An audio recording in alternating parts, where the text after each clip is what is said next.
Under the high patronage of His Majesty King Mohammed VI, the Atlantic Dialogues High-Level Conference is back with an 11th edition in Marrakesh. Over 350 high-level participants will gather from more than 60 countries. Discussions will delve into this year's theme, Cooperation in a Mutating World, Opportunities of the Wider Atlantic. 11 plenary sessions and 380 talks will take place in Marrakesh. Current crises, multilateralism, inflation, democracy, food security, climate change, global economy, and energy will be discussed. 16 thematic breakout dinners will take place in more intimate settings around the city of Marrakesh for frank and uninhibited discussions.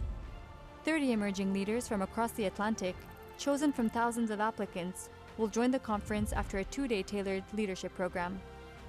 To know more, visit our dedicated website, atlanticdialogues.org.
Under the high patronage of His Majesty King Mohammed VI, the Atlantic Dialogues High-Level Conference is back with an 11th edition in Marrakesh.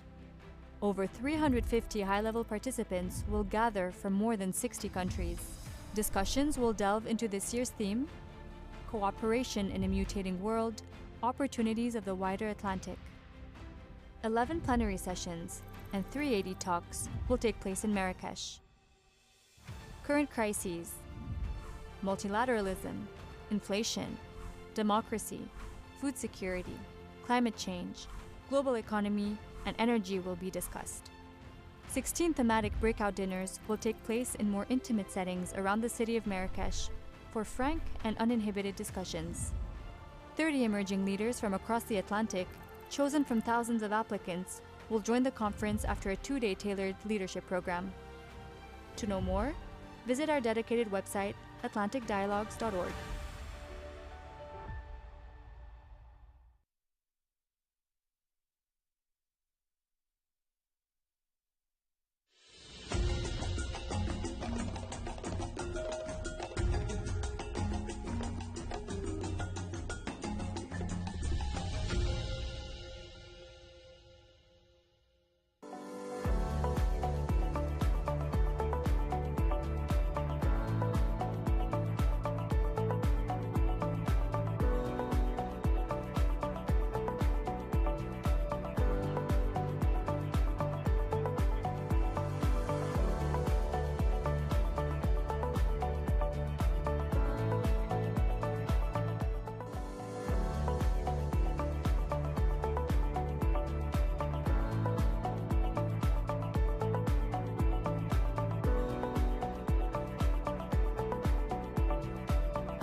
Witnessed a multitude of protest movements, with a clear increase since the financial crisis.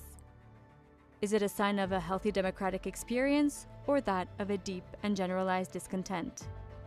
These social movements have demonstrated the growing frustration of socio-economic policies and pointed at some dysfunctions in democracies. With street power seemingly coming back at the center of world geopolitics, governments are increasingly brought back to the fundamentals of the balance between power and people. How can we preserve values of democracy in today's mutating world? What's at stake in today's world governance? In an era of proven instances of manipulation and interference in news and social media, how can governments ensure freedom of expression while addressing these challenges?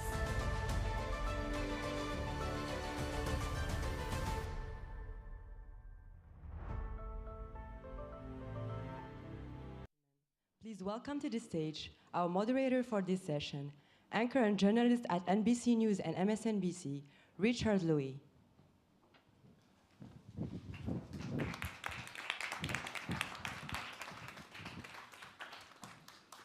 Good morning, everybody. Welcome to day 2 of the Atlantic Dialogues, the 11th time we get to gather.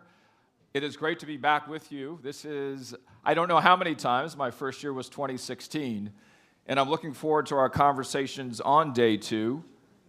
Of course, the theme, cooperation in a mutating world, opportunities of the wider Atlantic. And our discussion to kick you off this morning, for those of you who were able to get some sleep, despite a very exciting first day, is street power, willpower, and democracy. And we hope to hear from all of you during the conversation. Please feel free to open up your apps. We will have several questions, exactly 3. And tell us your questions and answers. Hopefully we'll have answers up here. But your questions in the app, I will be looking for the questions, and I will address them to our panelists. And we have a very exciting group of panelists to start us off on day 2 of Atlantic Dialogues 2022. I'd like to first welcome up here to the stage Laura Alvarez, Professor, Research Fellow of the School of Law at the University of Chile.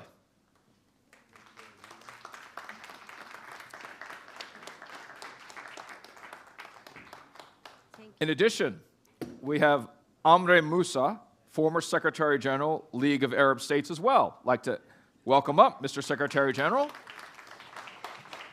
Madam Minister, thank you so much. Thank you. In addition to that, our third panelist this morning is Paulo Portas, former Minister of Foreign Affairs from Portugal. Warm welcome. Morning. Okay.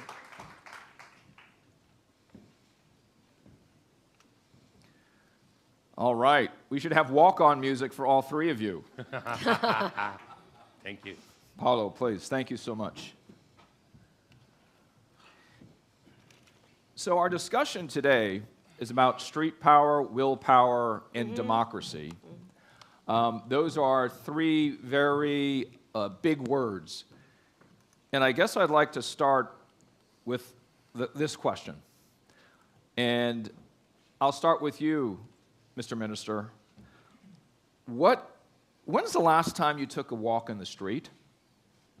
And what did you learn? What did you learn about what the streets want today? Bonjour à tout le monde. Merci bien pour l'invitation pour être chez vous, encore une fois. And this said, I walk every day. Yes. Okay. So, and I believe in democratic power through vote more than uprisings. Okay. So you have, if I remember well, you have a first contrast. We live in globalization, but we don't have global governance, which is one of our major problems. I don't talk about new international order, but I would mention how far we are from having an international management crisis system, at least. as COVID and war in Europe showed impressively. Yes. So if you just pay attention to the top of our international organization, which is the United Nations, the Security Council, just pay attention to the 5 countries that have veto power in the United Nations. US, China, Russia, United Kingdom, and France. It's a photo from 1946, the winners of the Second World War. But we live in 2022. Why don't we have, as permanent members of the Security Council, India, which is the largest populated country in the world? Or Japan, the 3rd economy of the world? Or Brazil, the most interesting emergent economy of the world?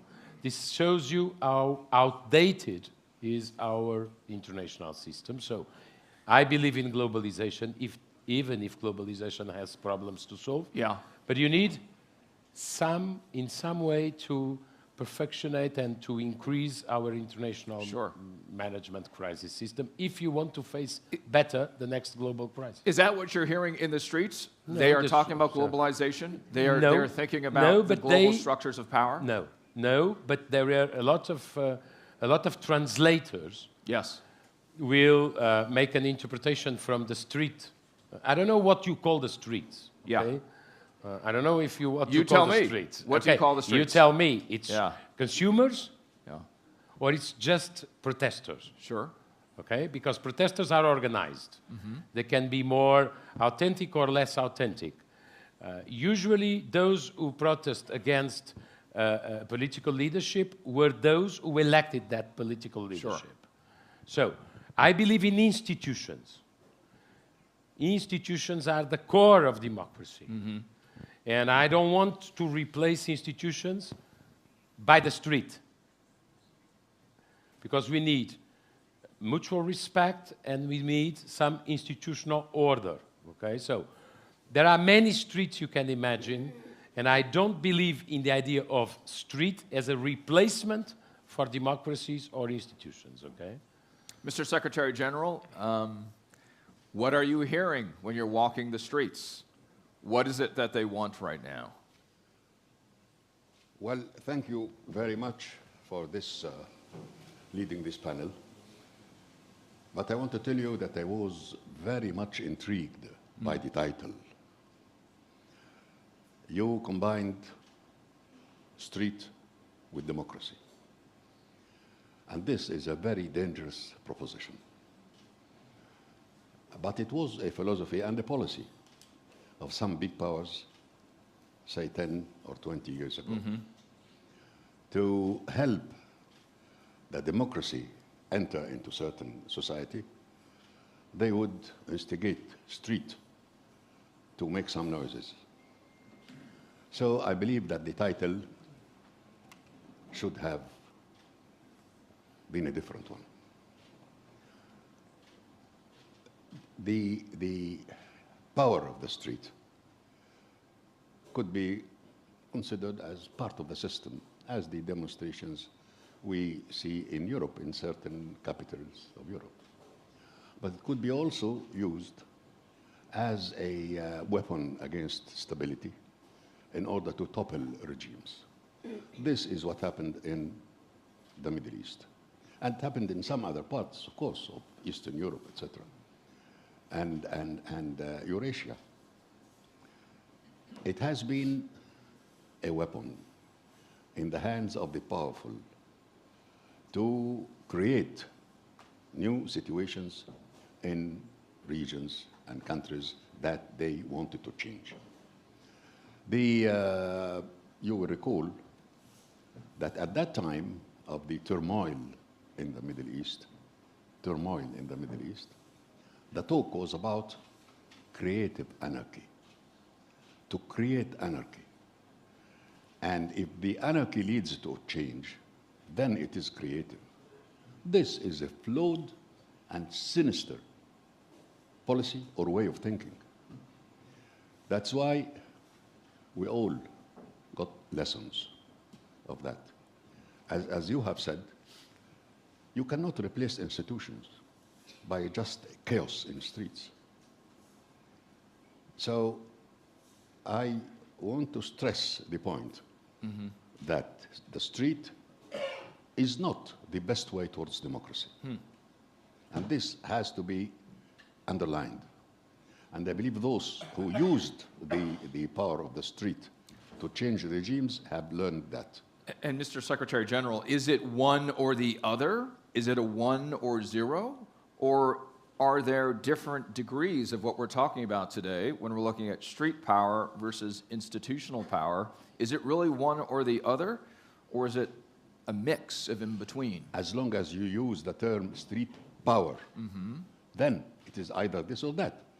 But if you are talking about the streets and its effects, its influence, etc., the development, that's another story. That's why the title is so dangerous that makes us here as if we are calling for the streets to help install democracy, meaning that the streets will impose what the masters say. Yes. This is a very serious proposition.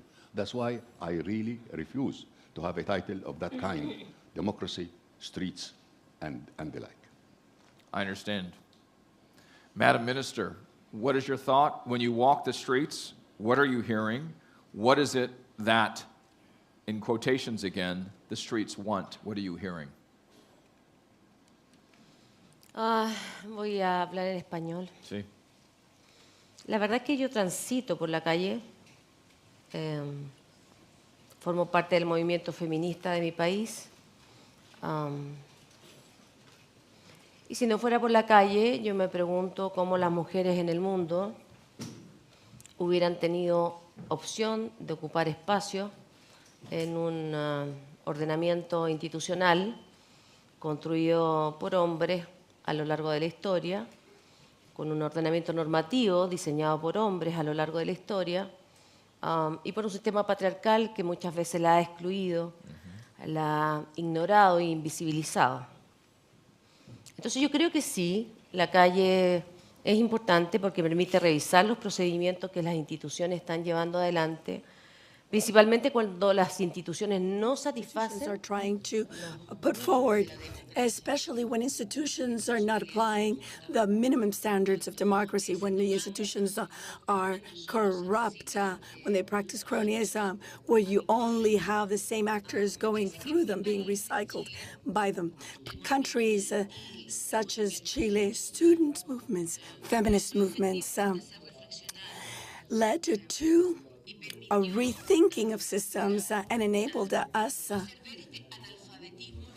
to see that there was sort of a lack of sensitivity on the part of the social classes, of the political class, that they were unable to empathize with those groups that didn't benefit from the society. The discourse would be, we all benefit from the common good.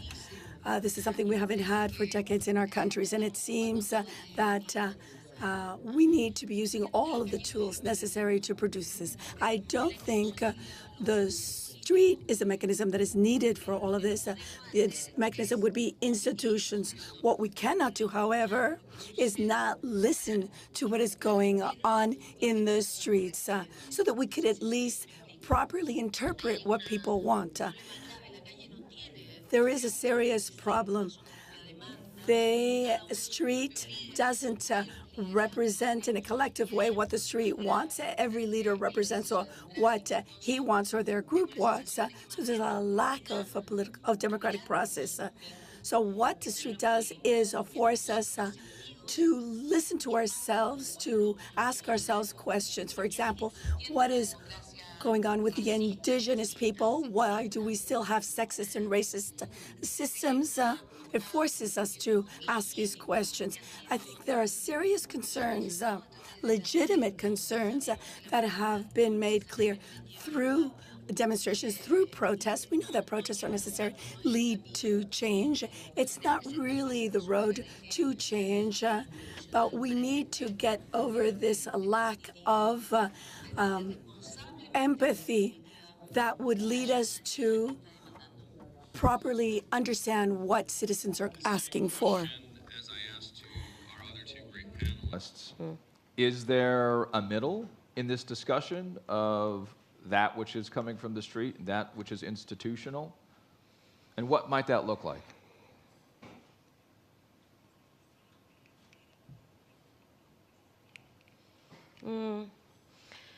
A ver, en general hemos tenido, yo diría que lo que se ha observado más que nada en las democracias latinoamericanas es un fuerte deterioro. What we've observed in Latin American democracies is growth in political parties, a significant growth in their number. There aren't one or two or three. There are 17 of them in Chile, 20-some in many Latin American countries, and that generates serious problems, especially when you need to reach agreements. Even though a few days ago in Argentina, we were able to reach a major agreement, in Chile, excuse me, we were able to reach a moment where we were voting for a new constitution, even though that didn't go through. I think we, in our democracies, are only using our systems, our institutional systems after protest, our tools after protest. I think we need to learn to use the tools of democracies before the protests arrive and not afterwards. Minister, and if you can go to your apps, I have a question that I'd like you to engage in if you can. And that question is the first one: what will the streets want tomorrow? What will the streets want tomorrow? If you can give us your opinion, we would love to hear what your thought is. What will the streets want tomorrow? As we're getting that answer, I would like to ask you, Mr. Secretary General, when we think about democracy, when we look at those who are moving forward, protest productively, not productively, as you described, where's the willpower? Where's the willpower for a better democracy, for better practices, better outcomes? Where do you believe the willpower is? Let me refer to your statement now, that the street thinks of what would come tomorrow. In fact, the street... I think, is his mic on? All right. Your observation about what does the street think about tomorrow? Yeah, sure, Yeah. Mr. And we have some words, Mr. Secretary General, on the wall of what people are saying. All right, tell me what it is. Well, it says young leaders, it says change, it says dignity, it says anti-corruption, it says closing income gap, more freedom, better services, free Iran is another one, equity. That's basically some of the big words in there. Yeah. Okay, all of that is correct. Yeah. But also, people need food, need better education, need health care. Yeah. They have immediate needs of today, not only of tomorrow. Tomorrow is for institutions, for you, for others that are thinking about what should happen tomorrow. But the masses, the poor people, people of the third world, they want to eat. They want to guarantee that they have a fine life today, not tomorrow. Therefore, it seems that there is a dichotomy between the thinking and the interests and the priorities of people in the third world, and the same in the first world. The first world can sit and think about what should happen tomorrow. But in the third world, the masses, the streets, are thinking differently. However, in the third world, all sorts of things are happening here, Mr. Secretary General. We're going to. That's called correction. That's right. That's talking about now. So we're going to get the sound right now. Okay. Please, though, we want to hear now. everything. Yes. It is right now. Yeah. So this kind of dichotomy will have to be dealt with in panels like that.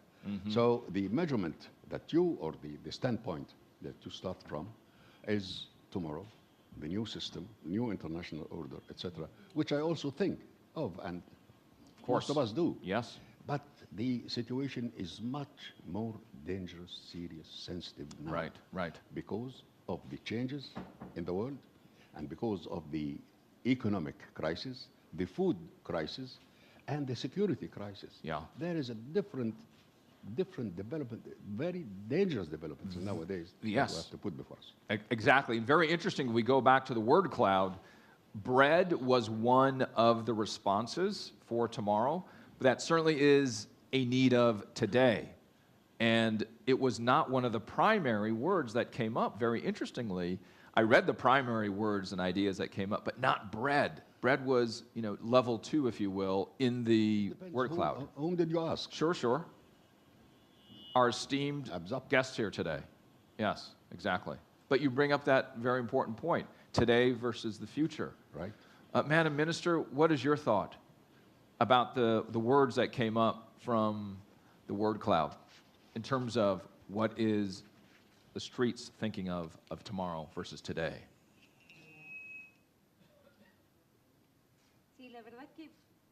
No me sorprende. I'm not surprised. I'm not surprised by what we've seen, what we've heard through the demonstrations, especially the more recent protests in Latin America.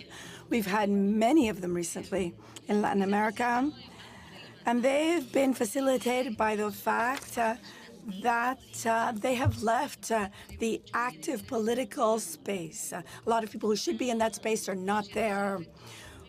People are bored. People are tired with inactivity, with a lack of a reaction to corruption and other things. I can talk to you about my own personal experience. I'm 54 years old.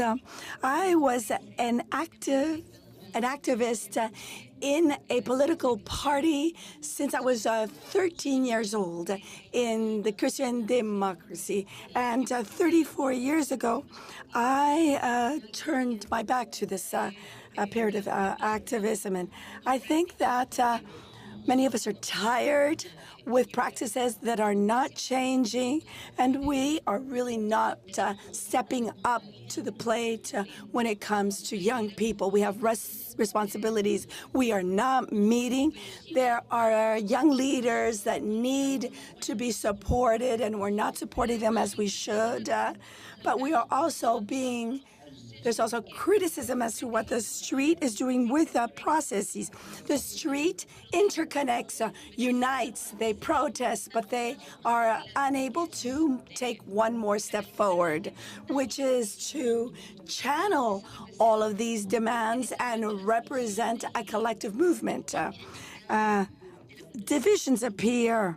There is also an apolitical culture that is very potent in our democracies, and they influence these movements, and protest remains at that level, and then things are taken over by the traditional political class, and change does not come about. I think we need to look at what happens after the protests, and I agree with the Secretary General. I think we need to look for new ways of moving forward. This is why I referred to dialogue.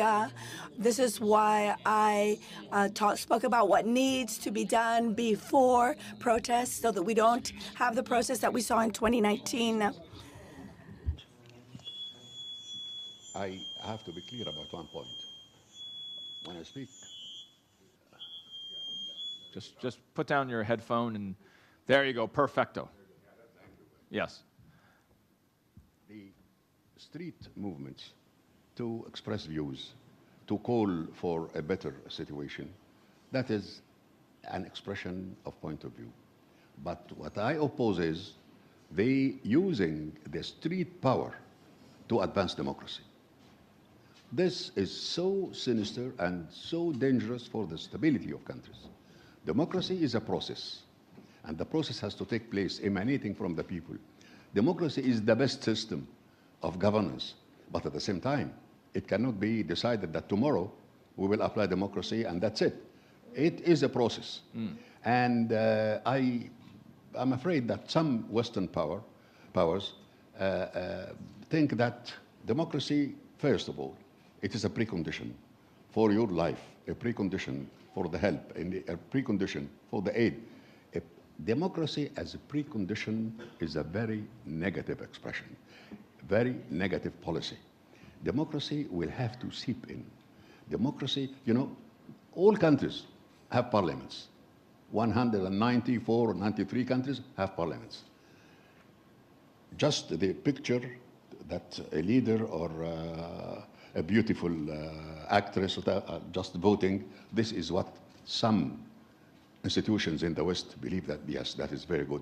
But underneath, there is no democracy in so many countries. So the show of democracy Understood. is the thing that I believe. Well put. Several Western countries think that that's it, that's enough. That is not enough. Mr. Minister. I agree partially with my dear friend Abu Masha, because democracy is a system. Freedom is a value. Democracy may not be universal.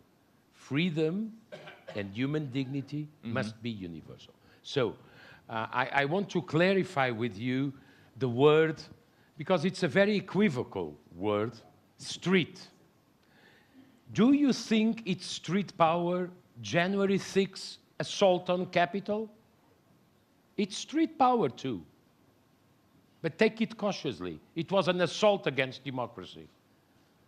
January 6th, in the United States of America, the largest Western power in the world, was an assault against democracy through street. Join people, have a condescending president saying, go violent, and that was an assault against democracy. So, if this is street, I'm against. Consider Tehran, Iran, freedom for women. It's not a matter of democracy. It's a value of human dignity of women. This is morally a middle-aged regime. I'm totally in favor of street fighting for women dignity in Iran. Third example, Gilets jaunes in France. Do you think I would stand for guys who say, I want retirement age at 60, even if life expectancy grew 12 or 14 years? This is unfair. You want to protect your selfish interest and have none consideration for common interest. So take care with the word street power, because there is street power to protect privileges. You have street power to aggressions, with aggressions to democracy, and you have street power fighting for very decent values. You cannot have an ideology of, do you know what is the risk? If you place street as an icon of the world, oh, democracy is the street, so we must pay attention to the street. Yes, but you know what is the risk? Transforming governance in a collection of likes. Sometimes you must be unpopular. Ruling a nation is not a matter of collection of likes. Sometimes you have to do unpopular things to protect common interest. And now, in nowadays, democracy is more and more transformed in a competition for likes in social media. I think what you're national interest is something different from that. And Mr. Minister, what you're bringing up is the nuance of the use of the word street. That it does not mean the same thing for everybody. And it clearly has different, if you will, processes and applications and manifestations.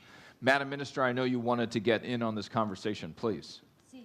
Lo que sucede es que hay algo que está. What happens is that there is something that's happening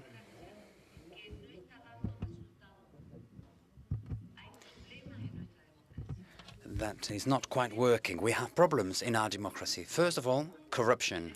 Second, exclusion of certain sectors and parts of the population. Third, the lack of sympathy, the lack of capacity to listen. When we do not have that, then people take to the streets, and they do so to express their own demands. They converge. They are not coordinated, or may not be coordinated, but they actually converge. And what I am saying, what I believe we need to do is to anticipate, as we should, to the evolutionary processes. Latin American democracies have not lived a revolution as such, although we've had female leaders, leaders from the native population, leaders who used to work at trade unions, etc. But how representative are our democracies? Can I just ask you a question? Of course.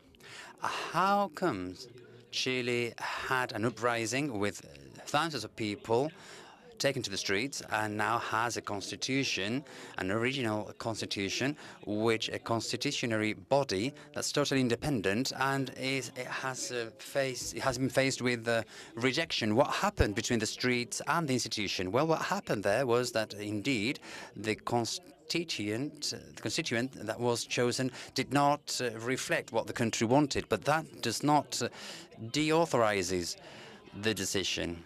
What I am saying is that I do not interpret what is going on the streets as literally as you do. Sometimes you may be led to believe that they are big majorities, but they are just minorities. And when you get to the voting, you have a different result. But you know what happens?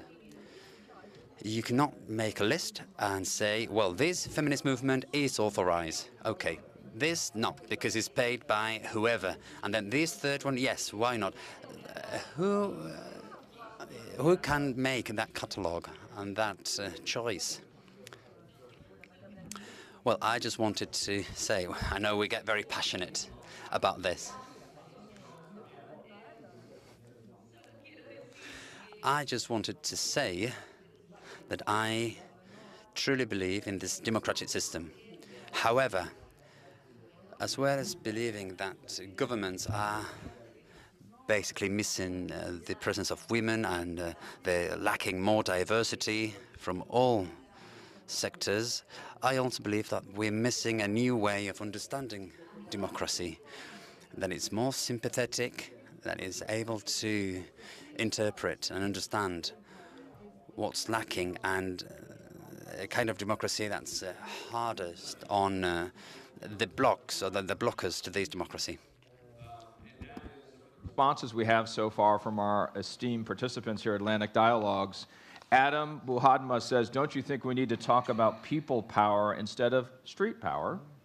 Andreas Kramer says, what about social media? Are they part of the street or institutions? I think both of those comments bring up the idea of what is the literal, what is the figurative, right? The correct expression, power, in my opinion. it's much comprehensive. Yes, indeed. You and then you, please, Yeah. Mr. Secretary General. So, people's power. Yeah. To be expressed through the institutions or through demonstrations, expressing views. Yes. But the problem is the way the title was formulated. Yeah. You link up democracy with street power. Street power, as you see, there is a disagreement about it. There is a lot of not. I didn't notice there was a disagreement. But confusion Yeah. about the right interpretation, the correct interpretation Right. of that. So, as you see, Yeah. three of us, and I believe also the audience, Sure. agree that linking the democracy with the street power is so dangerous and should not have been put that way. Mr. Minister. Just, if I may, I think there is one thing we probably agree, the panel and many participants. You just need revolutions when you don't have reforms. You are in Morocco. Morocco has a fantastic head of state, His Majesty the King. He is a reformer. Reformer before Arab Spring, reformer before street. He was a reformer. Okay, you don't need revolutions when you have reforms.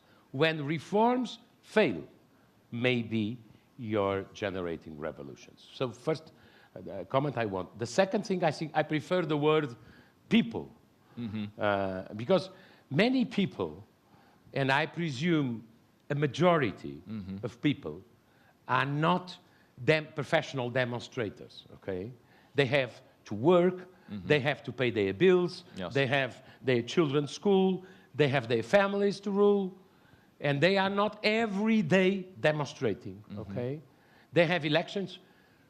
They can punish governments, or they can replace governments, or they can re-elect governments with their vote. And this is, for me, this is critical. With my vote, I can say what I think. The votes, at least, even in the United States, if I may be ironical, where you are always discussing if ballots are right, at least I know what is a majority and what is a minority. How can you evaluate what is a majority and a minority in street power? It's by a poll, it's by an image. No, in the ballot, you know who is the majority and who is the minority.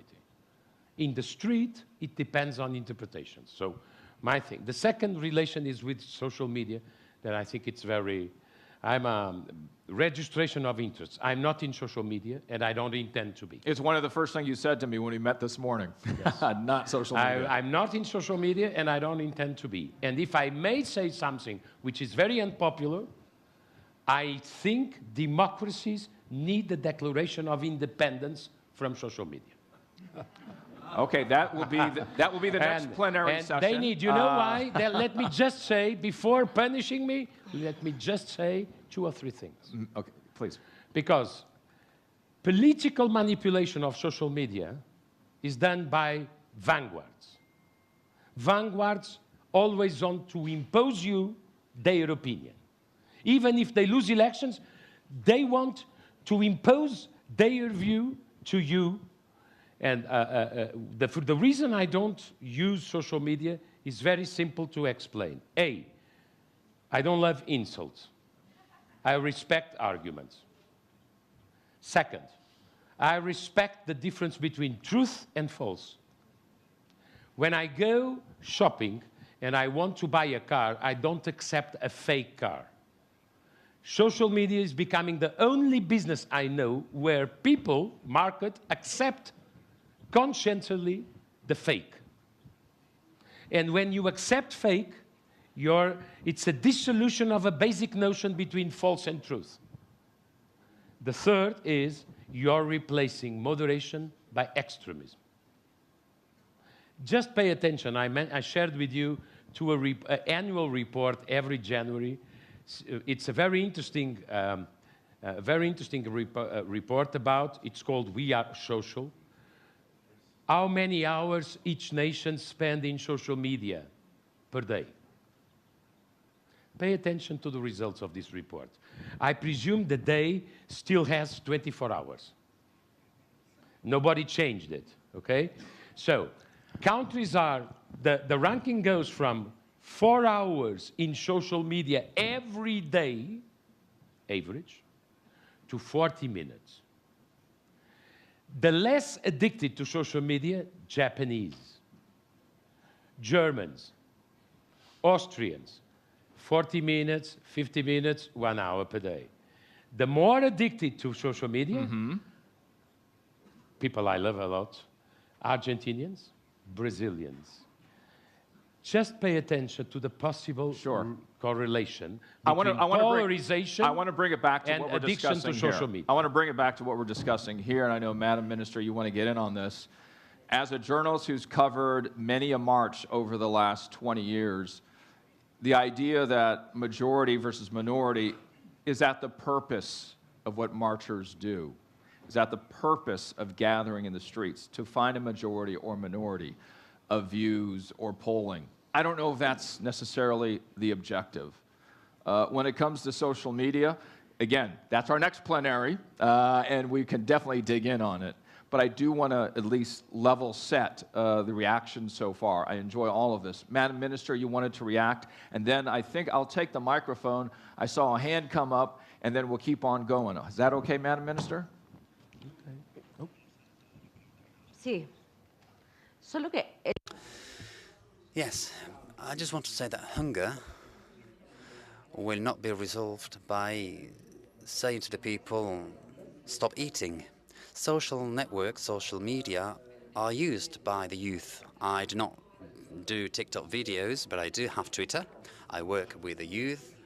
day in and day out because I am an academic representative, and I think we should not deny the reality because this is not a way of building a different democracy. We have to take the lead and take responsibility.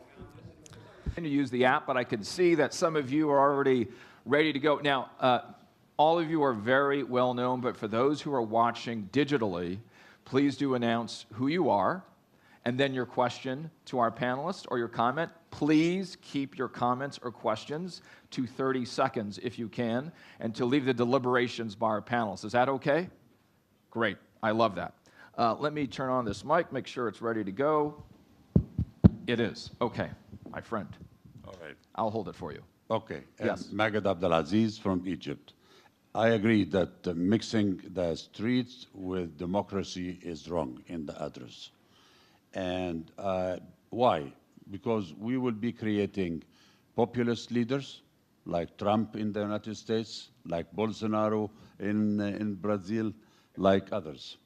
Number one. Number two, the role of different dynamic, the pandemics, the economic crisis, others made the societal shift towards the right in many countries, in Europe and others, and made the popular move because people are getting poorer, people are getting fed up of the results, and that's why their move is much more stronger.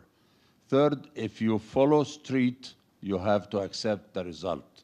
In the streets in some of the countries of the Middle East, if the street and the democracy produce a military leader, you have to accept that this military leader will prevail. Thank you. Thank you so much. Very well prepared remarks. Thank you so much. And I'll hold that for you. Thank you. Muchas gracias. Yo una pregunta para la señora. Thank you. I have a question for Mrs. Albornoz.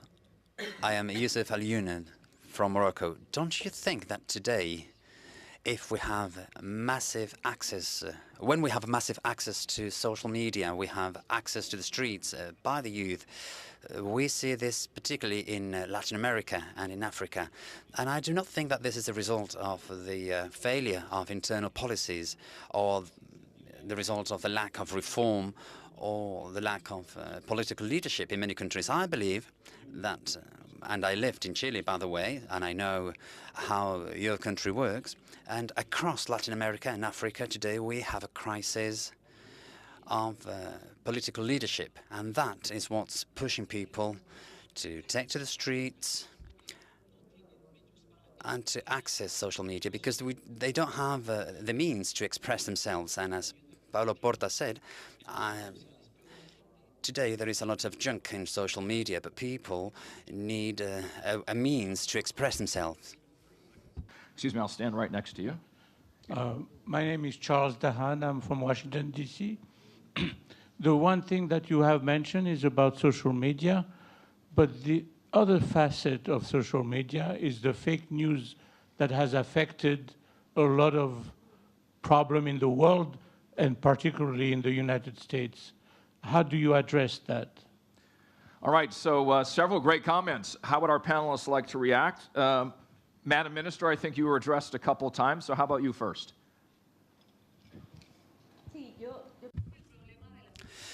Yes, I believe the problem of the fake news is not something that we only see on social media. There are leaders who are permanently resorting to fake news as a way of ruling. And by the way, speaking about democracies and different mechanisms, we have lots of constitutional reforms in Latin America that only kept dictators in power, as if it was the only means to sustain and maintain democracies. I do not agree with the idea that Trump or Bolsonaro are a good example.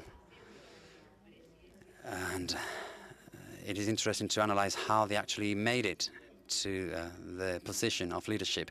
We have a problem, a leadership problem, a severe leadership problem, and we have an incapacity to understand each other, and that's why we have certain emotional illiteracy. There are certain problems that I hope will be resolved by the youth. but we need to work towards that aim. And the not so young should leave the necessary space. We should make room to the next generations of people continue in office forever, and there are many problems which we fail to see sometimes, and I think we have a severe leadership problem. We are not giving the necessary room to the new people. We are not capable of being generous, and then again, I will say this for the fourth time, corruption is the main problem for our democracies, and this actually means not renovating the leadership, using personal influence or the common good to make business. This is something that is attacking the people, and it actually gives rise to uprisings because, as my colleague said, people need to eat, and they can be easily manipulated when we are not resolving these issues for them. On to our next question, please. The question how to face fake news. So first, just one thing, Richard. One of the dangerous things of political manipulations through social media is replacing complexity by simplifications. You cannot solve a pandemic question in a tweet, okay? It's very nice, it gives you likes, you become popular, but it's completely false, okay? 90%, just think about climate change. 90% of the problems of the world are complex. They are not solvable in 2 sound bites or 142 characters, okay? So this is my problem, is I respect, obviously, those who love social media, but don't try to solve magic questions in a magic way, thinking that you can solve it with 142 characters. Second, there are 2 discussions in the United States I believe that's very relevant. One is a legislation discussion and a legislative discussion. The other one is a judiciary one.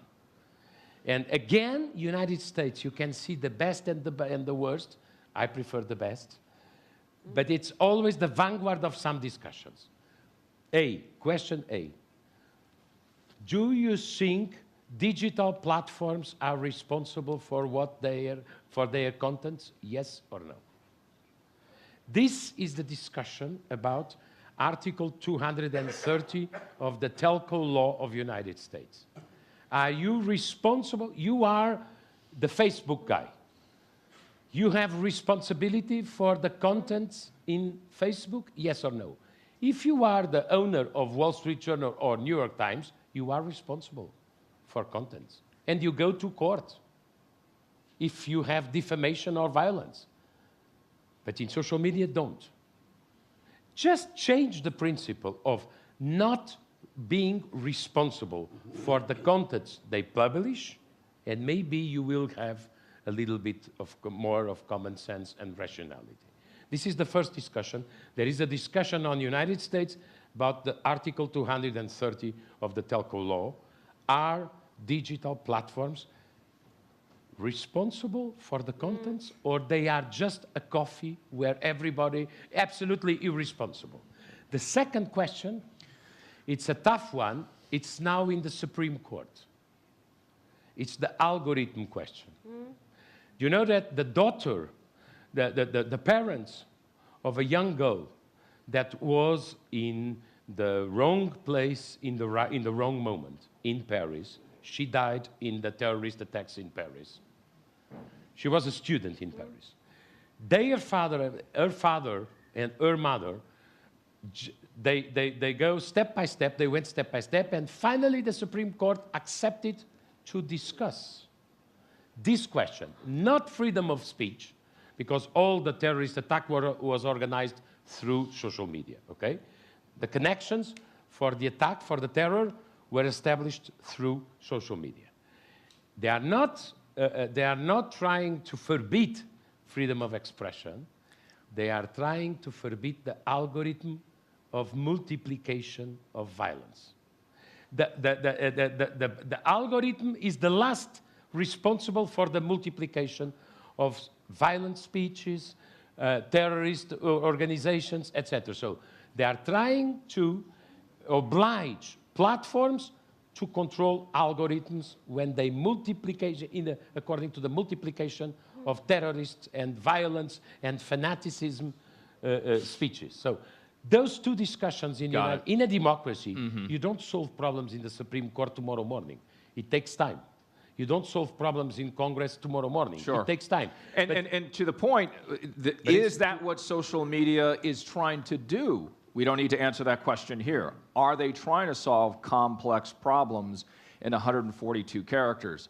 I think those that would respond to your comment would say, that's not altogether the main objective necessarily. But let's save that for the next. Let's save that for the next plenary, though. I do want to move on to something else, Mr. Minister. I do want to move on to something else, and that is something that I know, Mr. Secretary General, you have profound experience and perspective and context on, and that is the very idea that as we saw the beginning of the Arab Spring, this idea of people, right? As we move forward now, 12 years later, we had something that was a 1,000-year event. That was the last 3 years. The entire world going through an experience that was absolutely catastrophic. What did that do to what started in 2010? And now as we're in 2022, was it renewed? Was it refreshed? Was it set back? This idea of what started in 2010, based on what happened in the last 3 years.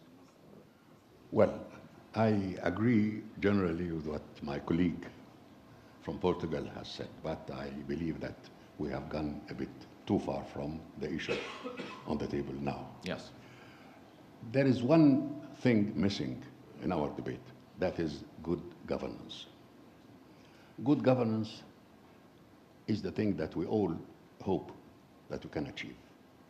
Had there been good governance in the Middle East, 2010 and 11, yes, right, no street power or foreign plans or foreign intervention would have succeeded. People were angry, and they tried to demonstrate and say, we are angry, we are dissatisfied, what's going on is absolutely wrong, so we need a change. That very peacefully, until the foreign hand came and pushed into a certain direction to topple and change regimes and so on. This beginning, this start of toppling regimes in order to start again, produced a very confusing situation. And this confusing situation affected the outcome, and the years after that is only 12 years. Yeah. After 12 years in the old world is not that long period of time. But at the same time, now the Middle East is changing. The Arab world is changing. We are going through a process of change, moving towards a different one, a different atmosphere altogether. This will demonstrate the will of the people. You talked about the willpower and the people's power, not the street power, the people's power. We think the majority of Egyptians and Arabs believe that what happened in 2011 was indeed a catastrophe, because it created a situation of chaos. States stopped functioning, and we had to start again. In fact, they imposed this kind of democratic process, imposed governments that could not and did not show any program or ability to govern properly, etc. Therefore, changes came. And the Middle East has is in a special situation. There are a lot of foreign hands playing, a lot of foreign hands trying to impose this or that regime. That's why good governance is, in my opinion, the key.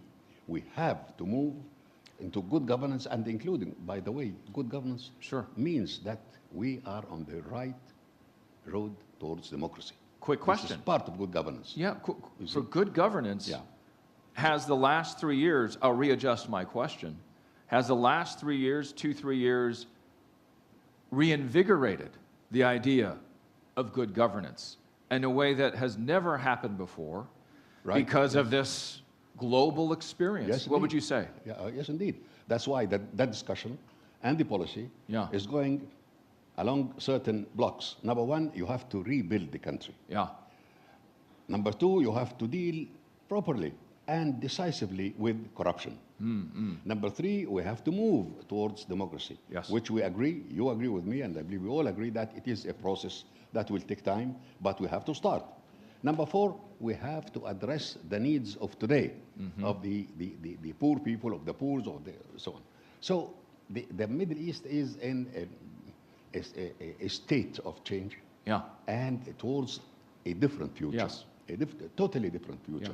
This does not mean that we just throw away whatever of the cases or problems, etc., and forget about them. No, we should not go, and we shouldn't forget about them. But your focus on good governance is so important. Yes, we have to give enough time to deal with those old problems, but to look to the future too, and hope for a better, and work for, not hope for, work for a better situation. We're going to get to some questions and answers from the audience and participants in about 2 minutes, but Madam Minister, I wanted to move from what Secretary General was saying on the idea of good governance and this new refreshed energy that you're saying that you agree with, Mr. Secretary General.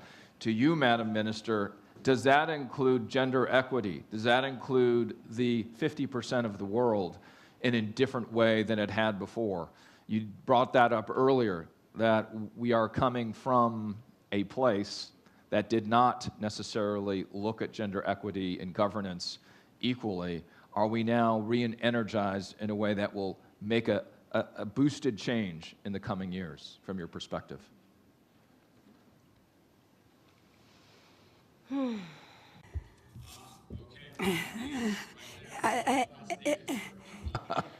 no tengo tanta. I don't have that much faith in this. If we are unable to establish minimum thresholds, we have to be able to see another way of defending democracy, not the way my father did it or my grandfather did it. We need a democracy where in the past we had democracy that functioned within a certain framework.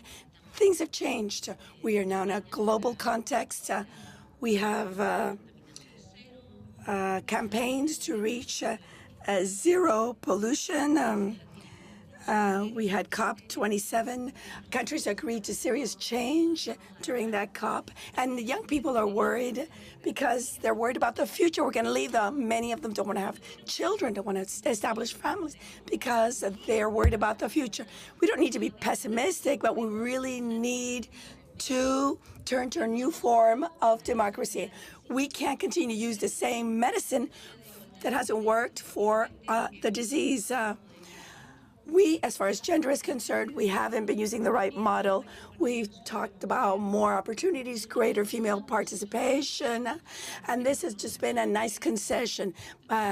No, women have earned this by going out into the streets, by participating in protest demonstrations. Nobody just handed it to them, not even through affirmative action have they gained parity. It's been very difficult to reach parity.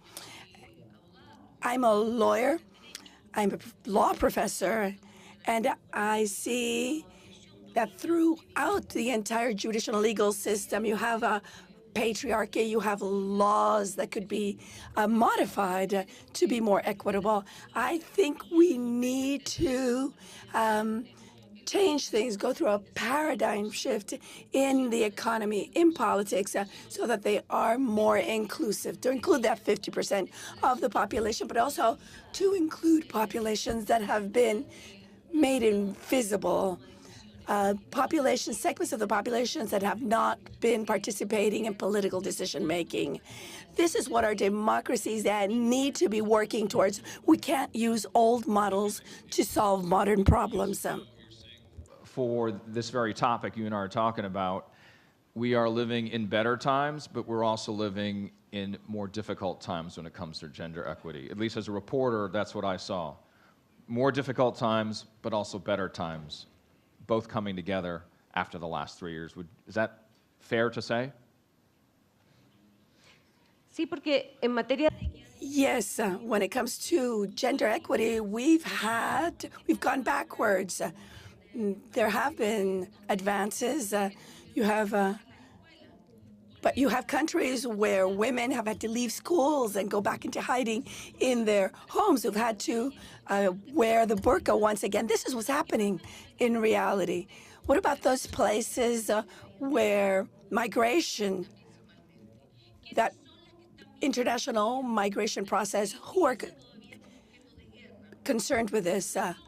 Who is migrating? Who is used during wars? Where do we see sexual abuse? This is what we see in Central America. Look what happens in northern Chile with the migratory process. You have child sexual exploitation. Who is involved in that? Little girls, young girls, not young boys, or essentially young girls. Abuse has a gender, abuse has a name, and we haven't been able to see it, and we have been unable to speak about it clearly. I want male leaders who speak out for women's demands. We are the ones, we women are asking for these changes. And what are men doing? They're observing, they're listening, they're supporting, but this is something we should all be calling for. No exclusion. Everyone has to be calling for that. Part of the conversation, not just 100%, it's the 50-50. We're now going to transition to what will be my last poll question, and then we're going to go to questions from the audience here in the 14 minutes and 22 seconds left in front of us. And that is our third, to my friends over that are taking care of the app, if you can go there. How important is people power to democracy? How important is people, if you can go to your app and just put in number 1 through 6, how important is people power to democracy? There is democracy without people? So please react. No, I'm just questioning about the search. Yeah. If there is democracy without people, because democracy is sovereignty of people. We cannot confuse completely the concepts. There are autocracies with people and autocracies without people, but I don't know democracies without people's sovereignty. Don't oppose democracy and people, for God's sake. You're creating the room of maneuver for tyrants. I'm not. No. You don't. I'm sitting here, and you don't. I got this thing, Mr. Minister. I gotta read this thing. It's right here in front of me. Let me just say, I love you people, Laura. I love you people. What are you talking about? But let me say just to Laura that, man, I understand what perfectly you said. I withdraw from the Christian Democrats' leadership to a woman, a remarkable woman, a very good friend and remarkable woman, but. Things progressed a lot because men with more will or less will, they elected Margaret Thatcher in the 80s. Oh. Okay, you can tell me Margaret Thatcher is not my cup of tea as a feminine leadership. But anyway, she was the first female prime minister, relevant female prime minister in the Western world. Una. And second, man elected Angela Merkel. Dos. Continue. Okay. You're progressing. You are right. 2. They've elected 2. Okay, so they've elected 2. Progress. 50%. 50%. Okay. I just say the Scandinavian. 100%. I want to bring it back to Denmark, Sweden, okay. Norway. I appreciate the reaction. Okay. This is good. But I want to go back to this idea is people power / street power. 5, 6. Well, / street power, because we were bringing that concept together, weren't we? 6. So that's why this 70%. So we have 70 and 6. This idea of street and people power. Yeah. Clearly, there is a spectrum here. Okay, I want to get out to our great participants here, and our emerging leaders. I'm going to go to you first. So this is a question for emerging leaders. All right, we have some over here. I just didn't hear them earlier. So please, I got it. You can Thank say you. your name. I see some colleagues around the room, so I want to be quick. My name is Savannah Lane. I'm from Washington, D.C. Honored to be here. What a great discussion. We've talked a lot about the idea of focusing on reform or protests or street power, and I think that there's an intersection. A big theme throughout is this anger. There's a lot of anger. There's frustration from disenfranchised people. So what is a positive way that we can take that, be solution-oriented, and be effective? Because people are frustrated, and I think that's why we're seeing so much, especially in person and on social media. Give me an idea in 30 seconds. We've seen, you've mentioned... How can we be positive? How can we be positive? Well, I think we've seen solutions-oriented discussions with our emerging leaders. I think it's a combination of feeling heard, but also coming up with realistic, short-term institutional changes, and that doesn't happen overnight. Perfect. Thank you so much. I'm going to go that way, if that's okay, my emerging leaders, friends, and then we'll get reaction from our panelists. I got it. Thank you, Richard. My name is Nusrat Farooq. I'm from India, working in Washington, D.C. I think protests are important within a democracy, peaceful protests. When protests become violent, we don't like it. But why do people do violent protests in the first place? Do we ask that question? Is it because governments violently suppress peaceful protests because they are afraid that their government will be toppled? That anger will come out in some form. Now, the question is, why are protests happening more in the global south versus the global north? Thank you. Great question. I want to get one other question from an emerging leader over there, and then our panelists can react. Please, over here. You can say your name and what your question is. I will hold the microphone. Sure. My name is Fatima. I'm from Somalia, and I'm one of the Adele cohorts. So my question is coming from the context of working in Africa. I'm specifically working in Guinea, Mali, Sudan, where we have seen a lot of people-led protests, and people are cheering for change. And they're cheering for change because they want more democracy. So I heard comments around that we need to do it through the ballots, we need to do it through reform. So my question is, how do we address this democratic renewal where we have people-led democracies when there are poor leadership and when there are a lack of good governance? Because this is not so inherently as a solution in these contexts where, for instance, in Sudan, there is a reform, but people are still fed up. So how do we do this when there is poor leadership, people are not being heard in the ballots, and there are poor governance? What are the practical solutions that we can do to make it more inclusive? Fantastic. 3 great questions to our panelists. Who wants to go first? Just, I respect all the opinions. I listened a lot about anger. If you compare, if you benchmark historically, the generation of my parents lived in a much more difficult context than me. Next generation, the legacy for next generation is much more developed than the one I received. So the first thing is not losing the context, the arc of the context. Parameter. The arc, yeah. So the generation of my fathers and mother, they still know what is war, war with not having one lunch and one dinner to provide to population, to have restrictions, etc. So there was a much positive evolution since Europe was in ruins till the 21st century. First. Second, anger. I accept there are many reasons for anger. Many were explicited here. But don't forget, anger is also stimulated by digital democracy. You have a theme here, Mr. Minister. No, you have a theme. Yes, yes. Don't you know that? Yes, I've been around. I've been around. Richard, yes. Pay attention to what is Trumpism. Yeah, it's stimulation of bad emotions. I know a little bit about that. I understand. It's incentive to anger, to violence. And by the way, you need one word I didn't listen. You don't have it in America. We are losing it in Europe. Compromise.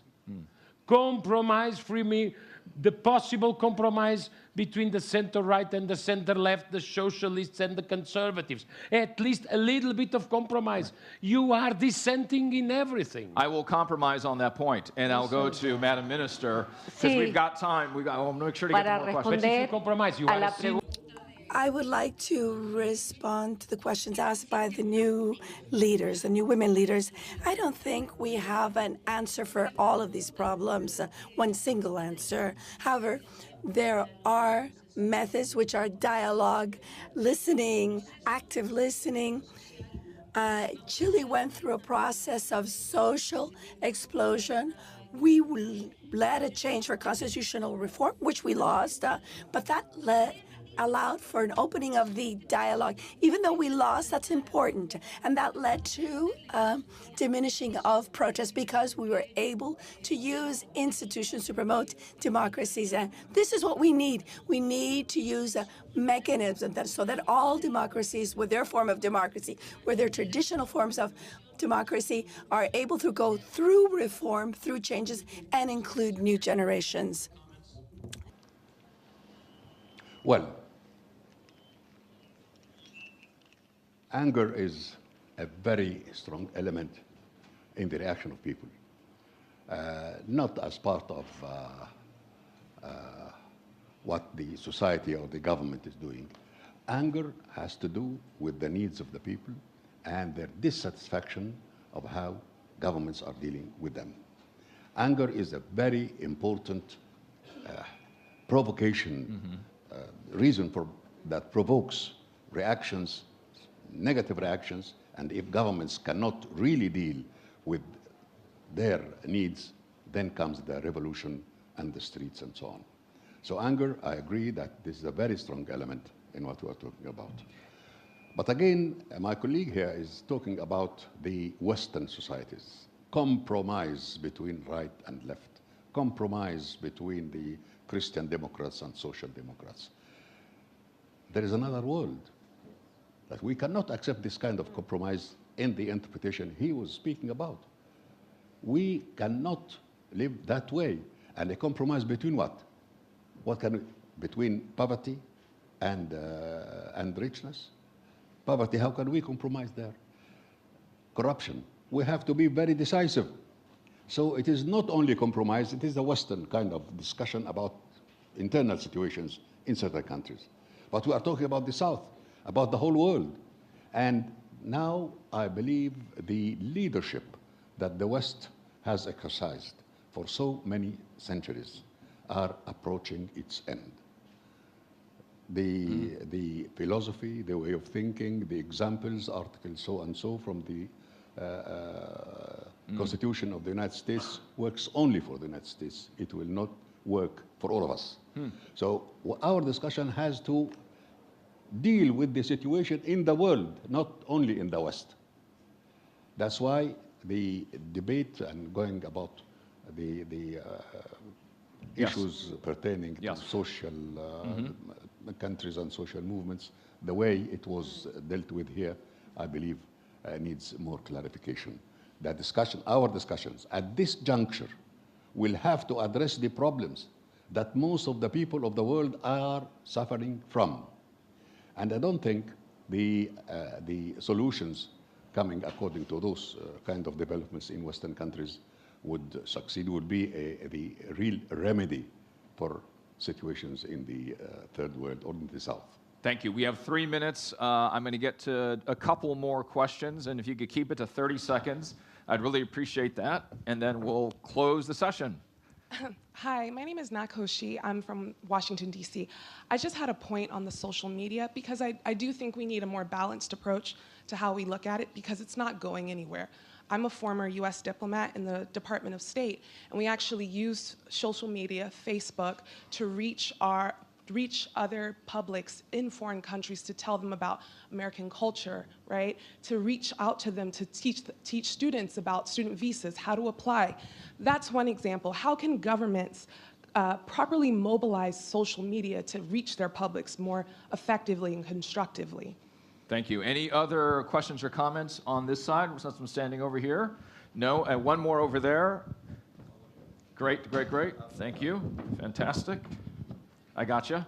Yeah, thank you so much, Richard. Thank you, panelists, for this very inspiring exchanges. The question I have is, as I hear the conversation around streets power, people's power, keyboard power, isn't this street a channel, a platform, and at the end, at the center of it is still people?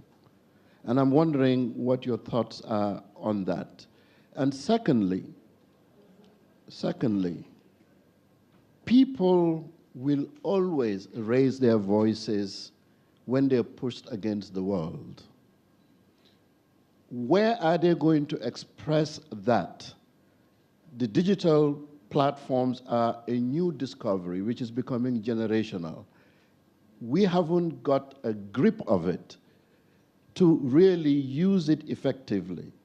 We're applying international laws on violations that are happening on the digital platforms that are more dangerous, more toxic than what is happening on the streets.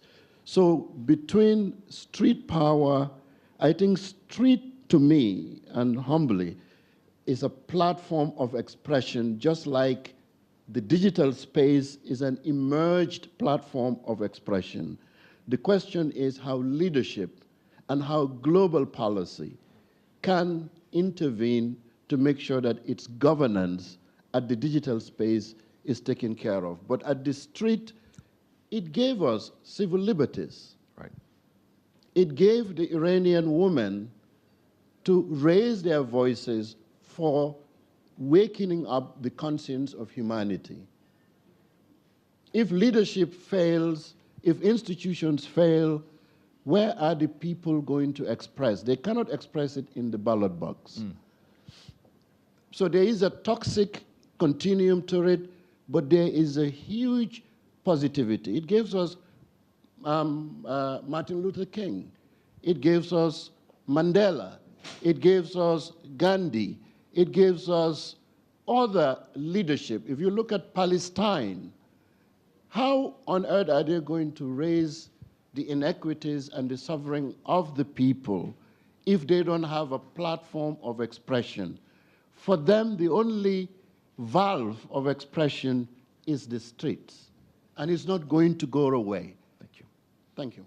Okay, fantastic comments. I appreciate both of yours. We have just run out of time, and so we'll leave those as either rhetorical questions and or comments about both social media and what the street may be. And I want to finish, and if my great panelists who have been, thank you for bringing everything, by the way. Thank you for bringing everything. Thank you. We're not done. I want you, in one sentence, tell me what you think brings hope to the idea of whether it's people power or street power as we now move into a very different phase in the North and the South, now that we're post-COVID, we're living in a space after COVID had hurt so many different countries. So one sentence from you, if I can, Madam Minister, that gives you hope. Oh.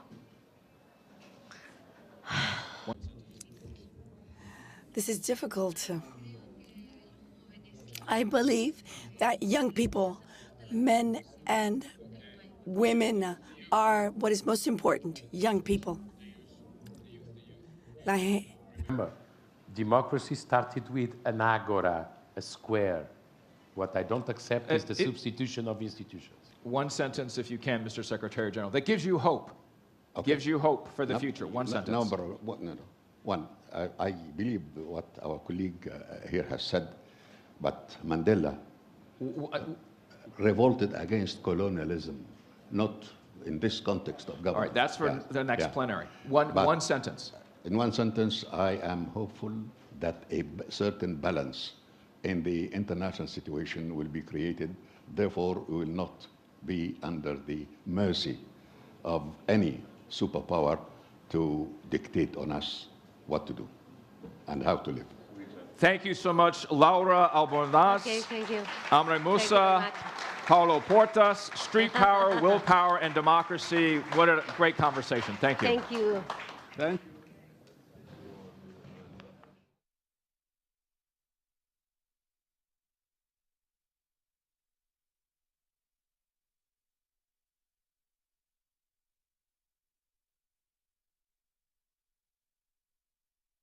Under the high patronage of His Majesty King Mohammed VI, the Atlantic Dialogues High-Level Conference is back with an 11th edition in Marrakesh. Over 350 high-level participants will gather from more than 60 countries. Discussions will delve into this year's theme, Cooperation in a Mutating World, Opportunities of the Wider Atlantic. 11 plenary sessions and 380 talks will take place in Marrakesh. Current crises, multilateralism, inflation, democracy, food security, climate change, global economy, and energy will be discussed. 16 thematic breakout dinners will take place in more intimate settings around the city of Marrakesh for frank and uninhibited discussions. 30 emerging leaders from across the Atlantic, chosen from thousands of applicants, will join the conference after a 2-day tailored leadership program. To know more, visit our dedicated website, atlanticdialogues.org.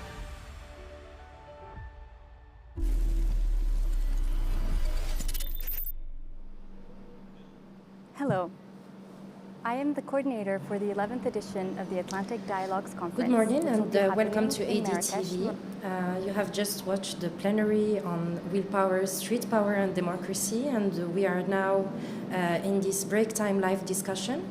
We're very pleased to be joined by two of our distinguished Atlantic Dialogues participants. I have with me Mrs. Moki Makura, who is Executive Director of Africa No Filter and pioneer in identifying true African stories and also in providing storytellers with a platform to tell their narrative. Thank you very much for being with us. Thank you. Thank you. And with us is also Fridtjof Knier, who is the founder of Integrate, a platform that is that notably aims at integrating migrants coming to Germany, and that is working with several local councils in Germany. Fridtjof, thank you very much for being with us. Thanks for having me. Thank you. Thank you very much for joining us today. We'll be discussing the weaponization of information and reflecting on whether the internet is a tool for democracy or a space for digital battlefield. Well, through the last years, we have noticed an increase in hate speech, in conspirationist discourse on the internet. And we've been talking about information war, misinformation, disinformation, fake news. So my first question to you is, how is it possible to develop credible, understandable, and true narrative on internet? Is it still possible, or are we really overwhelmed by hate speech and negative discourse on this internet? Yeah, I think it's a great question. And I think the answer to it is that you have to look at where we are. On the internet. For example, in Africa, I think there's still a lot of good that's coming out of being able to have a voice, getting onto the internet, and being able to even just use it for commerce, but just giving people a voice. So we can't underestimate the power that has given us. And I think that's the first thing.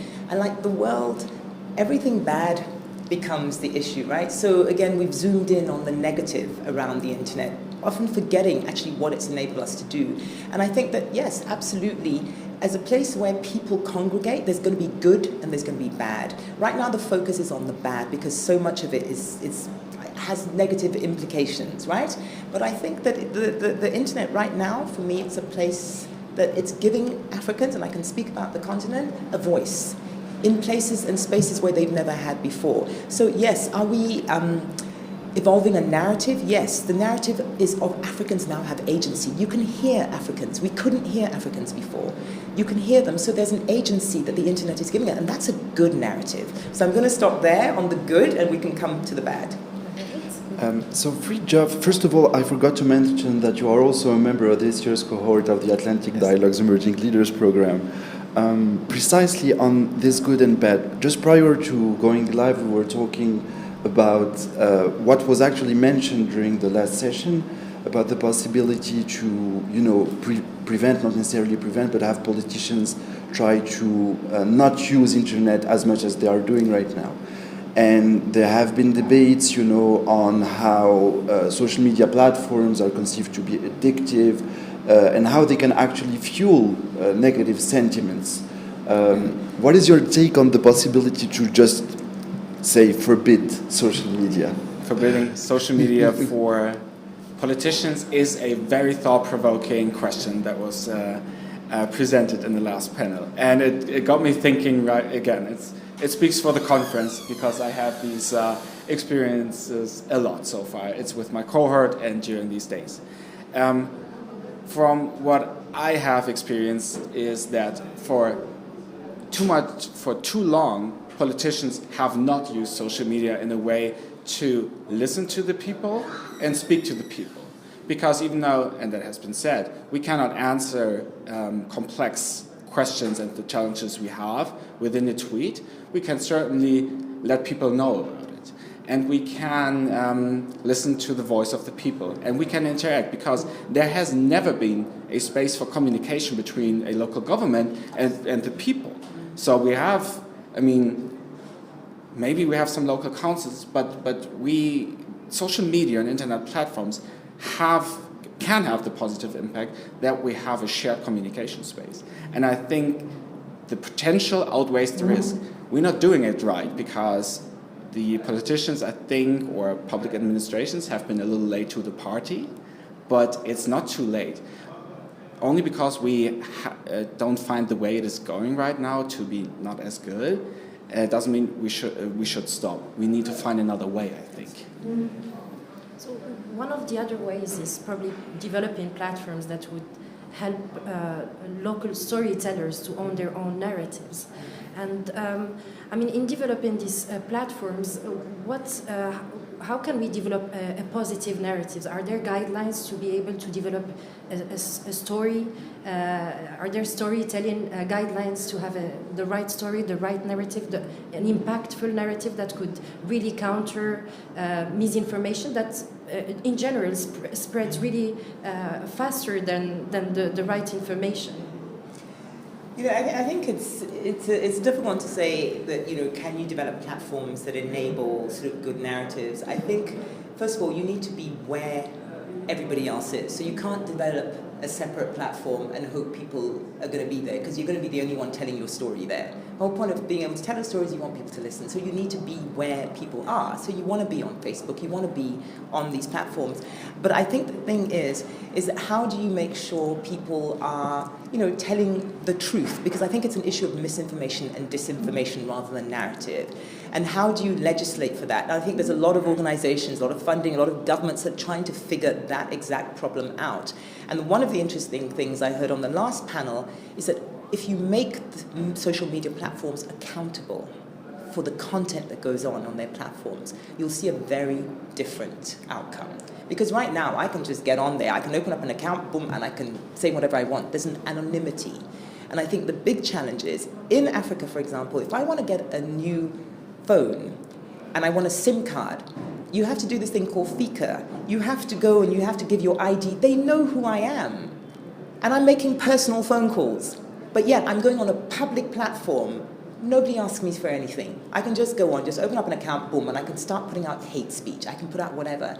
And I think that the legislation needs to be around making sure the social media companies know who is on that platform. You should not be able to just open up an account like that and put out your vileness into the world because you had a bad day or because, you know, you have. And I think that is where you'll start seeing narratives change, because when you know who the person is, you're less likely to put out stuff, because right now the internet's very anonymous, and I think that's a challenge. But if I may just jump on your answer, I mean, we sometimes have users that are known with you know, their real identity and so, but it doesn't mean necessarily that what they post or what they write on their social media is something that is positive. So we've seen accounts being blocked in I mean, just recent years, without naming whom, but we've seen many accounts on Twitter being blocked. And do you think this is the right way to respond to such a narrative? Well, I think, you know, people who are on social media putting out their truth, right? You can't change behavior. In the real world, you cannot stop me telling you what I think, but somehow people think that on social media, the world somehow disappears and you can now change people's behavior. You know, one of the things that I strongly believe is that the platforms are just the platforms. How people behave on those platforms is another issue, and that's based on human behavior and human beliefs. And I think the same things we do in the outside world, like defamation laws, like if I can't just come up to you and publish something about you, you can sue me. There are systems, there's a judicial system that protects me, right? There's policies in place, there's laws in a country.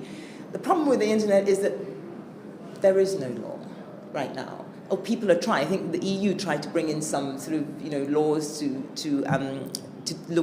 make sure the social media companies have some sort of framework. But right now, I think we are allowing social media young people, people who run these companies, to come up with the solutions, to moderate, to decide what is good and what is bad. Why? Why should an American be moderating what's happening in Nigeria? I think, and it's too big, it's too much of a problem for one company. Twitter now has cut about half its workforce, or what is it, a quarter? Three-quarters of its workforce? Yeah, Three-quarters of its workforce? I found out this figure, something like 13% of all the content moderation that happens across all of these platforms happens outside of the US, only 13%. That means 87% of all the content moderation is in the US. What's happening in Africa? Yes. Nobody's looking at us, right? So, if you're a business and you have to sort of declare an income and you have to declare a profit, where does your money come from? Probably comes from the US. Where's your incentive to, do the right thing so you don't lose your license? In the US. Who's looking at you in Africa? Right? So nobody's putting people there to look at what we're doing. So I don't have a specific correct answer on I just feel it's that human behavior, and how do you legislate? Just to build on this, so you talked about the importance of the local context, right? Yeah. And you also mentioned the role both of the individuals and of the government. And on this specific issue, I would like to ask you a bit more about the German context. Yes. So basically, Germany witnessed a massive influx of migrants, right, during the Merkel era, and it took its responsibilities in that regard. The government took its responsibilities in that regard. In Europe in the mid-2010s and until very recently, terrorism has been a very high threat. But recently in Germany, we saw how a network, notably linked to the far right, organized. I would like to ask you precisely about the specific German context when it comes to hate speech, when it comes to radical views, to extremism, and how you assess the government's response. All right. I will try my very best to to look at that. Look at all these issues. So, with an increase of far-right networks that actually aim to overthrow the state, whether or not that's possible, we don't know. We do know that we have elite soldiers being part of these networks in Germany. So the threat is real, and it has been ignored by our governments in the past, and it's been ignored with looking at terrorism, Islamic terrorism, for example. It's always, we're pointing one way to not address an issue that we have in our police force and in our military, who are groups who seem to be very open to those far-right ideas, who are not happy with how Germany is run, apparently. And I think it's not... and social media and digitization plays a role because people can connect. Because otherwise, and that's one of the good things about earlier times, is you were part of a community, and the community you would have to interact with people from your community, and your thoughts would be questions. And now you can quickly sink into a bubble, and that is what we've learned from documentations like the social dilemma, is that you fall deeper and deeper into that hole, because that is how platforms are incentivized. They see that bad stories work to keep you on their platform. So it is working that way. Plus, you get connected with people who are outside of your usual circle, and you can strengthen your ideas there, grow such a network. So that is happening, and we are not addressing it. We're looking away, and we cannot afford to do that any longer, I believe. The fact that those networks have been arrested show it's not all over. So we are addressing issues before they appear. If we're looking at the context of refugees and migrants, we can look at that on two different perspectives. One is how we try to help them, because for me as a German, I have a variety of information and information sources to access. So if I read something, I am able, just of the choice of news outlets I have, I can verify and validate the information I get. For refugees and migrants that come to Europe or to Germany, they have little to no understandable information. So disinformation or misinformation spread really, really quickly among that community in Germany, because it's the only piece of information they understand. And we, with Integrate, trying to bring together experts in Germany and municipal governments who are trustworthy, who are great to work with, to build a platform, a one-stop shop for trustworthy information, which is almost always the only one. But we can look at refugees and migrants and the movement in 2015 in Europe and how it was deliberately misused in political campaigns in Hungary, for example, or in Poland, where presidents would make up numbers during election campaigns on how many refugees are about to come to Europe. And they were talking about millions, tens of millions of refugees. And they have won elections because of those lies. And they are lies. If you look behind the numbers, it was never going to happen. So, we have to really... I don't know how I close this right now. No, but actually it's truly interesting, and maybe I will bounce on that and ask you a question. Thank you. It's really interesting because actually you are twice in what you just described. You showed how the local can be powerful. Powerful tool in terms of trustworthiness, access, verification of information, and just being in contact with others, with different opinions, different backgrounds, and that can also help, And so combining the digital with the local, with the human and physical contact can help. Yes. Precisely on shaping narratives owned by Africa. Africa is an extremely diverse continent with over 1 billion inhabitants. How would you describe what an African narrative is? And again, going back to the local, there are a lot of very local perceptions, opinions, needs, demands, and it's quite difficult to totalize them into this sort of overarching theme of African narrative. What is your take on this? Should the local prevail the individual? Should the other contexts be prioritized or put forward? No, I think it's a good question, because I think what we do at Africa No Filter is exactly what you said it's difficult to do. We've created an overarching sort of narrative. We've identified an overarching narrative. And it's not just about Africa, but it's within Africa as well. It's how me as a Nigerian view South Africans, because there's equally narratives there. And I think it's important because it depends who we're talking to and who's asking, right? Depends what the conversation is. So I'm not saying that, having an overarching African narrative is better than having a local one, because I really do think it's important to have a local identity. And we have done research. If you ask most Africans, where are you from, or do I identify as African? They identify with their country, their community first, their country second, the region third. So it's not I'm African, I am Nigerian first. So local narratives matter. But when it comes to Africa, we did a lot of research when we first started to kind of understand what the narratives are, what are the frames that most people, how most people see Africa. And it's really through a frame of poverty. Poverty is the first, biggest, most kind of predominant frame through which most people see Africa, and Africans themselves, right? Second thing is corruption, conflict, disease, and poor leadership. Our politicians have a lot to answer for, because actually the other research that we did shows that if you're sitting in the US, most of the things that you're reading about Africa is our politics and crime. So you're reading about our politicians, and they are defining the story about us, because it's usually about corruption, it's about electoral violence, it's, whatever. So our politicians have a lot to answer for. But it's led us to three narratives. And I'm going to be general, because again, I can be specific, but I prefer to be general because we deal about Africa. The first narrative is that Africa is broken. Because even the conversation we're having here is about, how are we fixing the challenges? But that perception that the continent is somehow broken because everybody wants to fix it is a narrative that is problematic, right? Because it talks about the fact that as if nothing is working, everything is broken, needs to be fixed. The second narrative is that Africans are dependent. A lot of the conversation here is about how do we get respect. There were some people on these bubbles that put up, we need the money.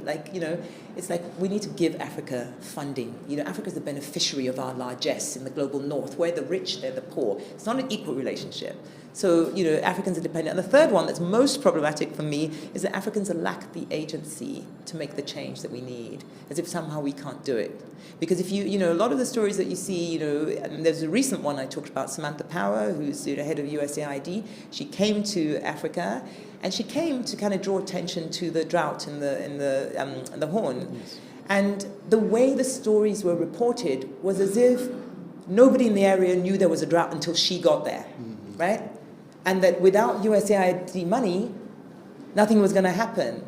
Two issues with that. There were already initiatives going on the ground, right? We know there's a drought. And, in 1985, when the first drought in the area happened, there's a lot of lessons that had been learned, but it didn't come through. It looked as if we were just waiting. So that's why I say that there are problematic narratives, and, we're working on them. Thank you very much. I think we have to end on this note because we're starting the next plenary. So thank you very much for really shedding the light on the necessity to review the narrative that is being broadcasted around Africa. And this actually applies to the both of you. So we were really glad to receive you today and to have you with us. Thank you. Thank you so much. Thank you. Thank you very much. Thank you. Back to the plenary. Back to the plenary.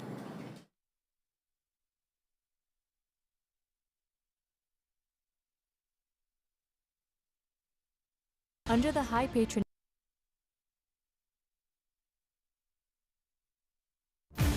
high patronage of His Majesty King Mohammed VI, the Atlantic Dialogues High-Level Conference is back with an 11th edition in Marrakesh. Over 350 high-level participants will gather from more than 60 countries. Discussions will delve into this year's theme: Cooperation in a Mutating World, Opportunities of the Wider Atlantic. 11 plenary sessions and 380 talks will take place in Marrakesh. Current crises: multilateralism, inflation, democracy, food security, climate change, global economy, and energy will be discussed. 16 thematic breakout dinners will take place in more intimate settings around the city of Marrakesh for frank and uninhibited discussions. 30 emerging leaders from across the Atlantic, chosen from thousands of applicants, will join the conference after a 2-day tailored leadership program. To know more, visit our dedicated website, atlanticdialogues.org.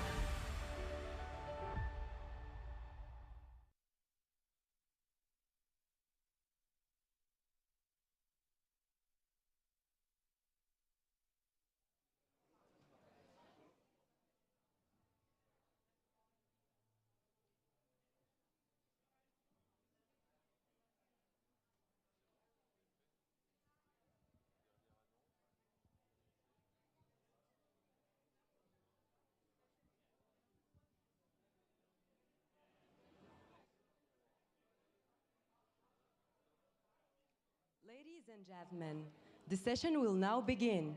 Please take your seats. The growing tensions culminated in the war in Ukraine and the Sino-American rivalry put NATO and the dialectic of the transatlantic alliance back at the forefront of global affairs. The 2022 strategic concept falls within this dynamic. It confirms the intentions of strengthening the capabilities of NATO for the benefit of the defense and collective security of all the allies. The wider Atlantic cannot be reduced to a vast and simple space, segmented between the Euro-Atlantic and the South Atlantic. It must also be thought of as a relevant space for cooperative, security, and economic prosperity. What is the South Atlantic's room for maneuver? What are the intentions of the Atlantic Alliance? What are the consequences of the global powers' play on the region? Are there opportunities for cooperation in the wider Atlantic?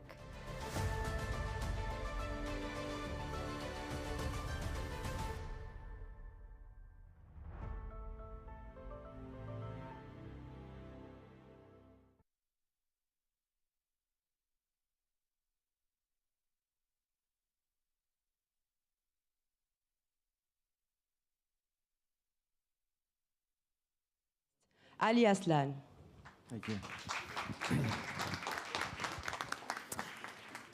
Thank you so much indeed, ladies and gentlemen. For those who were here for the session on inflation, which I had the pleasure of moderating yesterday, obviously that was a tough one. But in general, if we're looking at it, all the major issues are being touched upon, and it's a wonderful agenda from inflation to climate change to many aspects of life and geopolitical concerns that are affecting us on a daily basis. But of course, it's nothing without security. If there's no security, then obviously everything else is being put in at the back front. Therefore, I am delighted to be moderating and hosting this very timely, very pertinent session titled NATO, the South Atlantic, and the Global Strategic Balance, ladies and gentlemen. I couldn't have asked for a better, more wonderful, more experienced panel that our hosts have assembled for me here.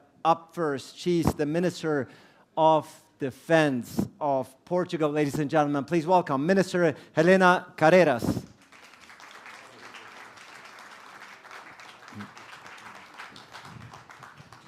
Great to have you.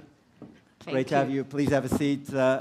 Minister, I'm not going to ask you how it feels to be back in Morocco after the loss, but that's a different, that's a different issue.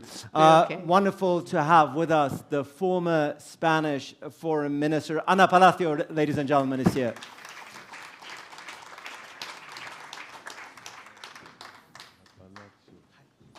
It's great to have you. Welcome. Please have a seat. He's the military advisor at the UN Department of Peace Operations based in Senegal. Biram Diop, ladies and gentlemen. New York. Based in New York. I'm actually in New York, my friend. New York, Senegal, Yeah. We're all a global community here. Wonderful to have you with us. It's not going to change anything about what you're going to say and your Okay. expertise here on this panel, needless to say. And last but certainly not least, he's the Deputy Director of the Foundation for Strategic Research, Bruno Tatre, ladies and gentlemen. Anna, it's okay. Welcome. Let's dive right into it. Minister, lots to talk about. And obviously, this session aims to look at security from a much wider angle, not Eurocentric. But I think even at times like these, even in Marrakesh, even in Morocco, we cannot start a session on NATO without touching upon the war in Ukraine that is affecting so many lives. It is being said, and the conventional notion is that this war in Ukraine has, in a sense, reinvigorated NATO and the transatlantic alliance. It has given new sense and purpose to it. Would you concur? Oh, of course. I can testify to the great unity and cohesion, added cohesion that has been built after the invasion of Ukraine. One of the aims of Mr. Putin to divide the Western allies, NATO and the EU, has provoked exactly the opposite. We are united, we are cohesive, and we are sustaining Ukraine against this illegal, brutal invasion. It's, in fact, something that we have to start with, the acknowledgement that we are facing a brutal invasion, that the laws of peace and the laws of war have been violated. The international law and the laws of war, the basic acquisitions of civilization that we had already, such as we should not attack civilians, we should not endanger and brutalize the weakest in society. We are witnessing this. And so there is a lot to stand for. There is a lot to unite us for defending the sovereignty of states, the ability of a state to defend the right to exist, in territorial integrity, self-determination. These are the values that unite us. Mm-hmm. And that's, of course, something we should cherish and try to preserve, because, of course, there are divisions. But this is a capital that we need to stick to. Unity, obviously, more needed than ever. Ana Palacio, Spain, of course, is a very important member of NATO, a long-time member. Would you agree? Do you see that unity within the alliance? Bueno, me va a dejar, aunque el tiempo es un bien escasísimo en estas conferencias, decir dos palabras en español de agradecimiento al centro, a la conferencia que ha ido. My gratitude to this event, to this conference that has always been on the ground and has always taken into account the Atlantic region. It is always a great pleasure to be in Morocco, in Marrakesh, and at the Mamounia. That is always such a paradise. Fantastic. And what I would enlarge a bit the focus. Yes, NATO has got a raison d'être, and we know that at a certain moment NATO was deemed brain dead. And this is an expression that was used, but the truth of the matter is that it was questioned if you see the first drafts for the strategic concept of Madrid before the invasion of Russia, there were gender and other very mainstream issues, but not a clear focus. So that's clear. But I would like to bring another perspective. Ukraine is focused, but we have to address the moving of the center of gravity. We see today the center of gravity of interest that until now it was more economic interest, geoeconomic interest, shifting to the east. Now it has gone to the north and to the east, also in terms of security. I think we need to keep NATO 360, and I'm sure that we will be able to discuss this. Why? Because there is another perspective here, is that NATO, yes, is concentrated on Russia, but we have for the first time in the concept the climate change. And because we have to know that behind all this crisis there is the energy issue.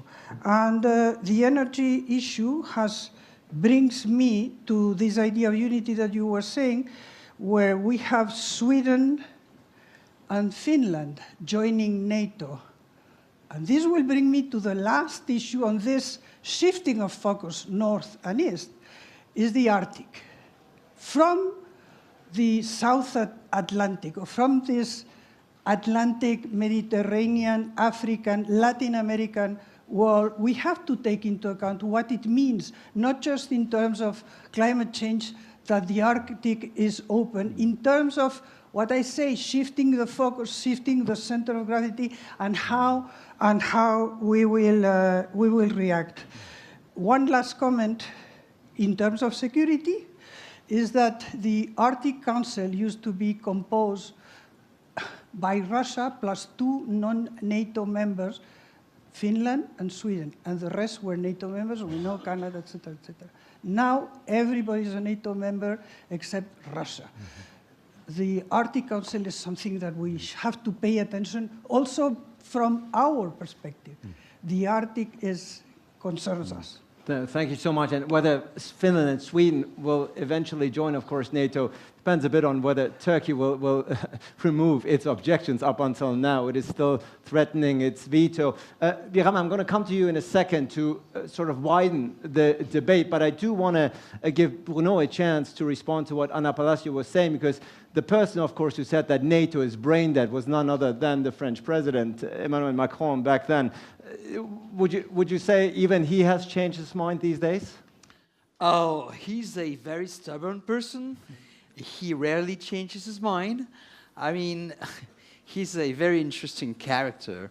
But let me get back to what you said. He didn't say NATO is brain dead. He said NATO was running the risk of becoming brain dead. But the important thing is, he was not referring to the military organization. He was referring to the alliance. And the alliance for him was about the trust that one could have between European countries, the United States and Turkey, And that was a comment that was deliberately focusing on a particular situation, which was northern Syria.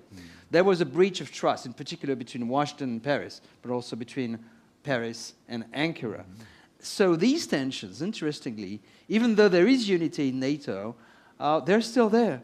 They're still there because even though Turkey is a faithful NATO member, no doubt about that, it takes positions from time to time which are slightly different from those of most other NATO members. So behind the unity, there are still possible tensions. Ukraine is certainly bringing NATO back to its core business. It didn't need a raison d'être. It already had it. It's always been the same. Collective defense to the east. It has always been its raison d'être. And there is a risk that because of this new focus on NATO's original mission, then NATO gets less preoccupied about what's happening south of it. And certainly the situation in Northern Africa, the Sahel, Africa, the Middle East, and the periphery, so of course, it's the periphery only if you see yourself at the center. But what NATO sees as its periphery will remain as important in the future because geography is geography. And that's the reason why the strategic concept of NATO actually says there is Russia, but there is also terrorism as a potential security threat for NATO that we all share. But there is a risk that in terms of political attention, in terms of security partnerships, in terms of budgetary efforts, NATO becomes so focused on Russia for good reasons that it tends to forget that there's a whole world out there and that the economic and political interdependence of our regions as such that we cannot, we should not, and we cannot actually lose our focus to the southeast and southwest of Europe. Indeed, Biram, we've listened to voices from Portugal, Spain, and France commenting first and foremost about the war in Ukraine, of course, where we in Europe, I'm based in Berlin, Germany, where we are mostly affected, but also the US and the international community, of course, for that matter. You are a military advisor at the UN Department of Peace Operations in New York. Before we spread out the discussion, give us a sense of the war in Ukraine right now, from where you're standing, from the international community's perspective, and also the US, if you will, because you are, at the end of the day, based in New York. Thank you very much. Let me, first of all, thank all the organizers for inviting us and for giving us this opportunity to discuss very important issues. Let me also congratulate all my colleagues who are working in the humanitarian pillar and also in the political pillar, and who are already intervening in the Ukrainian crisis without too much noise and without being always known. So I need to recognize the wonderful work they're doing. I am the head of the military affairs, the Office of the Military Affairs. And my institution is responsible of being aware of what is going on, planning accordingly, and generating the capabilities we need. But before doing that, we need to have a mandate. It's based on the mandate and its objectives, and based on the situational awareness that we plan and we generate capabilities. Here, we are facing a very difficult situation, whereby we are not able to have a mandate. Because, as you know, in the Security Council, we have 5 permanent members. 3 of them do not generally have too much difficulties to agree because they believe generally in the same values. And 2 others, at the best case scenario, are together. So, in the best case scenario, you have 2 poles, one of liberal democracies and the others. In the worst case scenario, you have 3 poles. How to find the compromise that is needed to come up with a satisfactory mandate? This is the challenge. And currently, it's not even possible to undertake the discussion because one of the permanent members is a belligerent and has the veto power. So we're almost hopeless. We are almost in a situation where there's nothing we can do. But we are anticipating for in case by extraordinary, we are able to have an agreement because the belligerent came to a better understanding, better collaboration with the others that can lead to the vote of a mandate and a resolution. That's where we are now. A lot of frustration, but who knows? One day we can have the surprise, so we are anticipating. But please, peacekeeping is not only about those who are in uniform. You have the military pillar, the police pillar, but you also have the humanitarian pillar and the political pillar. These two last pillars are actually making things happen in the field. Thank you. Thank you so much. Minister, if we're looking at this, certainly from where we are in Europe, our time is predominantly occupied by talking about the war in Ukraine for obvious reasons. But of course, there are many other conflicts taking place at the same time, sadly, all around the world. You're looking at Yemen, you're looking at Mali, you're looking at Ethiopia. Many of those conflicts don't get the necessary attention in the so-called Western world and media. What is the recipe here? What is the solution? Do we have to, America is probably a good place to plead for that, to have a much more open and wider perspective of what security actually means, not just for us Europeans, but the wider sphere and geopolitical aspects. Oh, definitely. I think you asked for the recipe. It's not easy, and there are no previous recipes for the complex conflicts we are facing. But definitely the idea of having this 360-degree approach and trying to advance what has already been settled in documents, such as the new NATO strategic concept or the European Union compass, that we should be enhancing the cooperative security of our spaces, and the partnerships are one way to look at it, because we are interdependent in terms of security. NATO has always had as its one of its core tasks cooperative security. It's true that right now, of course, due to what's happening in the eastern flank, we are focusing on deterrence and defense regarding Ukraine. People talk about a Ukraine drain effect. And Bruno has already mentioned the risk that we forget these other areas, these other sources of potential threats that we're facing. But I believe that the documents have it there. The NATO strategic concept sets the importance of cooperative security, of partnerships strongly. Portugal, and we're talking always, as we were discussing before, from our circumstance, from our place. And I'm proud to say that my country has always underlined the need to look at the South, to have this wider vision of security threats and responses.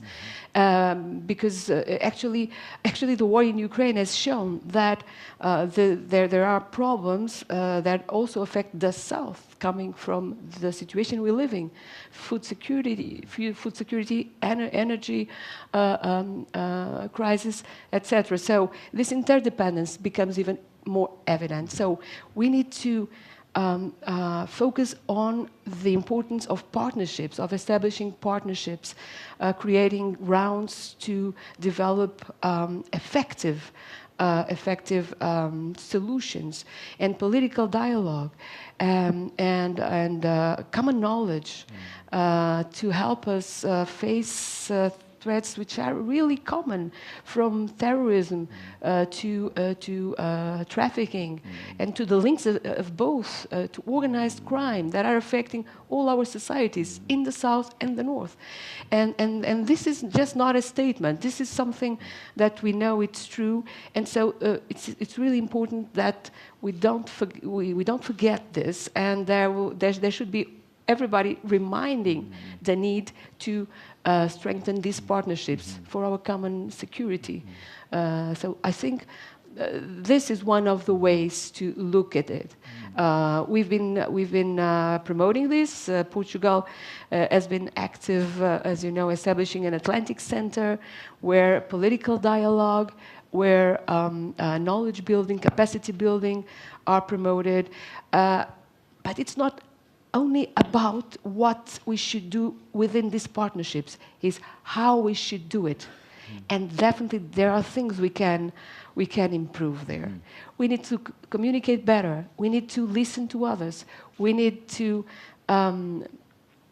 co-create this security environment. And this is something we can still work on, and requires maybe a renewed attitude regarding southern partners. A new attitude, Ana Palacio, is needed, says Minister Carreras. A closer look at the opportunities and the potential for cooperation in the South Atlantic, in the wider Atlantic. Do you think that all these conflicts that are taking place at the same time, that whether we want it or not, we are impacted by it, whether it's in Libya, it's in Mali, it's in Yemen, it's all around the world, it's not just Ukraine. Do you think that the European/Western political elite is coming to realize that everything is linked with one another? Do you see a shift? You've been someone who's been in power as foreign minister, talking to your colleagues. Do you think this 360 perspective is now? Well, unfortunately, what I see, and I have been recently in different trips in the Baltics, in the north, and first, they are convinced. It's publics, addressing publics is the defense minister of Latvia, addressing the German defense minister. And by the way, I'm paraphrasing now, but I was quoting Macron. Macron said, what we are currently experiencing is the brain death of NATO. The Economist, November 19. Now I'm paraphrasing Pabriks. He was addressing like this, the German defense minister. He said, we don't know if we can trust you. We are ready to die for NATO, for democracy, for our principles. Are you? I mean, this condensates the idea that is in the Baltics, and I would say in the East, with Poland playing a different role, a very important role in their idea that they will have an army that will be the most powerful army in the European Union. I will come back to that. But what I see is that there is a great commitment and a very convincement attitude in the north, in the Baltics, in the Nordic, in the East, where they see the West is back. I mean, honestly, the West is back. You say it in the southern European Union countries. It's not that clear how the West is back. The West is back. The East is in trouble. The South is divided. We stand by democracy. We stand by principles. We are here. We are ready to die. And this brings me to a different idea. First, it's not just terrorism in the Sahel. It's Wagner. Wagner is the low-cost Russian army. It's Wagner. We are, and Morocco knows it very well, as the military exercises that they have been conducting are beyond the idea of terrorism. It's security in a much more classical sense as well. It's hybrid. It's all this complexity. But there is also another idea that we have to address. It's okay, NATO is NATO. Now, what about the European Union? Are we going to act together? Are we going to overcome having 17, I'm not exact, maybe there are 18, 17 different aircrafts and 180 different weapons. I mean, not just, systems, all this. Are we going to come together and take our responsibility? Because, again, there is a neighborhood approach to that the Europeans have to come to terms with. And I must say that France has done it in Mali. Mali, it was France by itself, not the European Union, which places us against the need to get our act together, having a better coordination within the European Union is not contrary to NATO. And this is what we falsely have been saying. NATO is an alternative to the European defense. Not at all. What I think is that we have to come clear, invest. The Germans, that you know well, have pledged 100 billion. Well, I hope that we see this 100 billion, and that we see this 100 billion with, I'm very critical with this idea of just autonomy and European autonomy, but I think that we should understand that the first thing is an industry, is the defense, the European defense industry. We cannot have this fragmented defense industry. Mm-hmm. So my response to this, there are many angles to the question. Of course, the UN and General Job will give us, and there all the European countries are, but there is a dimension, which is European Union, that we have to come to terms with. Yeah, a European Union, of course, that is not always seeing eye to eye. It is putting on a unified front these days with 27 member states, but we do know, including Hungary, some countries are not necessarily abiding and subscribing to the notion that the European Union right now is acting in unity when it comes to Europe. NATO, of course, Biram, is transatlantic alliance first and foremost. Do you think from where you're sitting and looking at the globe and the many perspective conflicts that we're seeing right now, do you think it should evolve into something bigger than that, something beyond that? Is there a blueprint in your mind that NATO could evolve into something bigger, or do you think it will always first and foremost be a transatlantic alliance?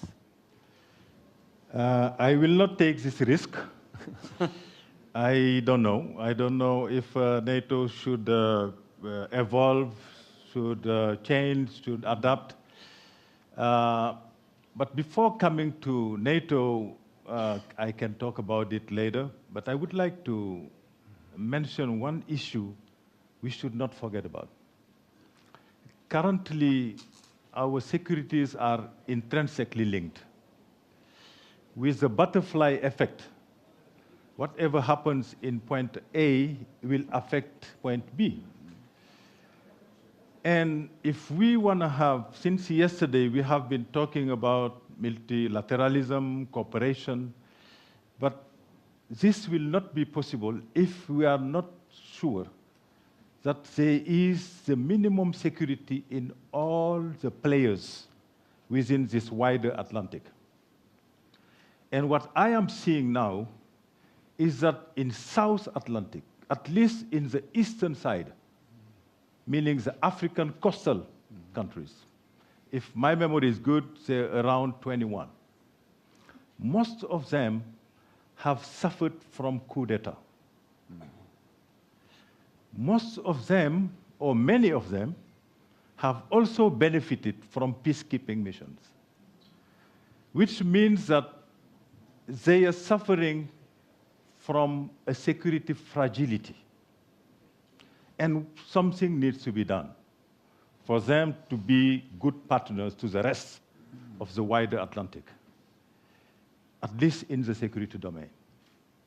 First, at the national level, I think countries in this side of the Atlantic need, in an autonomous way, to themselves define what they understand by security. What are their security priorities?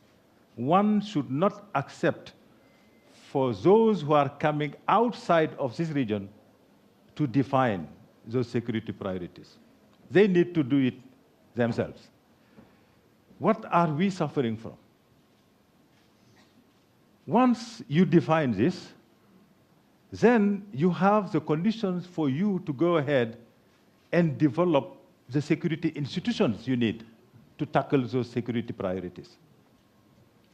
And then you have to conceptualize the way you would like to tackle your security priorities. This is not being done. This set of initiatives, definition of security priorities, creation of security organizations adapted to the priorities, and conceptualization of the way you would like to tackle your security issue. That's at the national level. Now, they all should also take into consideration the necessity to work at the regional level, because the securities are intrinsically linked. How can we make sure that our regional organizations are more effective in promoting security within our own regions? This needs to be done, and if needed, define regional security strategies that will set the framework within which we want to cooperate. It's extremely important. In many African countries, it is not done, and it is very difficult to practice something you have not put in theory. This is a very big security gap in most of these countries that are in the eastern side of South Atlantic.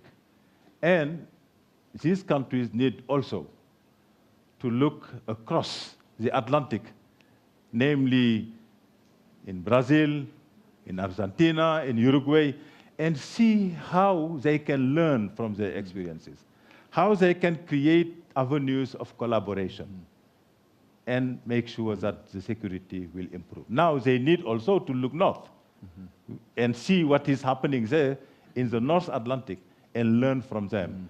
And if you want, I can take the floor later and elaborate more on the cooperation and all the impact that this cooperation can bring to the African countries that are in South Atlantic. We will certainly hear more from you in just a moment as we do the rounds. I'm also going to bring in the audience in just a moment. But Bruno, let me ask you, and this may be peculiar to ask a Frenchman, ask you about the Americans here for a second, because at the end of the day, they seem to be on a somewhat unilateral pathway for quite some time. America first, withdrawing from international affairs, increasingly the Syria war, certainly for many years, a prime example of that. Now they seem to be back in the game, due, perhaps first and foremost, due to the war in Ukraine. Is this something that has shown to the Europeans / the West that at the end of the day, as much as we talk about autonomous, strategic autonomous defense and security in Europe, America, at the heart of it, is still the indispensable nation. Without the US, the security aspect cannot be guaranteed, in this part of the world at least. Sure. Before I do that, let me quickly answer two of your questions. One, will NATO become global? The answer is no. No and no. For four reasons. One, because there is no consensus on it. But that's not even the most important reason. The second reason is the treaty. The treaty, you cannot find an agreement to modify the treaty anyway, even if we wanted to. Three, we have enough on our plate. Russia is back, unfortunately, in a bad way. So that's enough for an alliance. And finally, the US is not interested anyway. The US does not want NATO to expand to Asia. So for these four reasons, NATO will not become a global alliance. Let me just add a very quick word about the interconnection of conflicts and why, from most Westerners' point of view, Ukraine is special. Ukraine is not just another conflict. Ukraine is special because it has global ramification on four different levels. Level one, power. It involves a UN Security Council permanent member, one which is also a nuclear power, and a big one with that. Number two, it has broken a fundamental norm. It's not only a country attacking another one, it's a country that wants to erase one of its neighbors from the map.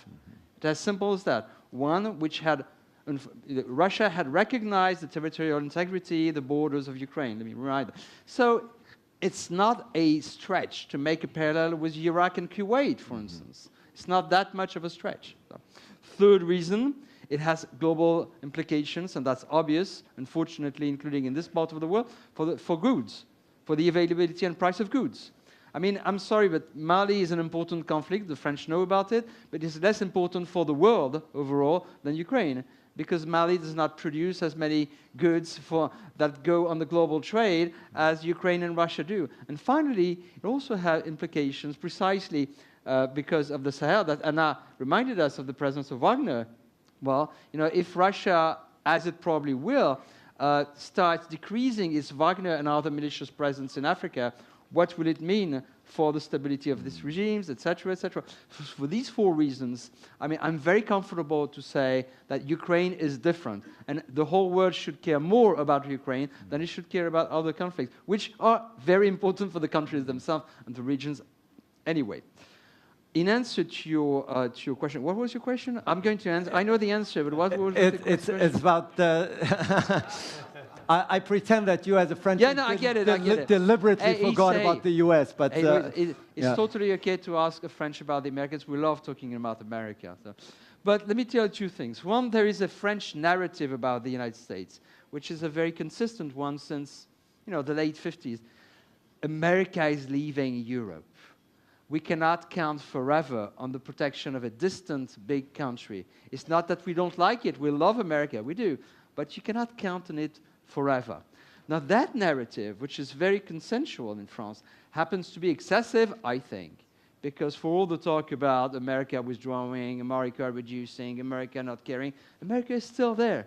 America has proven that it can be quickly back en masse if needed, if Europe needs it. So I think that pervasive French narrative is a bit exaggerated. At the same time, there's a kernel of truth in it, because you talk to the US armed forces in Europe that have been deployed provisionally for the support and reassurance of our Central and Eastern European friends, they say, hey, we need to go back to Asia now.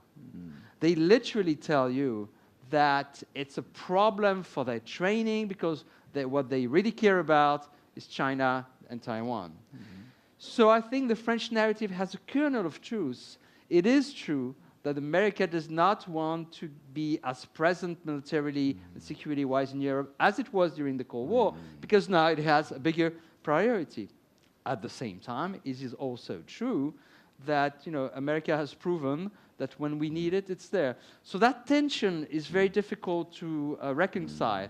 It's permanent tension. Has been going on since the 50s. You need to pay more for your defense, but you also need to buy more American.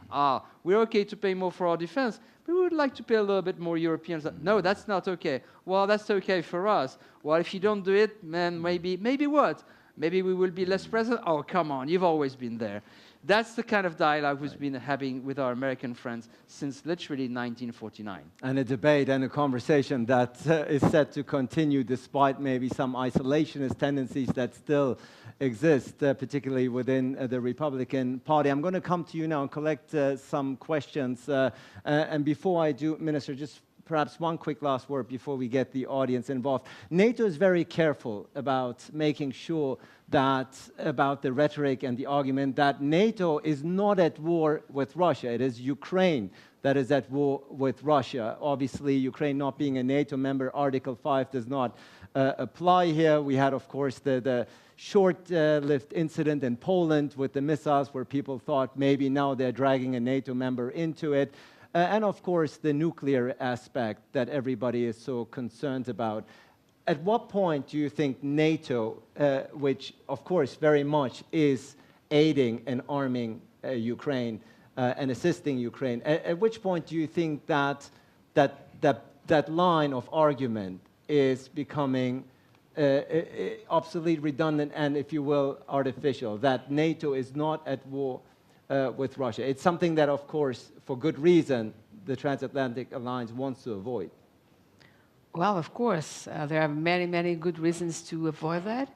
And I believe that NATO will stick to this, even though admitting that the allies are helping in many different ways. Under the Ramstein group, for instance, under the lead of the Americans, but also at other levels, Ukraine. And this effort needs to be strengthened, in fact. And so this is clear among NATO.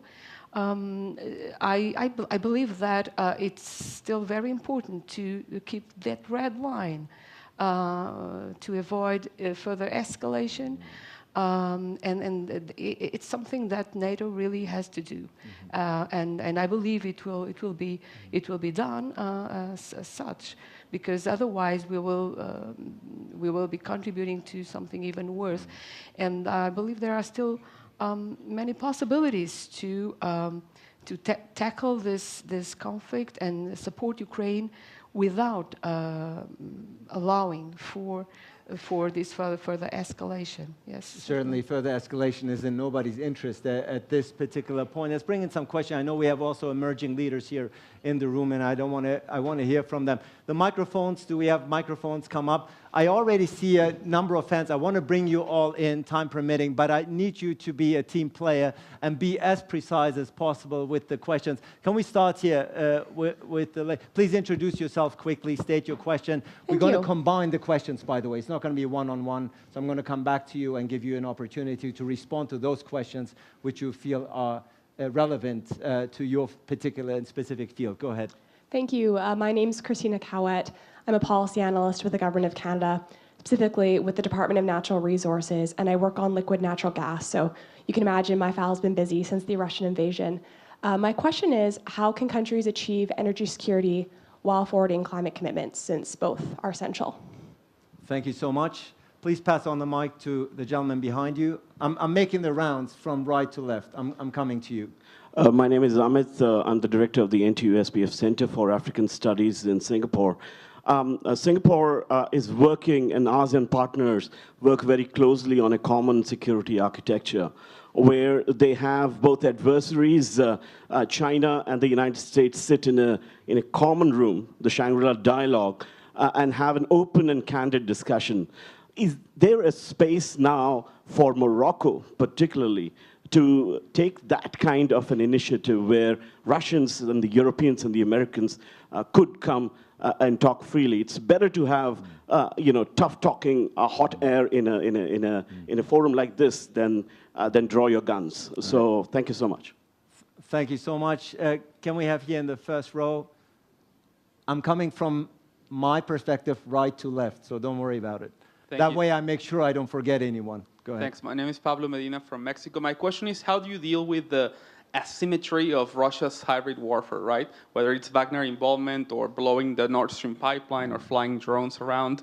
It's a hard one, right? But how do you play it with a pragmatic standpoint rather than an idealist standpoint, right? And I think that Russia sometimes plays with a different mindset. So that would be my question. Thank you so much.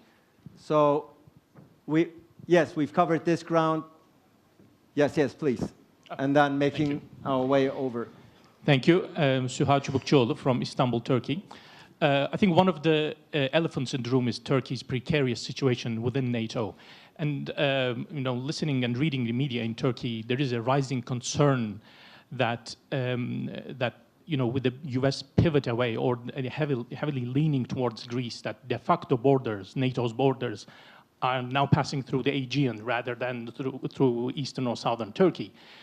I want to ask the speaker's opinion on this, and especially Turkish President Erdogan's close flirt, let's say, with President Putin of Russia, and his stated intention for Turkey to join the Shanghai Cooperation Organization. Now, how would that fly with NATO? Are these two things compatible? Thank you. Thank you so much. Now, making our way, exactly, going this way and then coming down here. Richard Danziger from the UK, working on migration and security. One of the speakers mentioned how much more important the issue, the conflict in Ukraine is than that of Mali. I'd be curious to hear from other panelists, because I would say that's a very short-term view of looking at things. And the potential of insecurity reaching out to Europe and beyond from what's going on in the Sahel remains enormous, and we shouldn't be blind to it. Thank you so much. Yes, please go ahead and then hand over the mic. Thanks very much. Michael Stopford. I joined this 10 minutes late, so I hope you didn't already cover this. But 10 years ago, I ran NATO's strategic communications in Brussels. And we were, at that time, working quite closely with Russia, rather unexpectedly, including on areas of sort of suicide, bombing, terrorist prevention, etc. And I just would like to comment on one thing here with this view about the war at the moment. The Cato Institute in Washington, which I'm sure you know as a fairly conservative institute, put out a paper a few months ago saying it was entirely predictable that NATO expansion would ultimately lead to a tragic, perhaps violent breach of relations with Moscow. Of course, we have the defense minister, foreign ministers here, and it would be very interesting to know what they think about that. And I would say that, again, I don't know if you've talked about this already, but President Macron's interesting comment about a new security architecture, including some kind of security guarantees for Russia, would seem to me, speaking very personally here, that's a very promising avenue to discuss. And I'd love to hear what people say about that. Thank you so much. We actually covered all that within the first 10 minutes. No, I'm just kidding. This is, no, good Okay, question. Of thanks course, a lot. the question, what, if anything, what blame NATO has to bear here, if at all, is of course one that I will address to the audience. Yes, yes, all of you in that corner. Yeah, okay. I see a very diligent. I will leave the microphone on this square, right? Please. Okay. Professor Nadia Moti from Mohammed V University in Rabat. I can 100% agree with General Diop when he said that peacekeeping is not only a matter of military, but it's also humanitarian and politics. And as a Lambeth citizen, each time I'm reading the news and each time we hear this, probably the Third World War, etc. So for us, it's an alarming decision, knowing that there is also the military industry that has its also lobby. So we really want to hear from not an expert point of view, but we want to have your... Thank you so much. Thank you. My question, we had been hearing for last 1 hour, Ukraine, Ukraine, Ukraine. We understand it is your priority today. I want to ask a question to both Minister of Defense of Portugal and Ana Palacio. I see that today the Mediterranean, which is a very important strategic zone for you, is absent from your strategies and from your priorities. The Madrid strategic concept, adopted only a few months ago, had made a very mild reference to the Mediterranean dialogue. Unfortunately, we have been working with you for a long time, and we have here about 4 or 5 ministers, Foreign Affairs, Ben Issa, Moratinos, yourself, Ana Palacio, where we're attending all this Med dialogue. It was a 1-hour meeting every year, and you're not sharing with us anything. The second question for you too also is the coherence in your policy as far as the region. And as far as Europe, I see that the policy of Europe was absent. The security of the European Union policy, it was absent in your debate. What kind of coherence do you seek? Because I know you're all Europeans. Of course, the alliance is something wider, but where is the instrument of the European Union in this context? So I think that what is important is how you think your countries of the Mediterranean, Spain, Portugal, and so on, Italy, should enhance the Med dialogue within NATO. Thank you so much. I think we have 2 more questions here, if I count correctly, and then we're going to throw it back to the panel. A very wide variety of questions here. I'm very much looking forward to the answers. Professor Yasmin Hasnawi from the American University in Kuwait. My question is for the Minister of Defense. Many have been celebrating the unity of the NATO and the West since February 2022. When you compare that to the pull-out from Afghanistan or the military intervention in Syria and Libya, the question is, why did it take an invasion on the European continent to bring about such a unity? Thank you. Thank you so much. And the final question goes to, yes. Yes, indeed. Hi, my name is Astana. I'm the ambassador of Malaysia in Morocco. My question is, why does NATO refuse to die? Or more accurately, why does NATO refuse to die? Refuse to die? Refuse to die. Or more accurately, why do some of its members refuse to bury NATO, even as its raison d'etre had been met more than 2 decades ago? My suggestion is, as the need for the organization that was set up has been met, bury it, and then create new ones as new needs and challenges arise. Simply because when your only or your main tool in the toolbox is a hammer, every problem is going to look like a nail. And my suggestion is that is what we have today.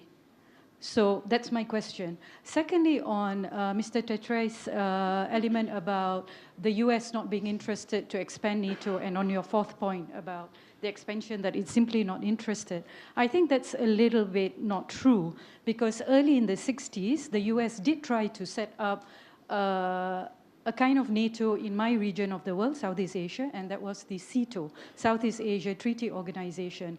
But it was an absolute flop, simply because countries in my region absolutely refused. Why? Because it was anathema to our culture, to our values. The countries in our region generally do not believe in confrontation.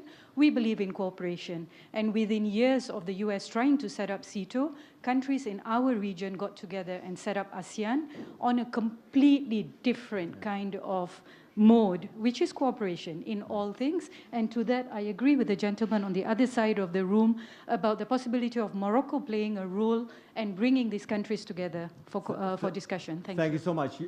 You promise it's going to be a very short one, 30 seconds. 30 seconds. First, isn't NATO... If you start with first, we're going to be in trouble. Very, very, very short. 30 seconds, not first. You lost already 15. Isn't NATO afraid that by supplying arms, you're pushing Russia to use nuclear weapons? Number one. Number two, who is going to lead the peaceful negotiations if Russia does not accept Guterres, our dear beloved Secretary General, as a mediator in this regard? Thank you. Thank you so much. Quite a wide variety of questions here, many, many aspects. Please don't feel obliged to answer all of them, otherwise we're going to miss lunch. But certainly some of them were directed to you personally, and some are pertaining to your field in particular. Minister, I don't know, why does NATO refuse to die? It's an interesting one, but please go ahead and... Okay. Why would NATO want to die? That's the question. NATO has always evolved through crisis, and that also addresses some other questions. NATO is a defensive alliance. It should remain so. I also think it should not, and is not probably willing to go global, of course.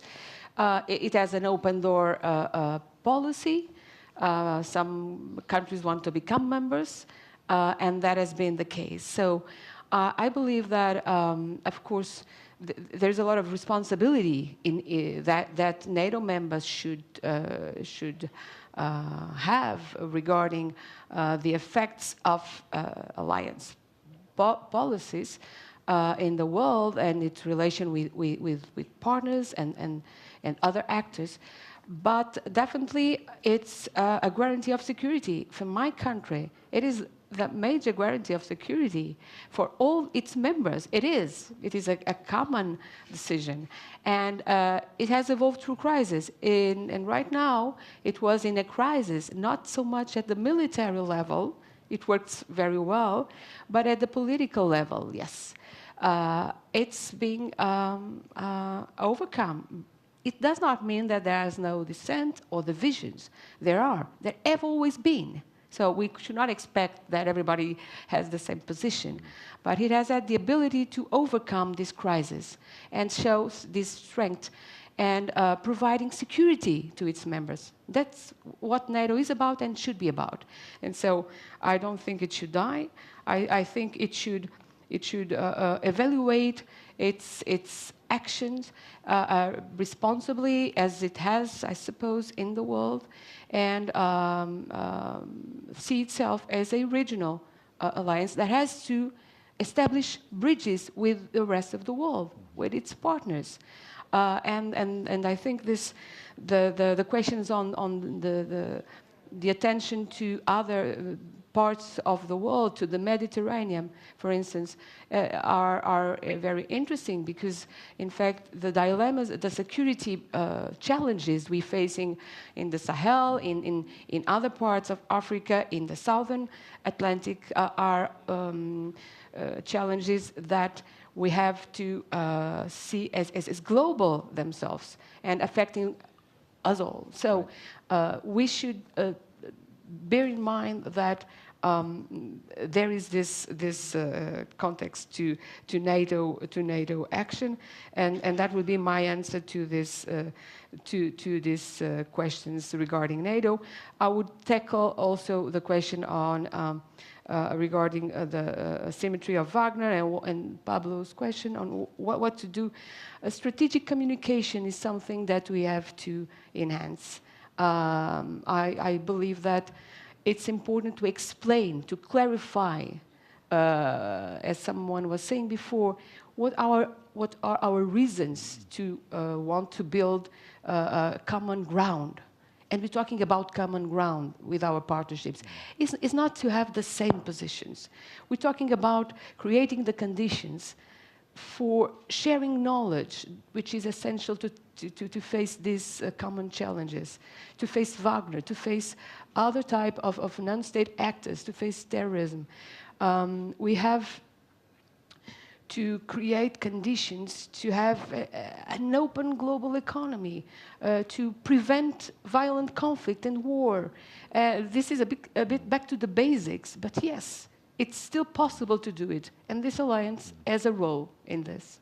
Thank you so much, Minister. Ana Palacio, which questions do you want to answer?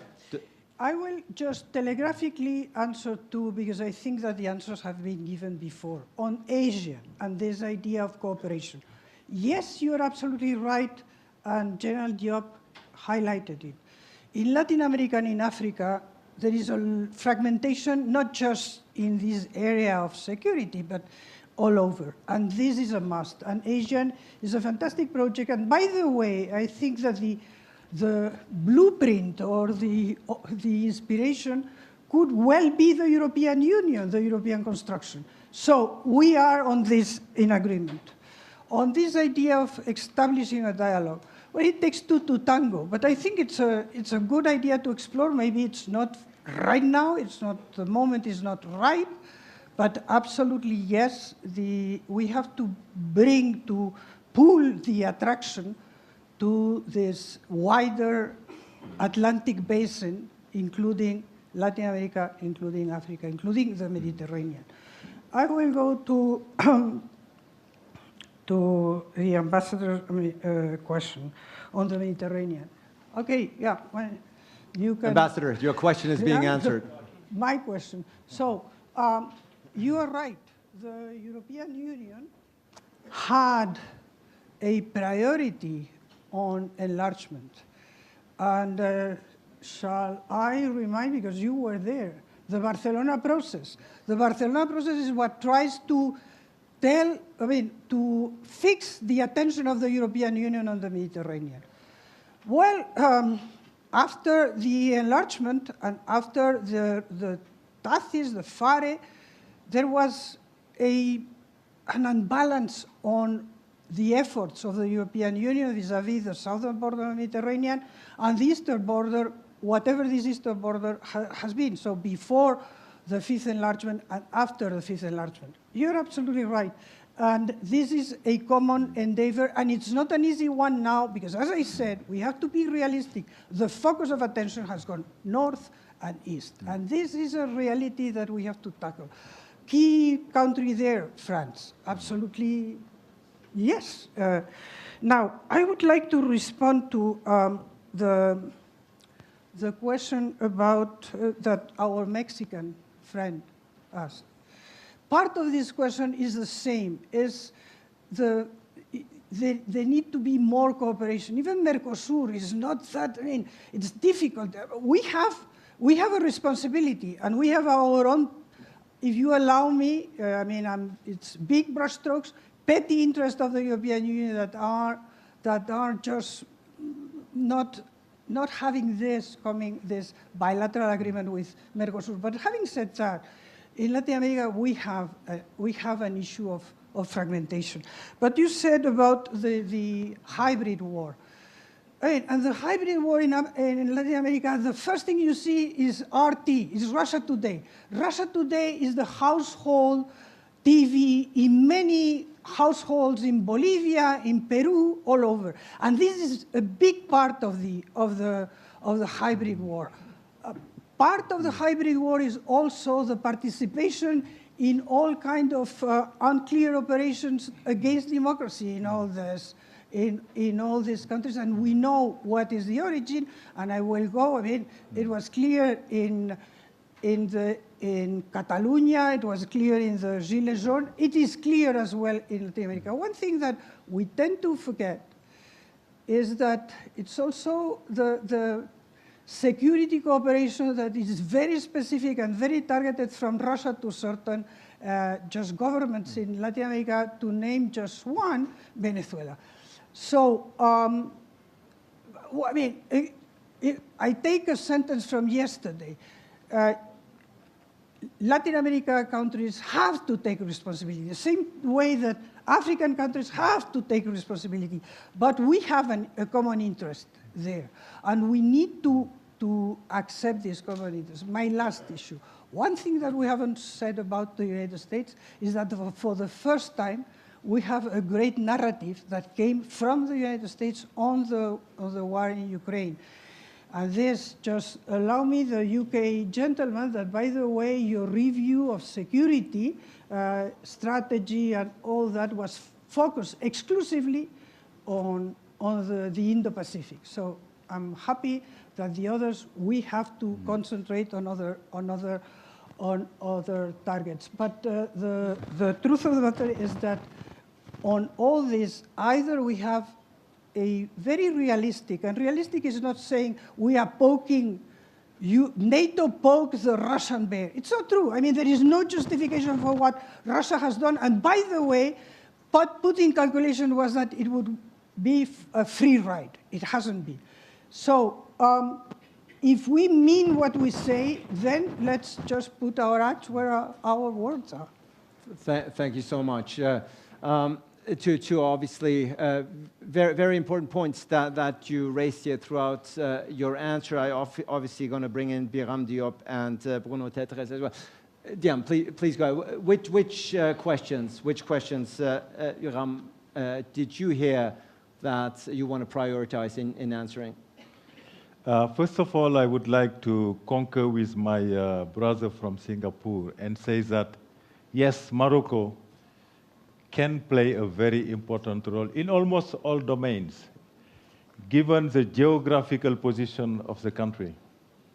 Morocco is part of the center of gravity of the world, and as such, can serve as a bridge between the different parts of the world. And the good news is that, based on what I know, Moroccan authorities understand that very well, and they're playing the role they have to play to bridge all the different parts of the world. Yes, totally. Morocco can facilitate the dialogue in all domains between all stakeholders.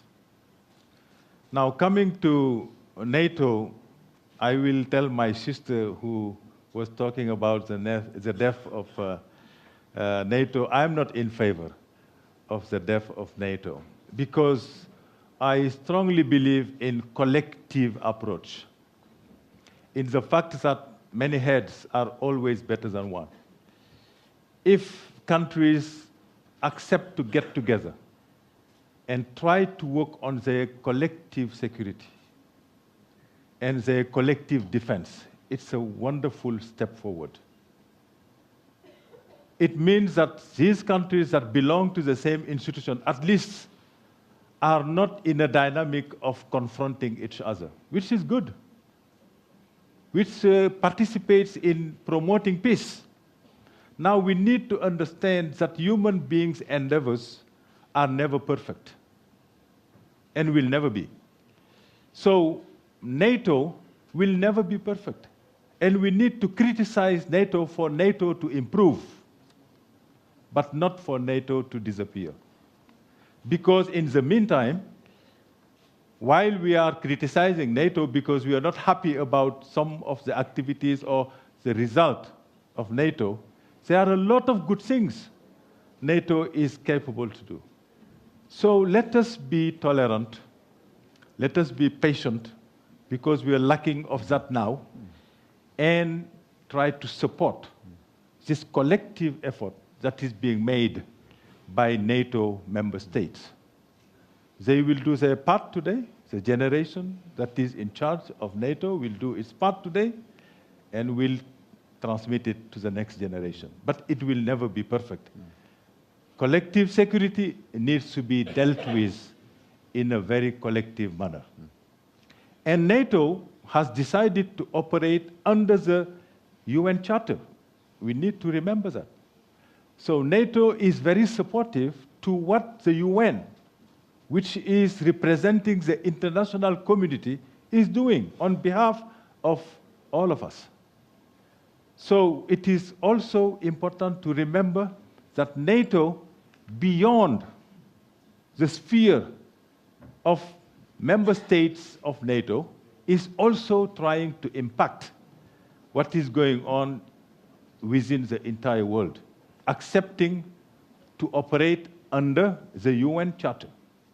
I was in NATO not a long time ago, and I can tell you that NATO is supporting very effectively the UN in many regards, in the training, in the capacitation of our units that are being deployed, in women, peace and security, in fighting against terrorism, disaster relief, and so on and so on. But unfortunately, those achievements are not very often known by the public. So if I have a recommendation to give to NATO, is to communicate more strategically so that what they are doing is known by the public. Now, I will finish with the ranking of conflict. I think we should not rank the conflict. I am coming from Mali, and if you tell Malian populations who are suffering very badly on a daily basis from this long-lasting crisis, that the Ukrainian war is more important, they will not agree.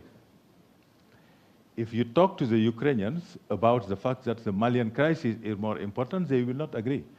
So the importance of the conflict depends on who is speaking. We should not go this way. All conflicts are extremely important. All conflicts have negative impact to our world peace and stability. And as a team, in a very solidarious manner, we need to work together, hand in hand, to make sure that we face all conflict. All of them are important. We should neglect none of them. Thank you. Thank you so much, Biram. All conflicts are important. We are in the final minutes of this panel, but of course, Bruno, I want to give you a chance, not just to respond to some of the questions that you feel are important to your specific research, but your remarks that the conflict in Ukraine is more important than the one in Mali clearly has caused some irritation here. Perhaps you want to clarify. I don't need to clarify what I said, because what I said is on the record. It is not that Mali is more important than Ukraine. This is where my distinguished neighbor, we don't have a disagreement here. We should not rank conflict. Of course, and I believe I said it, the conflict in Mali is much more important in terms of life and death, economy, suffering for Mali than Ukraine, obviously. But in terms of global repercussions and global ramification, I stand by my comment. It's not short-termism to say that in terms of short and long-term repercussions, Ukraine, I believe, for the world at large, Ukraine is more important than Mali. It's not hierarchy of conflicts, of course not. It's ranking in global implications. Now, if you ask me, Richard, whether the Sahel is less important for the long-term future of Europe than what's happening in the East, I would say, no, it's probably as important. So here, it's a matter not of perspective, but of the qualification, I guess. Very quickly on a couple of other points. To my Singaporean colleague, it's not a problem of finding a room to talk. There are rooms everywhere, starting with the OSCE that Russia has deliberately gutted for 15 years. There was a room in Singapore. It didn't give, many results. So it's not a matter of finding a room. There's a saying in French, on ne fait pas boire un âne qui n'a pas soif. It's a matter of two contenders interested in negotiating, which is not happening at the moment. Quickly, Turkey and Greece. There is no such thing as a de facto Article 5 border. The Article 5 border is what it is in the treaty. It is as simple as that. There is, however, an EU border, and that EU border is between Greece and Turkey. And some countries care about that EU border, my own country in particular. SCO is okay. Talking to Putin is okay. Attacking one of your neighbors would not be okay. Quickly, now on two other points, the security guarantees RUCUS. Look, I'm on the record for criticizing very strongly my president, and I'm not known for being an adversary of my president, but on this particular point, I mean, the timing was atrocious. Talking about security guarantees now was, frankly, a bad choice. I think it's shocking for the Ukrainians to hear that Russia could get security guarantees. I mean, aren't they the ones who should get security guarantees? Remember that Russia has violated all the security guarantees it gave to Ukraine, the positive and the negative ones. So I think that my president has sometimes been better inspired. And before talking about the new security architecture for Europe, let us see where this war takes us. We used to have an architecture based on the OSCE. OSCE, OTSC, NATO, EU, that was the architecture. Again, if you look at the history of the OSCE, our collective security organization in Europe, one country in particular has deliberately gutted it. And that country was not Ukraine, it was not France. Finally, my distinguished, distinguished ambassador from South Sea, Seattle died. The South East Treaty is still into force. It's still considered by the UN and by the US as being into force, yes. Yes, absolutely. Yes, it is. It is into force. The organization is dead, the treaty is still there, and the last time I checked, Thailand and the Philippines are pretty happy to still have security guarantees provided by the United States. Thank you. I'm talking about the Bangkok Treaty. Is that clear, right? Yeah. That's the Bangkok Treaty. Yeah. But I think the one thing is very clear, and the Mandela Pact. And you pointed it out. Certainly, nobody's. There's not a prioritization or hierarchy of conflicts here by any stretch of the imagination. I think that's become abundantly clear, so there are no misunderstandings. You're talking about the global ramifications, and at the risk of, the ambassador said, all I've heard was Ukraine, Ukraine, Ukraine. I hope that's not true. I hope we were able to broaden the scope here within the past 75 minutes. But, Minister, we have 60 seconds left. We did start with Ukraine, and at the risk of beating a dead horse, allow me to end with Ukraine. How and when is this going to finish? A very easy answer, very easy question. When we understand that there is no abstract peace, that peace will only be possible if we acknowledge the circumstances of war. And these are very clear. There is an invader, and before we are in a condition, in a position to negotiate, the invader has got to go and create the conditions for talking about possible concessions, but not before. We need to acquire the space for building peace. Ladies and gentlemen, NATO, the South Atlantic, and the global strategic balance. I think one thing has become abundantly clear throughout the past 75 minutes. We live in an extremely fragile world. I think that, unfortunately, is blatantly clear. It has been made clear by our four esteemed panelists. We need to be very careful going into 2023 in order to avoid the word that has been coming up here, escalation here at this front. Be that as it may cooler heads prevail. Elena Carreras, Minister Carreras, Biram Diop, Ana Palacio, and Bruno Tertre, thank you so much. This is your applause. Thank you so much.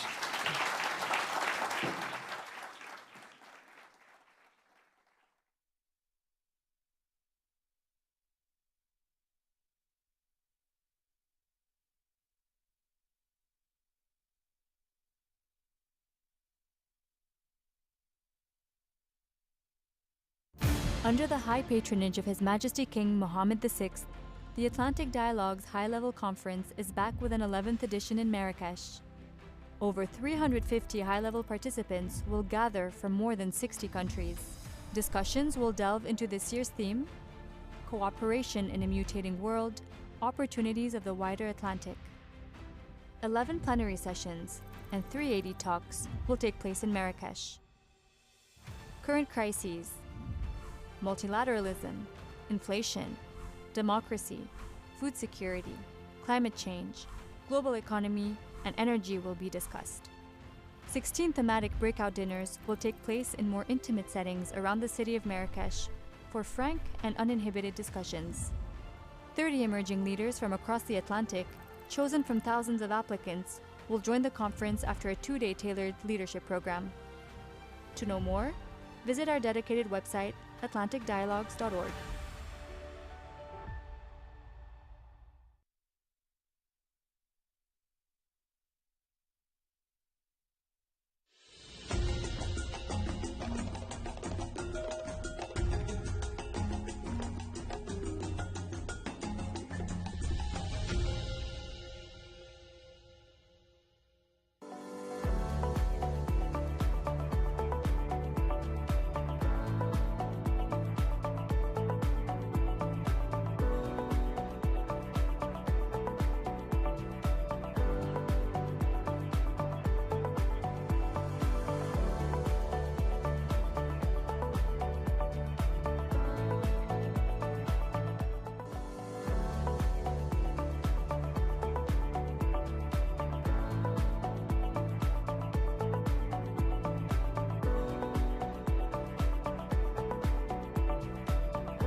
Under the high patronage of His Majesty King Mohammed VI, the Atlantic Dialogues High-Level Conference is back with an 11th edition in Marrakesh. Over 350 high-level participants will gather from more than 60 countries. Discussions will delve into this year's theme, Cooperation in a Mutating World, Opportunities of the Wider Atlantic. 11 plenary sessions and 380 talks will take place in Marrakesh. Current crises, multilateralism, inflation, democracy, food security, climate change, global economy, and energy will be discussed. 16 thematic breakout dinners will take place in more intimate settings around the city of Marrakesh for frank and uninhibited discussions. 30 emerging leaders from across the Atlantic, chosen from thousands of applicants, will join the conference after a 2-day tailored leadership program. To know more, visit our dedicated website, atlanticdialogues.org.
So, Mr. Perrin, you are a senior fellow at the Policy Center for the New South. You're also the director of research at the Institut de Relations Internationales et Stratégiques, specializing on energy issues, and you're a professor as well. So thank you very much for being here. It's an honor to have you with us today. Thank you very much.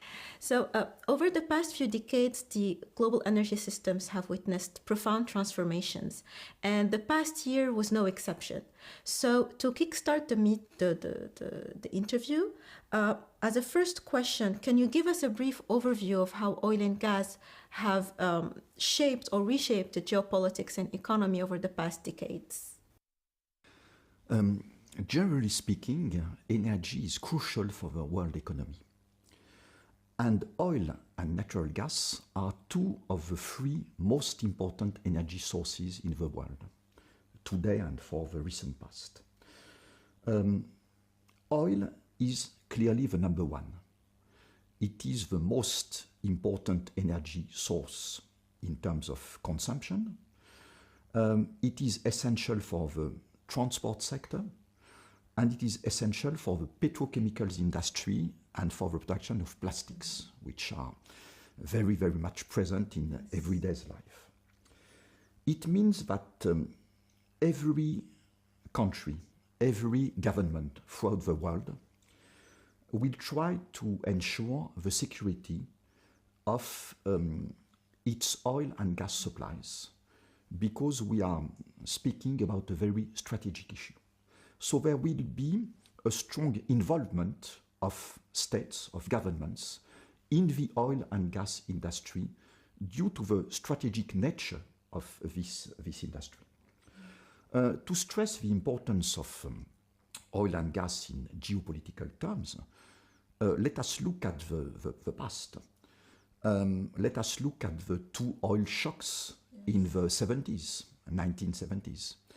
Let us look at the famous Gulf Wars during the 80s and the beginning of the 90s. Let us look at the US sanctions against Iran, including oil and gas sanctions, since the Trump administration in 2018. And of course, presently, let us look at the Ukraine war. So clearly, for decades, oil and gas, first oil, second gas, have played a key role in the understanding of world geopolitics. Yes, as you mentioned, the world has witnessed numerous energy crises. So I'd like to know, how is the current energy crisis of 2022 any different from the previous ones? The war in Ukraine involves, of course, Russia. And Russia is an energy superpower. Today, this country is the second largest gas producer in the world. It is the third largest oil producer in the world. It's the number one gas exporter. It's the second largest oil exporter. Oil meaning here crude oil plus refined products. So when you are dealing with a war, with a crisis, which involves one of the largest reserve holders, producers and exporters of oil and gas, you have something which is very special as compared with other geopolitical crises in the past years or decades. As far as the present war is concerned, we have a combination of Western sanctions, especially European and US, not only, but especially, against Russia, involving the energy sector. Among the various economic sanctions against Russia, you have energy sanctions. You also have, in this world, measures taken by Russia in the form of retaliation against Western powers. You have the use of gas as a weapon. It's clear, by Gazprom, which is the largest gas group in the world. You have recently, end September, attacks against the Nord Stream 1 and Nord Stream 2 gas line projects. You have in Ukraine attacks against power facilities, deliberate attacks.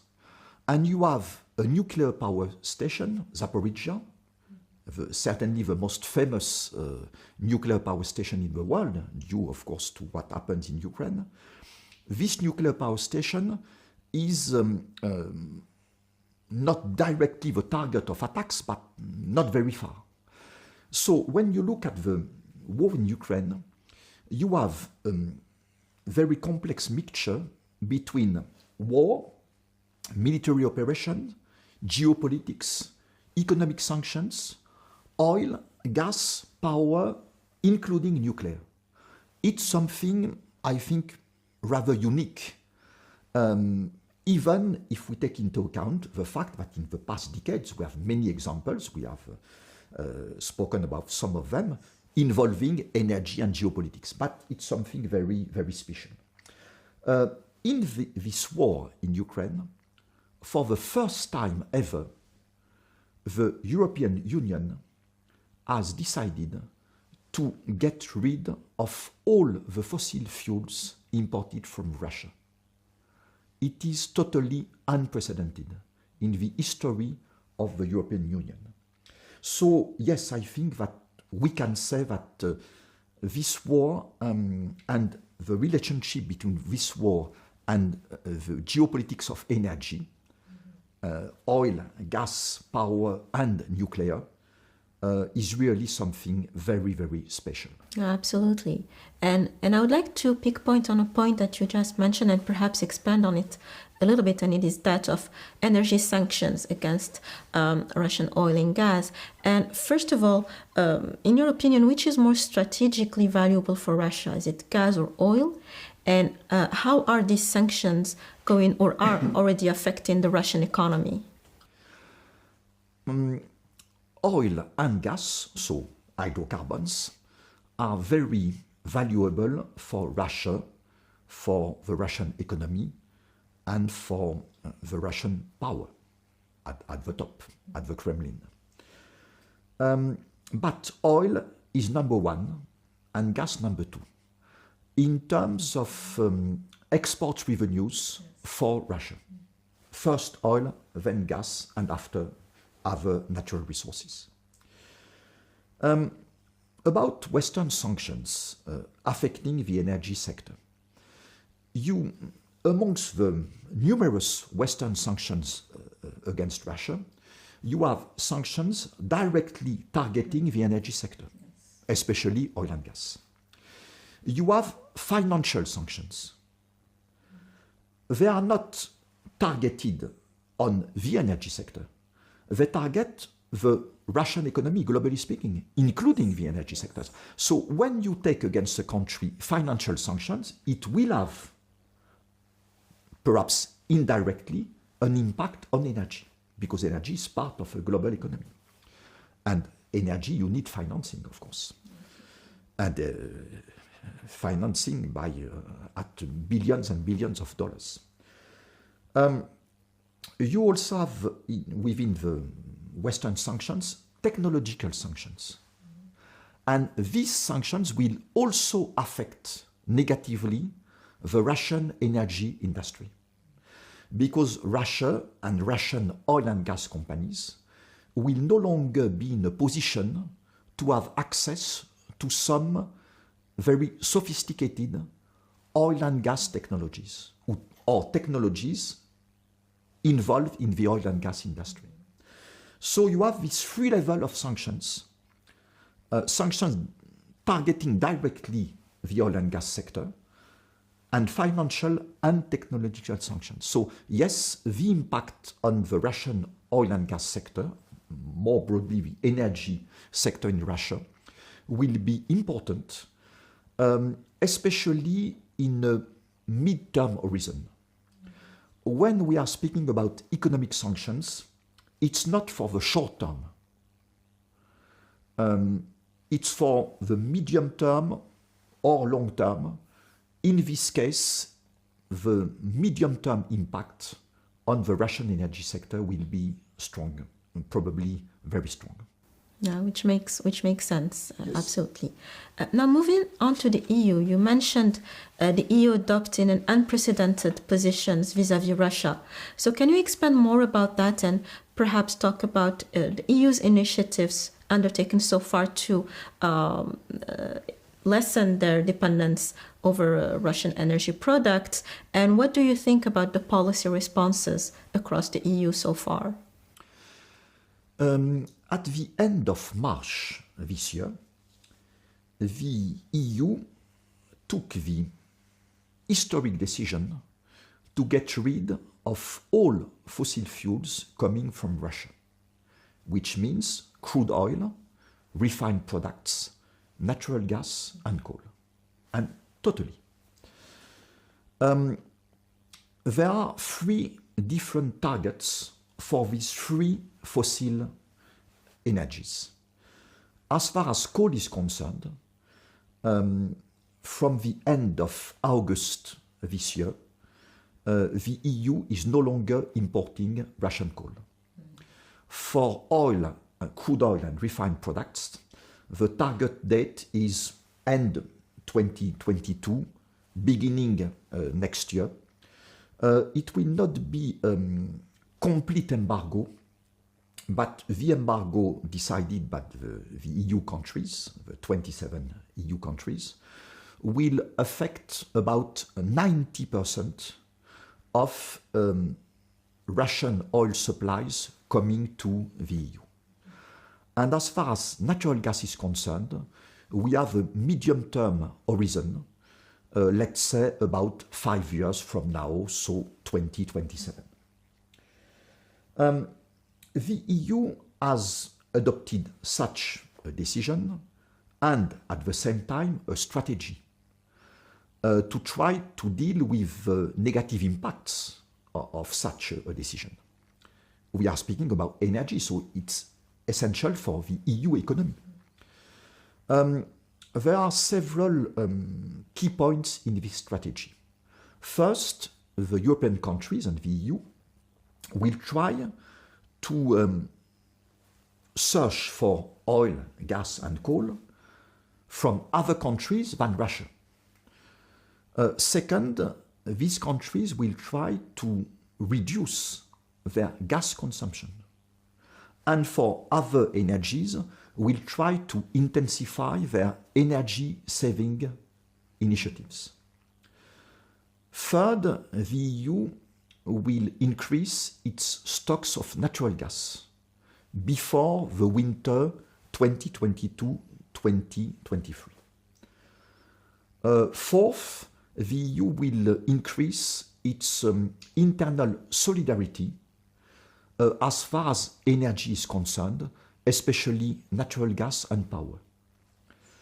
And last point, and not the least, the EU will try as far as possible to protect its population and its companies against possible very high prices of energy, especially gas and power.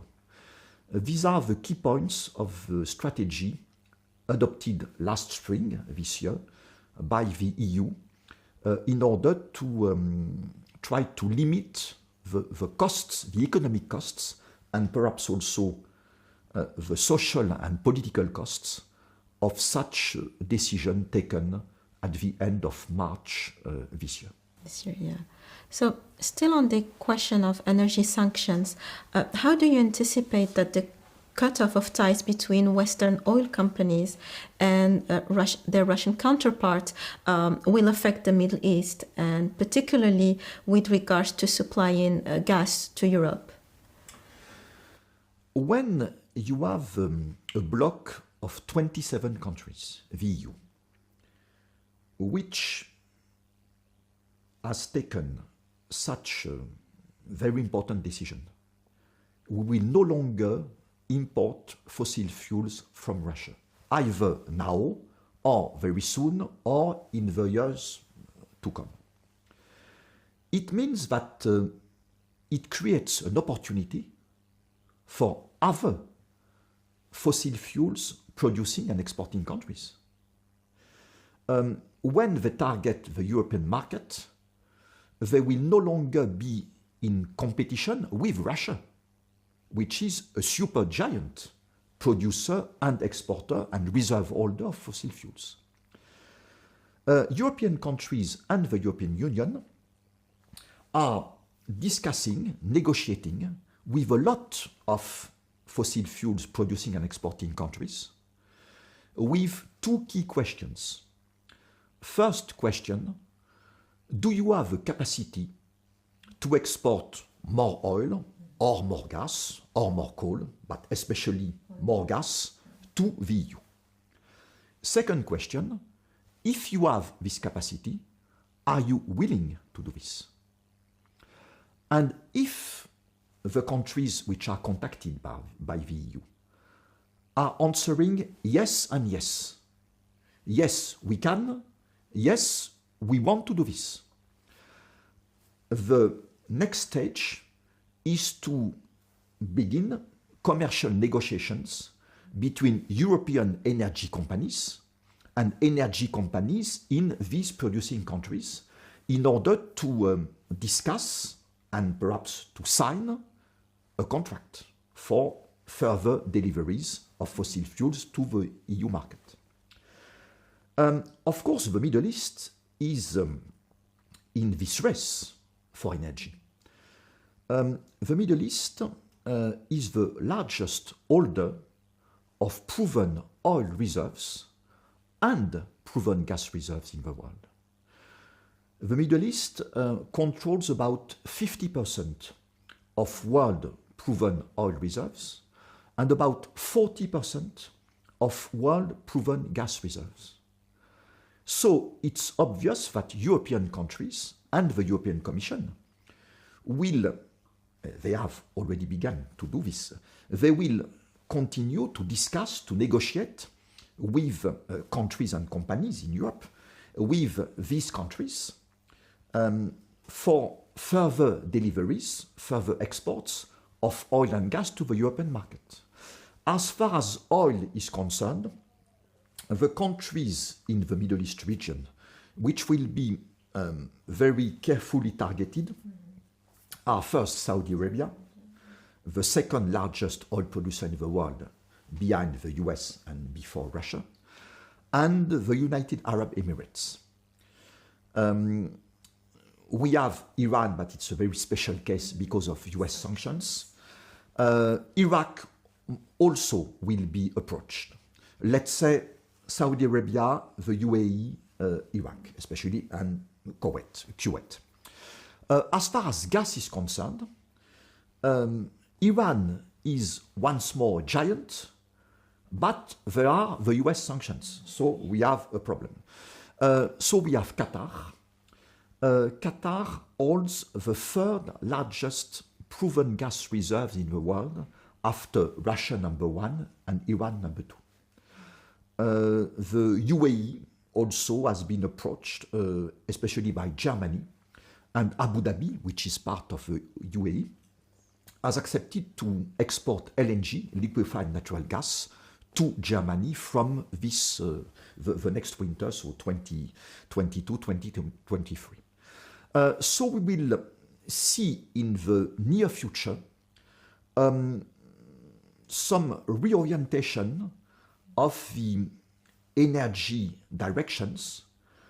More Russian oil will go to Asia, more US oil and Middle East oil will go to Europe. And as far as natural gas is concerned, Russia will try, but it will be much more difficult than for oil, because the oil and the oil market are much more liquid than gas and the gas market.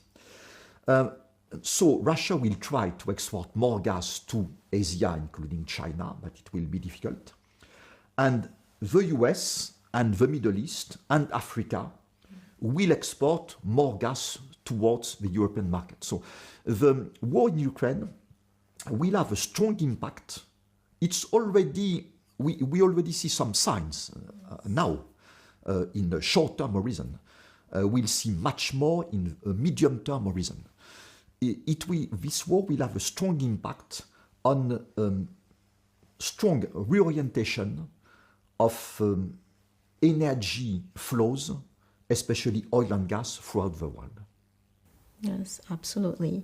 And with Russia being part of OPEC Plus, I think one of the questions that I had is, how will Russia's isolation affect dynamics within the OPEC Plus group? And in particular, how will the OPEC Plus recent oil production cut will affect energy security, more broadly speaking? Russia is part of the coalition, which is often called by the media OPEC Plus. OPEC Plus, 23 countries, of which the 13 OPEC member states, plus 10 non-OPEC countries, including Russia. So far, despite the war in Ukraine and all its geopolitical and energy impacts, OPEC Plus is going fairly well.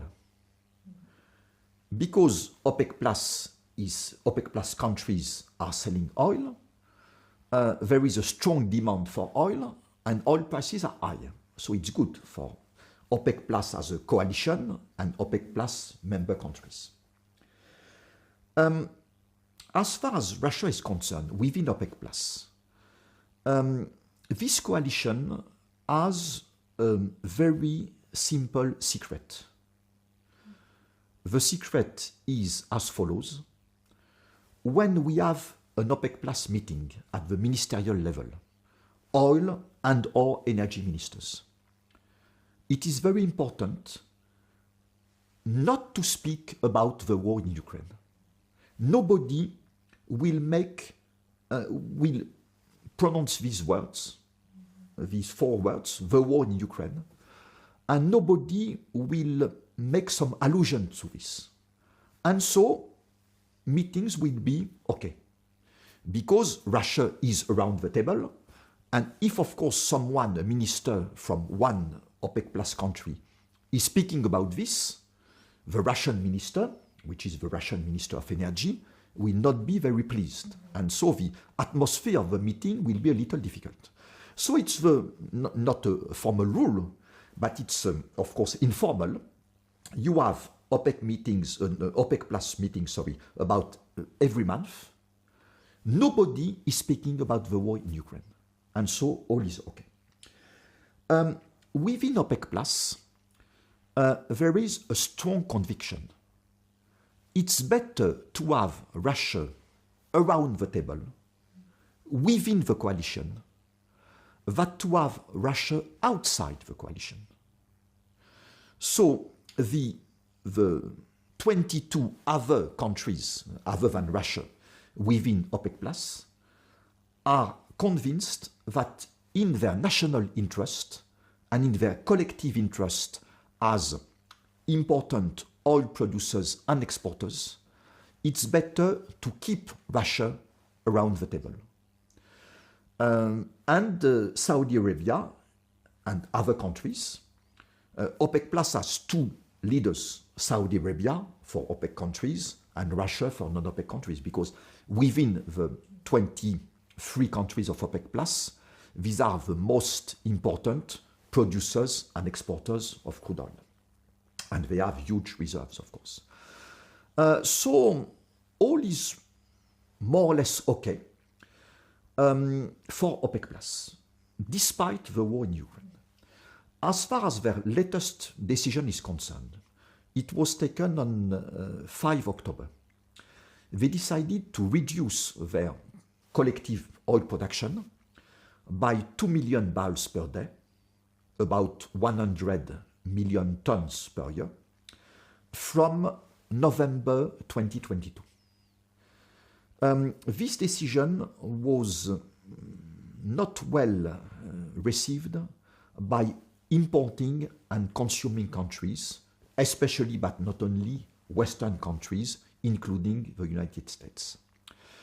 Will this decision put be a risk for the oil security, oil supplies for the world? I don't think so. Of course, it will mean less oil on the market. But due to the war in Ukraine, due to high inflation, due to the policy of large central banks, with the rise in interest rates, we have growth, an economic growth rate in the world, which is not very high. And so when you have a slower economic growth, it means that the world this year, in 2022, will consume less oil than if we had a strong economic growth, such as last year in 2021, with a 6% economic growth rate last year. And before the war in Ukraine, we thought that we would have a 4% growth rate this year. It will not be the case, far from that. So I think that in terms of balance between world oil supply and demand, the situation will be okay, despite the strong reduction decided by OPEC Plus participating countries on 5 October this year. Yeah. And this is really a good example of where economic and energy considerations intersect and explain each other. I have perhaps one other question with regards to energy sanctions. So I'll go back very briefly to that. So in your opinion, how would the proposed G7 oil price cap affect global oil markets?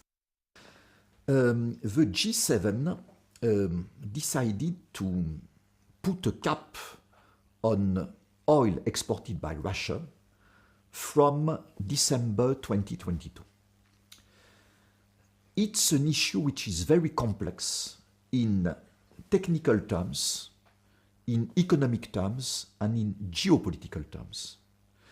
And I think that as of today, the jury is still out on the efficiency and the economic feasibility of such a measure. But if such a measure could be applied and more or less respected, of course it would deprive Russia of a significant part of its oil revenues. And for countries such as China and India, which are not sanctioning the Russian economy, which are going on importing Russian oil, it would lower their oil import bill.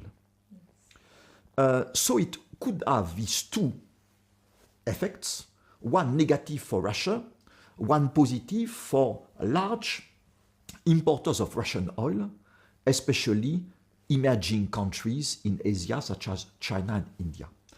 But I think that on this issue we have to remain very cautious, because normally this option will be applied, will be implemented from December 2022. But it's very, very complex, and perhaps we could have some surprises as far as this issue is concerned. And we will see in the next few months. Thank you very much. We could expand the discussion for further, since it is such fascinating topic, but unfortunately we have to close now. So thank you again for your time, and I'm looking forward for our future exchanges. Thank you for these questions, which are very topical and very important for billions of people, not millions, but billions of people throughout the world. Thank you. Thank you.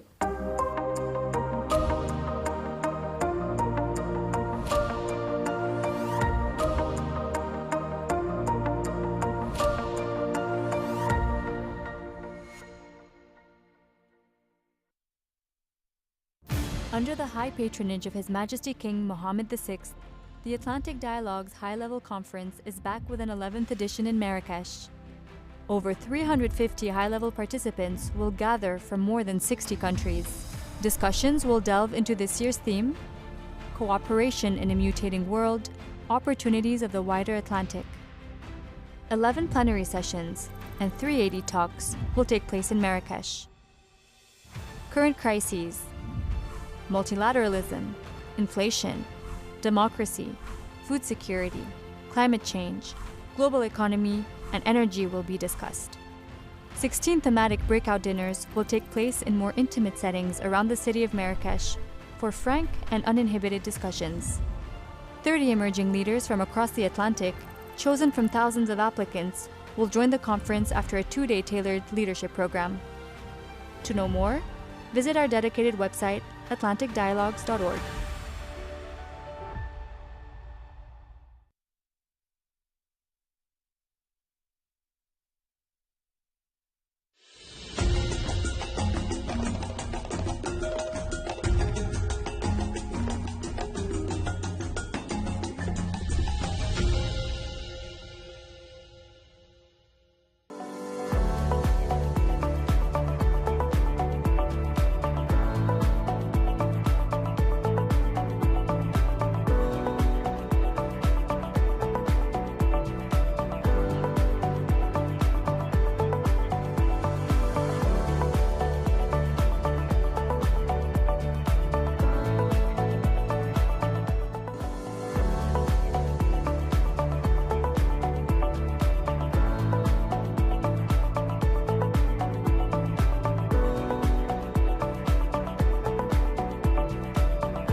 Under the high patronage of His Majesty King Mohammed VI, the Atlantic Dialogues High-Level Conference is back with an 11th edition in Marrakesh.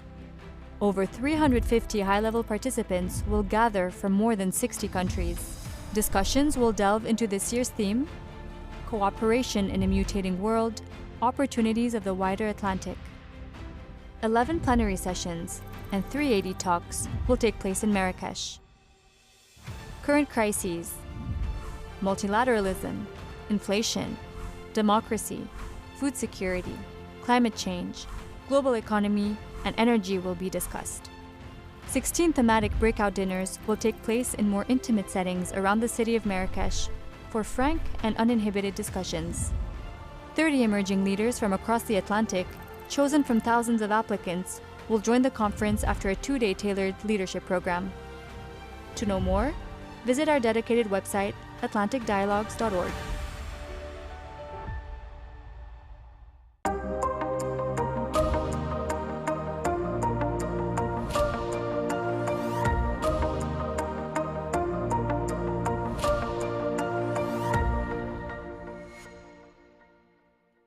Ladies and gentlemen, good morning and welcome in your episode of the Atlantic Dialogue Web TV, pleasure to have today the professor and former ambassador, Mr. Mohamed Lulishki. Professor Lulishki, good morning. Good morning. Professor Lulishki, I remind you are a senior fellow at the Policy Center for New South. You are also a professor affiliate in University Mohammed VI Polytechnic and also former ambassador of Morocco in Croatia, in Bosnia, and in the United Nations. So the subject of the conversation of today concerns especially the crisis of multilateralism. As you know, Professor Lulishki, the multilateralism constitutes the basis of international cooperation. However, and since the economic crisis of 2008, the global integration of trade, of market, of finance has slowed down, with some suggesting that we are today in a period of slow globalization or even deglobalization. And in the same time, the migration crisis of 2015, the democratic crisis of 2016, the climate crisis, the trade war between the United States and China, the health crisis and the effect of COVID-19 pandemic on global value chain, and recently the Ukraine war have accelerated the crisis of multilateralism, but at the level of norm and that of institution. So, as a first question, Professor Lulishki, and before to explore the question of the crisis of multilateralism, what do you think about the evolution of the multilateralism since the establishment of United Nations? What do you think? What is the meaning of multilateralism? What is the objective of multilateralism? What do you think about the evolution of multilateralism? Thank you for the invitation. Multilateralism is about cooperation between states, regardless of their power, of their level of development. Multilateralism is about striking a balance between power and solidarity. Multilateralism is about norms, basic norms that everybody has to abide by, and institutions that are mandated to promote cooperation between states. Multilateralism allows those who do not have a voice in global governance to have a voice, a collective voice, in order to preserve and to defend their interests. Multilateralism does not go back only to the United Nations. United Nations is a cornerstone of multilateralism. It gave a boost to multilateralism. But multilateralism as a mechanism to crystallize and to promote interdependence and cooperation between states goes back to at least to the 19th century, where you have, for example, the telecommunication union, when you have the postal union, universal union, that goes back, I think, to 1856 and 1879. So multilateralism at the technical level was the first step to promote this interdependence between states. It was easy because it was purely administrative coordination and technical coordinations. Politics was outside of the scope. When the First World War came with the devastating consequences, everybody thought about the idea of, if we want to promote trade, interdependence, we have also to achieve peace.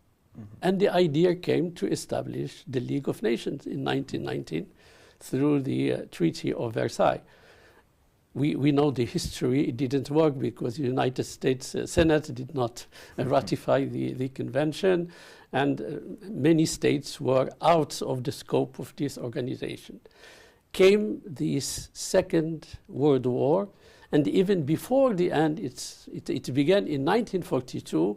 The three main powers, Soviet Union, United Kingdom, and the United States, decided to promote another project of multilateralism, something that will be universal, something that will avoid a third world war, and something that will draw the logical conclusions and the lessons learned from the failure of the League of Nations. Yes. And here came the United Nations in 1945 with all the very idealistic objectives that you will find in the Charter of the United Nations, with all the promises that were given in the Charter and in the first beginning of this Charter.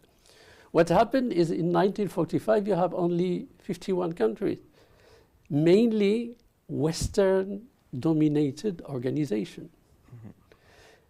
The process of decolonization changed drastically the situations. Here you have new, freshly independent states coming from Africa and Asia that came to the international arena, and they had to adhere to something that is called the United Nations.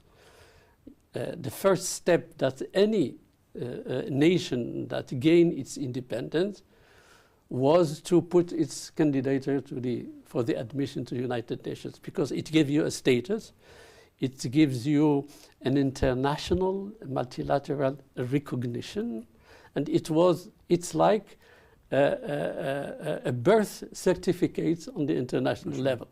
So the time will not allow to go through all the evolution, but the United Nations expanded in terms of membership. The United Nations expanded in terms of topic on its agenda. Now we are close to 150 topics on the agenda of the United Nations. The challenges that the United Nations has to face are not only numerous, but they are also extremely complex. So the system, the multilateral system, which is extremely rich, extremely expanded in terms of number of organizations, has more and more difficulties to cope with these new challenges.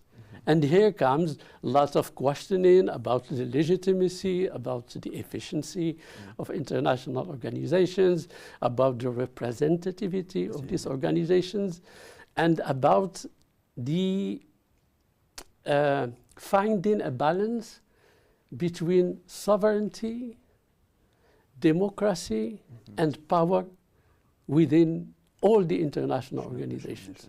Okay.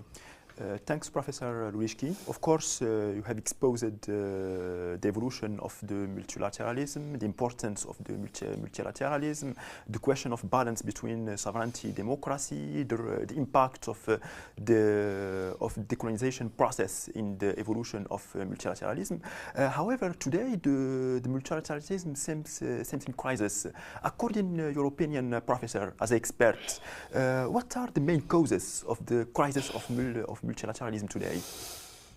Today, more and more scholars, academia, researchers, politicians are talking about the crisis of multilateralism, the erosion of multilateralism, the agony of multilateralism, the clinical death of multilateralism. So it comes to questioning multilateralism as a mean to promote peace, security, and cooperation, which is meant by the establishment of the international organizations.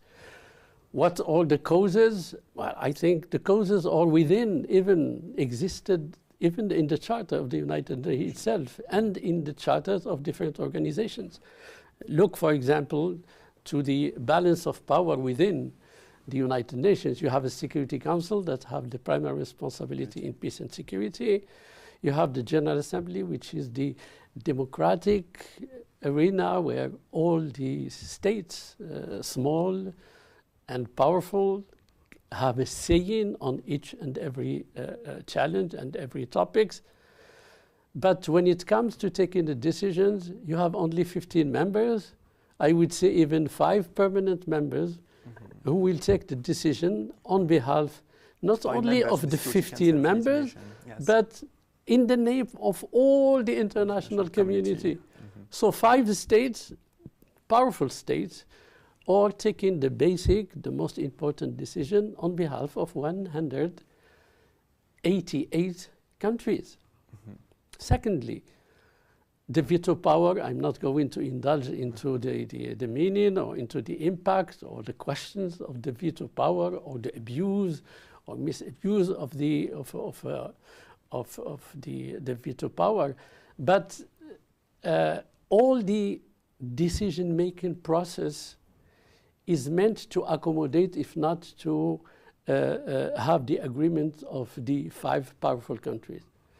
Some even say that international organizations are something like a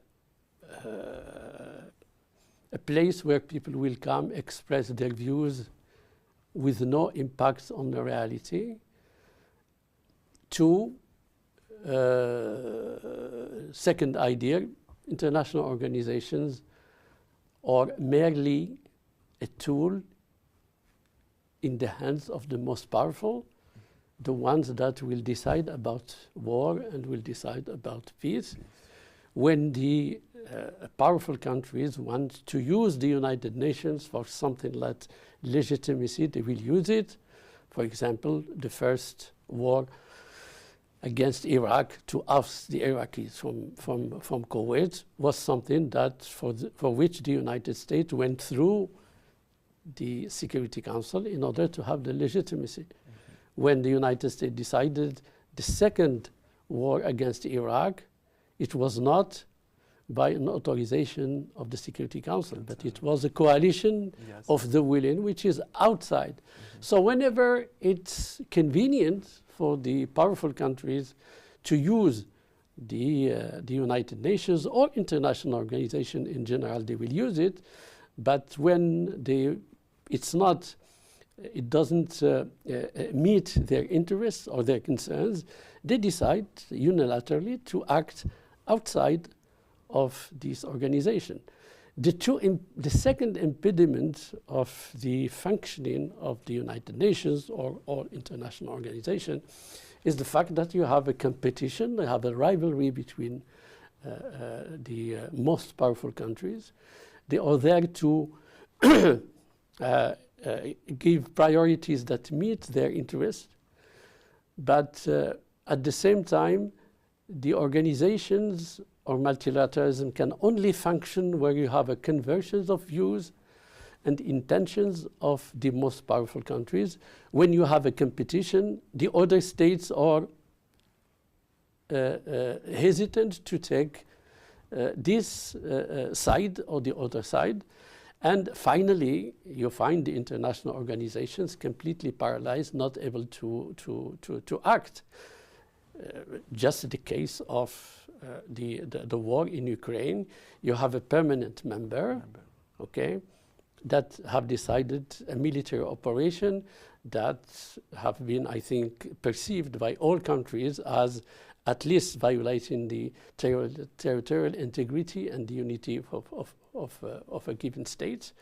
And despite all the efforts by all the states in the United Nations, nothing came out from the United Nations. Secretary General was extremely, has his hand tied, not able to do anything, because you have 2 permanent members of the Security Council that will neutralize each other because they have the veto power, because you cannot do anything without the consent of these very powerful countries. There is a crisis of multilateralism because multilateralism did not deliver what the countries of the Global South expected. What these countries expected, in addition to peace and security, is development. Yes. So, Professor, I understand, according to your opinion, of course, that the United Nations system need revision, in particular about the power of of General Assembly and the Security Council. However, about my third question, of course, according your opinion, with the actual crisis of multilateralism, do you think, or does multilateralism need a new approach of international cooperation? Particularly about when we take in consideration the relation between North and South, and also the importance of the North-South cooperation approach. The main criticism against multilateralism is, first, it's not delivering in terms of peace and security. Look what for example, if we just see Africa and all the major and protracted conflicts that are still going on in Mali, in Central African Republic, in Democratic Republic of Congo.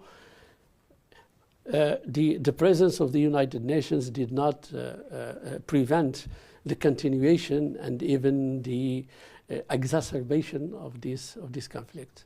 Secondly, as I mentioned, in terms of delivering on economic and social development, you remember that in the 80s and late 70s, the international organization decided that states, wealthy states, will devote 1% of their GDP to aid and development. Okay.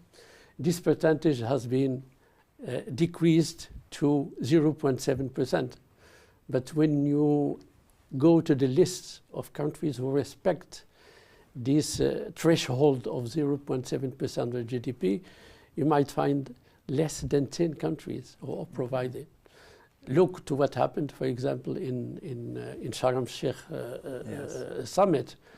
The whole summit was not about creating new obligations, about consolidating the current obligation, but it was only asking all member states for one thing: implementations.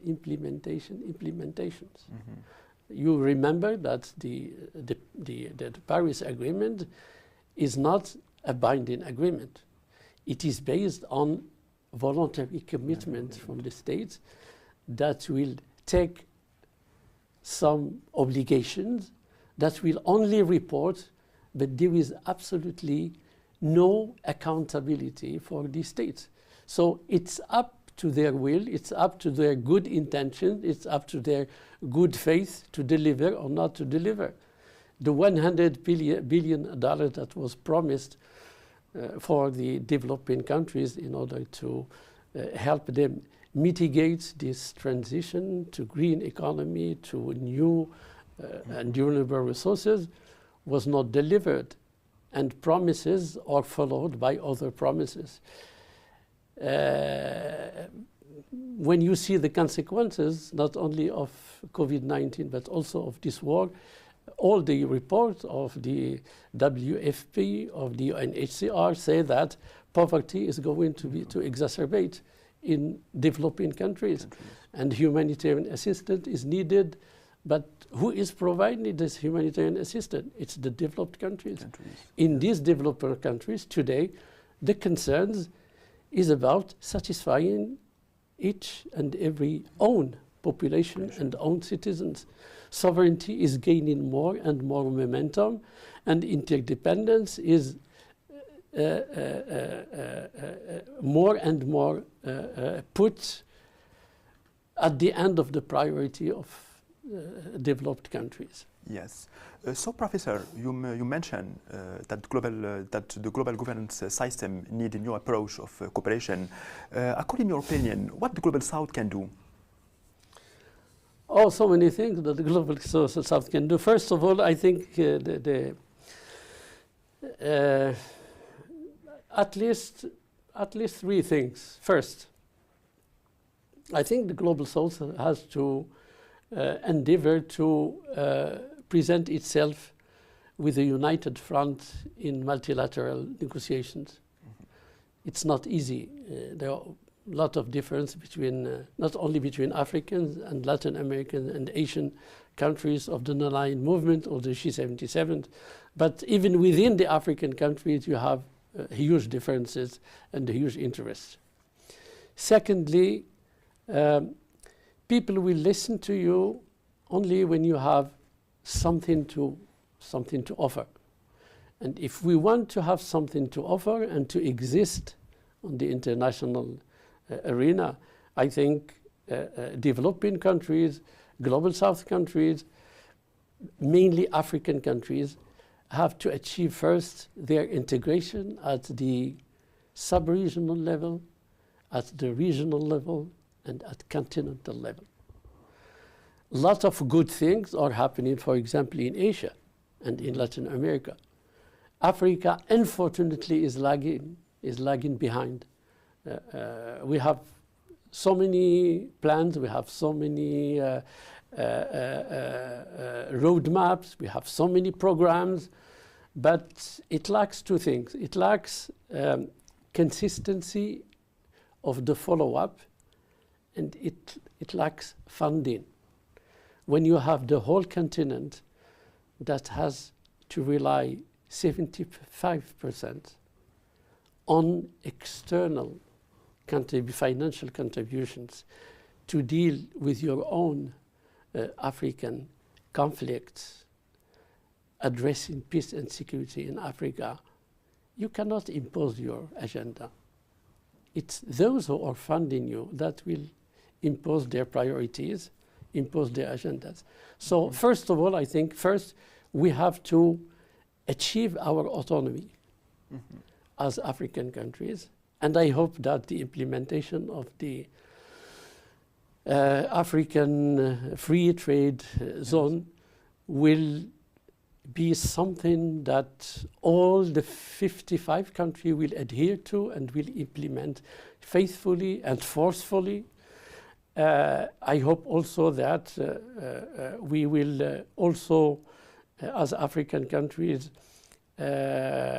consolidate our position and our bargaining power by presenting ourselves as countries, as societies and nations that put the rule of law as one of its priority, respect of human rights, institutions that can deliver to the needs and to the expectations of citizens.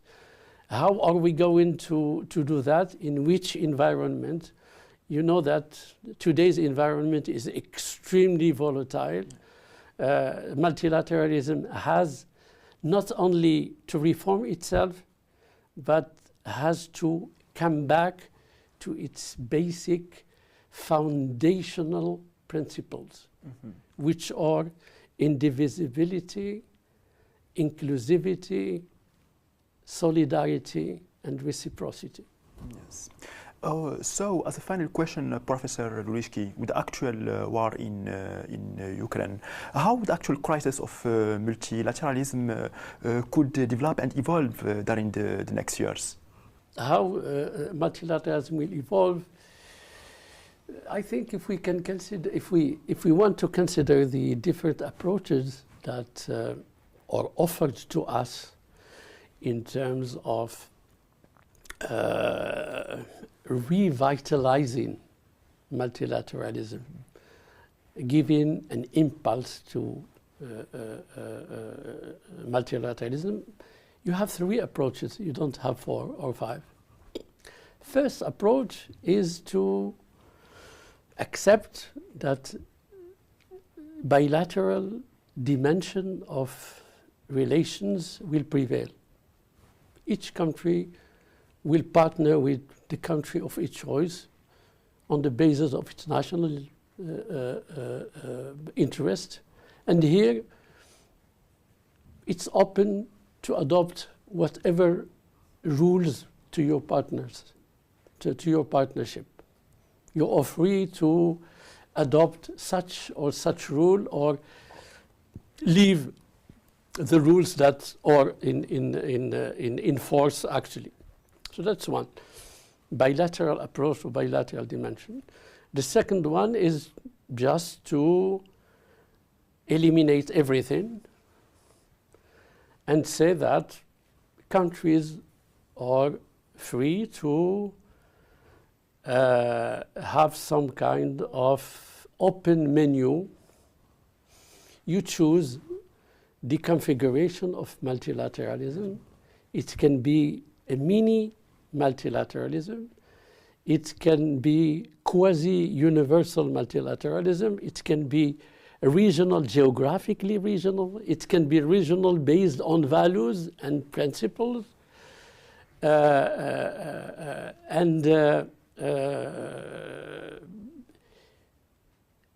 If you follow this approach, which favors regionalism, illustrated, for example, by the free trade zone in Africa, here you can borrow some principles, but you can also add some of your principles that are adapted to the situation of African countries. The last one, to me, seems to be more realistic. Multilateralism has been evolving. It's a work in progress. Okay. It has to be reformed. This goes without saying. Multilateralism today cannot exist as it existed in 1944 and even in the 80s. It has to change in order to meet the requirements of representativity, legitimacy, and efficiency. Okay. When I talk about efficiency, you cannot negotiate honestly between 193 countries. That's why you have these small groupings of G7, G8, G20. But here you have, yes, groupings that are efficient, that are taking decisions. But who elected this 7? Who elected this 8? Who elected this? They are lacking legitimacy, international legitimacy that only the United Nations and other universal or quasi-universal organizations can provide. There is a need to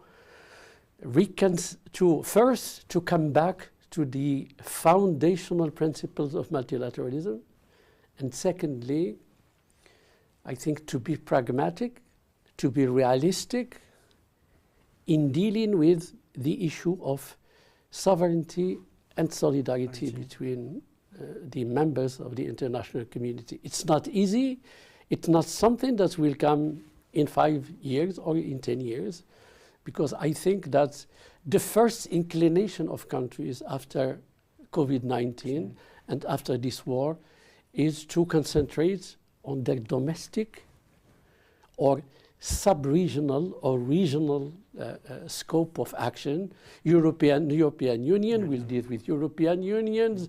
Americans with European Unions will deal with NATO. What is the future of NATO? What is the mandate of NATO? It can be expanded. NATO and the South. A lot of things that are I think in action, and there will be a lot of thinking. Is the European Union going to pursue its defense and security strategy? It's going to develop its own foreign policy. Versailles Declaration. Will Brexit be followed by other exits? I mean, so many questions that come to mind. And the same questions, I think, are in Latin America about integration, not integration, about democracy, a lot of things. I did not develop anything about the questioning even of the representative democracy, because one of the features of the new multilateralism, it's not only limited to member states as stakeholders. Now you have multinationals that have an impact on international economy and international finance, international politics.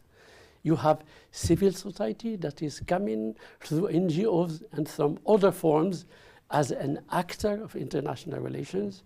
Look what is happening, for example, when it comes to COP27, 21 that we have, or 26.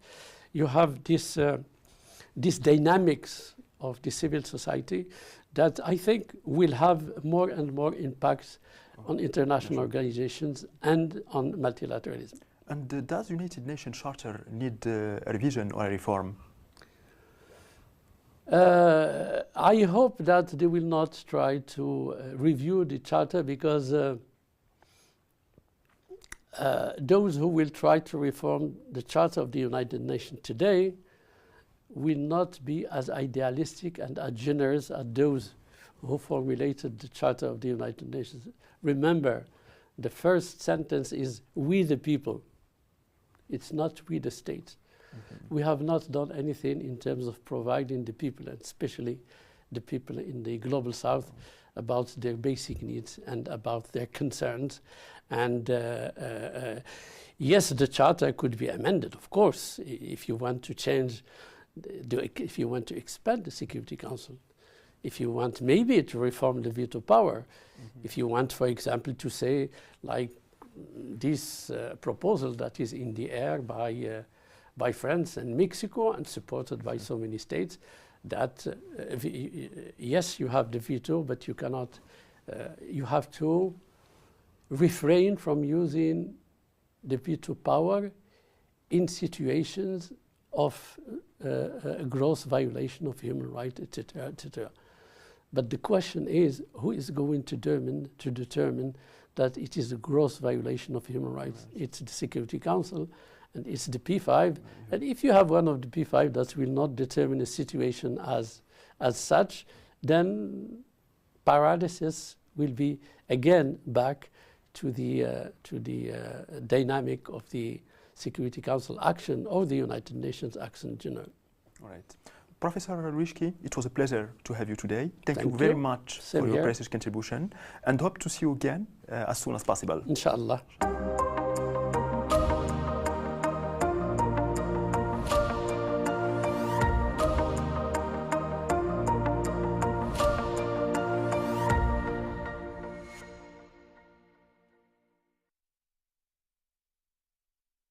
Under the high patronage of His Majesty King Mohammed VI, the Atlantic Dialogues High-Level Conference is back with an 11th edition in Marrakesh. Over 350 high-level participants will gather from more than 60 countries. Discussions will delve into this year's theme: Cooperation in a Mutating World, Opportunities of the Wider Atlantic. 11 plenary sessions and 380 talks will take place in Marrakesh. Current crises: multilateralism, inflation, democracy, food security, climate change, global economy, and energy will be discussed. 16 thematic breakout dinners will take place in more intimate settings around the city of Marrakesh for frank and uninhibited discussions.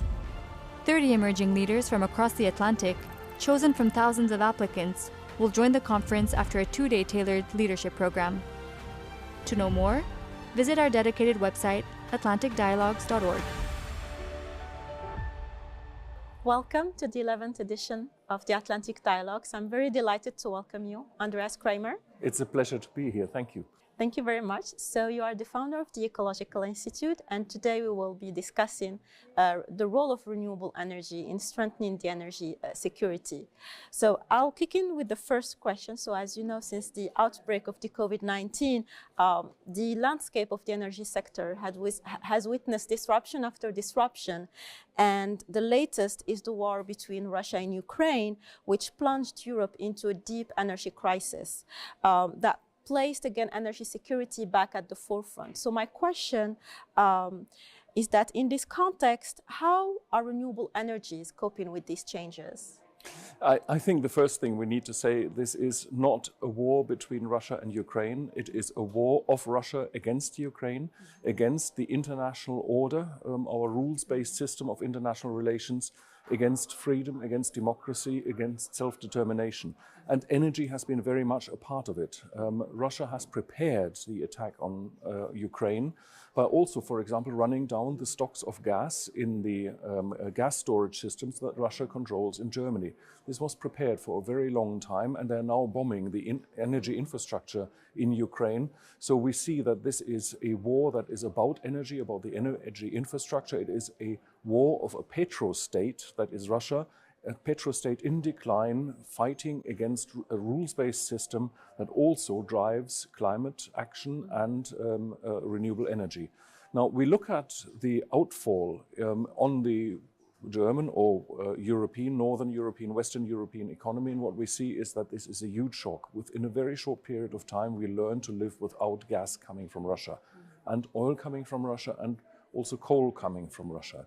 This is a huge change. But what I invite people to imagine is, if we hadn't started our energy transformation already in the 1980s, how vulnerable would we be today? So at the moment, yes, we see that there's a reflex to go back towards coal, and Germany is firing a little bit more coal to produce electricity. And we also have extended the running time of our uneconomic nuclear power plants. But these are temporary measures. On the whole, we now understand that renewable energy is freedom energy, and that it is actually the best antidote against Russian aggression. Absolutely. And I want to pick up on just that. So in this context, do you think that the short-term needs of ensuring energy security may risk delay in the energy transition? In the very short term, there is a risk, because in a moment of crisis, people like to go back to what they had before, what they know. So it's perfectly natural that we are falling back on the use of coal. In the short run, we have little alternative.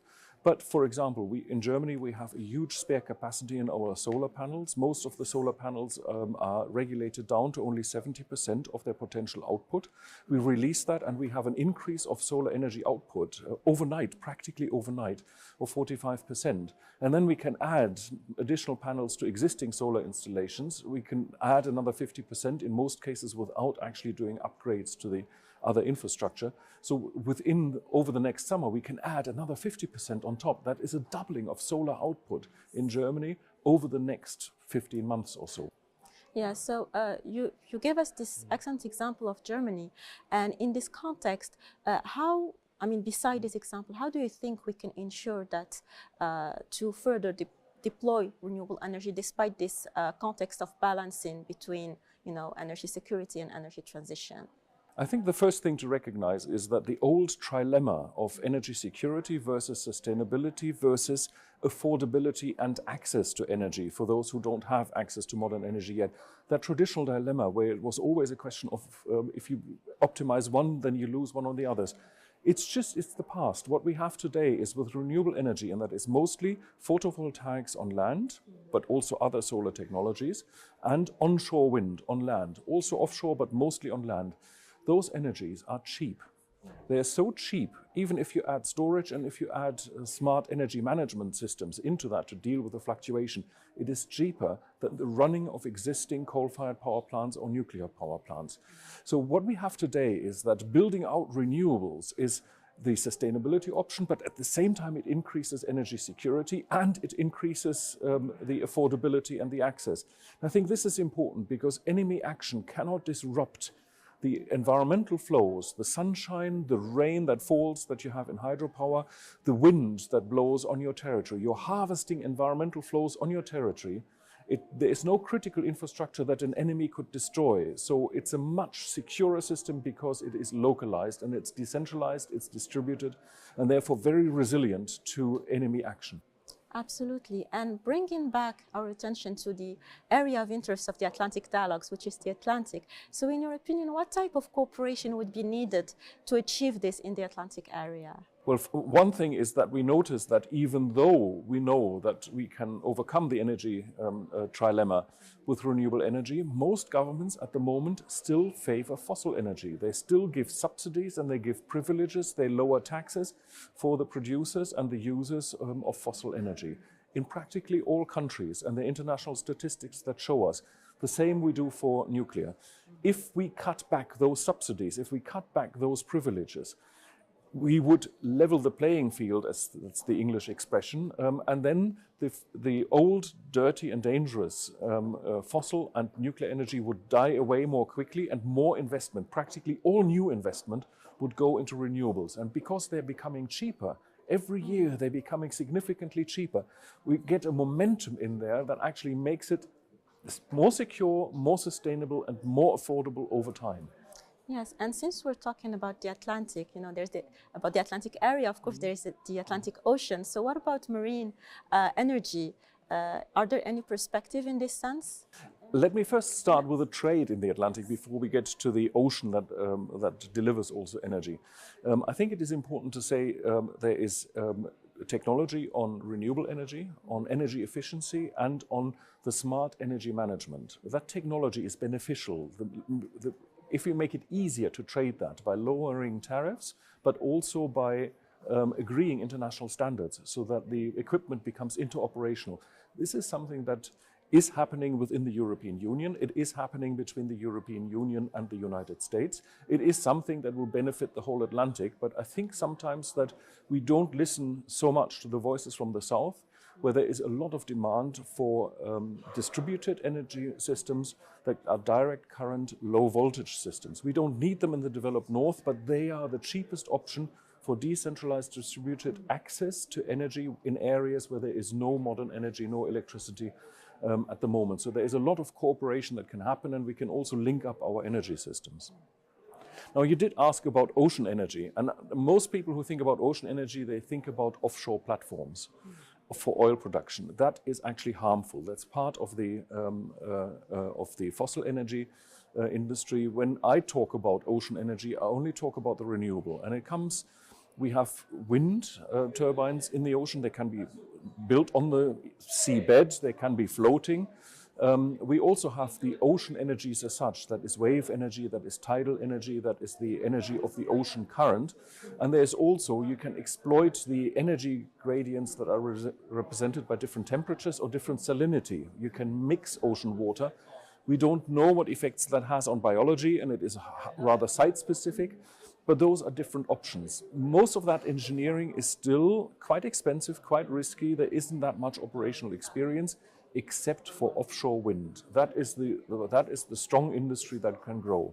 The future, however, may lie in something different. People forget that we call it planet Earth, but 70% of the surface is ocean. So we should call it planet ocean.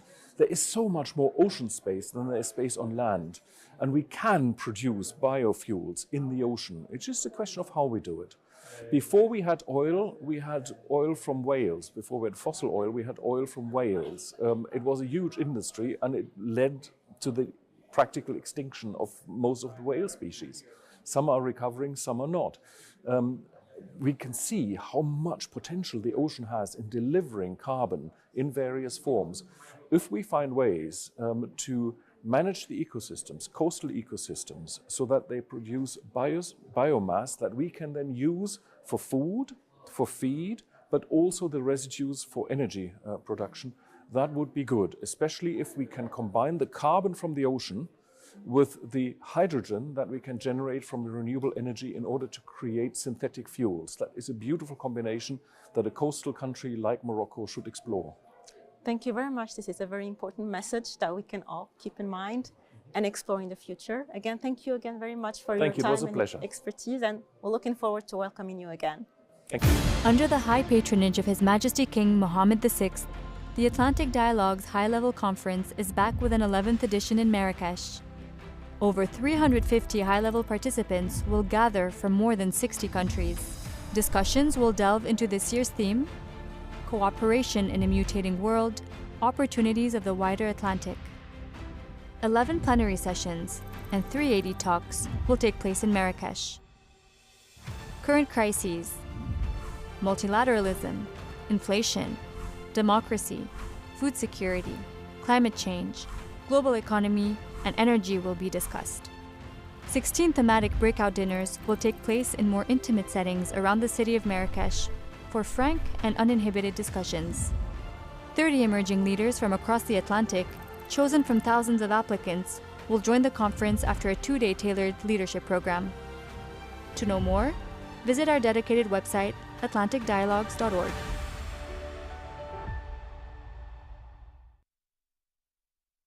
Under the high patronage of His Majesty King Mohammed VI, the Atlantic Dialogues High-Level Conference is back with an 11th edition in Marrakesh. Over 350 high-level participants will gather from more than 60 countries. Discussions will delve into this year's theme: Cooperation in a Mutating World, Opportunities of the Wider Atlantic. 11 plenary sessions and 380 talks will take place in Marrakesh. Current crises, multilateralism, inflation, democracy, food security, climate change, global economy, and energy will be discussed. 16 thematic breakout dinners will take place in more intimate settings around the city of Marrakesh for frank and uninhibited discussions. 30 emerging leaders from across the Atlantic, chosen from thousands of applicants, will join the conference after a 2-day tailored leadership program. To know more, visit our dedicated website, atlanticdialogues.org.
Under the high patronage of His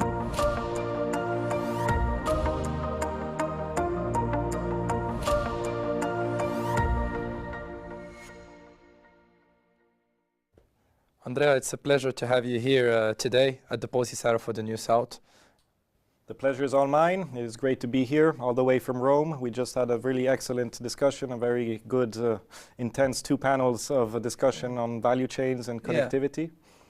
I witnessed, I listened to the discussions. They were indeed very, very interesting. But what I want to do is take this discussion about value chains and the green transition in a political level or a geopolitical level, because this is what I'm most interested in.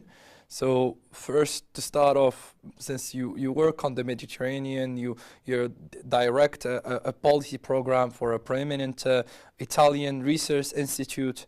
So what I want to know is, as a practitioner, as a professional, what is your lecture, what is your analysis of the current geopolitical tensions in the world right now and their impact on the zone that we share the Mediterranean. Absolutely. The shared Mediterranean is a key area where the geopolitical trends are really manifesting and touching both of our societies, both Italy and Morocco. I would say that if we think at the global level, there are three key elements of geopolitical tensions. The first is probably the most obvious in terms of the conflict that we are seeing in Ukraine, the unilateral and invasion by Russia, which broke all of the established norms of legal coexistence within Europe. This is definitely a key geopolitical challenge, a key geopolitical conflict, which is impacting the Mediterranean in a number of different ways, from food security to also energy, of course. But we shouldn't forget two other macro trends which are particularly worrying in terms of geopolitics. The first is China, the rise of China, which of course has implications also on the Mediterranean, but on the entire global system, and on Europe, of course, because Europe has to find a way to live with this growth of China and, of course, with its relationship and alliance with the United States. The third challenge, which is also in front of our eyes, and it's not something that is happening, that will happen in the future, but is happening really now, is the climate emergency. The climate emergency is impacting the Mediterranean in a significant manner. We know that the Mediterranean is a climate change hotspot in the sense that climate change is impacting this area much more so than in other areas, actually 20% more in terms of temperature increases compared to the global average. And this climate change, we know, is a threat multiplier. It will impact every element of human living and coexistence, but also in terms of stability, internal stability of states and the social contract. It has significant implications. That's indeed concerning, because these three macro trends are the recipe for a perfect storm, and they do interact between each other. So the invasion of Ukraine, the preeminence of China in the geopolitical scene, and the climate change are all crises that interplay and intertwine between each other. And the Mediterranean basin, the north or the south, are both impacted by these macro trends. But I would say that the South Mediterranean, the North African countries, the Sahel, I think the European Union is trying to frame the Sahel in like a neighbor, like not a close neighbor, but a second door. Neighbor of our neighbors. The neighbors of our neighbors. So I know that the strategies in the Sahel are also trying to be framed within the European Union strategy.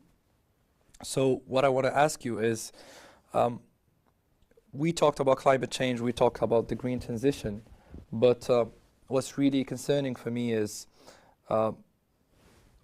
what I'm hearing about the European Union trying to be more geopolitical, have a defense-oriented approach amidst the conflict in Ukraine. Europe is trying to strategize and think of a defense strategy, of a geopolitical identity, a hard power type of identity and actions. But I don't see the North Africa and the Sahel being included in this strategy. And we also see that with the conflict, with climate change, with the preeminence of China, we can see that North Africa and the South Mediterranean basin has been put on the borders of the debate. What can we do as policy planners to include the South Mediterranean in these debates? How can we do to include the global South in the European Union strategy of being more defense-oriented and more geopolitical?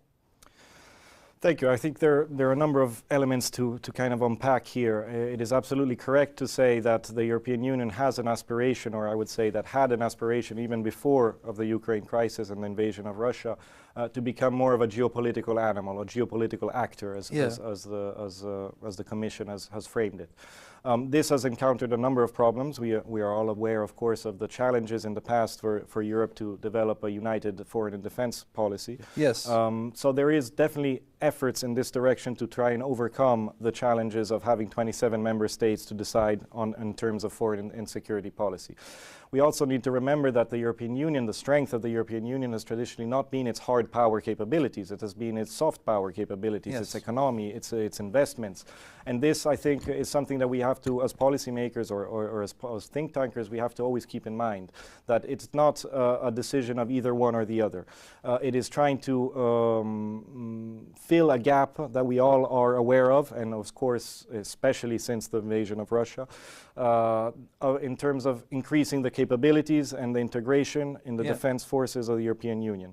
However, this does not mean that the European Union will adopt a hard security approach to all of its challenges. Oh, okay.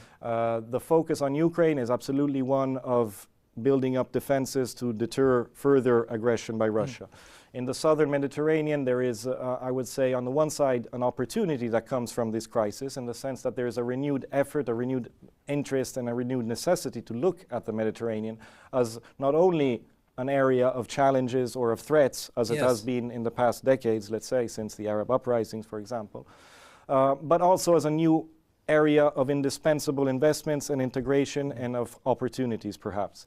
This is clear in terms of climate change and renewable energies, in the sense that the integration between the two shores is possible and is needed if, of course, we want to diminish our dependence on Russian gas, and as well maintain our commitments for for diminishing fossil fuel use and meet the commitments of the climate change agreements.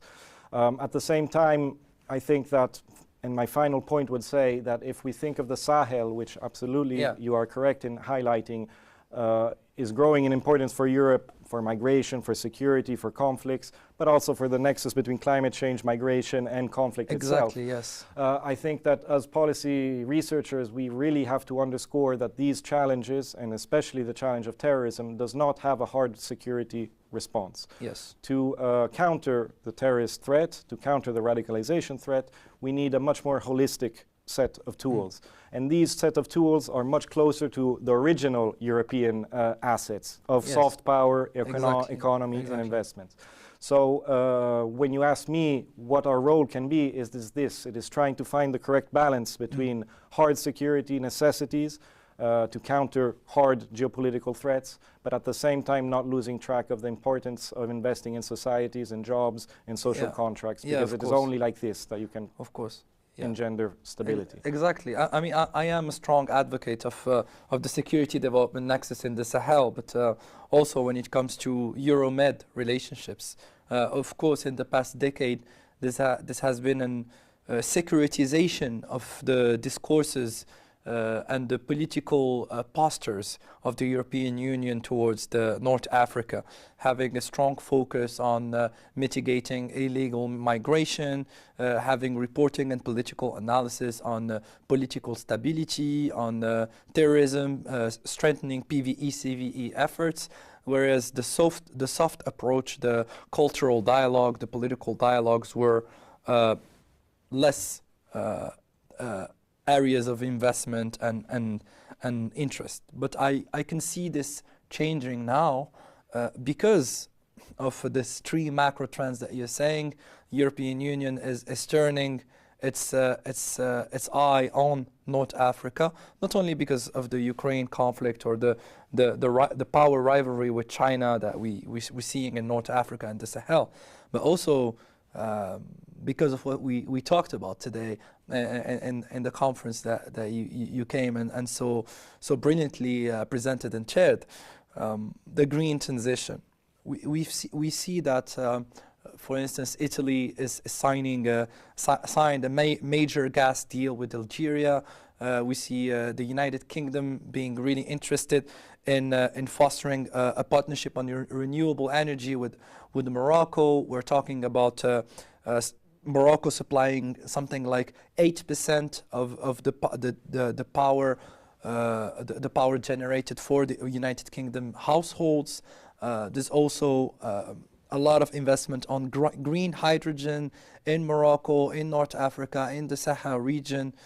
Major gas discoveries in the Sahel between Mauritania and Senegal. So I can see this area in the coming decade becoming more and more interesting for the European Union. But this securitization of the discourse, the postures, the narratives have to change because I think that we, as North Africans, as Sahel, civil society decision makers, citizens, we long and ask for a dialogue on culture, on science, on art, on political dialogue that is based on equality and common understanding. So my question to you is, how do you see this green transition fostering a new deal? And I mean the new deal in the historical type of way, maybe a new political deal between the South Mediterranean and the north part of the Mediterranean. You're absolutely right in the sense that there has been traditionally an imbalance in terms of Euro-Mediterranean relations. Yeah. It was mentioned today at the conference, the Barcelona process, which I think that it englobed within its ideal a very positive effort to try to launch a similar Euro-Mediterranean dialogue, which is on equal footing. Mm-hmm. This was overcome by a number of events and was in some respects maybe even forgotten. I think today is the time to go back to these kind of ideas, of course updating them in terms of the real world that we have in front of us. And there are a number of initiatives that the European Union has already set out on the table. Some of them, if we want to assume the geopolitical angle, have a geopolitical clout in the sense of trying to counter China or trying to counter Russia, yes. If I think of the Global Gateway, for example. Others, however, are also provide significant and concrete benefits to collaboration.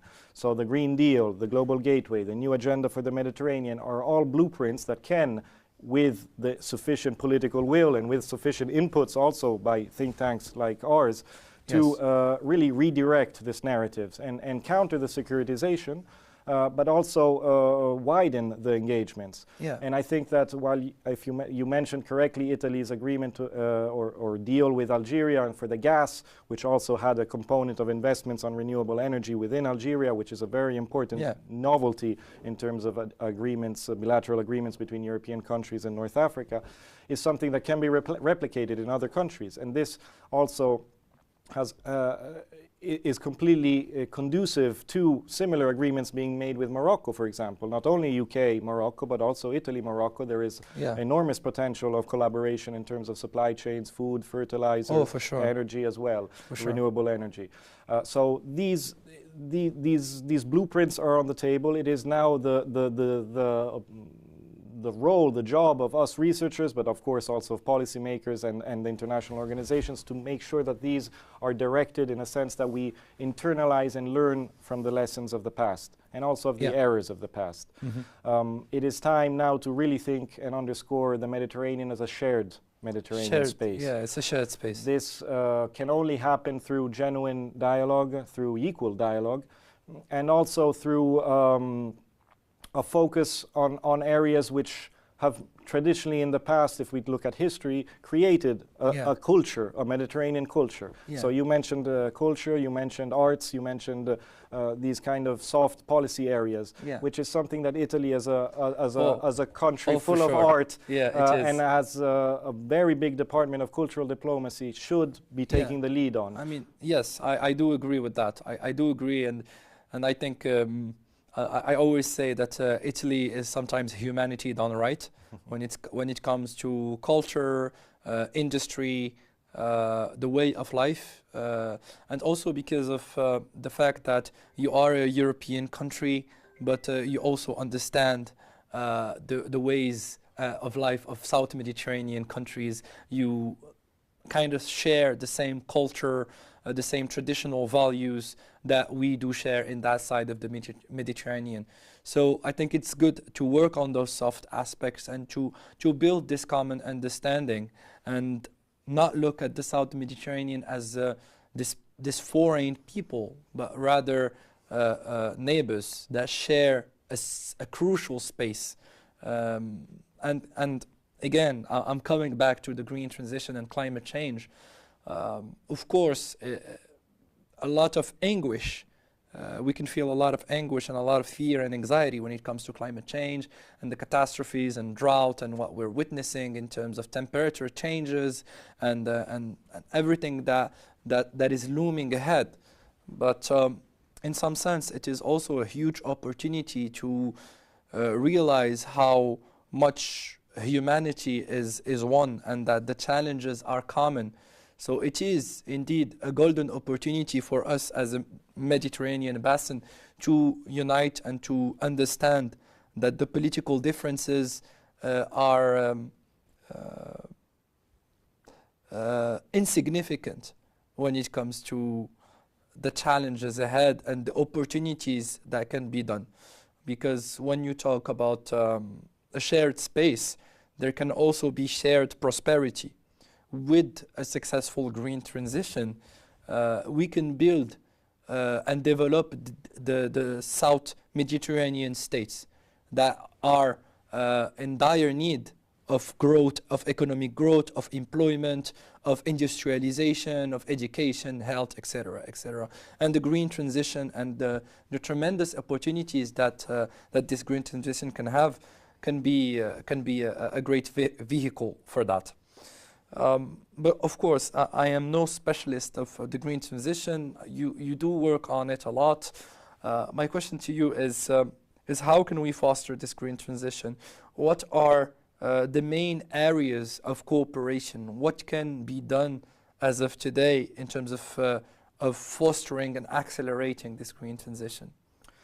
It is a very complicated question and a very complicated set of tools that need to be put in place for this to come about.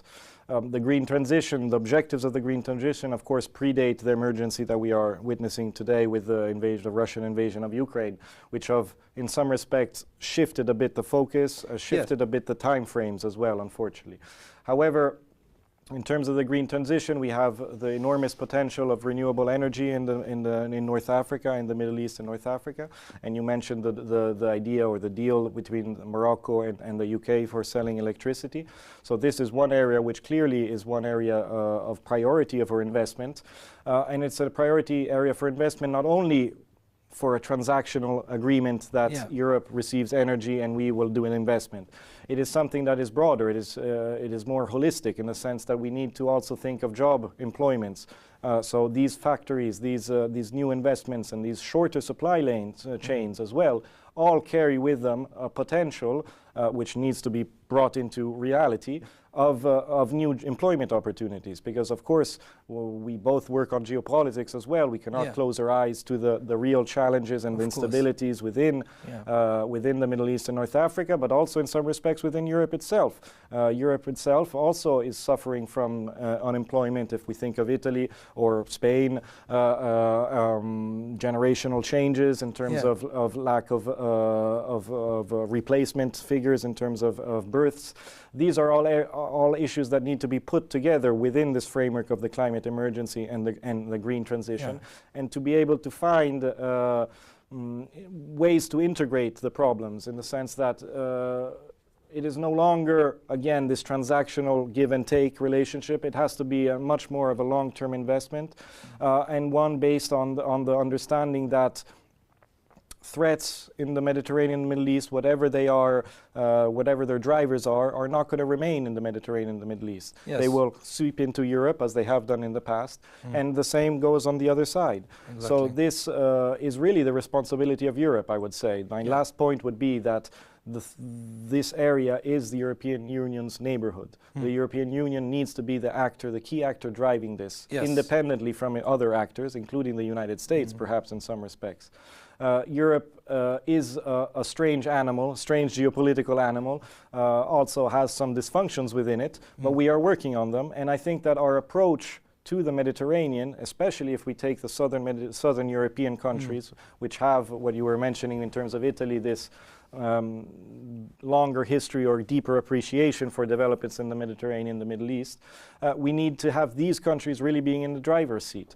I agree. And hopefully through this better knowledge or this more nuanced understanding of the various challenges and drivers of instability within this region, we can create a shared and really integrated space. But this goes two ways. It is not only north-south integration. We need south-south integration. And this is a key challenge for the region that we know very well. Yes, I agree. This is the key challenge for us because when we look at the European Union, it's obviously in terms of political integration, in terms of soft power in terms of human rights, political traditions, culture, economical development, it is an example and something to admire and also to replicate. Maybe not with the same norms and the same historical process, but in the South, it would be ideal to attain that level of integration. And that's why there's the ASFTA, that's why we strongly advocate for integration of Maghreb countries to collaborate more, to communicate more, and to exchange goods and knowledge and people more, because I think this is the way forward. But again, I think that the common challenges that we're facing and we're going to increasingly face together is going to build common interest. Because as a realist, this is what I believe. I believe that this common interest is going to build understanding, because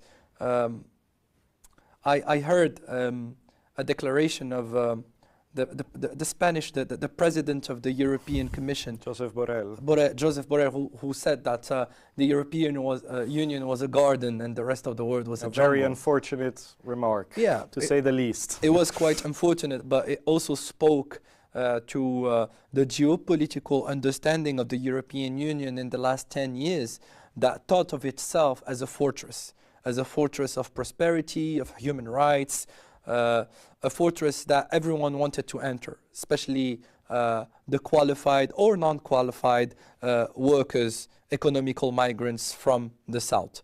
And today, with climate change, with the macro trends that you so acutely analyzed, the challenge have become common. And as you also said, now in the European Union, you are facing, maybe not at the same scale, but the same problems that we've been facing for the past 20 years. Unemployment in England, increasingly people have to go to food banks. European populations are hit by inflation, by drought, by political extremism, political instability. So the challenges are becoming more and more common. So the need of understanding becomes urgent.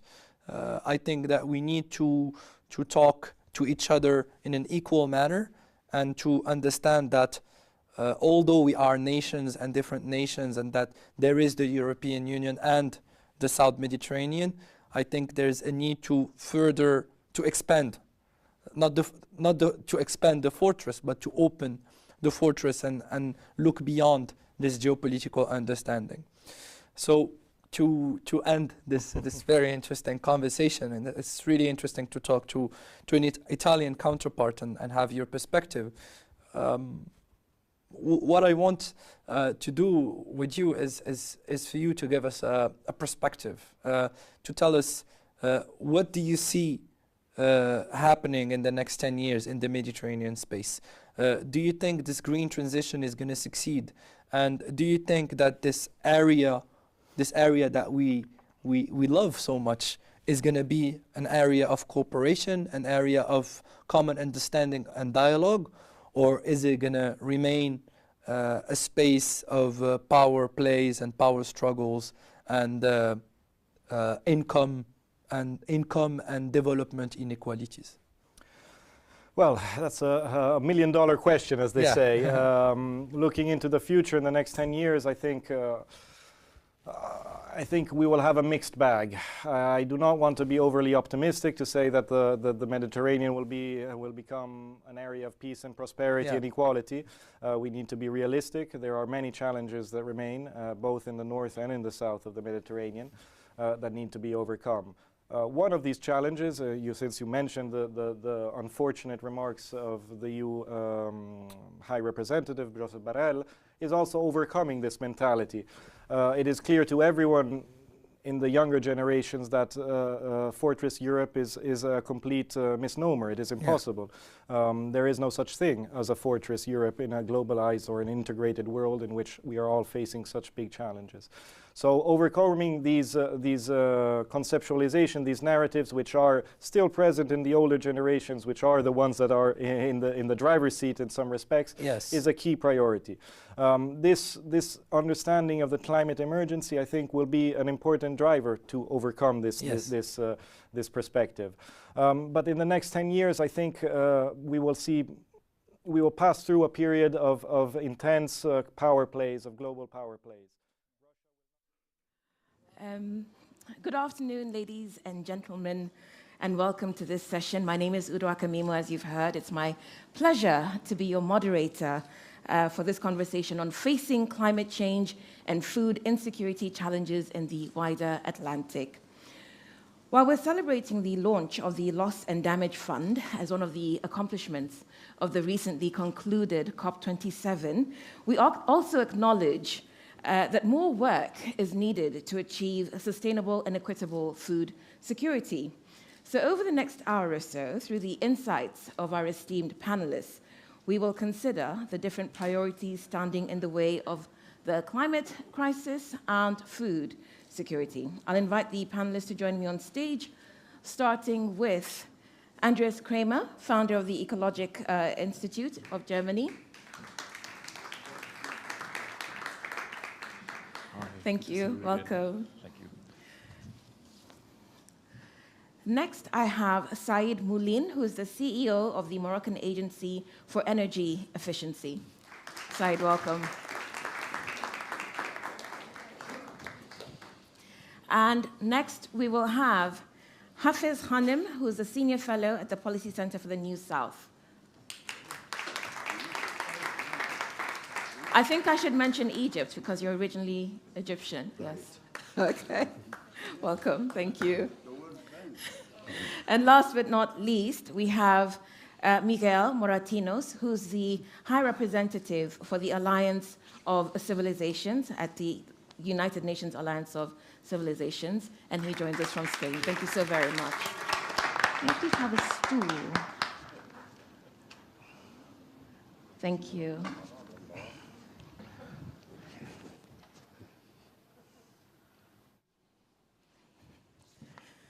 So, gentlemen, good afternoon and welcome.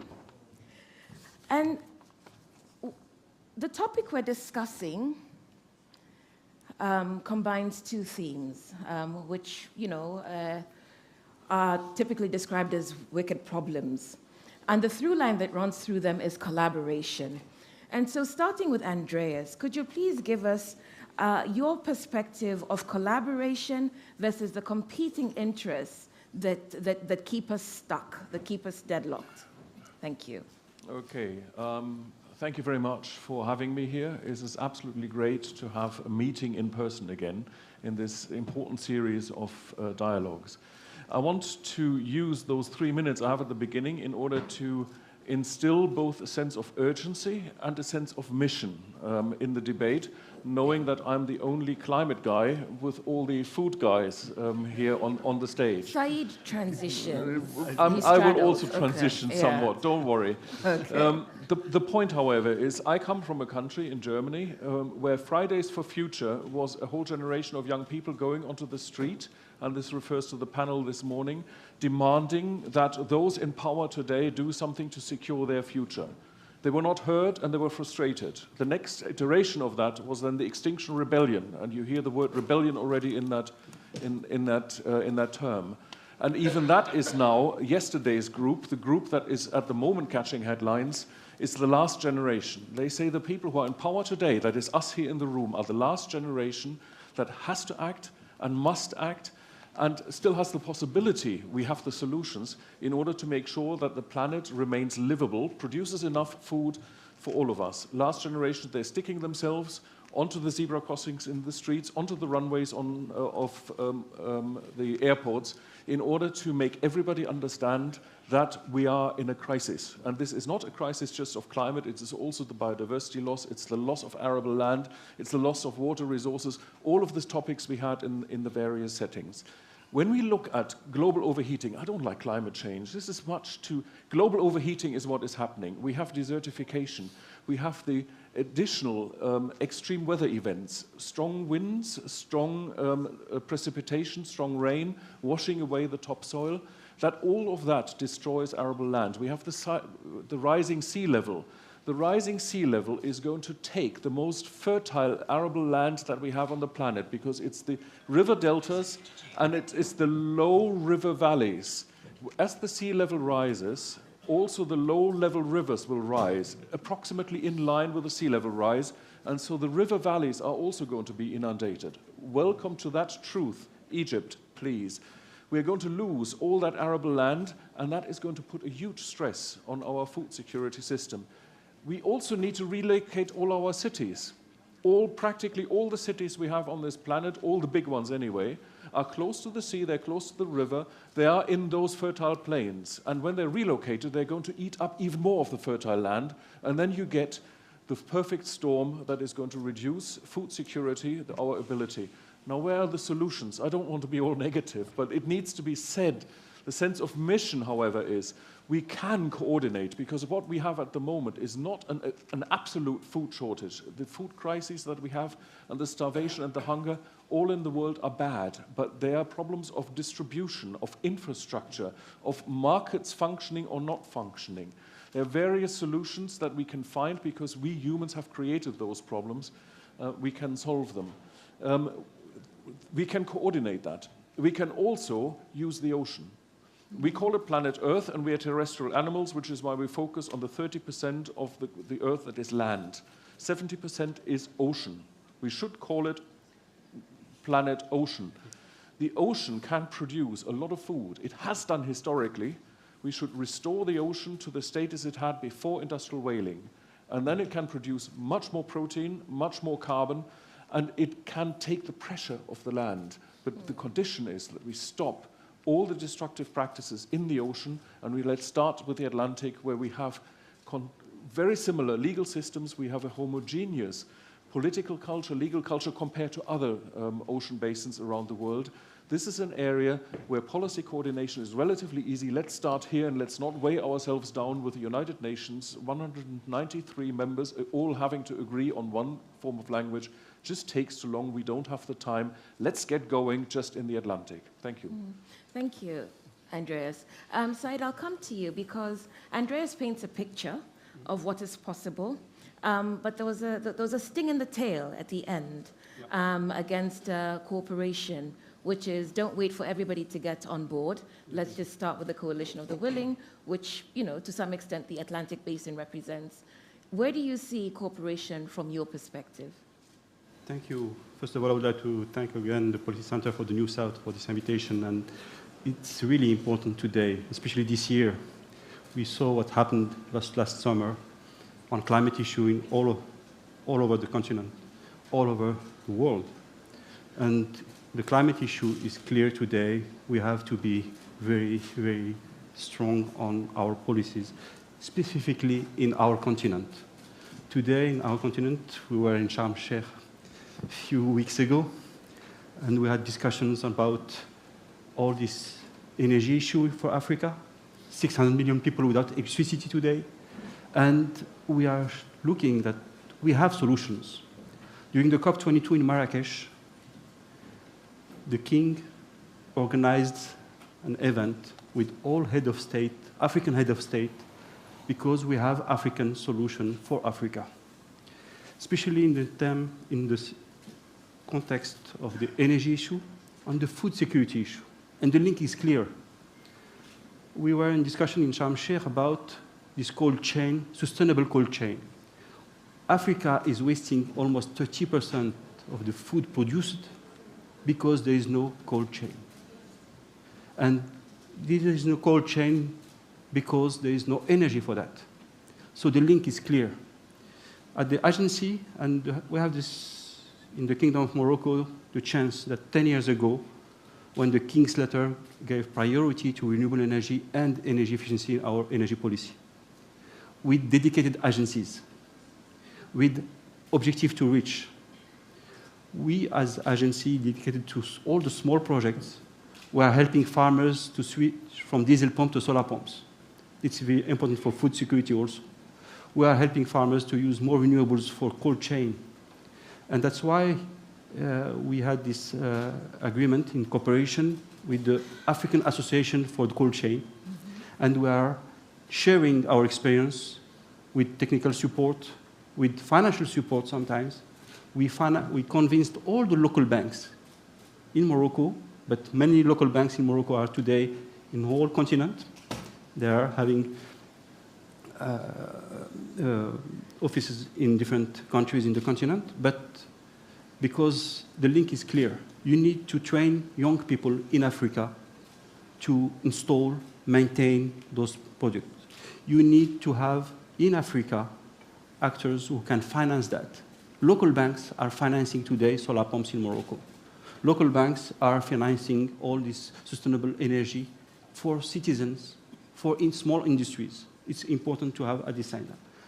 The cooperation is clear, and I'm glad that we had another program we developed with Spain, North-South cooperation, first, so that we are helping some issues in different regions in the country. And we were in Dakar with the North-South-South cooperation. What we did in Morocco, we are now doing it in Senegal with the agency in Senegal, and we are helping actors, farmers, to also switch to the solar pumps. We are helping this cold chain to be developed. It's important, and the experience that we have in Africa today, in many countries, we can share it, we can develop it with different countries in the Sorry, continent. what I'm hearing you say is a robust defense of collaboration, of cooperation, and trying to get everybody on board. Because solutions are here. We know the solutions. We need to find the best solutions in each country, in each context. That's why the approach, we were in Senegal, but we are also discussing in Comore Island and in Tanzania, and we are discussing with different partners, and in each context, we find what can be the solution, the African solution for Africa. Okay. That is very important for us. Hafez, I'll come to you. From your perspective, how do you see collaboration versus the competing interests that would undermine it? Yeah, no, thank you very much. Right now, if we look at what's happening in the world, and I was looking at this report that FAO and WFP produces every year, it's called Hunger Hotspots. And they find that there are 220 million people in those hunger hotspots who are suffering from hunger today, undernourishment. This is the highest number that they have ever found since they started producing this report, I think, a decade ago. And of those 220 million people, more than 2/3 are in Africa. So I really want to focus a little bit more on Africa. Well, first, let us understand why has hunger increased so dramatically this year. And there are 4 reasons. One, we already mentioned, which is climate change. And if you look at what is happening across the continent in terms of extreme weather conditions, in the Horn of Africa and East Africa, we had the worst droughts in centuries. We had locust attacks. In the same droughts in northern Nigeria, but in southern Nigeria and the rest of West Africa, we had floods that destroyed the production, agricultural production, and led to much more hunger. So the climate is a really important factor. Another important factor is conflict. If we look at the biggest countries, the countries and the areas in Africa where we have most hungry people and hungry children, 1/3 of African children are stunted today. And you will find it's in areas where there's conflict, in the Horn of Africa, in the Sahel, in northern Nigeria, in the Democratic Republic of Congo. So conflict is the other region. 4th reason is the disruption that has been caused by the pandemic. The disruption in the logistics system that has been, 3rd reason, disruption of the logistics system caused by the pandemic And finally, the fourth reason is the increase in food prices due to the war and the invasion, Russia's invasion of Ukraine. So this is the situation we have today. And when I look at the situation in Africa, and I'm coming to your point on collaboration soon enough. If you look at the situation in Africa, you will realize that actually this is not a short-term thing. Undernourishment in Africa has been double the rate in the rest of the world for a long, long time. And it has been increasing even before the pandemic and even before the war in Ukraine. So it's a structural problem. And it's a structural problem which is going to get worse because of climate change. You know, 50% of Africans work in agriculture. Yet Africa is a net food importer. It spends $50 billion every year on net food imports. And whenever there is a shock, we see people dying of hunger and suffering. So and if you look at all of those people working in agriculture, you look at productivity in agriculture in Africa, it is less than a third of the world's average. And so there is really a need. The first point that I want to make is that there is really a need of working to increase agricultural productivity, to increase access to food on the continent. Now, we have 54 different countries in Africa. And that's, now I get to your point. I don't believe that you can achieve food security one country at a time. Even Africa's giant, Nigeria, is unable to achieve food security on its own. And that's why I'm arguing for collaboration among African countries. Collaboration to increase agricultural productivity in the continent, to make agriculture and the food system much more resilient to climate change, and therefore add collaboration to get rid of child malnutrition and stunting. So I don't know if you want me to continue. I would suggest 5 areas of collaboration. I'll ask you for those later. Okay. Let me give a chance to, okay, thank you. Let me give a chance to Miguel to give us your thoughts on collaboration and how you see it interplay in terms of achieving food security and addressing the climate crisis. Well, I'm very pleased to be here again. I started the first meeting here in Marrakesh a long time, years ago. So I'm very proud to see how it has developed. But you will allow me to speak in Spanish in order not to really have this dictatorship of English language and having the opportunity to express myself. So I give some time for the audience. I think we should practice this multicultural, multilinguistic, because we are going to be robots, algorithm is going to prevail. So I did in purpose. Estoy en este panel de manera inesperada. Actualmente soy el alto representante de Naciones Unidas para la Alianza de Civilizaciones y la gente se preguntará por qué va a hablar de seguridad alimentaria y cambio climático. Y por lo tanto, mi intervención va a salir un poco fuera del contexto de mis predecesores en el uso de la palabra, pero en los mismos parámetros de la seguridad alimentaria y el cambio climático.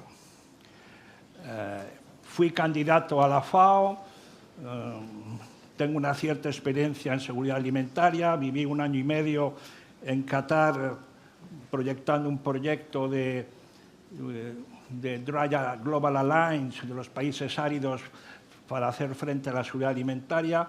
Conozco un poco la temática. Pero lo que quiero transmitirles a todos ustedes es que estos 2 grandes elementos que forman parte de la Agenda 2030 no se resolverán si seguimos trabajando, actuando como lo hemos hecho hasta ahora. Por lo tanto, hay que, de vez en cuando, volver a lo que los anglosajones dicen, go back to the essentials. ¿Y cuál es la esencia de una gobernanza mundial? Los temas de seguridad alimentaria fueron pioneros en la nueva gobernanza internacional.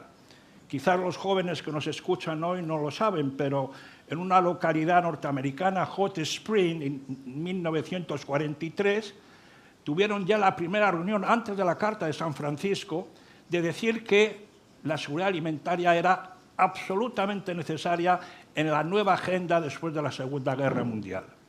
3 años más tarde se creó la FAO. El cambio climático llegó más tarde, podemos decir la Conferencia de Estocolmo, 72. No era un tema que preocupaba a los dirigentes del mundo. Y sin embargo, hoy ambas forman parte del elemento esencial de esa agenda del 2030, esos 17 Objetivos de Desarrollo Sostenible. Recordarán la audiencia que en los Objetivos de Desarrollo del Milenio, ya nadie se acuerda de ellos, que tenían que haber sido cumplidos en 2015, la lucha contra la pobreza y la lucha contra el hambre era el objetivo número 1. La seguridad alimentaria, objetivo número 1. Food security was number 1. Now in the 2030 agenda, fighting hunger, fighting poverty are goal number 2, well, 1 and 2, and then fighting climate change is goal number 13. And what's going on? Well, the same mistakes are being made. What is more important? If I was to ask you which of the 17 Sustainable Goal Development is more important? Climate change, food security, education, cities? Which one? Women? Today, the minister from Chile talked about the role of women around the world. Is a poor, hungry child able to defend and fight against climate change? Is a child living in a suburb in the outskirts of some Latin American or African or European city, for that matter, can he be able to defend the causes to fight climate change and fight for greener cities? We are making a serious mistake, because at the end of the day, what we need to put or to make right is the international governance altogether. And in order to do that, we have to go back to the essentials. Yesterday, I was able to attend the wonderful intervention by the economists who said that we are not doing it right. Okay, fine. No money. Fair enough. And then I wonder, they speak about the politicians, the political class. When I was a candidate to the FAO, I had 4 main objectives in mind. First of all, the political will. Why are we not making progress in climate change? Again, it goes down to political will. Secondly, a legal framework that makes you comply with your objectives and your requirements. And then number 3, technology. Obviously, we have the experts to hand. We can and do know how to improve the response against climate change and for food security. And then we are lacking financial resources. Some 10 years ago, they were requesting $30 billion per year to guarantee food security. How many billions would we need today? The resources. If you added education, imagine education, primary education, secondary education, university education, plus. And where do you got the money? To increase the military expenditure. Every second, there is 5 children dying by hunger. Now, during our session, so many people are going to die. But we don't reduce the 4 million expenditure per day in the world. So either we change the way we are going to conduct the future, or, with all my respect, I fully agree with what they are going to say. They are doing a fantastic job, but we will not succeed. And I end my first intervention. Can you ask the poor Ukrainian people if they are very much concerned about having a climate change incident now? They want to have the Dnieper River blue? What they want is peace, to stop the war. So political element is the first essential issue that we have to take care. If there is no political understanding between the leaders, the country, the people, to make a world to live together, that is what I'm trying to do in my work, all these efforts, either food security, climate change, you are already suffering due to the war. How is going to be implemented the agreement of Sharm el-Sheikh? How are going to state donate this fund for compensation for Africa? What is the impact of the war on food security? So that is the essential. Okay. So of course we have to make peace with nature, but we have first to make peace among humanity, among ourselves. That's the only way to survive. Okay, so what you've heard as an opening intervention is extremes. We don't need everyone. Let's start with a coalition of the willing. And at the other end of the spectrum is if we don't get everyone on board, we're not doing anything. And so I'd like to turn my attention to you in the audience and your opinions. And I'd like to ask you from your perspective, given the enormity of the crises before us, what is missing in the conversations about collaboration on climate change? You might want to call it global warming. What is missing in the conversations about collaboration on food security? Yeah, so if you get your phones out, yeah, and go to the device and click on word cloud.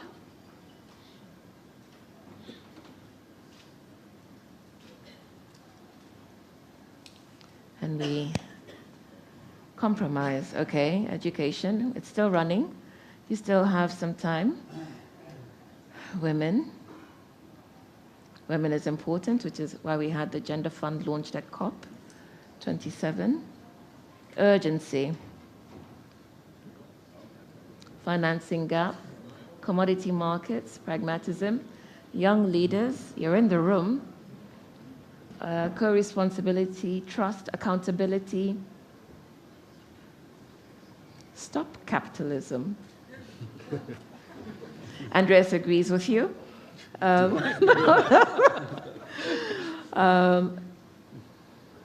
Vision. Coherence. Financing.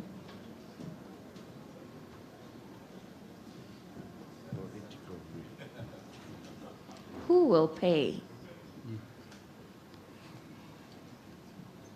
Okay. I think the clock has stopped on this.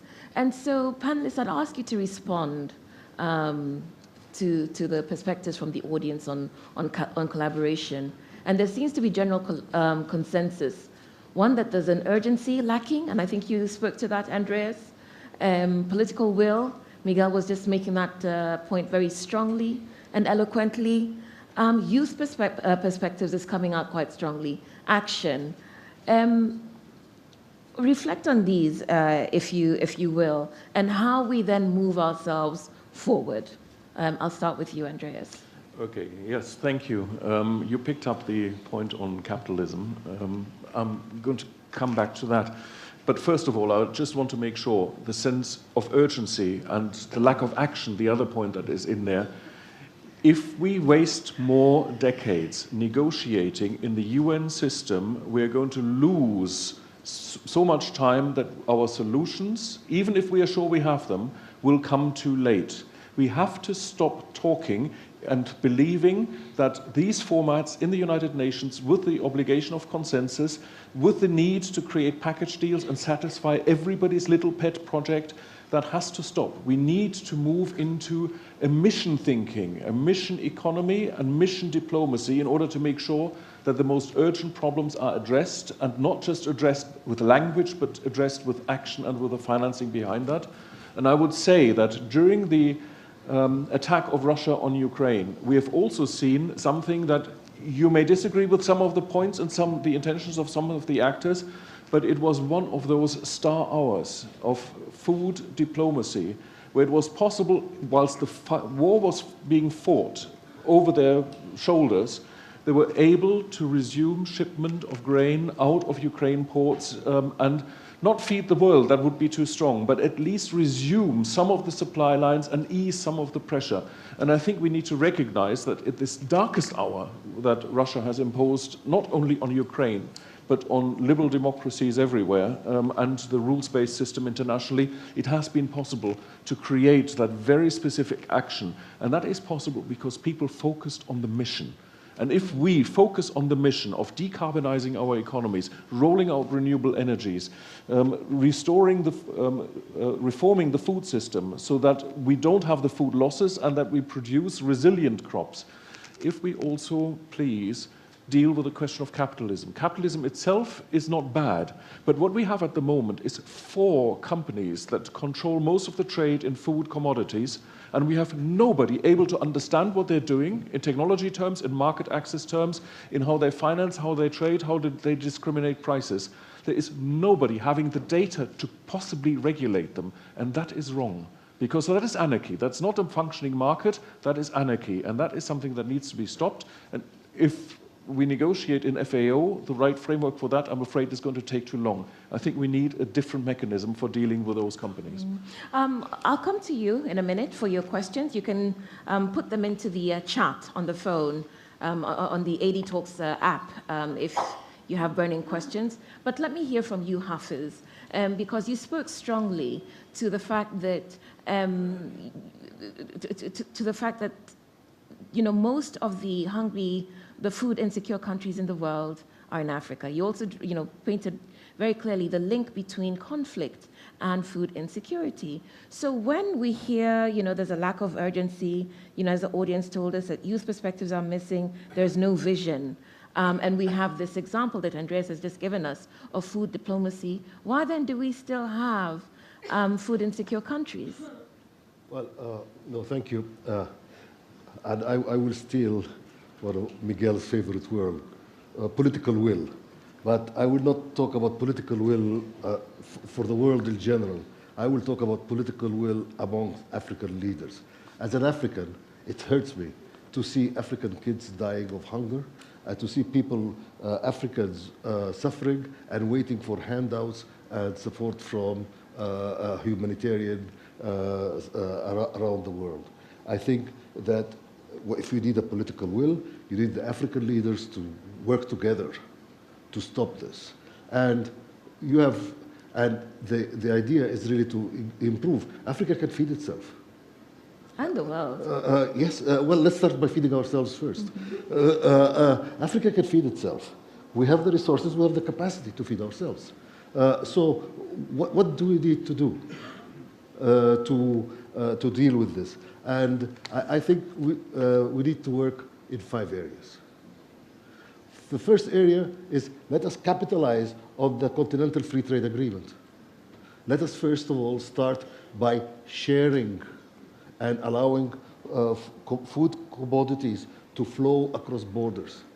I mean, I'm not going to name countries, but there are several African countries who stopped exports or stopped imports from their neighbors. That should end, and we should really have a single African market for food. Second, once you achieve that, you need, the percentage of irrigated land in Africa is 1/7 of the world average. So you need to do a lot of investment in land and in irrigation in the continent. And instead of every country trying to produce its own, now if we're going to have a single market for food on the continent. Let us do some large continental projects. And we have potential bread baskets across Africa. Look at Nigeria, look at Tanzania, look at Sudan. There is so much potential. I am arguing that we should get the African Union, we should get the African leaders to agree on some few projects where we would invest. Third area, Africa imports 60% of its fertilizers. The cost of fertilizers in many African countries is double the price of fertilizers in the United States. And the result is that we use very little fertilizers and that our productivity is 1/3 of the productivity around the world. So why can't Africa produce its own fertilizers? We're here in Morocco. We have OCP, that's a great fertilizer producer. Look at Nigeria. Dangote just built one of the largest fertilizer factories in the world. So we should do that across the continent, and we should do that jointly. I forgot which number now. I think it's fourth. It is research. You need it is important to use modern technology in agriculture, to have an agriculture that is resilient to climate change, to have an agriculture that fits. And you cannot just copy the technology in Europe or in America and apply it to Africa. You have to adapt it to local conditions. In Africa, on average, we are spending $50 per year per farmer on research. This is 1/10 of what the rest of the world is doing. And therefore, it is very hard for each of the 54 African countries to build a world-class research, agricultural research center there. What I'm suggesting is that let's look at what the Indians are doing. India has 28 states, and they have the Indian Center for Agricultural Research that is centralized, but that is working with local centers in the 28 states. Why can't we do that on the continent? We don't need to have 54 local centers. If we have 4 or 5 centers across the continent and a strong central body. So that can be done. Let's look at, we don't need to reinvent the wheel. So you have but that requires one last point. Mm-hmm. The fifth point is financing for dealing with shocks. Yeah. We have an instrument, an institution called the Africa Exim Bank.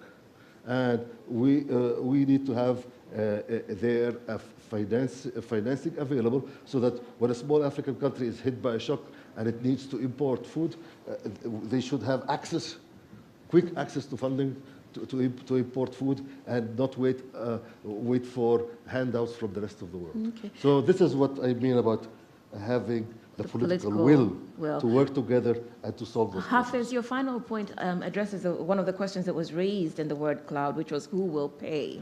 Because everything you're describing also speaks to the point that Africa sometimes seems to be penalized in terms of what it pays to access knowledge, research, technology. So beyond the African Exim Bank, if Africa is paying 10 times as much to access, I don't know, fertilizers or whatever it is, surely there's a deeper underlying structural and systemic issue playing out, is there not? Well, certainly, and that's where working together we can have a voice. If each one of the 54 countries tries to go out and negotiate on its own, it's in a very, very weak position. The whole of Africa, 1.4 billion people, that's the size of India. Then you can sit and talk. But that would require political will and agreement among all the African leaders. Mm-hmm. And of course, the big area where you need political will is to end conflict. I mean, if you look at the hotspots in Africa today, it's in Ethiopia, in Tigray, because of the conflict there. It's because of the conflict in the Sahel, in northern Nigeria, in eastern DRC. So we need to work on those technical things that I mentioned. Okay.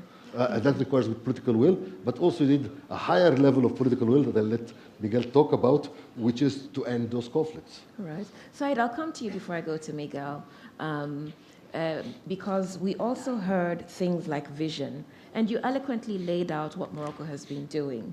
So we see vision playing out in Morocco. But somehow, as we listen to Hafiz, we see all these squandered opportunities. Definitely.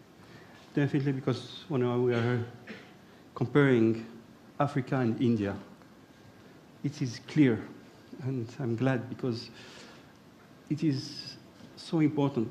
With the same population in area 10 times less than Africa, they manage to feed all their people. We are working with OCP.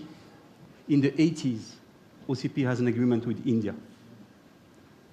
And today, the cooperation inside Africa with OCP in Nigeria, Ethiopia, in many countries in the continent, it's clear that we can reach this food security in our continent because we have all the tools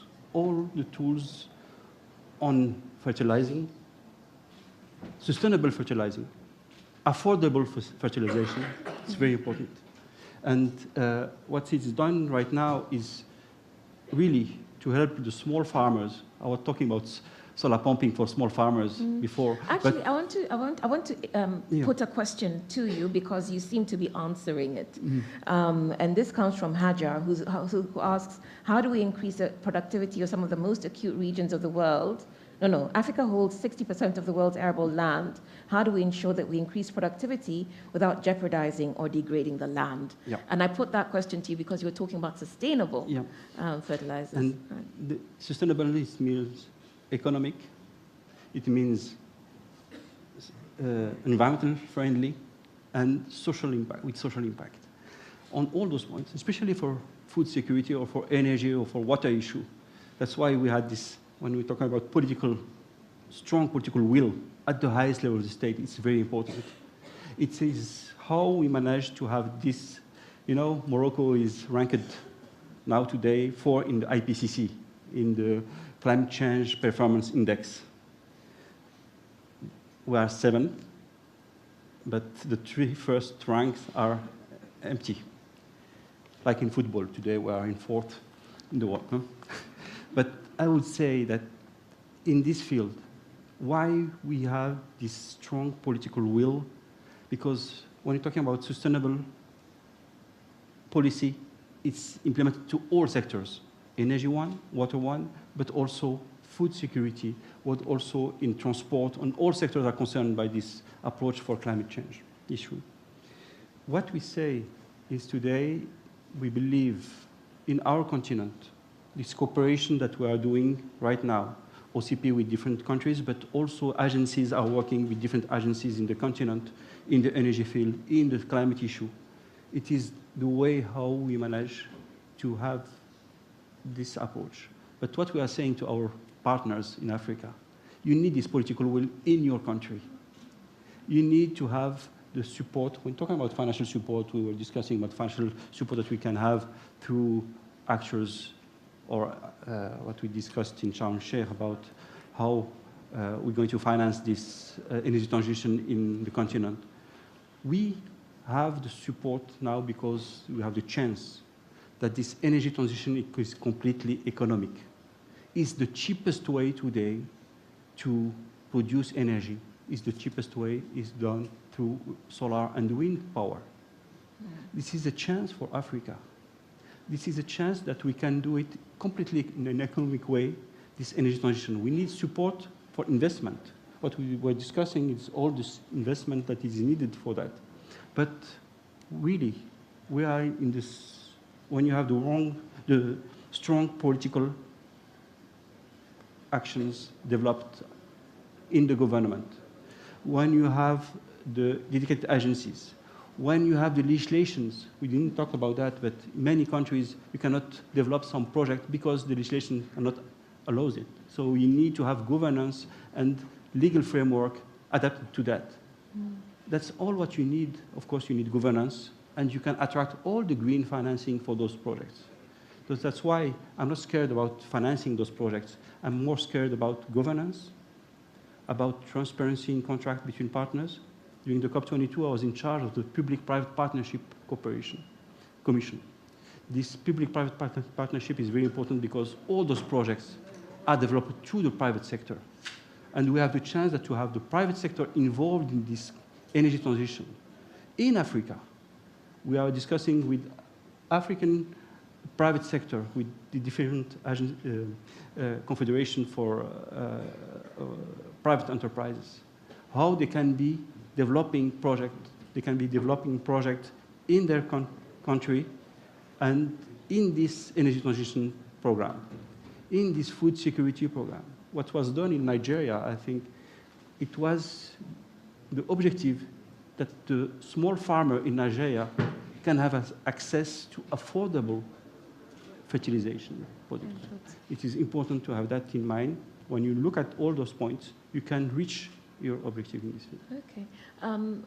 Miguel, Said made the point, and I think your fellow panelists have made the point. Well, they've agreed with your point about political will. Said was talking about being more concerned about political processes than with the actual technical inputs required to move the needle, whether it's on climate security or climate change rather, or food security. And you've given us a historical recounting of the various attempts to put both at the center of political consensus. So given your experience and where you sit from the UN, which works on consensus, how do we change this? Right? You've told us, quite rightly, that if you're in Mali facing insecurity, the last thing on your mind is, climate change and, biodegradables, and the same if you're in Ukraine. Yeah, well, the answer of the audience was political will, was urgency. We have to move urgently because the situation in the globe is not very promising these days, and political will. Well, my German colleagues say, well, stop to this talking. In the UN, we didn't get consensus. What to have UN? Let's have a fact mission. Well, the UN, with all my respect, is the only umbrella till now that have succeeded to have everybody on board. And as the virus of COVID-19 has demonstrated, as climate change is demonstrated, of all the challenges of today, we are in a global village. We are in a one planet, one humanity. So with all my respect, either you use the UN that have to be reformed, that the recent Secretary General is launching the common new agenda. We have, of course, to produce the capacity to everybody to express themselves, to move forward. But we have not to ignore that the UN is United Nations. That means that the Secretary General or whatever conference of the UN is produced by member states. And so we have to respect member states. So how we create this new consensus, or how we move forward?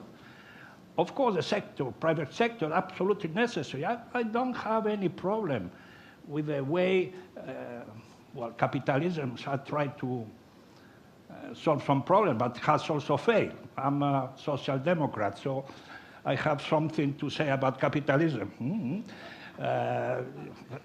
But it's not today the issue. Let's have the private sector and private sector working together. And we are in 21st century. This morning, other participants have mentioned about the complexity. We talk that the world is complex, the challenges are complex, but then we don't behave in this complexity methodological work. And so when we talk about climate change, they say climate change, and we don't see the interaction of other issues, as I say, of the 17 development objective, sustainable development goals. So Edgar Morin is a French politologist. He lives now in Marrakech, 101 years old.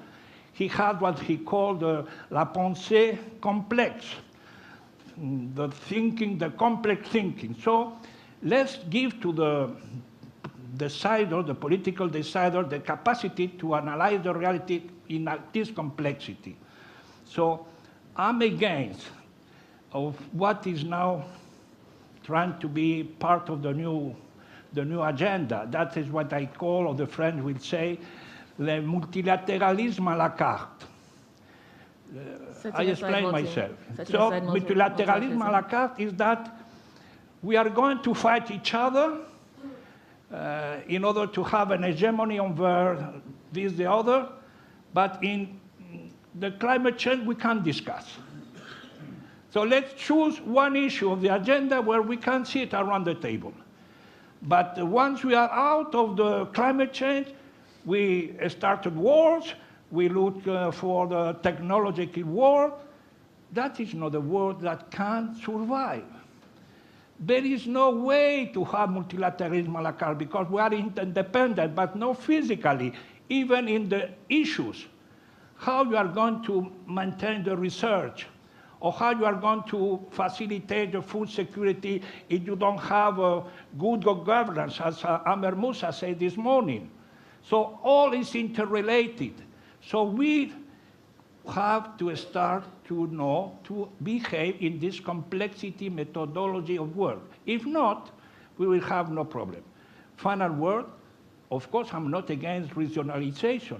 And I think my friends say Africa is a good model you have now, and we have to concentrate on that. I fully support you. But we have not to forget the big angle. Because if we forget the big angle, with all good intention, you will have missing action for climate change. You have the best expert, the best new technology. They can really succeed to put everything green, all the blue color.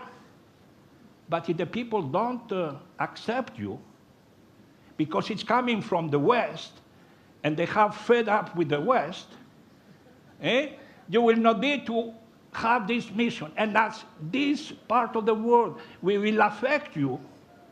You will not be all those.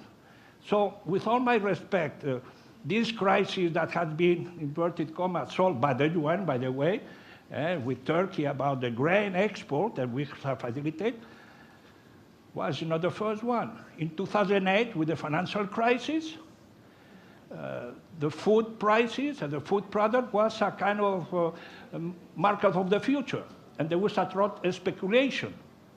And we have a spike of prices of food in 2008. But we don't have memory. So I don't need any war to have an interest on food security, please. I want to have food security without war. Thank you. So the floor is open. Maintenant, nous allons entamer une séance de questions-réponses.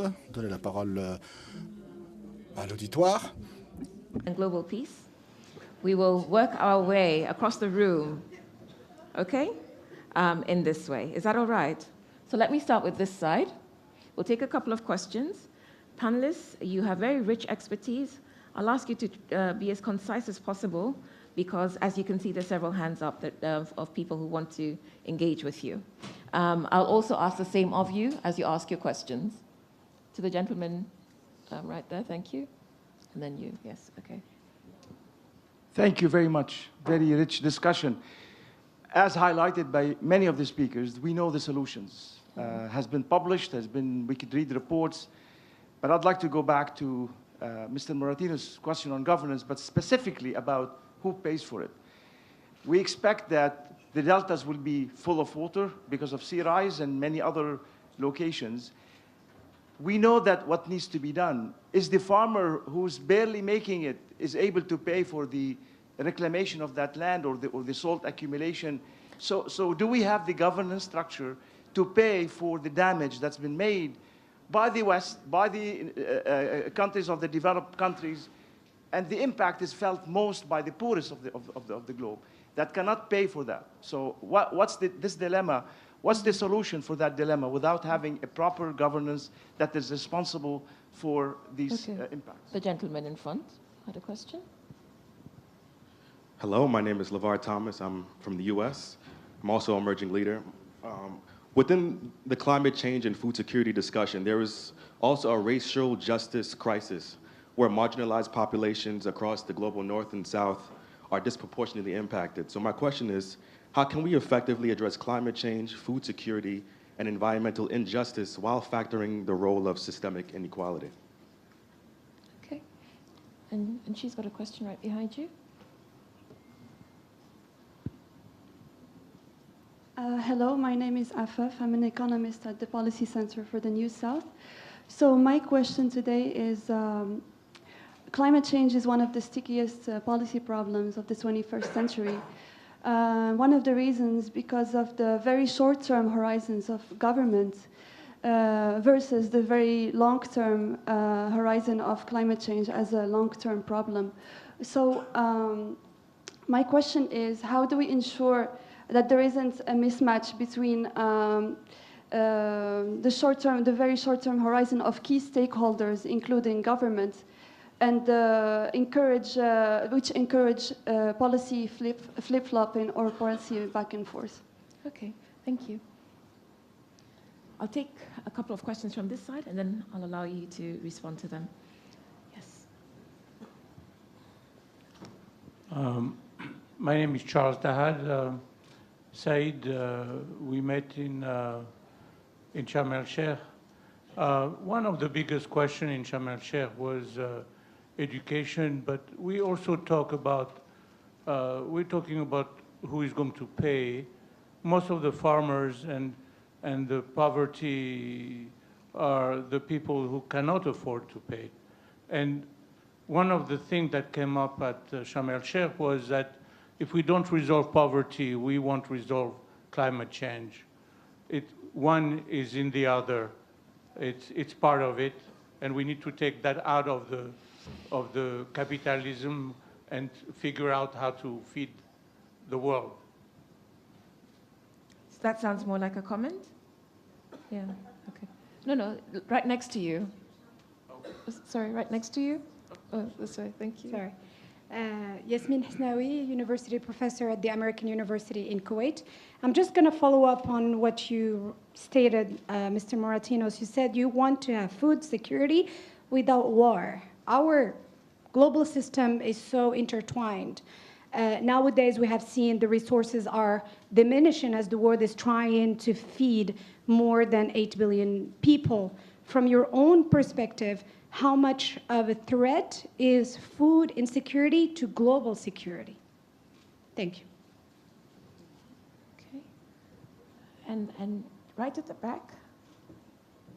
Yes. Sorry, did you have your hand?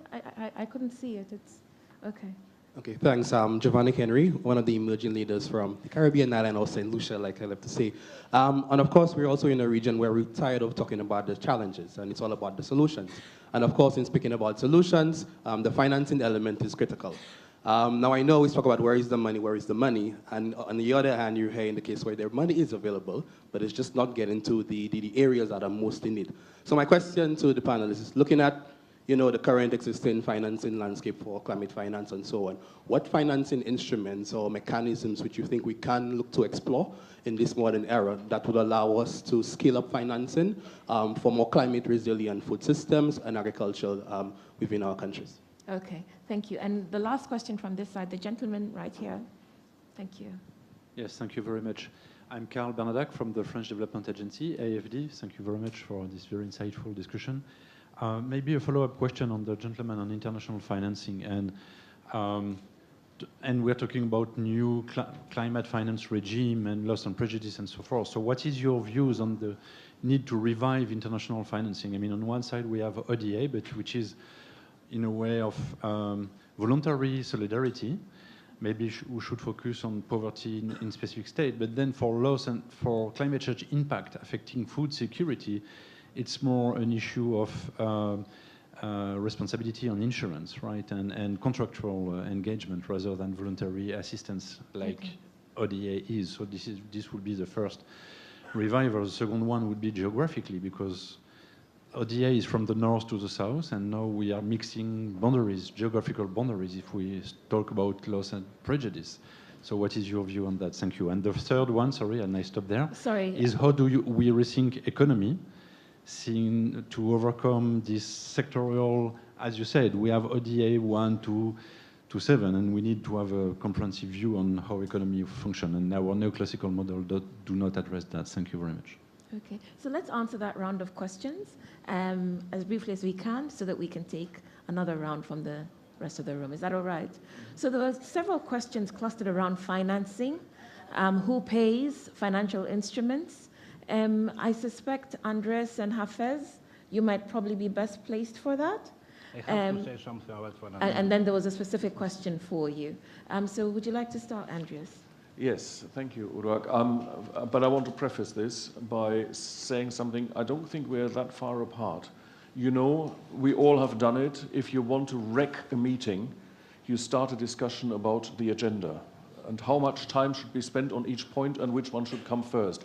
This is a little bit what we have done here, and that is something that is always repeated when people bring up the 17 Sustainable Development Goals of the United Nations, the 169 sub-goals, and the about 1,170 items that you need to look at. It is one of the ways we agree that it is all interconnected, and we agree that we still need to keep focus in order to organize action and the financing around it. I think that would be. The other thing I want to say is on climate finance, the most important thing at the moment is subsidy reform. The world is still spending $650 billion a year subsidizing the production, the trade, and the consumption of fossil energy. Now, that is definitely wrong. Take that money away and you have it in order to finance other things. And yes, we do have the regime of loss and damage that is being negotiated, that will be refined, and the others will speak about that. But whilst we are looking at reforms, let's please also look at commodity markets. Not only fossil commodity, but also agricultural commodities. The big agricultural commodities, they all come from the temperate climate zones. Africa's agriculture will not be in that zone. So there will have to be markets for new commodities in the global scale, even if they look like traditional foods to those people who produce them and have traditionally consumed them in Africa. We need to rethink what is the best form of agriculture for Africa, given the high insulation, the fact that you need canopy cover or solar panel cover in order to grow food without wasting too much water, and how do we develop the markets, the commodity markets, so that Africa can feed itself, but can also earn money by feeding others. Thank you. Thank you. Hafez, I'll come to you, for your perspectives on financing instruments, but also, as the gentleman asked, particularly, with a focus on equity. Well, let me start with the second question, because I think it's a very, very important point on the issue of justice, and how it is important for not just food security, but also for poverty reduction. And I did a study a while back, which was not focusing on racial justice, but it was focusing on gender justice. Comparing, in Africa, we have more women actually working in agriculture than men, but the productivity of the women is 1/3 lower than the productivity of the men. And why is that? It's because they have less, they're given the worst land, they don't have access to financing, they don't have access to fertilizers, they don't have access to markets. So you calculate that if you deal with this injustice... They also don't have tenure, ownership of the land. They don't, access to land, they don't have access to... So if you deal with this injustice, to provide the women with the same opportunities as the men, you could, just with a back of the envelope type calculation, increase yields by 30%. So yes, I mean, I'm an economist, so I tend to be hard-nosed about those things, but I've become a feminist based on some hard-nosed economic analysis. And I've become a great believer in dealing with racial and ethnic injustice because of the kinds of economic pain that they're causing, and how everybody will win by dealing with those injustices. I mean, back to my gender example, if you increase the women's productivity by 30%, it's not just that the women will benefit, it's the men too. Everybody in society benefits. So it is society pays the cost of those injustices and those inequalities. On the financing, Actually, I believe that we need to take a look at the current institutions and instruments available. I do not believe, I mean, if you look at the needs just for climate, the needs are huge. The old-fashioned ODA will not cover it. We can yell and scream as much as we want and ask the governments to pay up, especially coming out of the COVID crisis with the huge deficits that they're facing. With all the money that they're spending on wars, they don't have the resources to cover it. Now, if you look at what needs to be spent on mitigation, I'm looking at the Global South. On mitigation, the biggest cost item in the Global South is the energy transition. On adaptation, the biggest cost item, you don't agree, but well. Sorry, we have 12 minutes to go, 12. and there are people still wanting to ask questions. Okay, the biggest adaptation is on agriculture food security.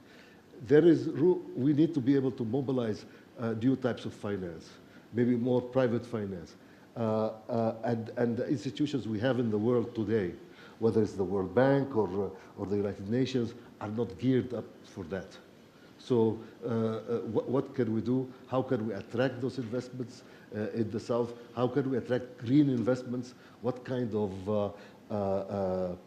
guarantees you need to give to those investors? And I believe that those are things that require a fresh look at the international financial structure. Thank you. Said, you want to say something? Very important for us because we managed in Morocco to attract financing for big projects on solar plant, on How did wind. you do it? It is clear today when you have governance, when you have transparency in the contract, you can attract all the green financing for big projects. Solar wind park, more than $1 billion investment, you can attract green financing. The unfair part of that, when we're talking about, we were helping farmers to switch from diesel pumps to solar pumps. We didn't manage to have this green financing for them. We managed to have, we can have this financing for big projects, but not for small projects, and that's unfair. One thing, how we did, it was mentioned why we need to have people doing investment in this energy transition. Farmers in Morocco are doing this investment. Why? Because we have to convince them that it is economic. You incentivize them. We stopped subsidizing diesel. So the payback for them, the solar pump, is not 10 years anymore, it's less than 5 years. Another point is that we train people in their area. It is very important. Capacity building, education, it's very important.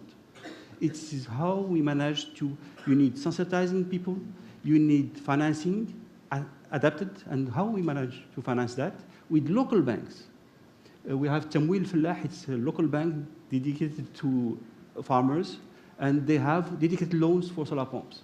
So when you have sensitization, when you have capacity building training, when you have financing, you are today having 60,000 farmers in Morocco using solar pumping. Okay. And it's how we manage to reach these objectives. Beautiful lessons. Thank you, Said. Miguel? To comment on financing. First, about what today is considered an obsolete instrument, that was the traditional official development aid. No? There was a very prestigious foreign minister, when foreign ministers were important, person 45 years ago, that decided to create, this proposal 0.7% of GDP to give a voluntary basis to the developing countries. Well, today, the wealthy countries, they don't reach 0.7.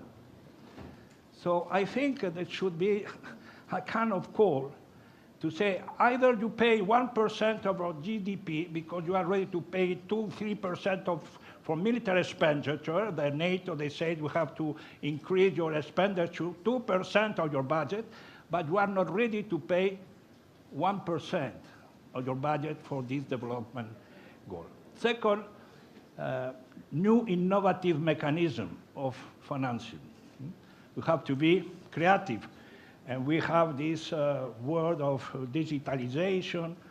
Well, when I was candidate for FAO, I lost, so I couldn't implement my promise. I was going to propose what they call a call for fighting hunger.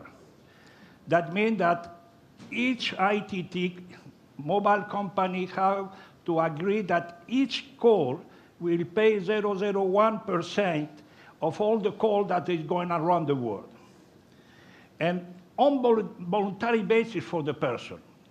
So I'm convinced that you ask all the audience, are you ready to pay in all your calls 0.01% of your call for a food security program? They will say yes. Why we don't invest in this innovative mechanism that can solve this financial crisis? Thank you. This side has questions, and we have just about 5 minutes left. Can you make them as short as possible? As short as I can. Okay, thank you. Okay. On this subject, I think there's a major point that is not discussed. Okay. Talk about climate change and food security. You need to bring it down to earth, which is land and water. When you bring it down to earth, land and water, you need to talk about land reform, not a bad word, land reform, and irrigation. Land reform is where you do not have political will, because the people who have the land do not want to give it away. I just give you one instance where what you do with land there's a whole is line important. of people. Sorry, please, we get the point. There's a Yeah, question okay, next to good. you. That's Yeah, the thank point. you. That's Thank the you. point you should look at. Thank you. We appreciate that. Yeah, follow up on this one. We have all the ingredients. We have the Agenda 2030, we have the Agenda 2063, we have the Addis Ababa Action Agenda for Financing, we have the SDGs and the 75th anniversary in the United Nations. Funding is a problem in funding is that developed countries want their funding to be targeted to specific countries or to specific regional groups. So you have the TCAD for Africa, about $30 billion over 3 years. You have the FOCAC for Africa, about $60 billion over 3 years. You have others, and they want this to be targeted. They don't want it to be going through the international system. So it has to go back to the international system. We have a summit on water in March next year. It has to be, we have to prioritize on this water. We have the review of the SDGs, the midterm. It's coming in September 2023. We will do it. We have also a ministerial to prepare for the summit of the future that's going to take place in 2024. So what I'm hearing is a comment. This is a comment. This is not a question. Okay, I think there are questions there. Thank you. Great. So we've talked about political will. I'm a sitting member of parliament from Canada. I was the first member to raise the need for Canada to increase aid and support. The issue, though, that I will face, and politicians from all democracies, is our political opponents will say, hey, Kevin cares more about people abroad than his constituents at home. So what is the path forward for us to be able to do that? Thank you. My name is Jonas. I'm from Ethiopia. Thank you very much indeed for bringing out those facts hidden, not known in the world. So just my question focuses on climate justice. Both climate problem as well as conflict are very much linked to the troubling, challenging past colonialism had in Africa in general, to be honest. So as to heal the past wounds, what could, would, or should, or must the global north do? Thank you. Thank you very much. We'll leave it there because we're at 3 minutes and we've got 4 panelists. So the math is not, as we say in Africa, it's not mathing, but we will do our best. And so I'll start with you, Miguel. Given Kevin's question around, people who want to do well, but who are then accused of abandoning their local constituencies, but also the question that Jonas asks, which is important, the global north. And these will be your final comments. So give us your closing ideas as you respond to these questions. Thank you. Answering this question, I will answer the comment about food security and wars and in versus terms. Okay. How do you convince your constituency? You are in a global world. Of course, you are in Canada. They vote for you. But they don't want the people to go for war or be killed in NATO exercise. So how we avoid terrorism? You have to go to the food causes, the root causes. If you don't are able to explain to your constituency that we are in a global planet and that you have to take care of the other in order to take care better of you, for Marcia, you are a bad politician. Because you have to convince your people, not the people have to convince you. Politics are the ones who convey to the electorate. Of course, they listen, but they lead. The problem today that they are managers. They are not political people that have a project. And so if you have a project, you follow the polls. And they say, you have to vote, no, not a single penny to this African. Where is this Burkina Faso? What the hell to go to Burkina Faso? But if you are clever enough to run a country and to be MP of Canada, a great country, you have to have the vision to convince your people. And for that, you are absolutely right. If we have a good food security resolved, we will avoid wars and conflict. Because we will have people, they have hunger, they are hunger. They are hungry because they are hungry. So the, how you call it, the Arab Spring was a result, part of that, of the food security problem.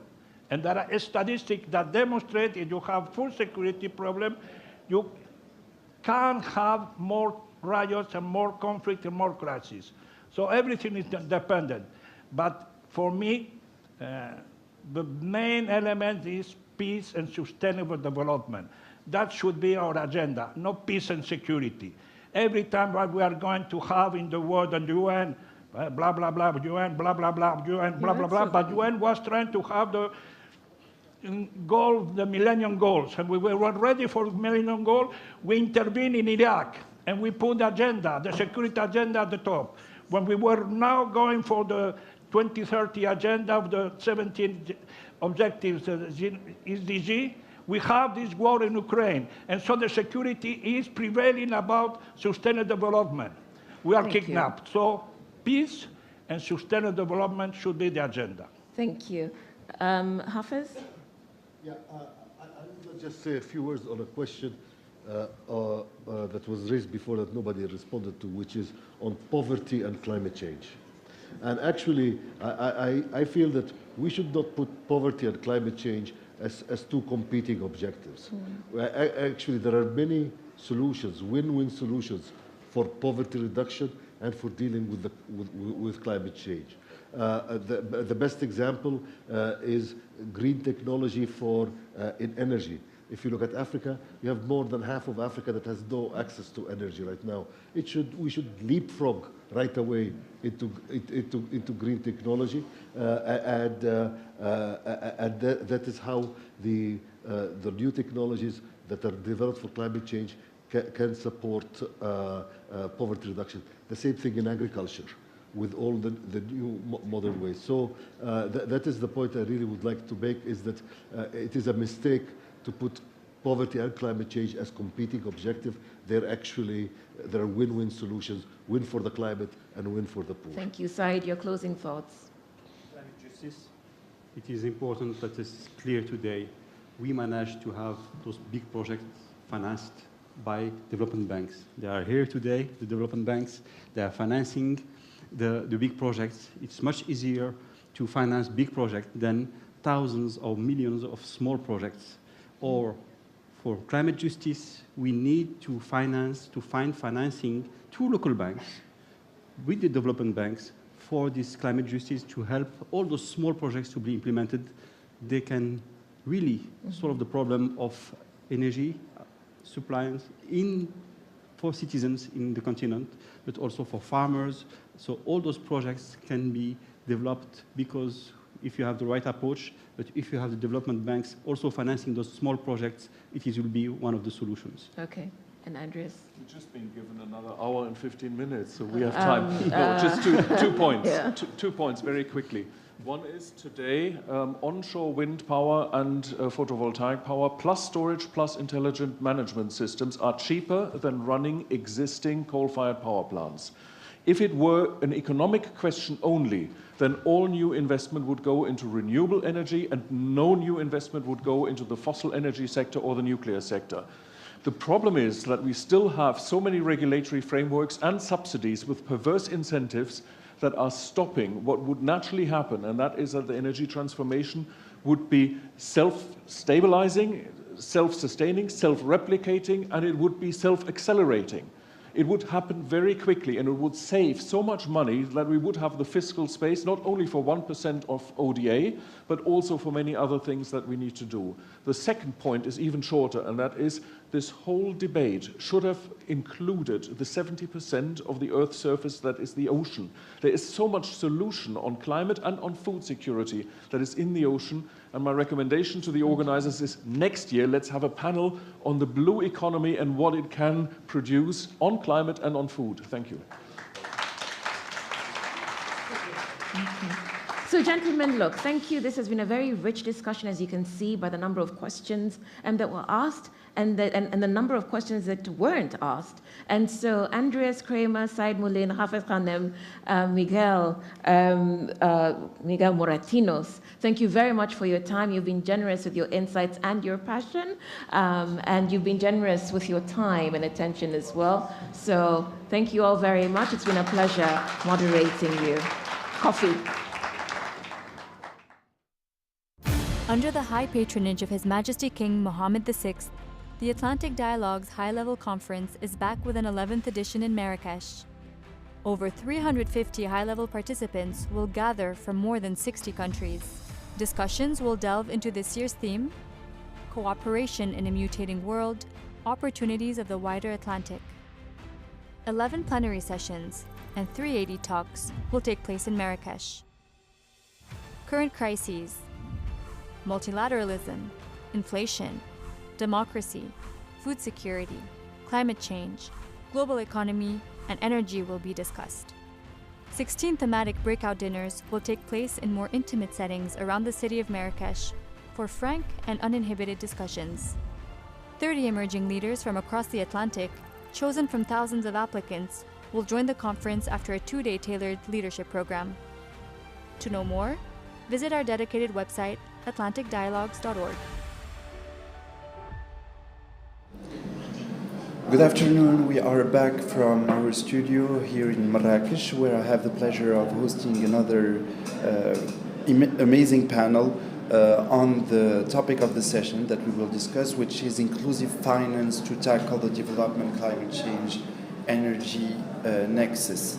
First, we have with us Mrs. Winnie Mutai from Kenya, who is climate change finance and readiness expert for the Green Climate Fund at the African Development Bank, and who is also a member of this year's cohort of the Atlantic Dialogues Emerging Leaders Program. Winnie, thank you for joining us. Thank you so much. Thank you. Yeah. It's an honor to be here, and I look forward to a fruitful discussion. Yeah. Thank you very much, Winnie. Then we have Mr. Rabia Mohtar, who is a senior fellow at the Policy Center for the New South and a professor at Texas A&M University. He will he's from Lebanon and based in the United States, and he will notably talk to us about the resources nexus. Glad to be here. Thank you very much for accepting our invitation. Thank you, Rabia. And Serge Troubans from Belgium, who is the Director for Europe and the MENA region at the Institute for Economics and Peace, based in Brussels. Thank you very much for joining us. It's a pleasure, thank you. Thank you, Serge. Ladies first, I will start with Winnie. Maybe before digging deeper on the issue of climate change, we know right now that the world is going, and our continent in particular, is going to face a major challenge, which will be that of the green transition. which is going to require huge amounts of funding, of capital, and this is precisely what you are working on, climate finance in the African continent. So I would like you to describe us what the situation is right now, what the needs are right now, and how the institution for which you are working, but actually the international financial community at large, are dealing with it and approaching it, and taking stock of the emergency and trying to tackle it. Okay, thank you so much. So the word climate finance is not new, I guess, to many people. It's the buzzword, and I think they just concluded COP was defined as the COP27 finance, or the COP finance. And really, the biggest issue we are facing now is in relation to access to climate finance, and so we have a pool where there are many funds distributing climate resources and calling out for climate resources, but then it becomes very hard to assess these climate resources because of the preconditions that we are all stipulated to meet. And for example, I work for the Green Climate Fund, which is the largest fund in terms of access to public, what they call loans to countries. And the biggest challenge we have is, and all the time I get it from countries, is the statutory conditions required for them to meet to access the funds. And you look at fiduciary statements, you look at the amount of data they are required to provide and justify for approximately 30 years. And many African countries cannot do that. They don't have that capacity. One, they don't have the knowledge and awareness on how to package the data, but also to even design this kind of proposals and concepts. And so access becomes very hard due to the pre-statutory conditions, but two, there's the aspect of knowledge, and this is knowledge in terms of what is required to access the funds, but also how to design the kind of proposals in a way that they can attract, and concept in a way that they can attract funding, but also how do you design your policies and regulatory framework in a way that could attract in itself funding. And now I work in some 2 or 3 countries helping them set up Climate National Fund, which is a precaution measure to be able to attract funding. You need to have a designated country Climate National Fund. And so the third aspect would be leadership. And so one of the phenomenal challenges we face is due to the rapid changes in terms of governance and leadership, especially within the different Ministry of Environment and even the presidency office, it becomes very hard to pin down the respective country leaders in terms of, we started this program with this respective leader, now we have to design a whole new program with the other. So the ability to be consistent and build a really national long-term goal in terms of climate action is very hard among our leaders. So those 3 things really are, in a nutshell, are things that I get to face every day. And just as I came from Abidjan, I held a 2-day workshop, and in the 2-day workshop, I was able to have the Green Climate Fund. I was able to have World Meteorological Organization, the Global Center for Adaptation, and the bank. And we were really talking about what is the hardest, why is it hard to have direct access entities grasp funds from the different national funds. And these are the questions that they were nagging at. We don't have access to data. We don't know how to package data. The standard requirements are high. And so now we are at a place where we are asking, do we need to design climate national or climate funds that have requirements that could be considered to the African context? Yeah, thank you. Yeah. Thank you, Winnie. That's fascinating. And Rabia, there is another major topic on which you are working, which is what you call the resources nexus. We are talking about the nexus today, but there is notably the water energy nexus. So I wanted to ask you about this very concept, and maybe about how, in your opinion, governments are tackling it, and whether you feel they are actually equipped to tackle it, notably in regions under stress such as ours in Africa and the Middle East. Thank you, Akram. A very relevant question, especially that as we speak, governments are responding to the Global Agenda 2030 in national plans to meet the Sustainable Development Goals. Unfortunately, and this is not only in this region, this is globally, because the way we are structured, we're structured in ministries, we're structured in discipline. So every ministry, every discipline is putting together a plan to meet those targets.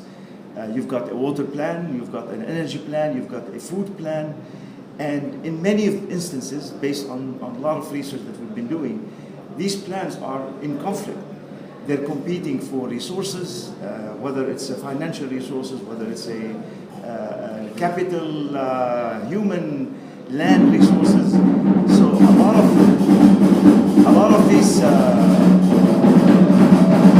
and now there's a competition with the festivities, so we have to. Yes, exactly. So the competition between these implementation of these resources makes it impossible for us to meet sustainable development goals. So the nexus that we've been working on, what I call the resource nexus, which is the interaction between water, energy, food, health, security, is a platform that allows us to really look at these interactions and look at the synergy and make sure that if we are approaching water security, we're not compromising food security and vice versa. Because all of these securities are highly interlinked, and you cannot achieve one without looking at those interlinkages that exist. So this is, in a way, of more or less defining the nexus. So it's not here to take over any of the discipline, but it's here as a platform of communication in an analytical way that allow these resource plans to communicate and to minimize the impact, the negative impact on each other in terms of the implementation, and allow for the synergy. So I mean, we could go on that path, but I think will take us in a different direction. In the context, and I think that it's a great question that you asked me, because I'm not a financial analyst, nor I'm a banker, but I'm interested in achieving sustainable development through achievement of the targets for these primary resources, the resource nexus. And I'd like to maybe put on the table, I'm really glad that you are looking now at reforming the way, the access of finance to especially in Africa. And maybe it's relevant for us to talk about, and I would like to propose few, what I call principles. And one of those first principles is equity. We didn't talk about it, but I'd like to propose that. And when I talk about equity, equity has multiple scale and has multiple dimensions. So it's across nations. I mean, in the session right before, I had to leave the session early to make it here. But the biggest question is, especially with climate, the North has put us where we are today in terms of the climate crisis. And now the South is paying the price, because the most vulnerable of these communities are the ones who are most impacted by climate. So how do we work across nations in terms of equity for financing, so that a poor farmer in the delta of Egypt has nothing to do with climate change, but it's been imposed on him or her. And there's an equity across communities. Within the same nation, there are discrepancies with community. How do you really create that platform, reform in the distributing of these resources across community and within a nation, and equity within communities, between gender, age, race. Those are issues that we need to discuss. And I give you, maybe if we have time, I'll give you one example. I teach several courses in water quality engineering and the Nexus. The first thing I ask my students, do you believe that we all have the right to access to water, food, and energy? Everybody says yes. And my follow-up question is, are you willing, me, from our tax money, are we willing to pay for it? So everybody says no. So we need to translate that equity into action. And I think that the second, I don't know if we have more time, but yes, I'd like to bring in the other principle. When it comes to climate is complex. And when we're dealing with these systems of the resource nexus, it's very complex. So solutions are complex. So are you looking into financing these complex solutions that cut across disciplines? It's not a water project. It's not an agriculture project. It's a combination of both. It's not an energy project. It's a combination of water, energy, food. So are we willing to reform the financing to really broaden our creativity to solve the problem rather than looking into traditional ways of the disciplinary approaches in that. And that brings the governance issue, is how do we govern these financing. Last but not least is the issue of corruption, transparency, and how do we build in accountability and the role of civil society. So it's a very complex issue. Absolutely, we will come back to the issue of governance later on, if you allow me. So Serge, precisely, we were talking before going live about first the fact that Africa is only responsible for 4% of the global carbon emissions, and you also specialize in security. You told me that beside climate change, there is the issue of the environment in general, and the impact it is already having on conflicts all over the world, and notably in Africa. I would like to ask you precisely about this nexus, so the conflict environment nexus, if I might call it this way. Well, thank you very much for the opportunity to talk about this. And I would like to continue what you were saying before. I think what you were talking about is a lot of the pillars of positive peace that we developed at the Institute for Economics and Peace. We look at equitable distribution of resources, acceptance of the rights of others, good levels of governance, low levels of corruption, good relations with the neighbors, and 3 more of those pillars. We also analyze in a systemic way what peace is, what security is, because that's 2 sides of the same coin. And clearly, when you invest in all those pillars, you will create a more resilient society, and also a society which will be able to address or to absorb the ecological threats or the shock of ecological threats reinforced by the effects of climate change, aggravated by the effects of climate change in a much better way. That's at the heart of the Ecological Threat Report, which is produced by the Institute for Economics and Peace, in which we exactly look at the interaction between impact of scarcity of resources, demographic evolution, natural disasters, those ecological threats, and levels of resilience of countries to absorb those shocks. I think what we see there, the main results of this Ecological Threat Report are really looking at the intimate correlation existing between ecological degradation and levels of violence that can eventually crystallize into terrorism, into violent extremism. We also see a concentration of those effects. We identify about 27 hotspots, basically those countries most affected, least resilience. We see 2/3 of those countries being located in sub-Saharan Africa. Well, let's talk about sub-Saharan Africa. The MENA region is the 2nd region most impacted, so we can clearly talk about Africa. We see a concentration of a variety of strategic factors influencing peace and security concentrating to this region and interacting with each other in a systemic way. When you look at the Ecological Threat Report, as I said, hotspots in Africa, look at our Global Terrorism Index. You see that the epicenter today of the impact of terrorism is in the Sahel region in sub-Saharan Africa. Almost 50% of all terrorist attacks occurred in sub-Saharan Africa. 35% globally occurred in only basically 3 countries in the Sahel region. So we see concentration of terrorism.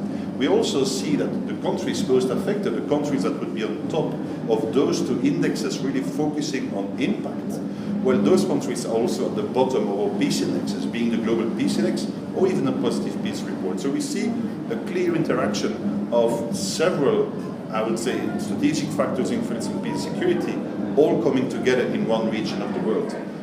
So we need, if you want to find solutions for climate, for violence, for terrorism, or for development, we need to bring systemic solutions because the challenges that this region is facing are systemic.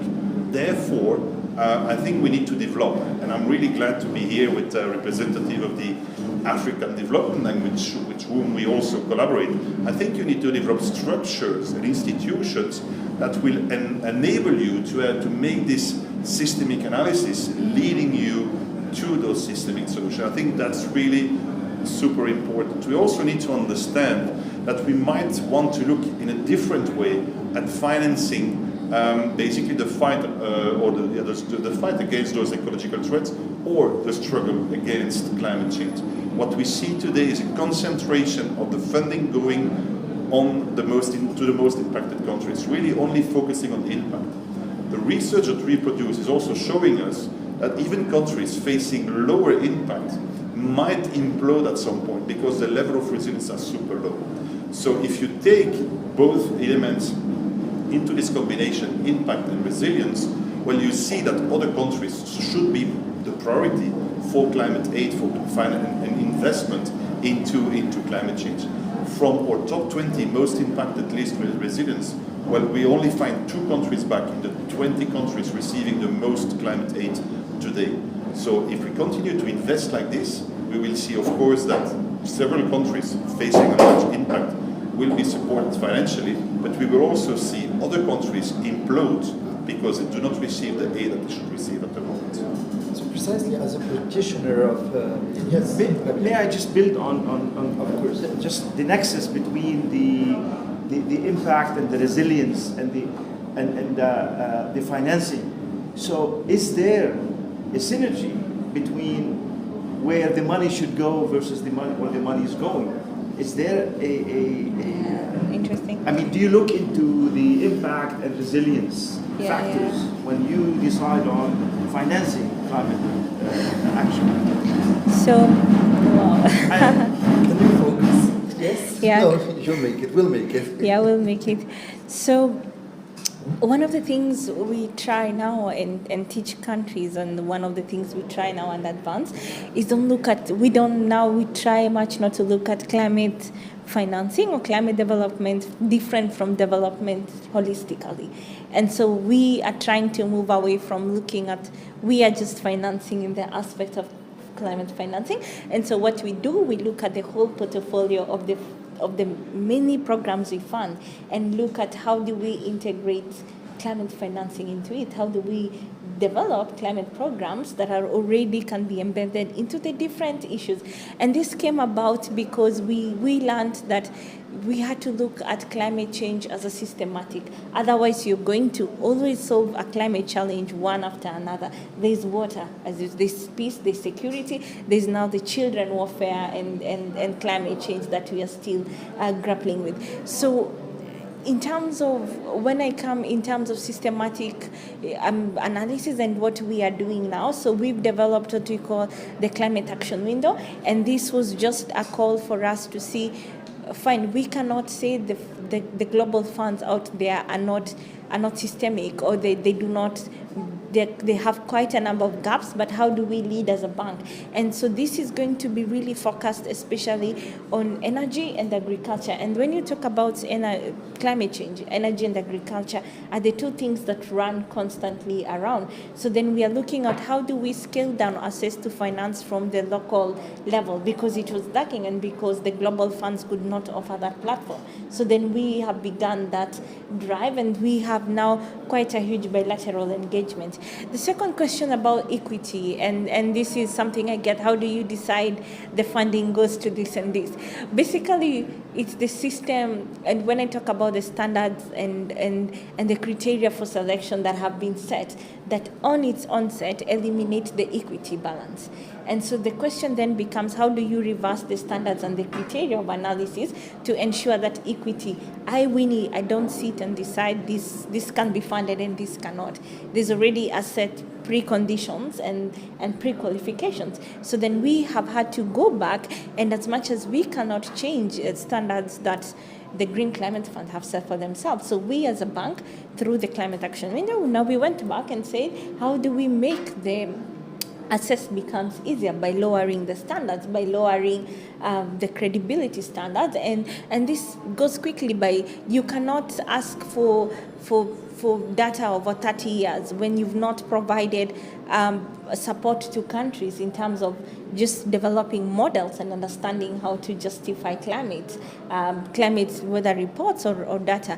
Two was the question of also how do you train countries and ministries and technical staff to understand climate financing from the larger, wide understanding of development context. And so this workshop I did was just the first of the many annual workshops we will do, just to bring out the idea and the concept of the larger, wider concept. The third is about governance, and that is always the big ball. Then how do we create accountability? We can only do it from where I sit. We can only do audit, we can only do monitoring and evaluation. But I think when it comes to governance, and this year we held the first annual convening between the civil society organizations, and we brought them on board, and we had a discussion for 2 days about climate change and energy, and what is their role in this discourse. And it was timely because we did it just before COP27, but we knew the mindset we needed to prepare the civil society organizations. And one of the things that was kept running around during the whole preparation was, number one, for the civil society, they needed an understanding on what is their role as a watchdog within the climate change. What are the specific areas they needed to pinpoint? Two, they needed a backup of a heavy institution around them, somebody that could rally with them, and it doesn't look like they're doing the work alone, you know. And so the bank is one, but we are the multilateral development institutions. So we have had to pull governments to begin this journey, and we are doing this convening annually. And so the next one will focus on not just civil society and governments, and where is the match when it comes to the talk about climate justice, climate action. So as much as we try and begin from a conversation point of view, and that's the much work we are doing and the training, because we realize finance is actually the end goal. So there's so much work we need to do before climate financing. There's so much knowledge awareness. There are concepts about equity. There are things about ethical governance we need to address just before we release climate finance. And so what I do when I tell climate finance is the last end. It's like something you're lobbying, but it's the last result of what you're working. Otherwise, we might focus on giving access to climate finance, and then we realize we've gone back 20 times because we didn't handle the system properly. Yeah, thank you. I would like to ask you about an academic perspective, and we have someone from academia and someone from think tank, although you are also a senior fellow affiliated to a think tank. But I would like to ask you whether you have ever experienced or witnessed or observed an interesting governance experience, you know, trying to bring together these components of the nexus you were describing. Very good question. And a very not straightforward answer, because we don't have good models at the moment. Yeah.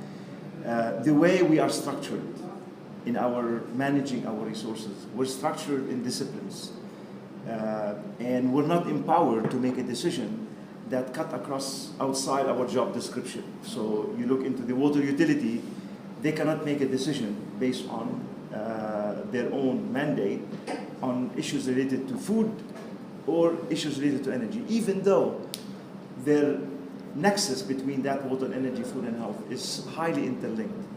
So I'll give you an example. We have ministries of water and we have ministries of agriculture. Knowing that in Morocco, as an example, 85% of the water goes into agriculture. So the Ministry of Water is supposed to be managing water sector, the water resources, where the biggest stakeholder for that ministry in terms of action is in agriculture. But that minister has very little mandate to interfere with how water is being applied to in the fields for agriculture practices. That's the disconnect I see. And that's, by the way, this is not a typical in Morocco, this is a global crisis that we're living at. So there are many models that are out there being discussed. And the idea is not really to create a ministry for this nexus, but rather to create a platform where discussions can happen. So it's a win-win. And I think that there need to be some governance. It could be at the prime minister level that has been discussed in some instances, or it could be at the technocrat, where the decisions are down at the technical level, where there will be cooperation in terms of the implementation. And there are pros and cons for each of these models, but unfortunately we don't have yet a good model that we could say, this is how it could work, and this is how these resources we can create that synergy between them. So there is this idea of matching, you know, between different disciplines, between different perspectives, different continents, different classes within the same society, different constituencies. You are based in Brussels, travel a lot around Africa with a good knowledge of both worlds, you know, so the institutional landscape for an Australian think tank, by the way. So how do you see this matching happening, or this unmatch happening? It isn't. And I'm really glad that you 1 minute and 30 seconds. You brought the point. I think it's really important that we need to break the silos in, I would say, at the national level, but definitely also at the international level. You need to think systemically, and you need to think in this nexus-wise. So it would make sense to have those like super ministers that would just like overarch different other departments, because it's all systemic. So you need to have this approach. I think, to come back to your question and a point you made, well, the African Development Bank is, of course, having access to our research, because we advise them also in, telling them how it is organized, this climate security nexus, and which type of, I would say, initiatives to finance. That's one. And we do that with a lot of international partners, like the World Food Programme or the World Trade Organization, really looking at this connection between the positive effects of positive peace and the economic and development increase. What I think is really important, maybe can serve as a conclusion for this panel, I think we see a multitude of very, very positive initiatives at civil society level, really low level micromanagement, 5 to 10,000 euros. And then we see with a super strategic international community, billions and millions coming in. What is missing is this meso level, making the connection between those two levels. Thank you very much, Serge. Thank you, Rabia. Thank you very much, Winnie. That was a fascinating conversation. Thank you. Have a great day, and back live to the next plenary. Under the high patronage of His Majesty King Mohammed VI, the Atlantic Dialogues High-Level Conference is back with an 11th edition in Marrakesh. Over 350 high-level participants will gather from more than 60 countries. Discussions will delve into this year's theme: cooperation in a mutating world, opportunities of the wider Atlantic. 11 plenary sessions and 380 talks will take place in Marrakesh. Current crises: multilateralism, inflation, democracy, food security, climate change, global economy, and energy will be discussed. 16 thematic breakout dinners will take place in more intimate settings around the city of Marrakesh for frank and uninhibited discussions. 30 emerging leaders from across the Atlantic, chosen from thousands of applicants, will join the conference after a 2-day tailored leadership program. To know more, visit our dedicated website, atlanticdialogues.org.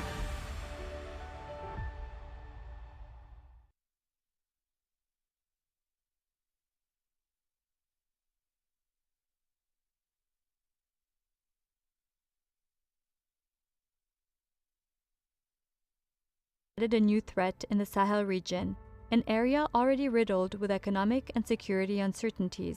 The withdrawal of European troops and the drastic reduction in the number of French troops have created a vacuum where the Sahelian states were already struggling to spread their administrative authority in vast territories. An approach centered on economic development and the security development nexus is instantly demanded by the Sahel states, who reject a purely military solution. How do regional initiatives like the G5 Sahel tackle the current security crisis?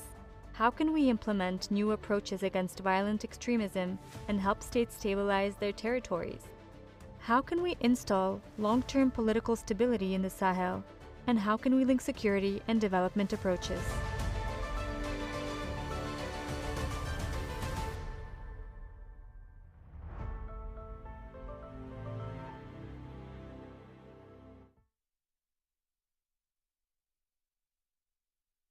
Gentlemen, please welcome to the stage our moderator for this session, founder of Odwa Camimo Coaching and Consulting, Odwa Camimo.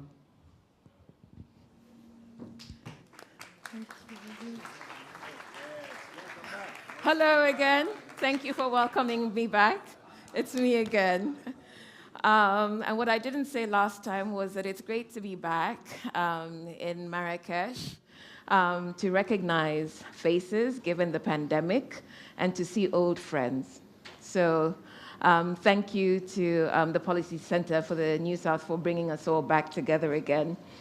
So we're having a conversation, and the strands of the conversation have been built throughout today, and I dare say yesterday. We're talking about the security development nexus in the Sahel, the challenge of implementation.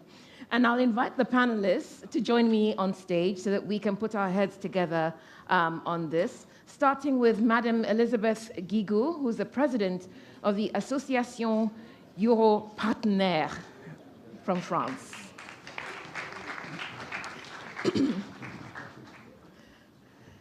Next up, I'd like to call Bashir Ouedraogo, who's a senior advisor for the Sahel and Power Africa with the Tony Blair Institute. Welcome. And last but not least, General Mohammed Sidi Ahmed Ali, who's the head of defense in the Security Department of the G5, the Sahel region.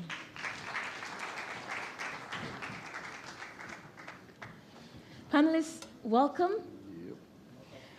Now, we all know that the security crisis in the Sahel is a global threat. We're feeling the effects beyond the region.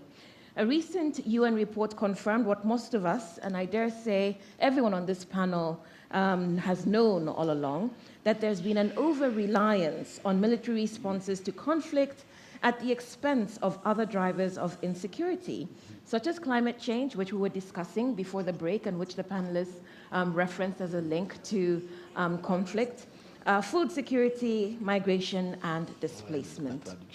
And so that's the thesis from the UN.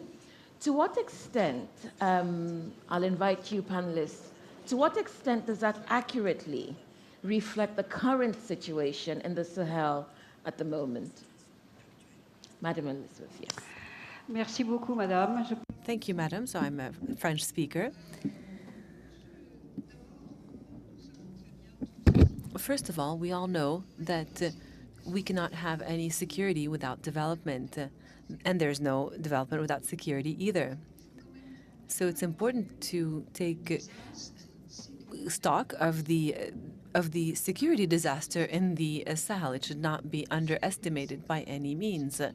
This is a region which is very vast, much larger than Europe, where there are no borders, which is very populated, marked by a number of desert regions where populations can move without much control. And as such, it is a region where it is very easy to hide and also to hide heavy weaponry. So this is the geographical context. Furthermore, terrorism has further spread a lot more in favor of the Libyan crisis. And what's a lot more concerning is that these terrorist attacks, which developed in the north of the countries in the Sahel region, the 5 countries of the Sahel, have a tendency now to develop towards the Gulf of Guinea and the coastal regions.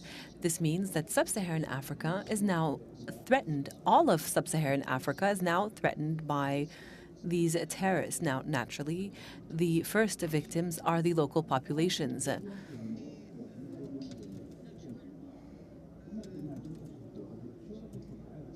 Who are naturally hungry, who are attacked, and there are hundreds and hundreds of victims and deaths, and especially the young who fall prey to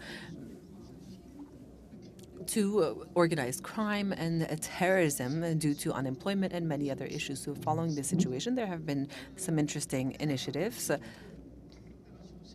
The Serval operation that was requested by the Malian president was not so disappointing, if I may say, but we can see that a security response can never be a single-handed solutions. But when we see that foreign armies last on the ground, well, the populations end up no longer bearing the situation. So on this basis, the question of local development becomes absolutely crucial. And in particular, the capacity given to these local populations to resist to these terrorists. I hope that will be able to take stock of the situation in the G5 Sahel, which was a very interesting initiative because, in fact, it wanted to blend this initiative, which was initially launched by the president of the five countries in the region with a very strong political will, but that wished to blend anti-terrorism and development. Now the G5 Sahel is in crisis. I mean, it's an institutional crisis with the coup d'etat in Mali, Burkina, etc., but especially a multiple crisis. I mean, I believe we'll discuss this further. And what's important in what you said just a moment ago and the question that you're asking us is how, based on such a situation of exacerbated insecurity that could spread throughout all of Africa and by ricochet in Europe, how can development issues be addressed and how should they be addressed? Bashir, I'll ask you the same question, which was, that the analysis so far points a finger at over-reliance on military solutions. To what extent would you agree that defines the security situation at the moment? Yeah. I would like to outline the fact that when you look at the Sahel region, what's going on, it's quite depressing. And you look at the impacts of this insecurity year after year, and you look at the investment that has been done regarding security, you have so many initiatives that have been implemented in the Sahel region. She was talking about the intervention of the French in Mali and so on. It's billions of billions that has been invested every year. And when you look at the results, every year it's getting worse and worse. At some point, we need to sit down and say, look, how much money are we invested in this? And what have been the result? Because all these investors, let's say, which is the countries that are putting money in this region, need to ask the real question, where is the money going? And why is it that, how is it that so much money has been invested and we don't have a result? That's the first question that we need to outline. Second, I think we have a misunderstanding also of the situation that is going in the Sahel region to some extent. If we want to solve this problem, we need to go to the roots of the problem. Why is it that somebody will take a gun against his brother? When you look at what's going on in Burkina Faso, you look at what's going on in Mali, and it's not like it's not Ukraine. It's not Russia coming to invade or a country. It's going within. It's brothers, it's communities that have been living for centuries next to each other. So why is it that at some point these communities think that there is a problem with my neighbor? So if we need to solve the problem in the Sahel region, we need to go to the roots of the problem. Because for so long, you have some community that was feeling that they were left behind. They didn't feel like they belong to the same state. They feel like, there is people up there, developing some region, and you have another people there that are left behind. And this was creating, a frustration for so long. And at the end of the day, what's going on, don't make a mistake. We have people that are taking the advantage of telling it's terrorism, it's this and that. It's not about religion. It's about how are we going to make sure that people feel like they're entitled, they belong to the same country, that the development is impacting everybody. And you have people, I would call them maybe Lord of Wars, that are in this region, and that take advantage of the situation. Because when we see a young guy who is, let's say 15 or 16 years old, now because of technology and everything, he knows what's going on in a capital city, what's going on in Europe, what's going on in US. Let me tell you, these young guys in Africa have the same feelings and the same understanding and the same needs as the young guys in Europe or US. They all want to have the same quality of life. So when they realize that, oh, there are some people that can have this quality of life, and we cannot, so they feel like there is something somewhere. And these people that take advantage of the situation will tell them, look, you don't belong to this. Take a AK-5, take a Kalashnikov, and then attack this and that. And they feel like that's the easiest way to go through the ladder of getting, you know, to some extent, to some level. So we need to really look at this and say, do we have solutions? Yes, we do have solutions.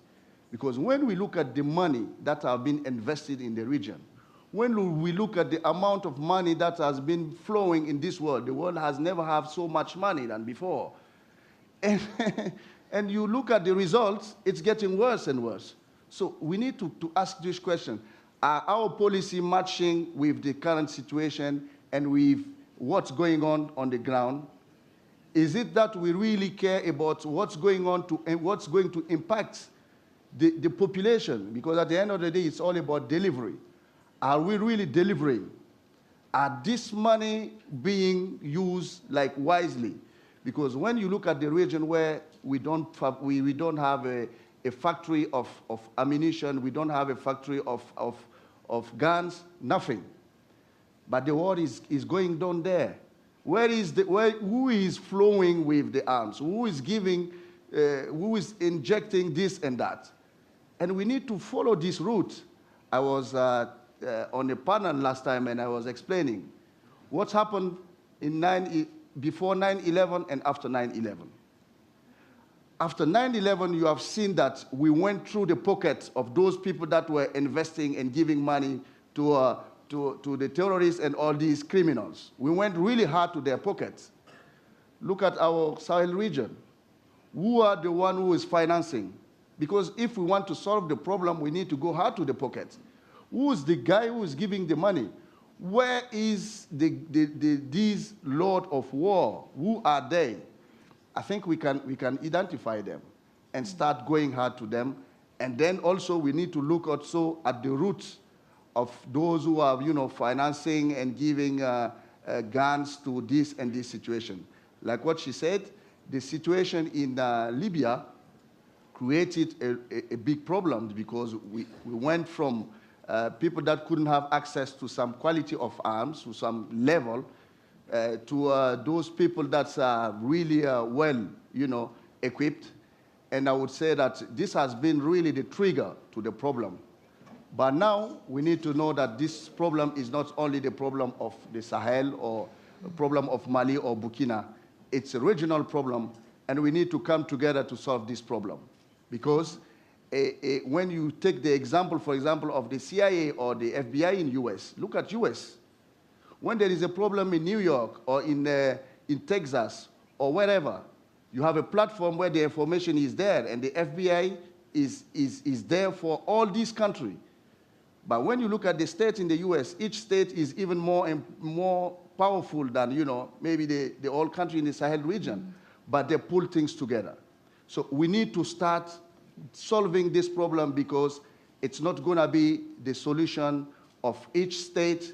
It's going to be together. And we need to plan a platform where we are going to develop that and allow people to have the information so that if there is an attack in Burkina Faso and they want to flow to Mali or to Niger, so that we all know what is the route that they took and how to deal with that. And we can do that. You know, we have satellites, we have so many things, and maybe we can come to that. And also the next is not just to set up the problem, it's how are we going to solve it. And I do think that we have solutions, and maybe for the next question we can go in deep to the solutions of this problem. Okay, I'll come to the general now, because you're the military person on this panel. And the analysis is that there's been an over-reliance on military methods in terms of the response to the insecurity in the Sahel. Your fellow panelists, in a roundabout way and with lots of questions, seem to be agreeing with that analysis. Would you agree with that, that there's been too much focus on military interventions? Thank you very much. I will first start by thanking the organizers and the Policy Center for the New South to discuss these pressing issues for our region, for the continent, in fact, for the entire world. I'm all the more comfortable discussing this topic because I am indeed head of defense and security at the G5 Sahel, and that I've supported this phenomenon since its birth in the army, and then as an officer in charge of planning and design of the response within a regional organization dedicated to this. And in fact, this nexus, with a focus on this nexus of security and development, I would like to discuss some of these affirmations to say that this phenomenon did not begin with the dismantling of Libya, nor with the collapse of Libya. My country, Mauritania, was attacked since 2005. From 2005 to 2009, we were under attack almost daily. We have complete shipments that have been imported. We have regular attacks. We, in fact, also have attacks in our capital city, Nouakchott, and we have Spanish people that were also under attack. We've had the assassination of French tourists in the Allegre region in the center of our country. So this did not begin with Libya. Libya was merely a catalyst, but the phenomenon began long before that. But to analyze this phenomenon, it's important to know what we are talking about here. What is the Sahel? What is this region that we call the Sahel? What are its characteristics? And why has this insecurity and terrorism phenomenon emerged? And the Sahel is a vast region that merges the savanna and the desert that spreads from the Atlantic coast to the Red Sea and the Nile. And I will focus in my analysis on the countries that compose the G5 Sahel. So I will discuss the Chad and Libyan border, rather Chad and Sudanese border, because Sudan is in another context. But these 5 countries that have composed the G5 Sahel are first and foremost characterized by poverty and underdevelopment. These unfortunately constitute the bedrock of these countries, and this poverty is sustained by a constant poor governance since the independence and a recurrence of anti-constitutional changes. In almost all of these countries, there have been coups d'etat, and some have even experienced several. Even my country, before talking of others, and we are at about the 5th or 6th coup d'etat. The region itself is an arid region. It's a desert region where climate change has had severe consequences. This is a region where the sedentary and nomad populations intersect, where there is a Arab and Muslim civilization that intersects with an African civilization from the savannah. I mean, this is a civilization of the major African empires, because this is also the region of the major African rivers, and it is around these rivers that the biggest African empires were built, and that the main African societies have developed and created the history of West Africa. This is also a region of great hope, because there's great potential. When you see the Malian Empire back then was the richest country in the planet with its gold production. When we see today the list of minerals in this region, it's absolutely fabulous. From gold to oil, gas, fish. It's absolutely incredible, but unfortunately there is an underdevelopment and this endemic under exploitation, and this is coupled with a very young population. In short, it's 5 million square kilometers with 80 million inhabitants. That doubles, its population doubles every 20 years. This means in 20 years we'll have 160 million inhabitants, and whose 60% are aged under 30. And with poverty prevailing and climate change, and youth are unemployed, they have no other perspective other than illegal immigration, and we can see this in the we can see them in the Mediterranean, the Atlantic Ocean. We see them dying in the deserts to try to make their way to the European El Dorado, or picking up a Kalashnikov and making these youth notable, somebody that earns a living, somebody that has a weapon and motorcycle, and that can at least put food on their family's table. And in addition, there's this phenomenon of terrorism that has been added onto that, and some say religious terrorism. I wouldn't take it that far. I would say that it's sort of insecurity that instrumentalized religion, but that is also exacerbated by organized transborder crime. And so this is drug trafficking. I mean, you cannot even imagine what crosses the Sahel in terms of narcotics. There are entire shipments, Boeings, that land in the Sahel carrying narcotics and that are immediately burned. This means that the plane is worth nothing compared to the drugs that it carries. There are whole shipments of drug shipments that go all the way to the Mediterranean or the Red Sea. This just goes to say, I mean, there's also human trafficking, there's weapons trafficking, munitions trafficking, cigarettes trafficking, and even of medicinal products. So this is a region where there's a coupling of terrorism that is also fueled by all sorts of trafficking, and where this is a land where there are no states. 75% of these territories, well, there is no state. The state has abandoned them. The state does not have the means to occupy them, and the terrorists, occupy them and occupy this land. And when to say that the Sahelian lands can be occupied, that's absolutely not. Only international aid, only international action can help the situation. And this is why the 5 countries that conducted this analysis of the situation said that they cannot face the situation individually. They said that they wanted to create this organization, which is a G5 Sahel. And this organization is eminently based on development. And if in my organization, we have 3 development departments and 1 security and defense department. There's a governance department, bearing in mind that governance is important for us. There's also an infrastructure department, and this is why infrastructure is important for us. There's also a resilience and human rights department that's extremely important for us as well. And finally, there's a defense and security department. It is true that my Security and Defense Department has taken the lead given the situation and given the urgency. However, this G5 Sahel has also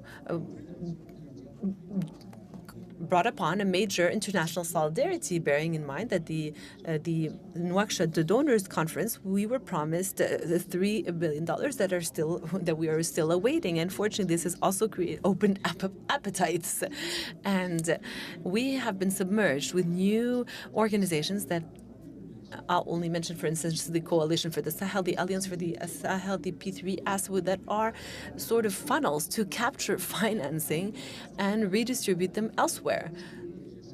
The G5 Sahel is today in crisis with the coup d'etat in Mali and with the anti-constitutional changes, not to mention any states. And there's a big difference between the current leaders of Mali and what happened, and the French leaders. There's a lot in what you've just said in terms of giving us an overview of the Sahel, an intimate understanding of what's taking place there. But what I'm also hearing, and I suspect the audience would agree with me, is a huge frustration. One, as someone who comes from the Sahel, but also as a military officer. And so my question, and you seem to be agreeing that yes, given the conflict in the Sahel, even though you've attempted to address the various factors that contribute to the conflict, military approaches have taken precedence over some of the other approaches that some of the panelists reflect on, development and belonging. The UN Secretary General talks about the urgency of international coordinated breakthroughs in response to the crisis in the Sahel. What would those coordinated breakthroughs look like from your perspective, Madam Elizabeth? Je crois que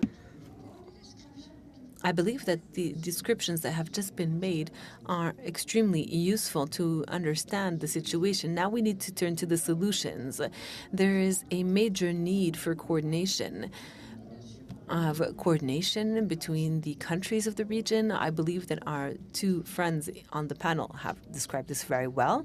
Coordination of international initiatives as well, because between them, the G5 Sahel, and I also consider that this was a great initiative. But since the Mali has left, we can beg the question, what is the future of the G5 Sahel, especially since the three presidents of the countries that were at the origin of this initiative, well, are no longer here. President Aziz and the President Déby, and this is on the one hand. So coordination.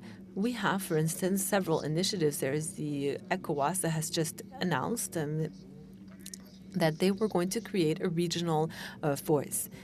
Why not? But there's no coordination, at least there isn't enough coordination for the time being. As long as we won't have this coordination, we cannot neglect the military aspect. I mean, it's simply impossible given the trafficking that's taking place. Now we need to take it further. And coordination is also necessary for international initiatives. And here, this has been mentioned in the previous roundtables, that especially for regions such as these that are so underprivileged, that have been marred by internal conflicts and by a lack of governance. Here, we're not even talking about poor governance, we're talking about the absence of governance. And when there is an absence of a state, well, here, it's important to have regional and local actors and international actors, and it's important to define priorities and stick to them. Number one, agriculture and food security. This is absolutely fundamental, and to do so, it's important to rely essentially on women and young people in this region. And my friends will probably know this even more than me. I mean, women were led economic development because the men were nomads, and that would travel the territory from one end to the next. So women organized survival sometimes for years on end, because to travel from one end of the region to the other on camel's back, it took a very long time. And now young people, well, is already a great source of wealth provided that this African young generation has the necessary resources to be able to flourish, and provided that they are not marred with frustrations. We have such an agile and creative young generation, especially with new technologies, that there's also maybe part of this international aid that maybe should be directly geared to young people, provided that there are the minimal infrastructures to make sure that this money will actually be given to these young people, and not to only stay in this assistance dynamic, but to create what they want to create. And also, we have a major issue of renovation of our financing and aid channels, because the money is here. As you very well said, international funds are available, but where is this money going, and how is it used? So in addition to agribusiness, there's also a major need for infrastructure. When there are no roads, well, naturally, all trafficking happens, and it makes it easier for trafficking to happen. It's very difficult to develop industries. This is what will create jobs for young people, and local industries, to be able to use African use the African mining resources that are very extensive. These mining resources, especially those of the future, nickel, lithium, they shouldn't be captured by foreign powers for their own and exclusive use. I mean, here this is quite the topic. I mean, these are all rare materials that are used to manufacture microprocessors, and this is the oil of the future.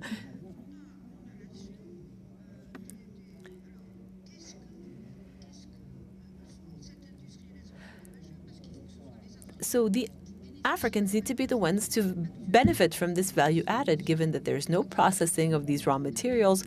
Everything is exported, and the value added goes to the other powers. What concerns me, especially nowadays with the Ukraine war, would be for Europe to turn away from the South. So far, the European Union has always been more attracted by the East than the South. I mean, it's the Eastern rather than its Southern neighborhood, and the situation is worsening because the center of gravity is moving towards the East. It would be absolutely terrible for our common interests, and what we obviously need to try to do is to create a new partnership between Europe and Africa. And so obviously Europe cannot have any monopoly. It is obvious that other powers are here and realize that Africa has a great potential as long as it's properly used. But in all honesty, I believe that in Europe, there are a majority of Europeans that are realizing that for their own interests of Europeans, it's in Europe's best interest to review its cooperation with Africa. It's important to organize a real partnership and meaning, for instance, to handle migration issues and not to do so in a shocking manner, just like we've seen through recent examples. This means that we need to organize together economic partnerships to ensure that this value added is shared in all areas. This also means that we need to together develop culture, knowledge, training.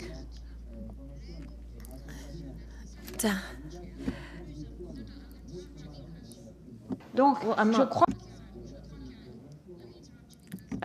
I don't speak for the European Union, but I suspect that if there was someone representing the European Union here, they would argue that all of these things are taking place. But there is a responsibility on the African part to ensure that Africans derive value from the partnerships at their disposal. Oui, c'est une question. Yes, both partners need to agree. I wouldn't say that Europe, the European Union, it's true, has considerable aid that has increased further with the global gateway. Now this needs to be transformed into a local gateway. But we need to review many mechanisms. For that review. Because you asked us a lot of questions, which I would like you to answer, because I suspect you have the answers to the questions you were asking. For instance, why has there been no sort of isolation, tracing on the monies, the illicit flows of funds into the Sahel, and funds that directly sponsor the conflict, extremism, whatever it is. But also the point that Elizabeth has been speaking to about the partnership between African countries, particularly the Sahel, the G5, and the European Union, and how and why it is that even with all the monies that have been flowing into this region, we seem to be worse off 10 years later than we were at the start of the deterioration of the situation. Thank you. Before going in deep to that, I would like everybody to ask this question. Did we do a kind of cost analysis of where is the money going? Okay? because money was coming. So you're answering my question with a question. No, I will come in, but I just suspect you have the answer to I have that an question. answer Yes, because okay. I was like, before going into deep, just ask yourself, have I done a cost analysis of where is the money going? Because when you have, it depends, for example, you have money coming and you know where it's going back. Sometimes they say, to whom benefit the crime? So that's the beginning. And we'll go in deep now into that so that at the end, I hope that you have the answer of your question. The general was saying something. We have a region where the impact of climate change is really worse. I think we just have a panel on climate change. And we have populations in the Sahel region that are living based on agriculture and breeding animals. That's their wealth. So it means that somebody who is wealthy in this region is somebody who has a lot of animals. You know, it might be cows, it might be whatever, but that's his wealth. But because of the drought or because of the lack of water, for example, he can lose all his wealth like that. So these are the population that are really feeling the impact of climate change, because sometimes in some region it's the raising of water, it's the raise of temperature. But in the Sahel region, if you really want to see and to feel the impact of climate change, that's where you have to see the impact. So years after years, people are getting less richer because of the lack of water for the agriculture and breeding animals. But I say we have solutions. You know, we used to say that, you know, without electricity, without energy, you cannot imagine the development. And that's true. You cannot build an industry if you don't have a least cost of the kilowatt hour. Because the whole economy is based on the cost of the kilowatt hour. The cheaper you have the electricity, the more you are in terms of competition. Because if you have the same industry in this country with, let's say, 10 cents per kilowatt hour, and in another country you have the same industry with 20 to 25 cents the kilowatt hour, then you are not competitive. So this region is facing a big problem because at that time we Bashir, the problem has been articulated. I'm coming to you for solutions. Solution now, because Yes. we have solar. That's what I'm telling. Okay. Now we have a region which is blessed with solar. And you can see that, you know, on the ground you cannot have water because of the heat and everything. But when you take a country like Niger, if you go deep, they have a big amount of water that is available there. So we have the technology, we have the money, and we have the solution. Why can't we drill enough to get this water underground and make sure that these people that are mainly living based on agriculture and breeding animal can have just the need that they have to live with dignity? People are not asking for charity, and I'm not for charity. I'm not for these who are begging, you know, you need to give money to this and that. No, the world is not about begging. It's about making a business plan which is viable. I said today, let's look at the money, and I'm coming back again to what I was asking. Let's look at the money, the amount of billions that we are injecting every year, every single year, for buying arms, for buying ammunition. If we take 1 million of this money and we just inject in making sure that we can drill inside and get the water and make sure that these people based on solar energy, because the solutions are there. We have done it. With solar energy, you can pump, you can irrigate, you can transform, you can make sure that people have everything with solar energy. So it's not like we are living in a world where we don't have solutions. We do have solutions in the Sahel region because in 2015, you will have 500 young guys in that region, in the whole Africa, that will be coming in the job market. So we can start already bringing, you know, solution for them so that they will start, you know, living decently and make sure that we get them out of this poverty. So that's one of the solutions. But Bashir, the previous panel talked about political will. Yes. And so what you're telling us, therefore, is that the solutions exist. It exists. Everything happens. There's money, Absolutely. there's technology, Absolutely. there's underground water. So why is there no political will to resolve the problems in the Sahel? It's coming against to those who have the interests, and that's the beginning of my question, okay? Why is it that, you know, we pump enough money into arms and buying planes and so and so. These people that are attacking Mali, Burkina Faso, Niger, they are not coming with sophisticated missile or sophisticated planes and so and so. No, they are coming with motorbikes and AK-5 and Kalashnikov and a couple of, trucks and stuff like that. While our armies, they have tanks, okay? They have armed tanks, they have helicopters, they have everything. But then, guess what?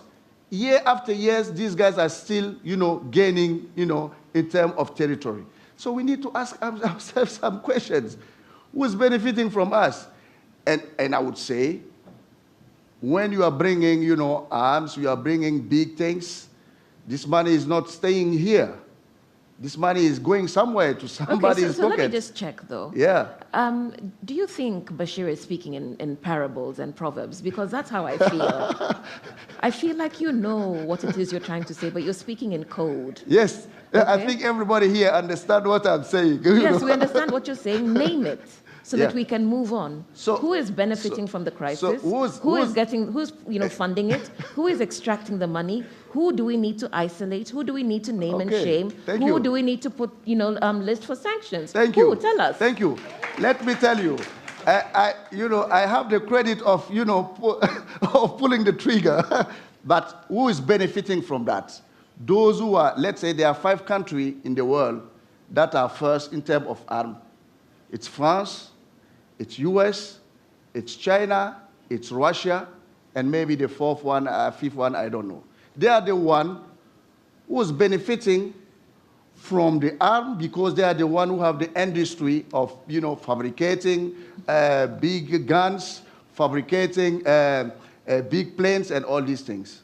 So, and when you look at the whole region, none of these countries is even have a kind of factory that are putting in place even the bullets. Right, you've made that point. So you've identified the countries. That's one of the points. So, you know where the money is going. Okay. So I said, it's not about, killing that industry. It's all about taking a little bit of that money and invest it in something that can make sure that the war will end. Because at the beginning we all said it's not a problem of, of religion and so and so. It's a problem of development. It's a problem of people feeling like they are not part of the development. Okay. So if we all agree on that, if we want to solve the problem, why can't we just simply make sure that we can help them to lift them out of poverty? Okay, and that's what I said, the solutions are there, all right, and we can, you. use, these solutions to transform. So, General, I'll come to you now, because the crisis, okay, let the translation catch up. Have we caught up? Okay, I'm coming to you, General, because everything we hear points to, sort of smoke and mirrors.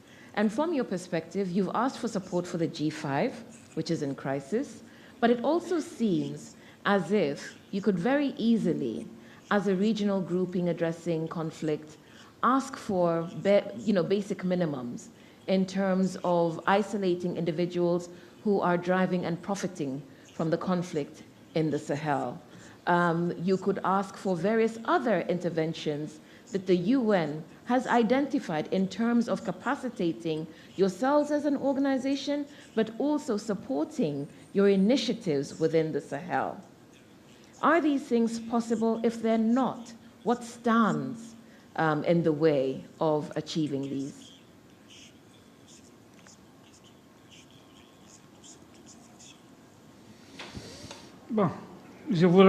Well, thank you. And let me refocus back on the subject at hand, i.e. the initiatives, our own initiatives to be able to eradicate the problem of underdevelopment and terrorism in the region. I think that a certain No, a question was asked relevant. What future for the G5 Sahel with the exit of Mali? First, I would like to answer that question before. The G5 Sahel. It is true with the exit of Mali is now having a territorial discontinuity, and Mali is a central country in the G5 Sahel. But the political will of our leaders is to continue with G5 Sahel at 5. This is what here too they haven't really decided. They haven't convened to me to agree on that it's going to be a G4, and we hope, of course, to have again Mali in the G5 Sahel, because there is no room for it other than the G5 Sahel. The problem of our G5 countries has no room that is as important as it is in the G5 Sahel. We have African Union, I mean the organization of ECOWAS, etc. And I'm telling you, you all know that they have really did not accept the exiting of Mali. So, of course, they do not recognize a regional organization. ECOWAS does not neither recognize it, even if 3 countries of the G5 Sahel are part of the ECOWAS, do not recognize the G5 Sahel as a regional organization and cooperate in a very symbolic and from afar with the G5 Sahel. The G5 Sahel does not only have friends, it's so impertinent, it has attracted and a lot of jealousy, and the G5 Sahel Mali will certainly come back to the G5 Sahel. Burkina, contrary to a lot of what people say, is not going to come out from or leave G5 Sahel. And the relevance itself of the G5 Sahel is the guarantor of and the warranty of the perenniality of the G5. Of course, there are new initiatives. Almost everyone does not believe in the G5 Sahel. There are so many initiatives. Let me mention some of these. The African Union did promise to us for some time now 3,000 men in the G5. We are not waiting for these 3,000 men this year or the next time, of course. And I think the tourists are here and haven't really fled the area. And also the ECOWAS has created an anti-terrorist and anti-coup force. So, of course, we're still fighting these coups. And so in the G5 Sahel, there is not, and I repeat, nothing that could be construed as, sorry for digressing, we would like to thank the European Union, of course, that has helped us up until now. Unfortunately, what the European Union has given money-wise was not directed the way we wanted it to be directed. We wanted, of course, to pay for our soldiers, pay for the food and the catering, and pay, of course, the European Union does not pay the soldiers, does not feed them, does not pay for other activities. So the European Union pays for what? Buildings, water-specific expenditures. Tourists, of course, are not leaving and still continue coming back because of that. Now, on the other hand, there are new initiatives. The Dakar initiative, Accra initiative, the Accra initiative. Well, it is true that there is a severe threat of the Guinea group to the coastal countries, but up until now, there is no terrorism in those countries. It is to remove it from the hotspot of the Sahel and to put it in the Atlantic coastline, to leave the area empty for the terrorists and other traffickers who will, of course, chase away the states and will come, of course, span over, of course, the new barriers and to drop it out or dump it in the ocean. We have been talked about several initiatives. Of course, the MISMA currently is now losing ground. We have heard the promises of the United Nations to help us, but the United Nations still today refuse to finance the anti-terrorist fight within the framework of the peacekeeping operation. They say we're going to have ad hoc special funds, but up until now there is no support.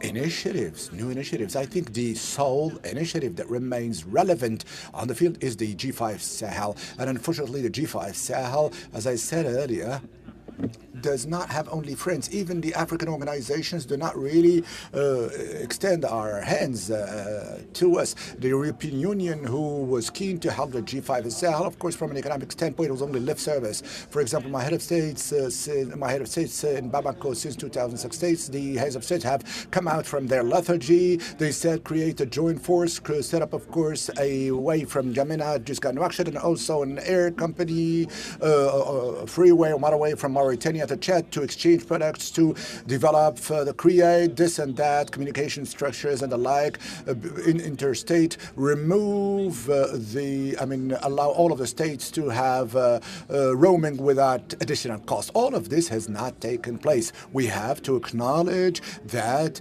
the development and security strategy, based on which we have an investment priority program, despite the Nouakchott conference that has hoped, that promised over and beyond our hopes, have not received one penny from the international community. So how do you want the 5 countries, the poorest countries, so these are the least developed countries, delivered to underdevelopment and also to their climate change problems and also to the exponential development of the population, can finance such projects of such magnitude? I think it's too much asking them initiatives. Hence, coming back to the, I think the multiplication of initiatives is not conducive to changing the whole situation. We have to recenter on consistent existing cooperatives, beef them up, to develop them, of course, to really overcome the other development and insecurity that our region currently lives through.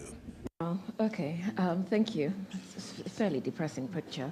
But the floor is open for your questions. And there was a question that came in about the media. And so, General, I'll ask you that. I know you want to intervene. But there's a question about the relevance of the media and how it drives the conflict in the Sahel. Can you respond to that, please? I've lost the question. What is the role of the media, local versus international, and social media in the Sahel region in this matter? And that came from Jonas Boumerti. And I'll ask the General to respond to that, please. Thank you. Microphone, please.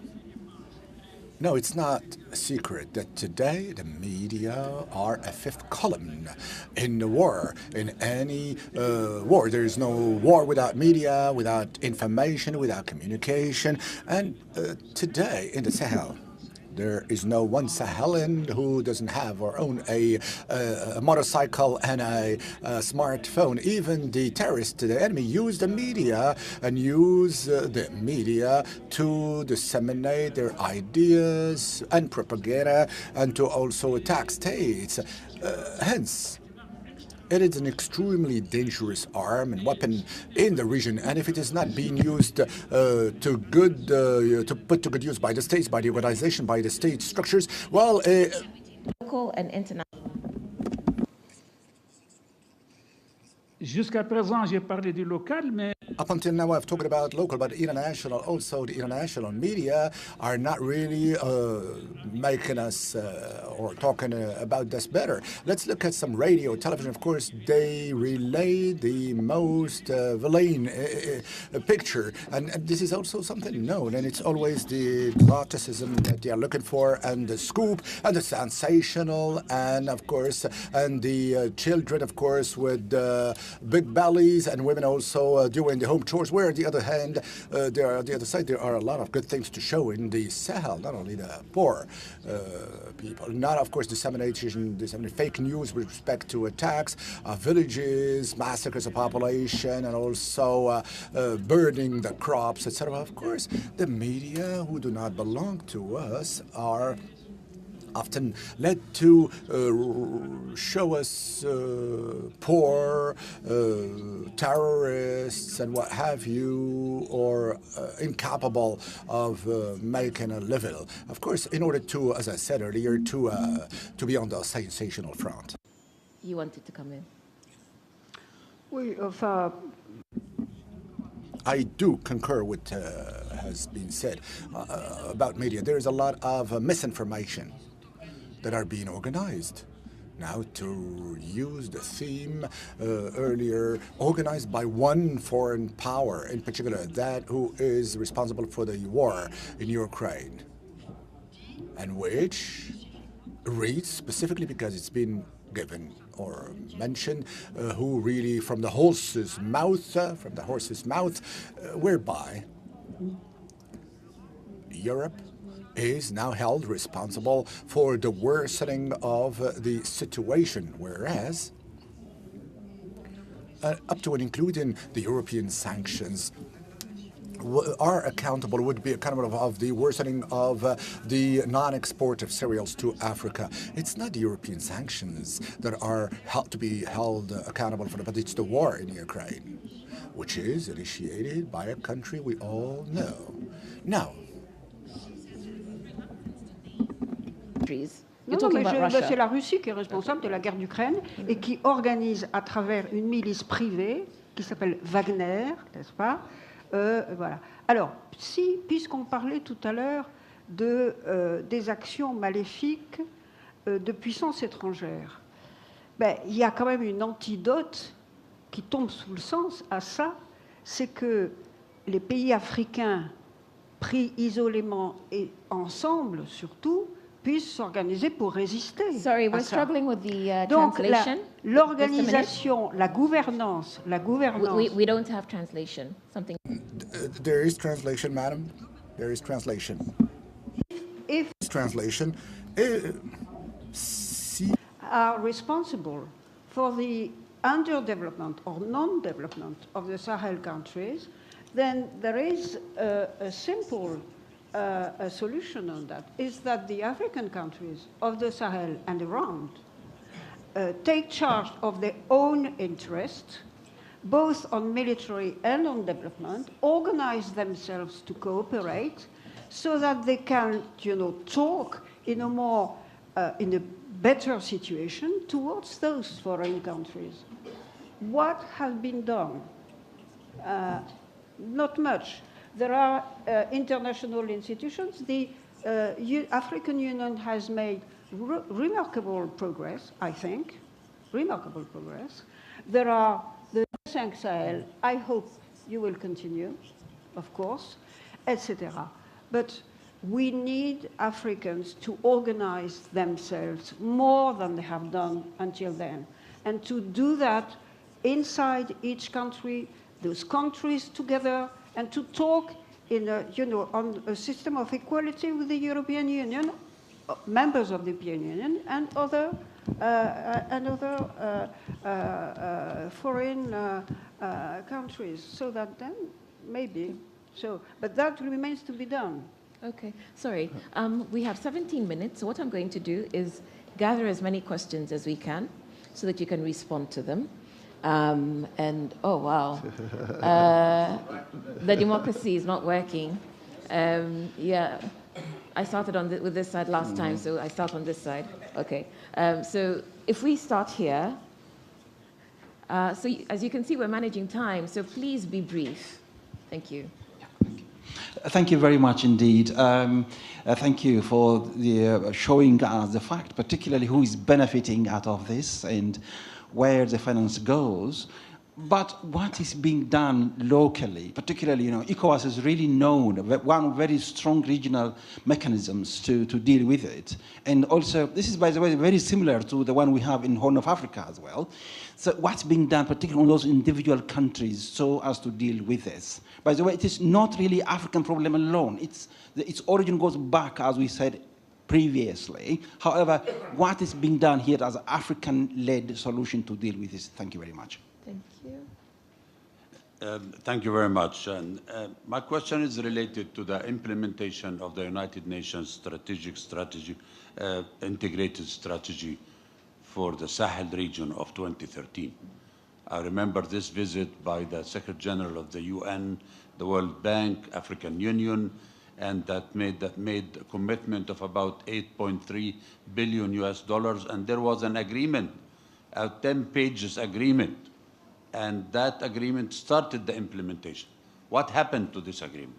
That's one question. The other question is, and that's maybe to the General, if we get into MINUSMA, for instance, or into any of the forces in the region, an intervention brigade, like the one that we deployed in the UN into the DRC to combat the M23 in 2015, and resulted in a defeat of the M23, which unfortunately M23 is coming back. Sorry, just ask the question, yeah, please. So the question is, can this help in improving the situation in the Sahel?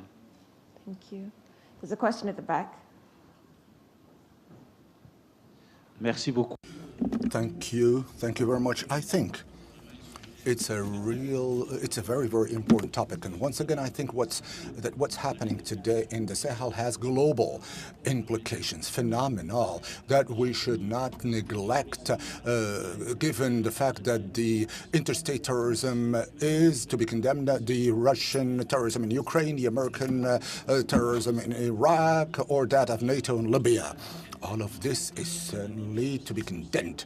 But it seems to me also that the armed groups operating in the region of the Sahel undertaking these terrorist activities currently are creating a situation with the global implications to be reckoned with. I very much like the fact that Mr. Ouedraogo did mention the need to really go to the very root causes of this problem. And I think you've mentioned, Monsieur, si je peux juste me permettre rapidement. If I may, you've mentioned some of them. It seems to me that the real problem is the very failing of the post-colonial states in this region. This very failing of the state that has been amassed over the last 40 years. There are a lot of internal governance-related but international problems. There are solutions. I would have liked to elaborate, but there are solutions, as you mentioned, but this hinges on the way in which we decide to reorient the actions of the state, to put the state at the very heart and core of governance, rather than applying neoliberal policies that haven't really worked wonders in the region. That's most important point.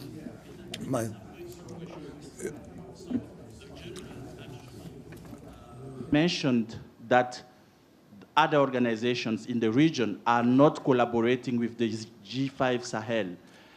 So I am wondering if, at the first place, the question is not to wonder why did we create the G5 Sahel when we have already ECOWAS? Okay, thank you. Oh, sorry, yes, go ahead. My question is to Mrs. Guigou. Very quickly, what is the current situation that you are taking out from the present and the current past situation? Thank you. Merci beaucoup. Thank you very much. It's not a question, it's more of a comment. I think there comes out from all of these discussions that the problem of terrorism is the corollary of the failing of the states, failed states. This is an important question to be highlighted, and that the solution would have to come out from the very renaissance of these states that are failed states. Second, it's been also pointed out that the problems originate from the individuals who are operating in those states. In other words, it is the indigenous persons from the countries who know exactly where the arms come from and where the funds used to have these weapons and how these arms are being disseminated and in the region, and the necessity to have a state that can oversee, control the movements of these arms. And before I finish, the question of governance and that of leadership are a recurrent theme. Because the poverty we're talking about, let's not forget that there are poor African states which do organize their intel services and organize also their military services. And hence it's not, in my opinion, a poverty-induced problem, but it's an ill organization-induced problem from the leadership and organization. Thank you, Blair Glencourse from the Accountability Lab. The lack of political will stems from the role of the military in politics and in the economies of the countries of the Sahel. Could our panelists give 2 or 3 concrete suggestions for how we remove the military from politics and economics in the region? Thank you. And this side, finally. Yes, the gentleman here, and then the gentleman at the back. Thank and you. Then we'll come to you. I'd like to direct a question particularly at General Mohammed and Bashir, also with a hat of former minister. I think everybody's touched on the fact that there's huge problems of miscoordination. There's a huge amount of pledged money that never appeared. So we're at 10 minutes. What's your question? Yeah, so, and a huge bunch of resources that have appeared. How and who should take the lead in organizing this? We know everybody wants a piece of the pie. ECOWAS wants a piece of the pie. Each state wants a piece of the pie. G5 Sahel. I'd like to hear their ideas on who should take the lead on this that would be accepted by everyone. Okay, thank you. Sorry, just the gentleman at the I back. got a question also. Hello. Moderator. William Zarpin from Washington and Tangier. What happens when the roots of the problem end up in a swamp? When the groups that support terrorist groups, the areas that support terrorist groups, are the areas that have been neglected by their government, as in northeast Nigeria, as in northern Central African Republic, as in eastern Mali. What happens when a corrupt group is replaced by a corrupt group and succeeded by a corrupt group in government? Or a situation in South Sudan where the humanitarian aid goes into the pockets of the government and ends up in Switzerland? How do you get action in that case for the government's, for the government's own people? Thank you. And I think you had your hand up. Yes. And that will Okay, be it for this round. Could I have my Thank you. question? Okay, please go ahead. Mohammed El-Meski, Nordic Center for Conflict Transformation. Just want to understand one missing link for me. These are countries sitting on huge repositories of minerals. But at the same time, I'm hearing that they cannot afford a single penny to fund counterterrorism. Can you explain this paradox? Okay, thank you. And a final So can question, we- please. Could I yes. Well, very quickly, the Malian authorities have argued that the MINUSMA mandate should be updated and adapted to new circumstances in the country. Do you agree with this? And if that's the case, in your concept, what should be changed in the MINUSMA mandate? Thank you. Okay, so I'll start with you, and we'll work our way down. We have, quite a number of questions, some of them overlapping. And so please respond as you see fit to the questions. Thank you. Okay, you have the translation? Now we have the translation back. Je vais d'abord répondre à la Well, I'm first going to cater for the question. I'm not the official spokesperson of the French language. You would have understood that. I have no more responsibility for many a year now, even if I've had a responsibility thereon. But suffice it to say that the eyes that I cast on these French interventions as follows. Of course, Saran operation was a success at the beginning. In January 2013, when France acted at the behest and request of the Malian then president, who was, of course, threatened to be killed by axe, and he's called, of course, in extreme urgency. Both the France and the United Nations, both of them. And France and the United Nations, who decided, in point of fact, to respond to his. Of course, well, he's still living, and he did well doing that. And the Malian population at that time was enthusiastic about that move. Even some women called their newborns Holland. You see, first name, so they nicknamed their children after Holland. So Sahel has been, of course, turned into Barkhane.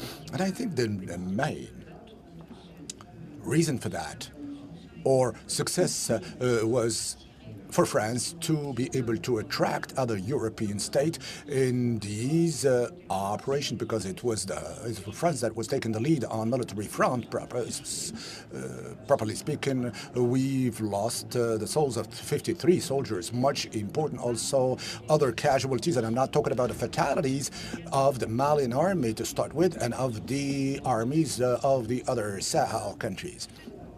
The fact of attracting and making it interesting for countries of the north of Europe up until Estonia to bring them to contribute, even if their presence was symbolic, to attract them to forming the local troops.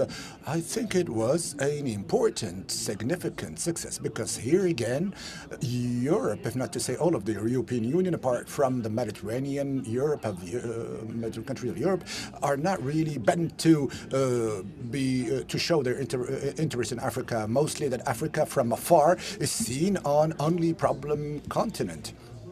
I mean, a continent only problems. So let's look around, and that'll be easily visible. That was beneficial on the one hand, but my personal take out on this is worth what it is. I don't think we should not allow foreign armies to remain that all the time or too long time. It can only be unbearable for the population. It is for the local army when necessary, and it is apparently necessary in the Sahel, to continue fighting for security, even if development is fundamental.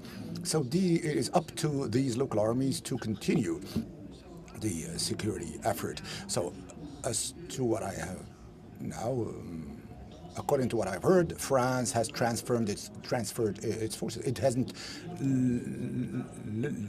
leave Burkina Faso, even if they are subject to a brazen propaganda, albeit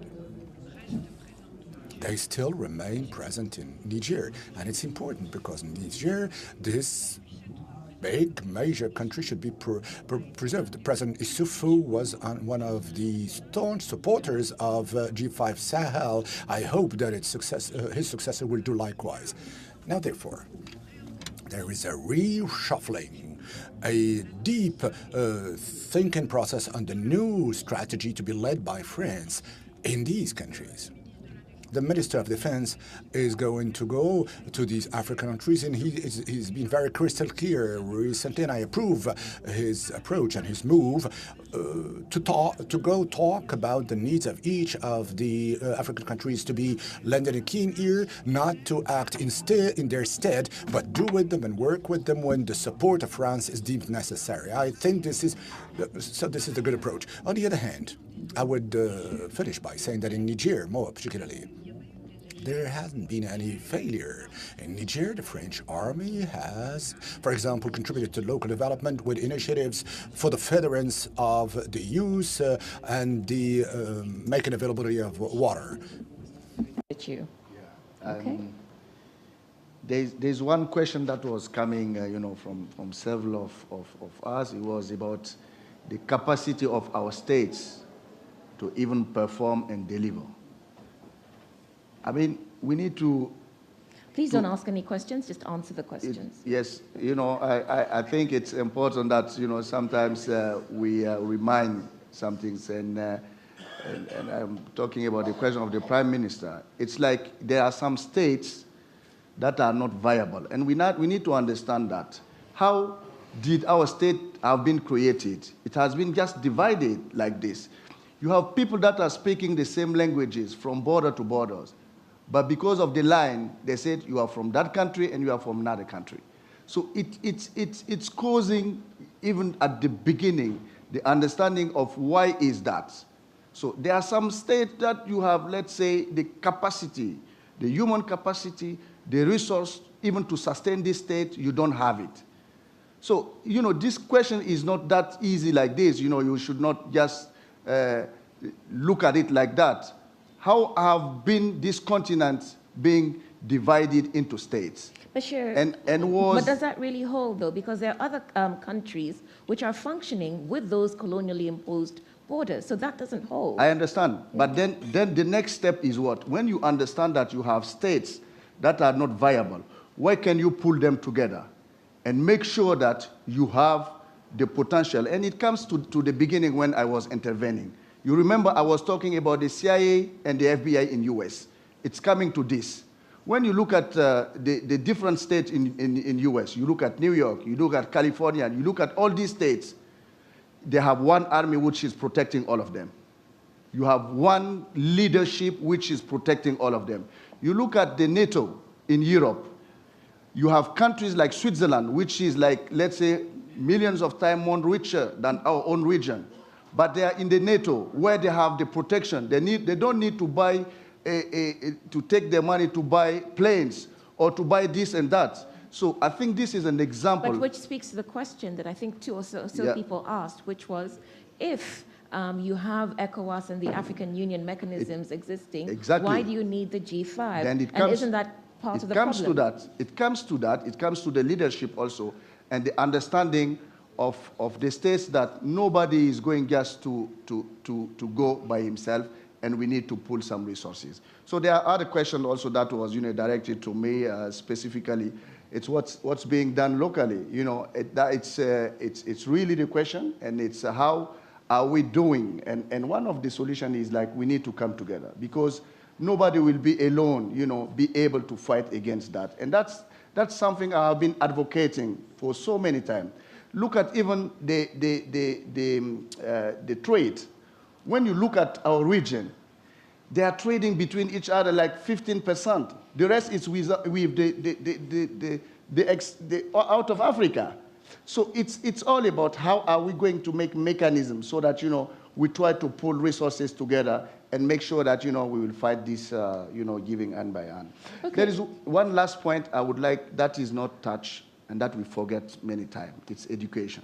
Let me talk about this because this is the key. This is the end of everything. Can you do that in 1 minute? In 1 minute, I will do it. We're finished. Please, education. There is one mega bomb which is coming in 10, 15 years to come. It's these young guys that are out of schools because of this, terrorism and because of insecurity.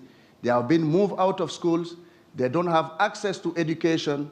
These people, we are going to solve the problem, but they are the next problem. Okay, so it's a ticking time bomb. Technology is something that we can use to make sure that we can educate. So, General, I'll come to you, and you have the impossible task of responding to all the questions you were asked. And there's some specific questions about the militarization of politics and the politicization of the military. I think you probably have answers to the question that was asked about what locals are doing on the ground.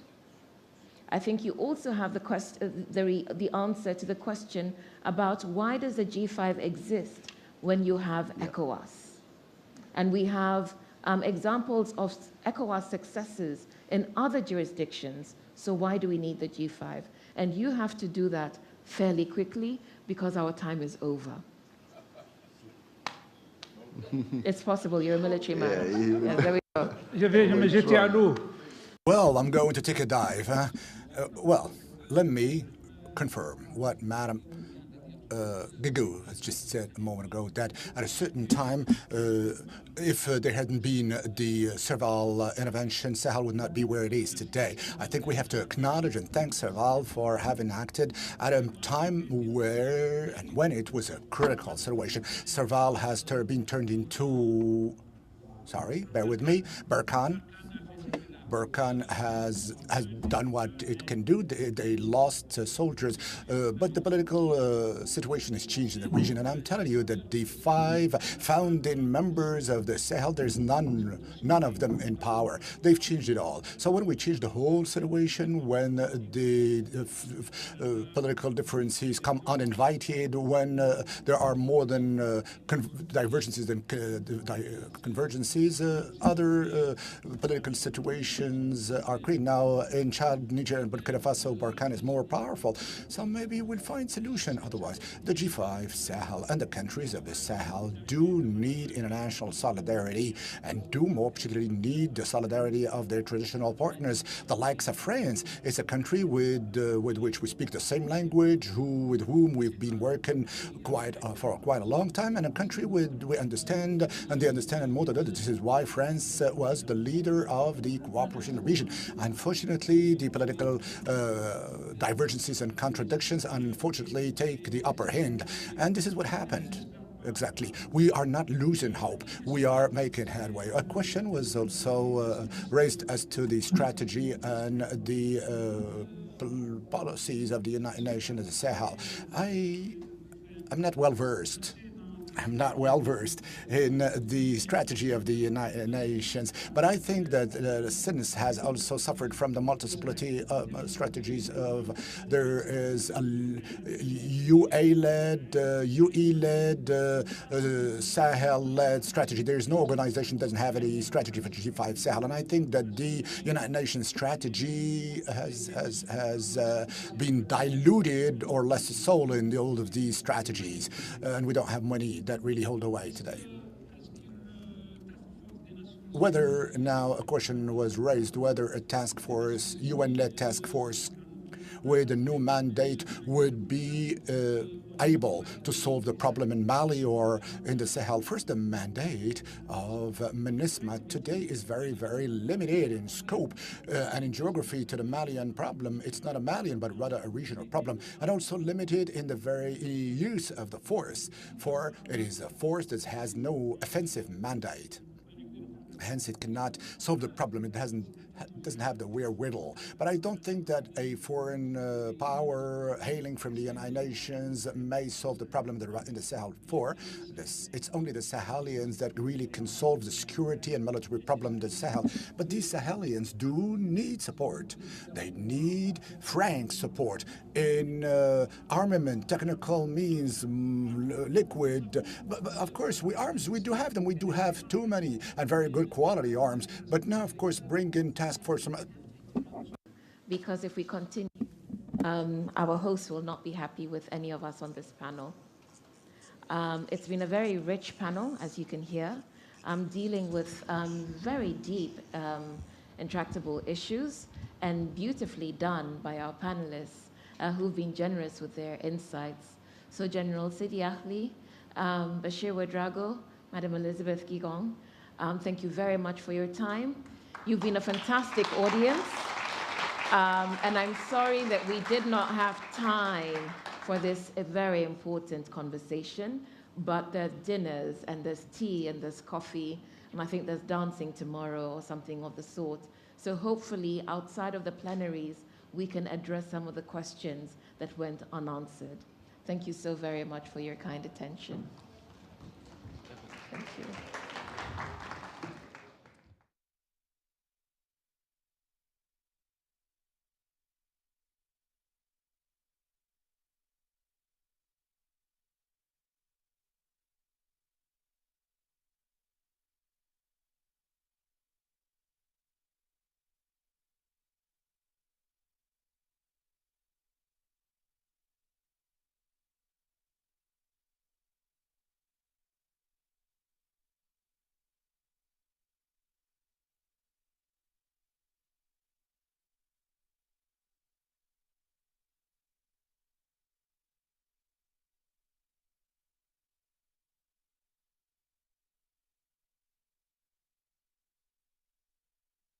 Seated. The session will now begin.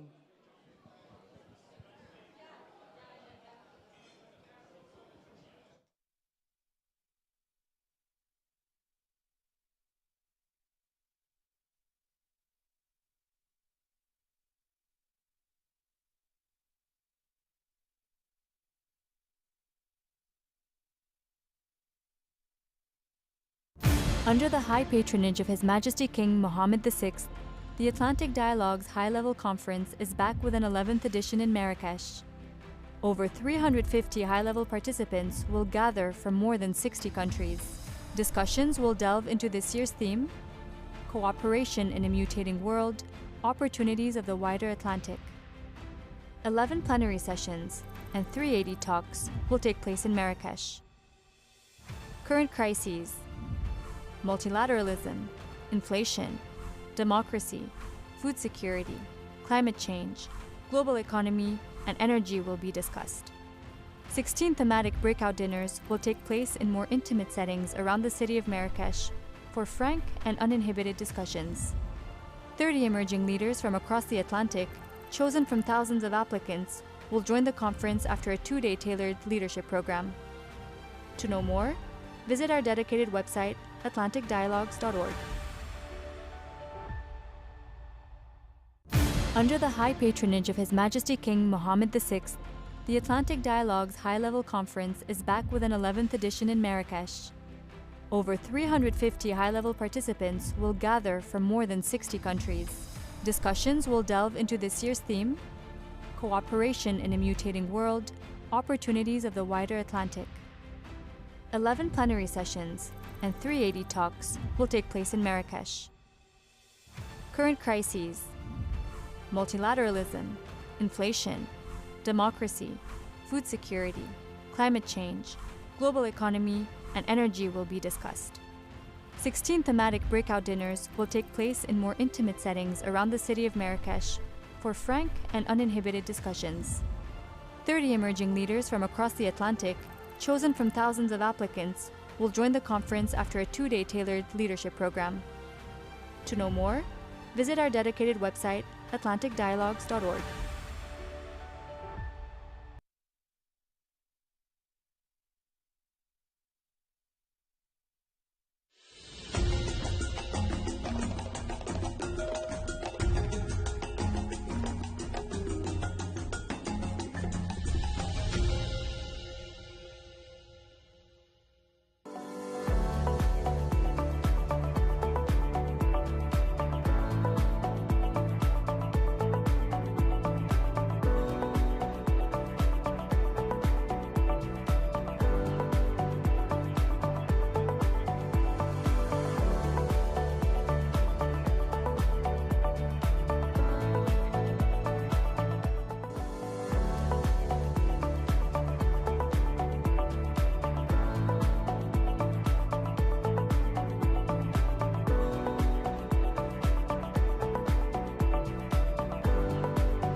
Under the high patronage of His Majesty King Mohammed VI, the Atlantic Dialogues High-Level Conference is back with an 11th edition in Marrakesh. Over 350 high-level participants will gather from more than 60 countries. Discussions will delve into this year's theme, Cooperation in a Mutating World, Opportunities of the Wider Atlantic. 11 plenary sessions and 380 talks will take place in Marrakesh. Current crises, multilateralism, inflation, democracy, food security, climate change, global economy, and energy will be discussed. 16 thematic breakout dinners will take place in more intimate settings around the city of Marrakesh for frank and uninhibited discussions. 30 emerging leaders from across the Atlantic, chosen from thousands of applicants, will join the conference after a 2-day tailored leadership program. To know more, visit our dedicated website, atlanticdialogues.org.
The Atlantic Basin can be considered a relatively peaceful geopolitical space.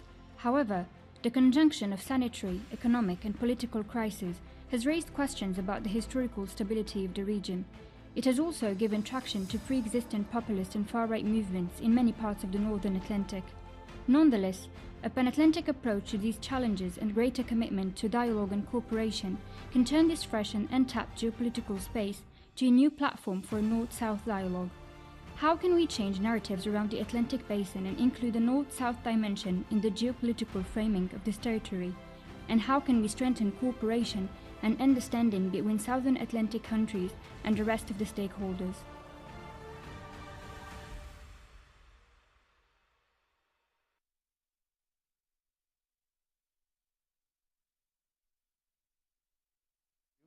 I'm glad to see so many familiar faces and enthused to see many new faces. I've had the pleasure of interacting with the emerging leaders, and I hope that many of them are here. Our final session is dedicated to Atlantic multilateralism and prospects for a pan-Atlantic community.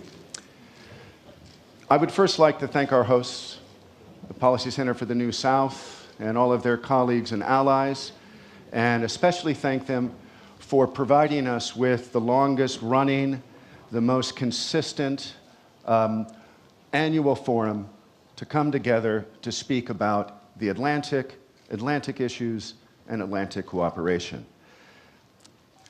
In many of our earlier iterations of the dialogue, and indeed in many of our earlier sessions, we have logically spoken about a number of issues which are actually truly global in nature, and we have discussed how these impacts emanating out of the international system have affected the Atlantic or different parts of the Atlantic, and we have attempted to have an Atlantic discussion to approach these challenges through an Atlantic lens.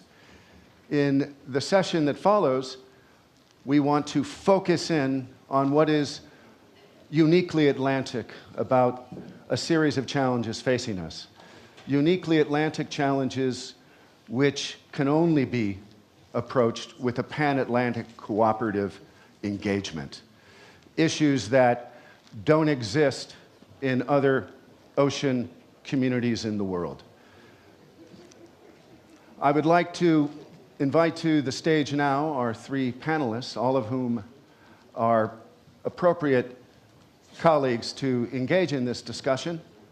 I would like to invite first Licinia Simão, the General Coordinator of the Atlantic Center, connected to the Portuguese Defense Ministry. Welcome, Licinia. Where do you want me to sit? I'll have you right here. Thank you.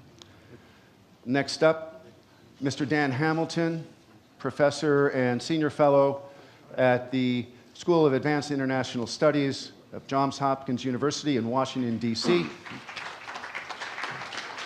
A very familiar face in discussions on the Atlantic and Atlantic cooperation. And finally, our distinguished colleague, the Ambassador, Permanent Representative to the United Nations from the Kingdom of Morocco, and one of our true veterans of the Moroccan Diplomatic Corps.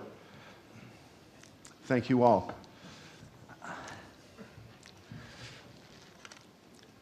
Let us start, if I may, by inviting Mr. Hamilton to share with us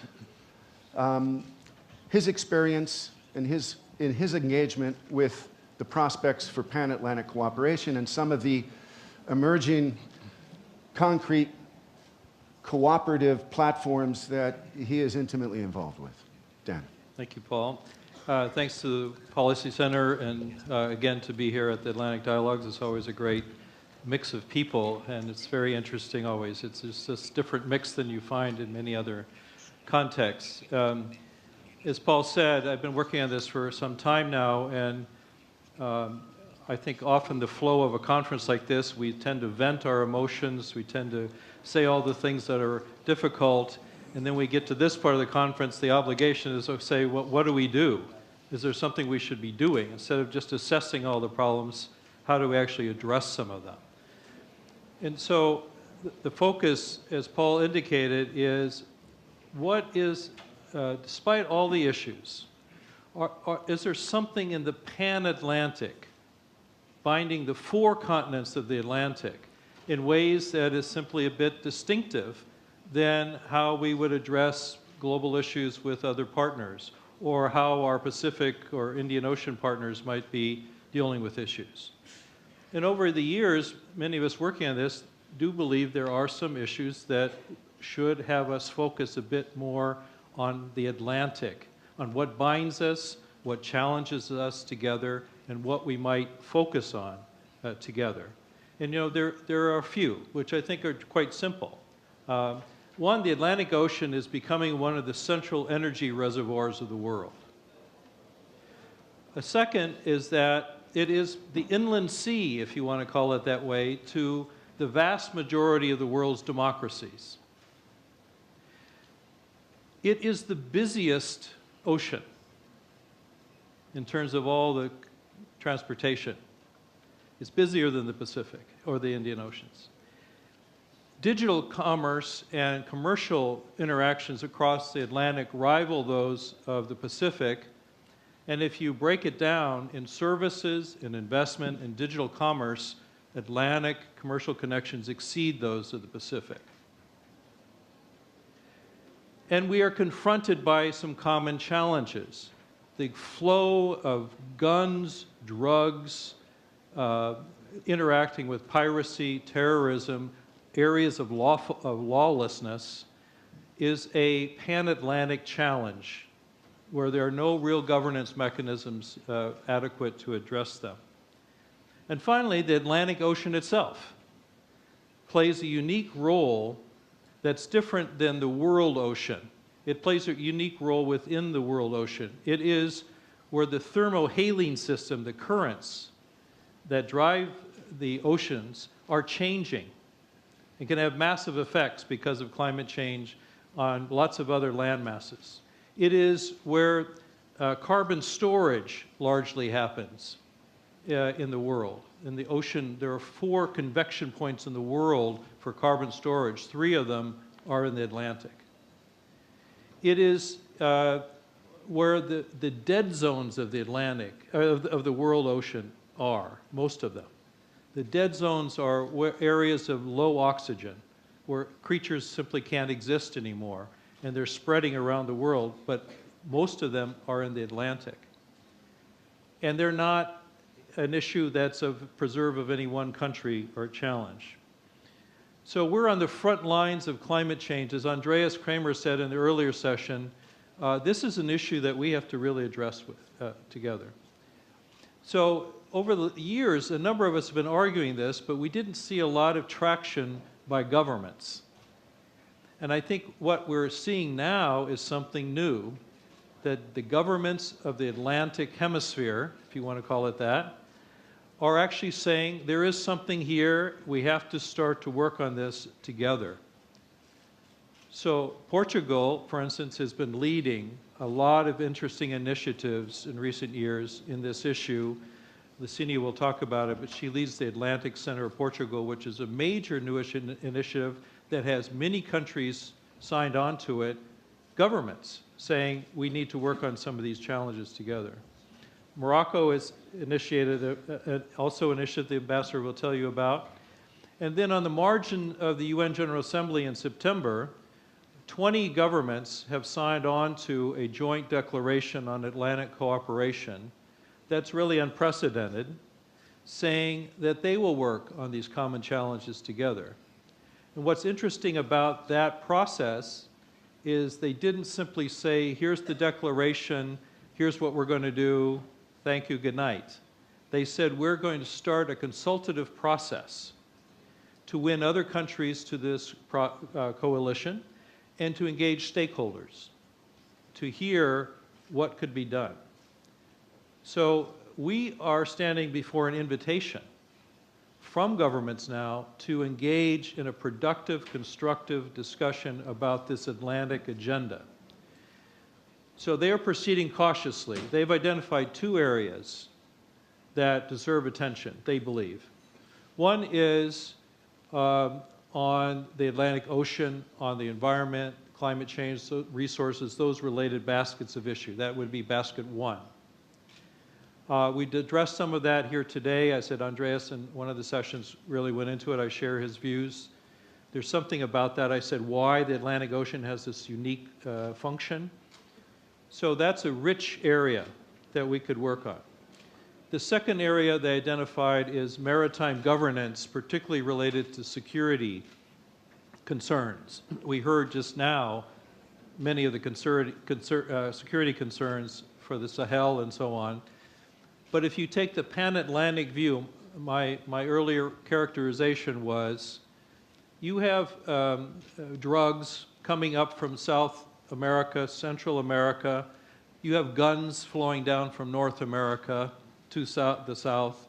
They cross the Atlantic over to Africa into areas relative lawlessness, and they spread out. So that Africa now has a drug problem, proportions of which it didn't have before.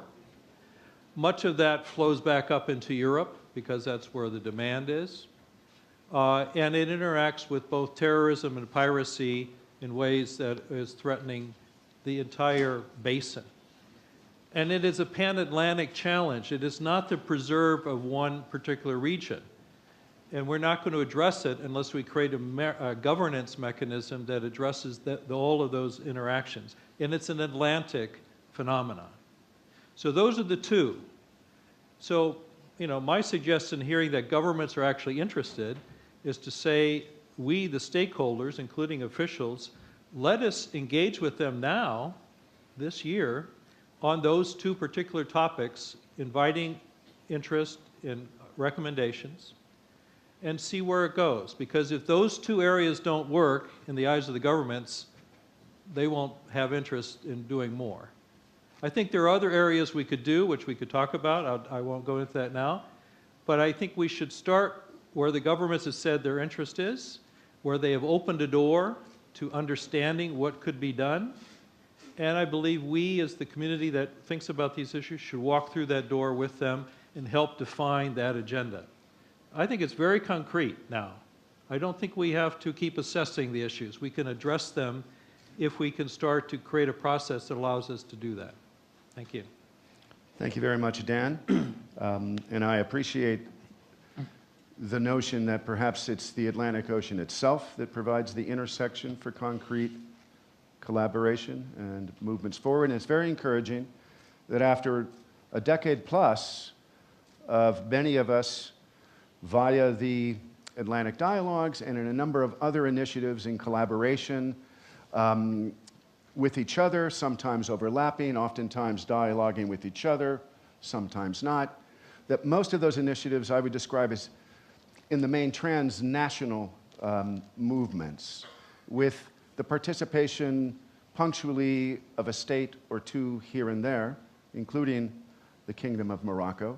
But now it seems, fortuitously, that many of those efforts in which, in a sense, we've created an epistemic community around the notion of the all-Atlantic, the Atlantic Basin, the pan-Atlantic. Later we can discuss whether we need to have borders placed on such a notion, but we are talking about all four continents bordering on the Atlantic, all of the island nations in the Atlantic, and we should not forget, as often we do, some of us, the importance of the Caribbean in this Atlantic map.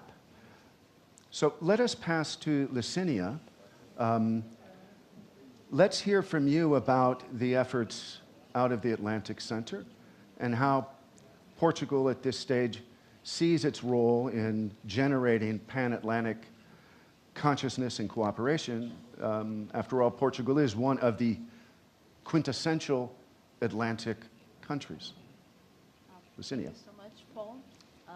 Good afternoon, everyone. Thank you so much for having me for the first time in this 11th edition of the Atlantic Dialogues. It's a pleasure to be here, and also a privilege to be able to hear from you, from your experience, and from the young emerging leaders that we have in the House. So I hope we can also hear from them. They'll have a chance to have the mic and give us feedback on these ideas that then present and that we'll be discussing. The Atlantic Center is an initiative that the Portuguese government has sponsored since 2018. We decided that the time was perhaps right for an initiative that would bring together the countries of the whole of the Atlantic. And so, building also on the capital that the Azores archipelago has as one of the centers of the Atlantic and one that we cherish very much and wish to value, we decided that we would like to sponsor the creation of an institution that could harbor these efforts of political dialogue, of producing knowledge that contributes to overcome the division lines that we know and acknowledge in the Atlantic, and that could then be connected also with capacity building. Throughout these 2 days of discussions, we've talked about governance, about the ability of states to mend for themselves and produce results for their communities.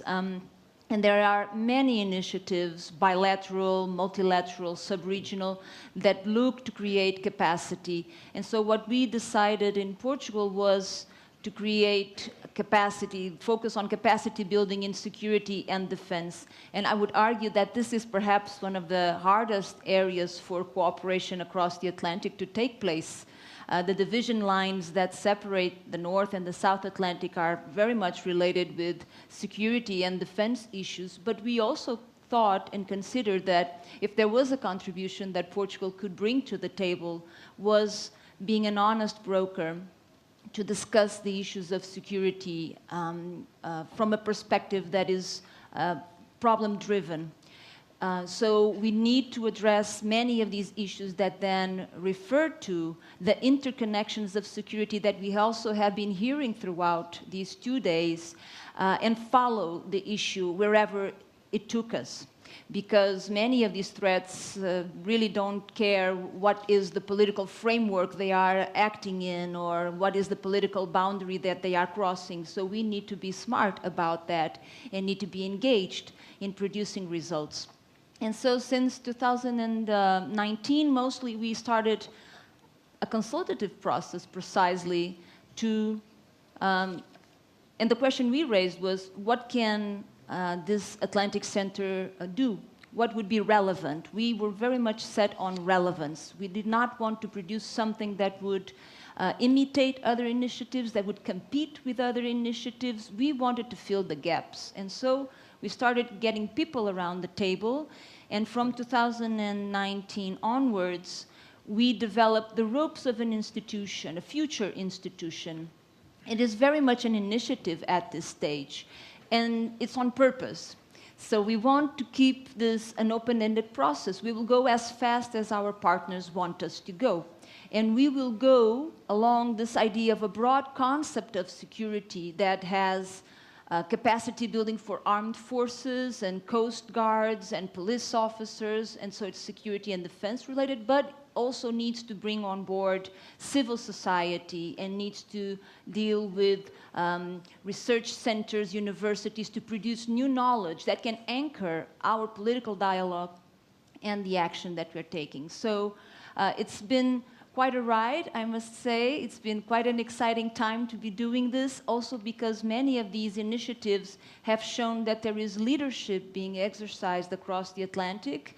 And I think we've come to a point where Portugal can say that has brought together 21 countries by now, a few others we hope in the future.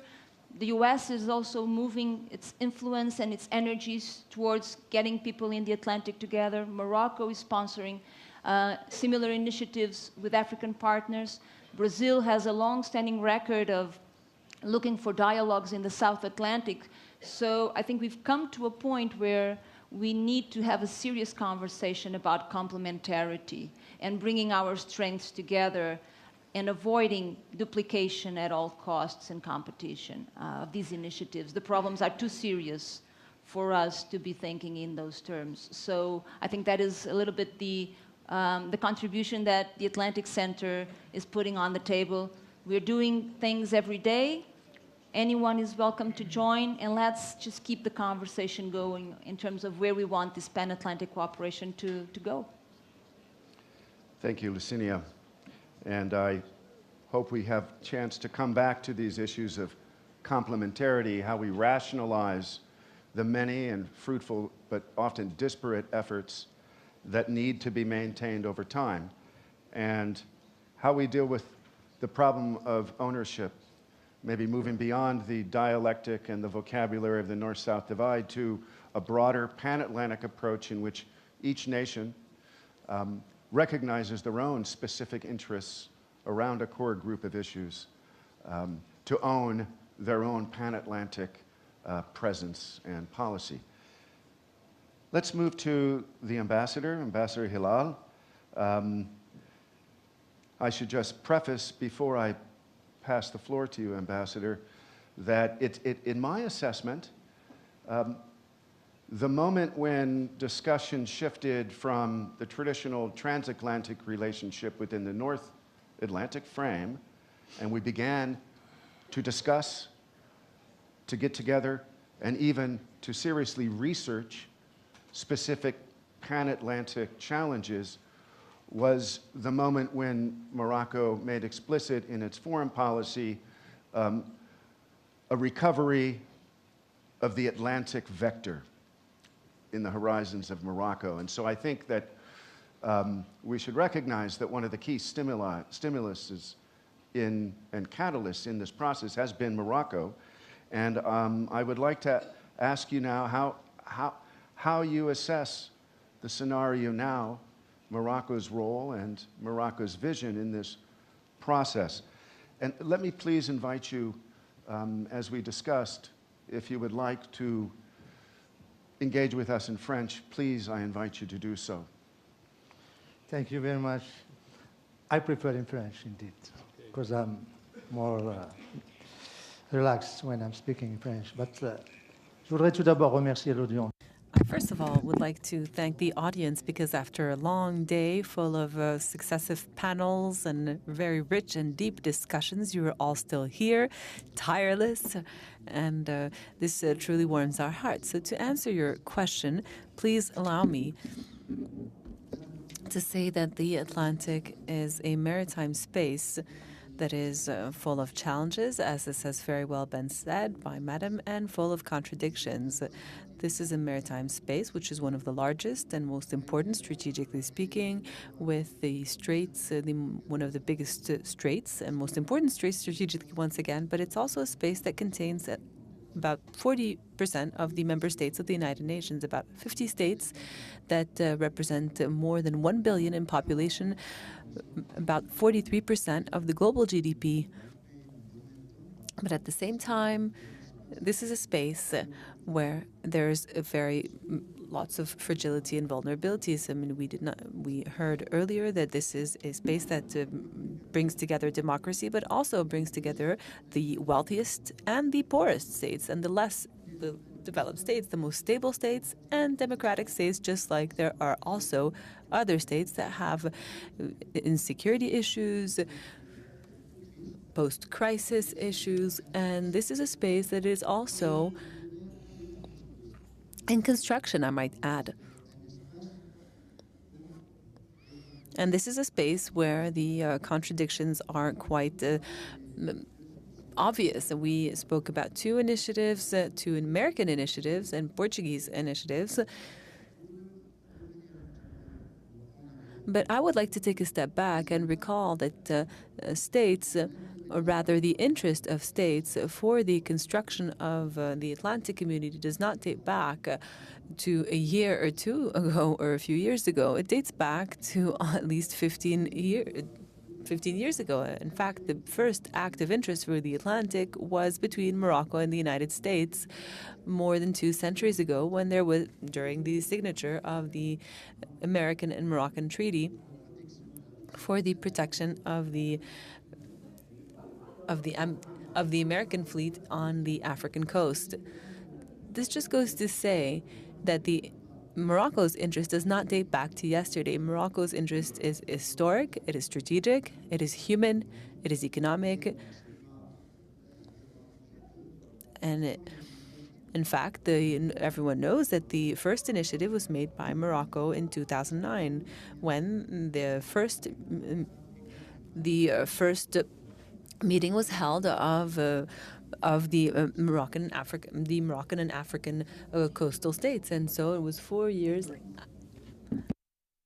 The neighboring states, and so in fact, this is an initiative that had a more political and economic content, and as you very well said, it included this dimension of states' ownership. And it was in 2013 that there was this recovery of this initiative by giving it some confidence and by investing and interesting African states as well, because the majority of countries are based in Africa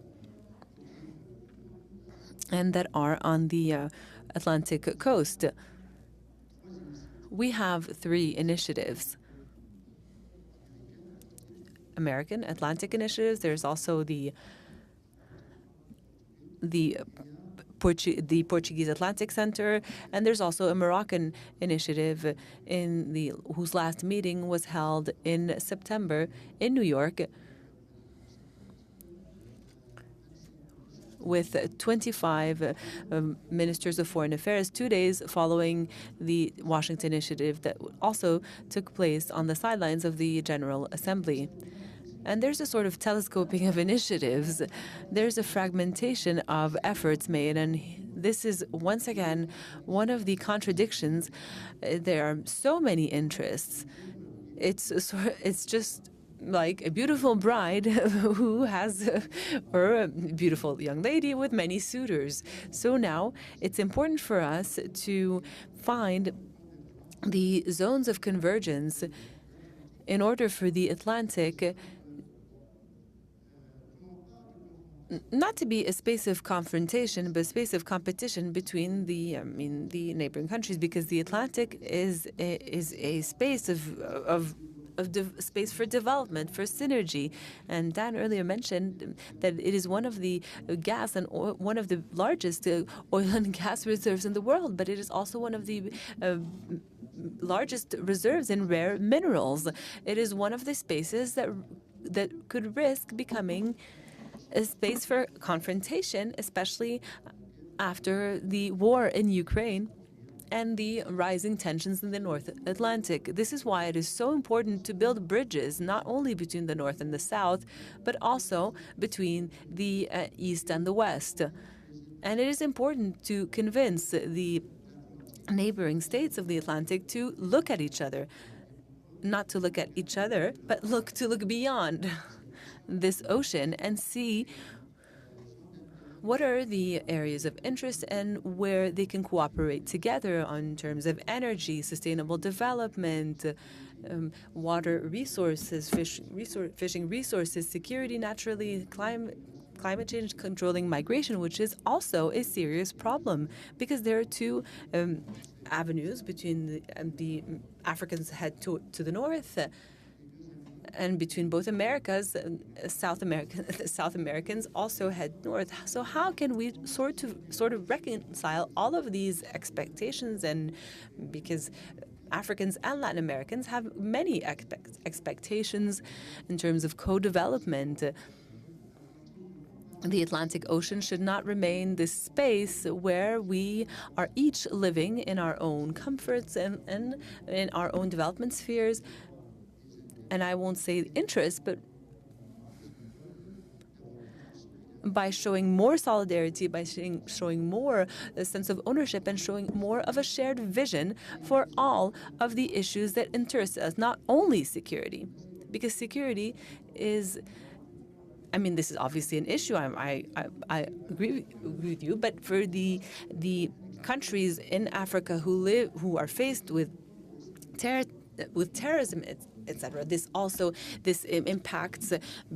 impacts security. I mean, everywhere. This impacts the entire world. And just another final word that I'd like to mention about the Caribbean. The Caribbean is consider themselves as a sixth region of Africa, but unfortunately they are neglected. Africa cannot help them because Africa needs to help itself. This is why it's so important to see how, in this Caribbean space, how we could have a complementarity with the African continent in order to work together hand in hand. And I personally believe that, and maybe I'll correct this later on, because there is this competition for initiative, but there is a sort of complementarity that we must find through our states, by our states. And my final words is that if, luckily, the Atlantic is no longer a topic of interest for think tanks and brainstorming, I mean, we are extremely grateful to the Policy Center that has been a pioneer and an initiator, but now there seems to be a real ownership by the states, but the states also need to go beyond their own economic, trade interests and geopolitical interests. Thank you very much, Ambassador, and I appreciate indeed you reminding us that this is not just an effort, a movement that goes back a few years. It goes back, at least in its most formal current manifestation, at least 10, if not 15 years, and Morocco is indeed the key protagonist in that revival. And I also find it interesting that you hearken back a few hundred years, letting us know that the United States and Morocco have long had a vision of cooperation in the Atlantic. It's interesting that since my arrival in Morocco last year, many Moroccan colleagues have been quick to point out to me that the first country to recognize the new government of the United States of America in the 1780s was indeed Morocco. And that agreement, the agreement of friendship and collaboration that was born from that initial diplomatic tie is, and of course any American colleagues or anyone else can correct me, but from what I can see and what Moroccan colleagues have underlined, it's the longest standing international agreement of the United States of America that still is on the record, and which the United States, for whatever strategic purpose, has not withdrawn from. And I think that bears a lot of symbolic weight in these discussions on the Atlantic.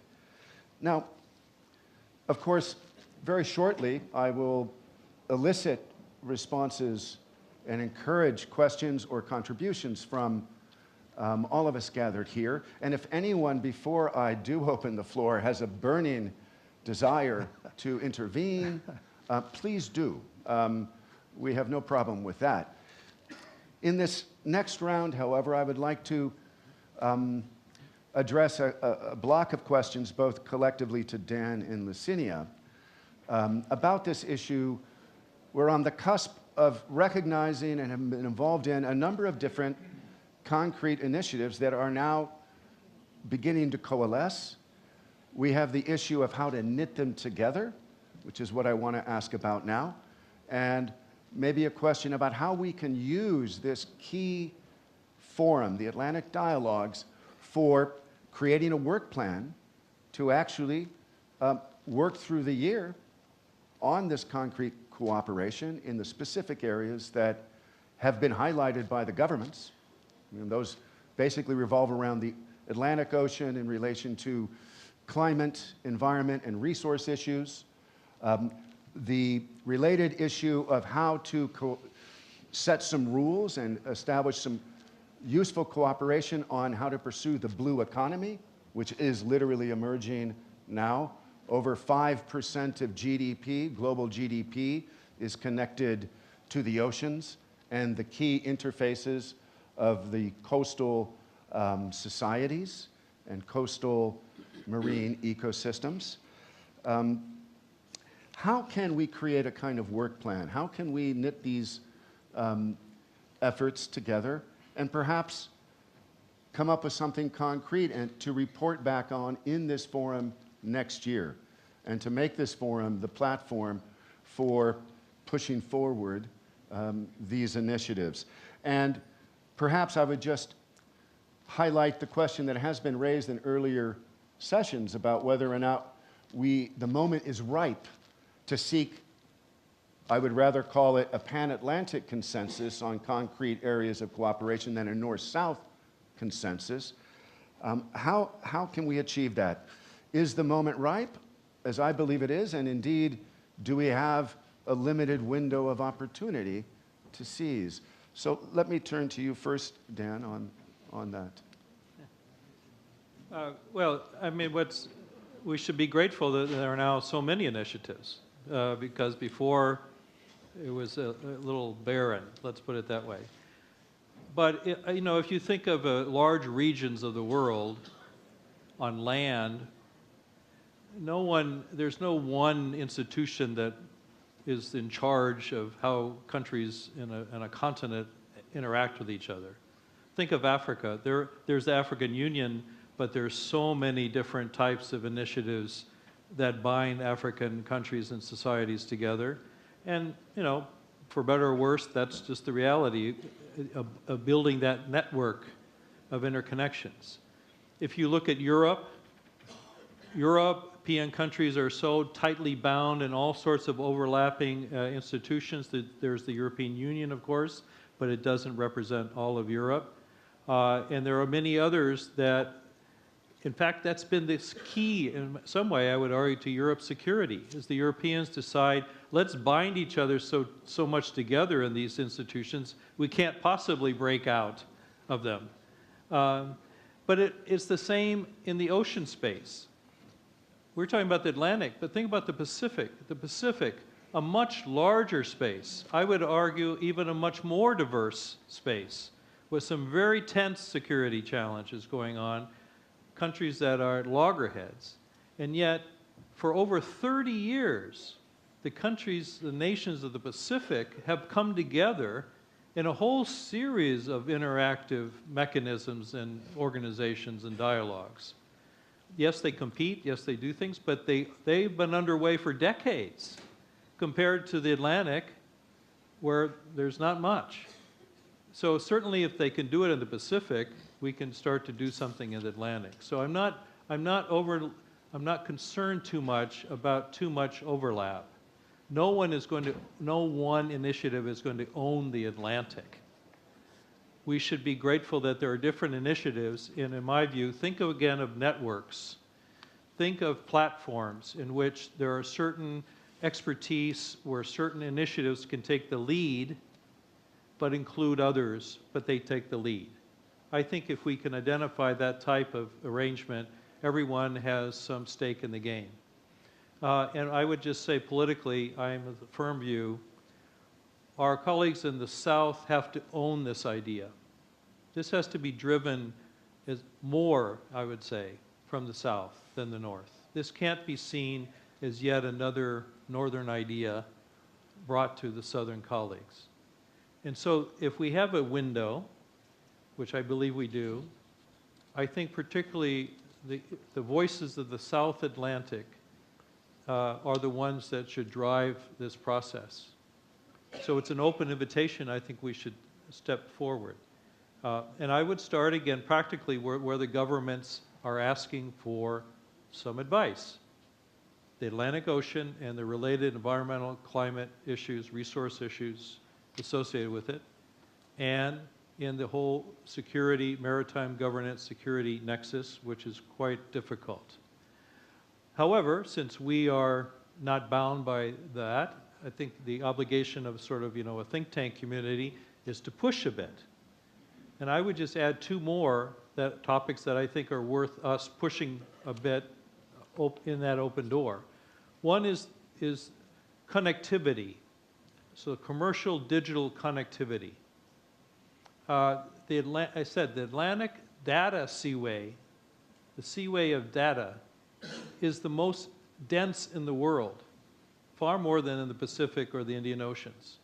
And it's building out faster than in the other ocean basins.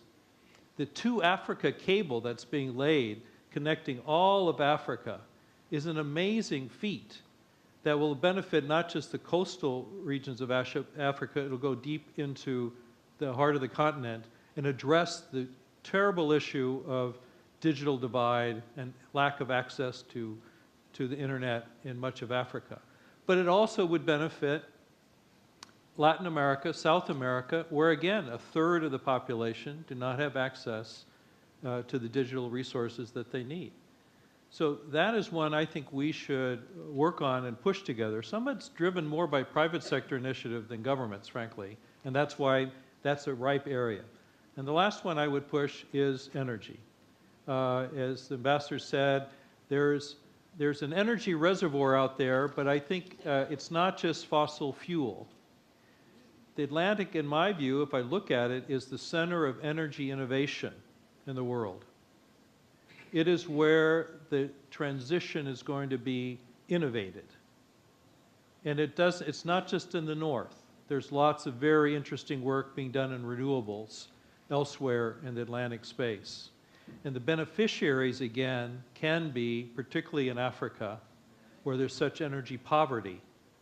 If we can have an energy action alliance on renewables in the Atlantic, with a focus of how to bring that benefit to where there is the energy poverty, then I think we have something going here. That's beyond, I think, where governments are right now, like the digital space, but I think our obligation might be to push a bit. And I see Andres here from Mexico. In the first session, when we began the conference, we were talking. He gave us 12 ideas of things we could do. So I would say, let's go for those, explore those in addition. There's no lack of interest now, but I think we need to prioritize because the government's time and interest is fleeting. And if they don't see progress in the two areas they've identified, I think we won't probably get a chance for the other one. So I would still prioritize those first two and then push a bit on the others. Well, thank you, Dan. And I would underline your emphasis on not just Southern Atlantic participation, but a sense of ownership, a sense in the Southern Atlantic of a kind of pan-Atlantic consciousness or identity or aspiration.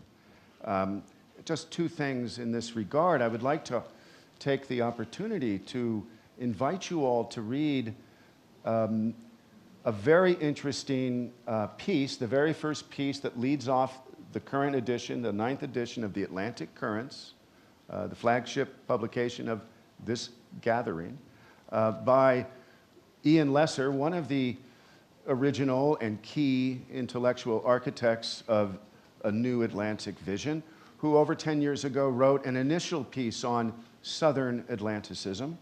And the piece that we have in front of us in our current edition of the Atlantic Currents is a piece on Southern Atlanticism Revisited, because the dynamics in the Southern Atlantic, the identity of the Southern Atlantic with this horizon of a pan-Atlantic cooperative space is key.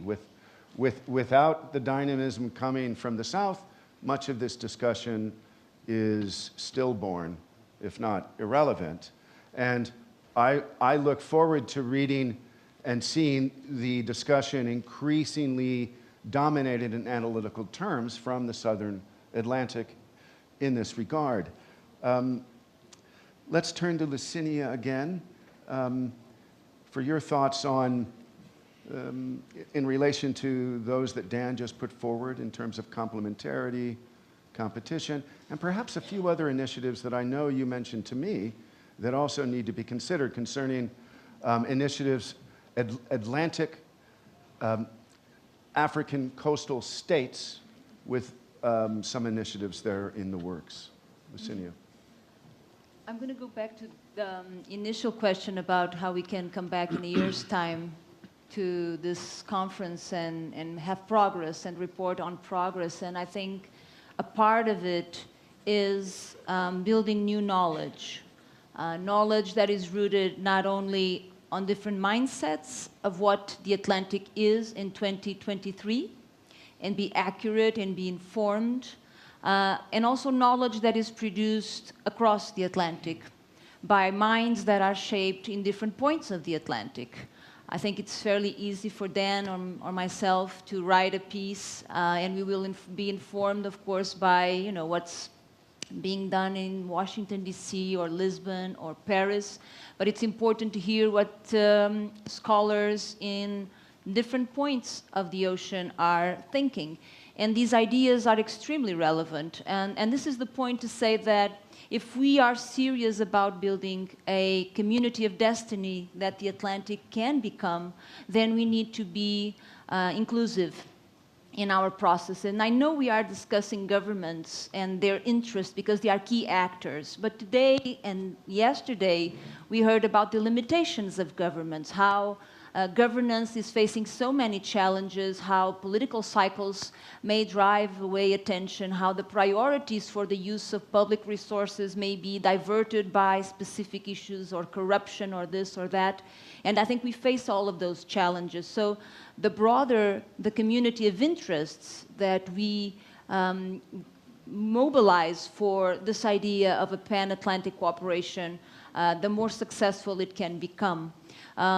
Youth, women, they have a voice in saying what kind of multilateral cooperation makes sense to have in the Atlantic, because multilateralism is going through some troubled times, to say the least.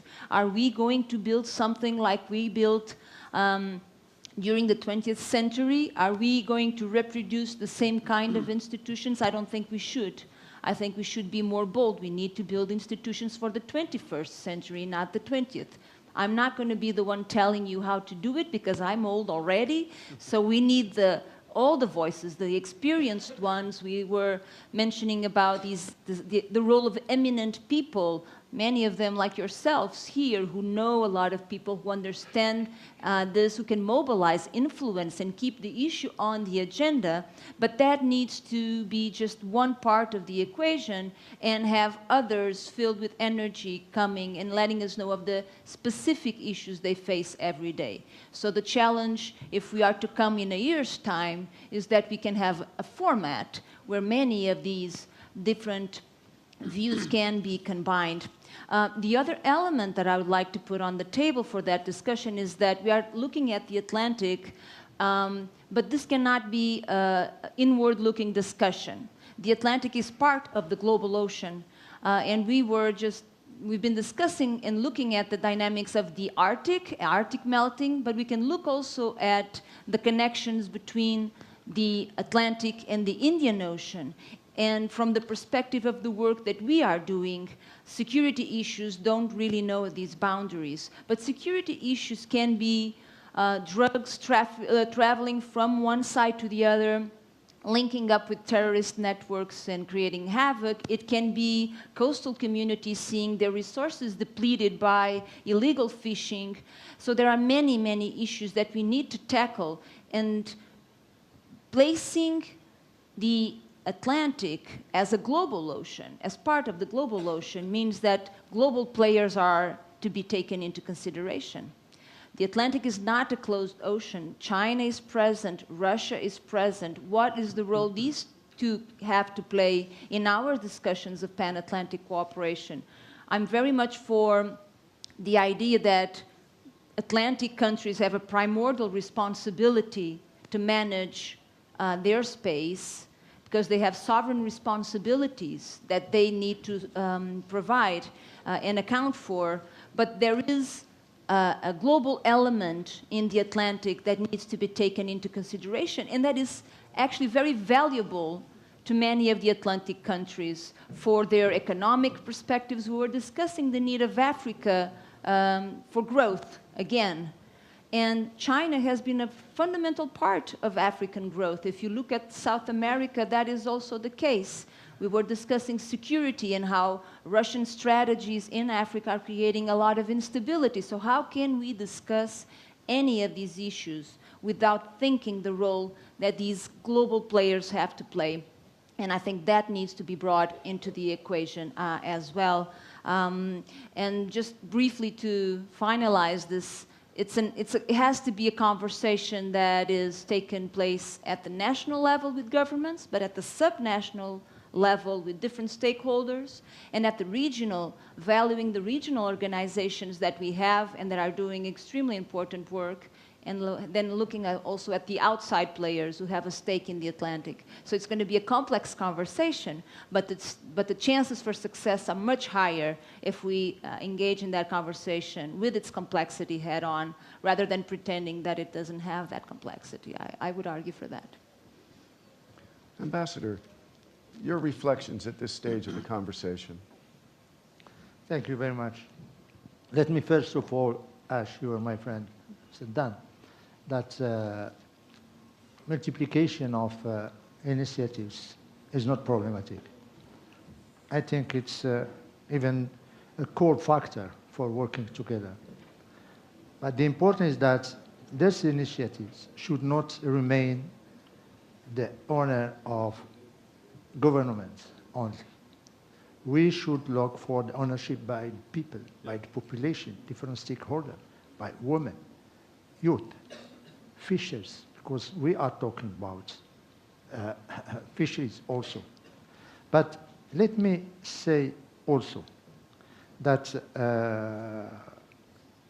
one of the questions that might help in finding complementarities among all these initiatives is to invite think tanks to start discussing what are the complementarities, how we can work all together instead of working confrontationally. And also, it's an invitation to our center to tackle this issue, I think, for the next session, or to prepare a study about the 3 initiatives and to see how they can work together and how they can mesh. Why not? But the important is that there should be first the interest of the people. The human being should be in the heart of these 3 initiatives. I'm not saying that we are not having that, but we need to see more. We need to go beyond political initiatives. We need to go beyond conjunctural one. We need to go beyond security. And here, other things that, or questions that may be arise is, for example, the question of security. Question of security is in the heart of the priorities of, I'm talking as African about African coastal states. They need to be helped and they need cooperation. No problem. I thought I had turned it off. They need cooperation. And I give you just one example that explains some frustrations. we have now Al-Qaeda and ISIS, who are already active in coastal side of Africa. They are not, there is a real metastars, and they are moving. Now they are active in the Atlantic. But we don't see support to neighboring, to the countries to face that. They are letting them fighting by their own very, very limited means.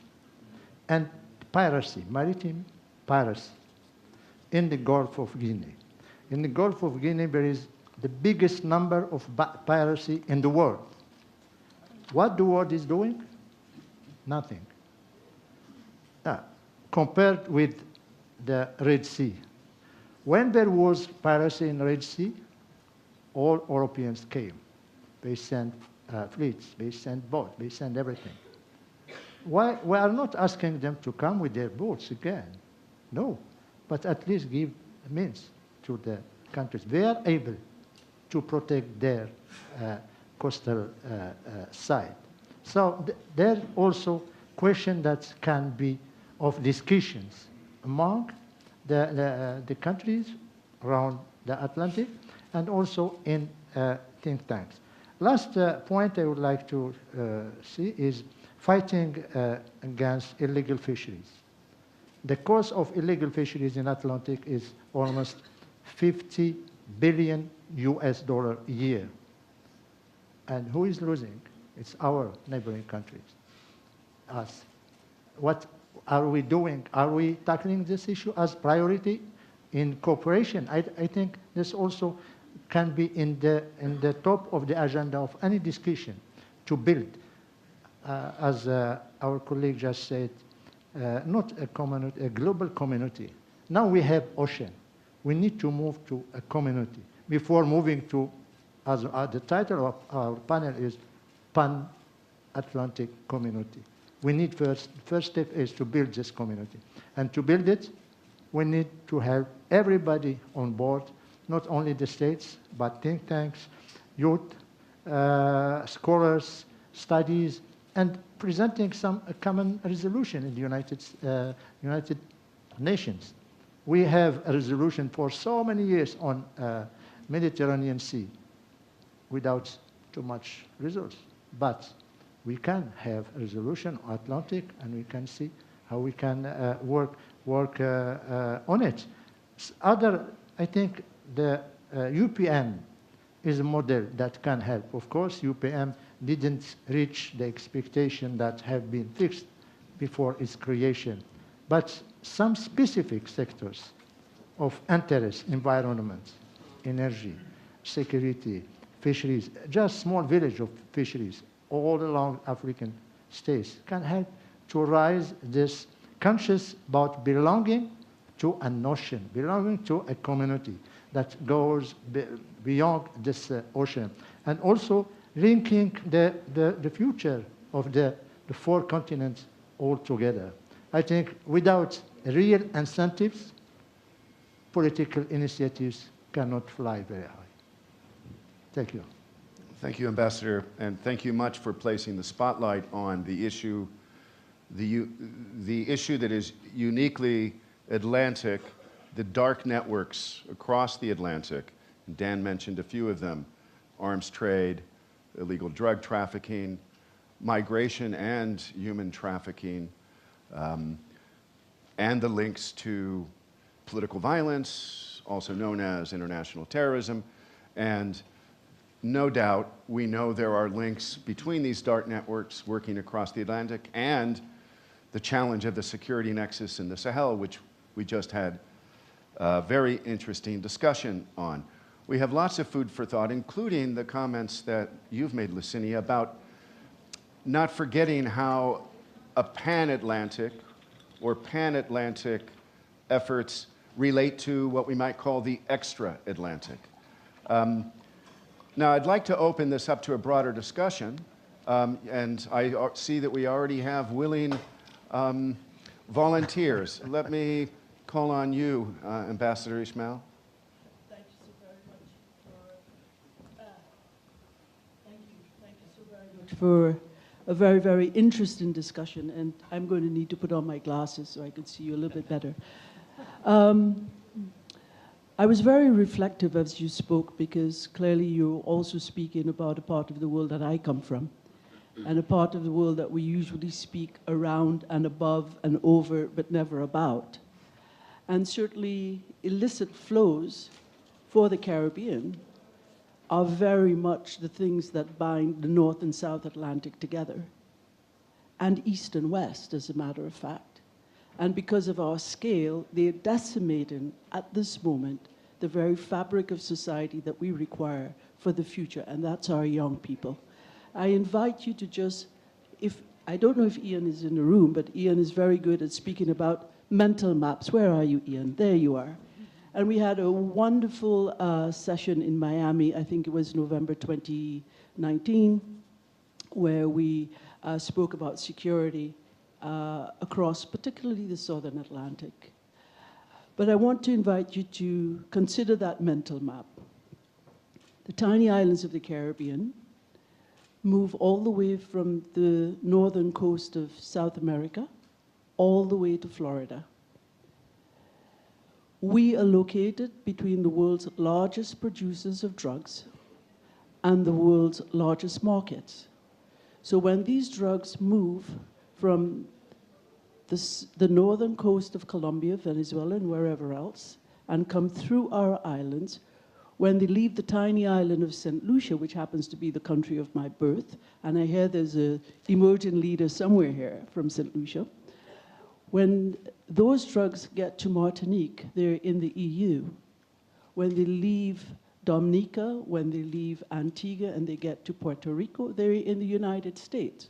Our young men, throughout, I represented nine of these little islands before.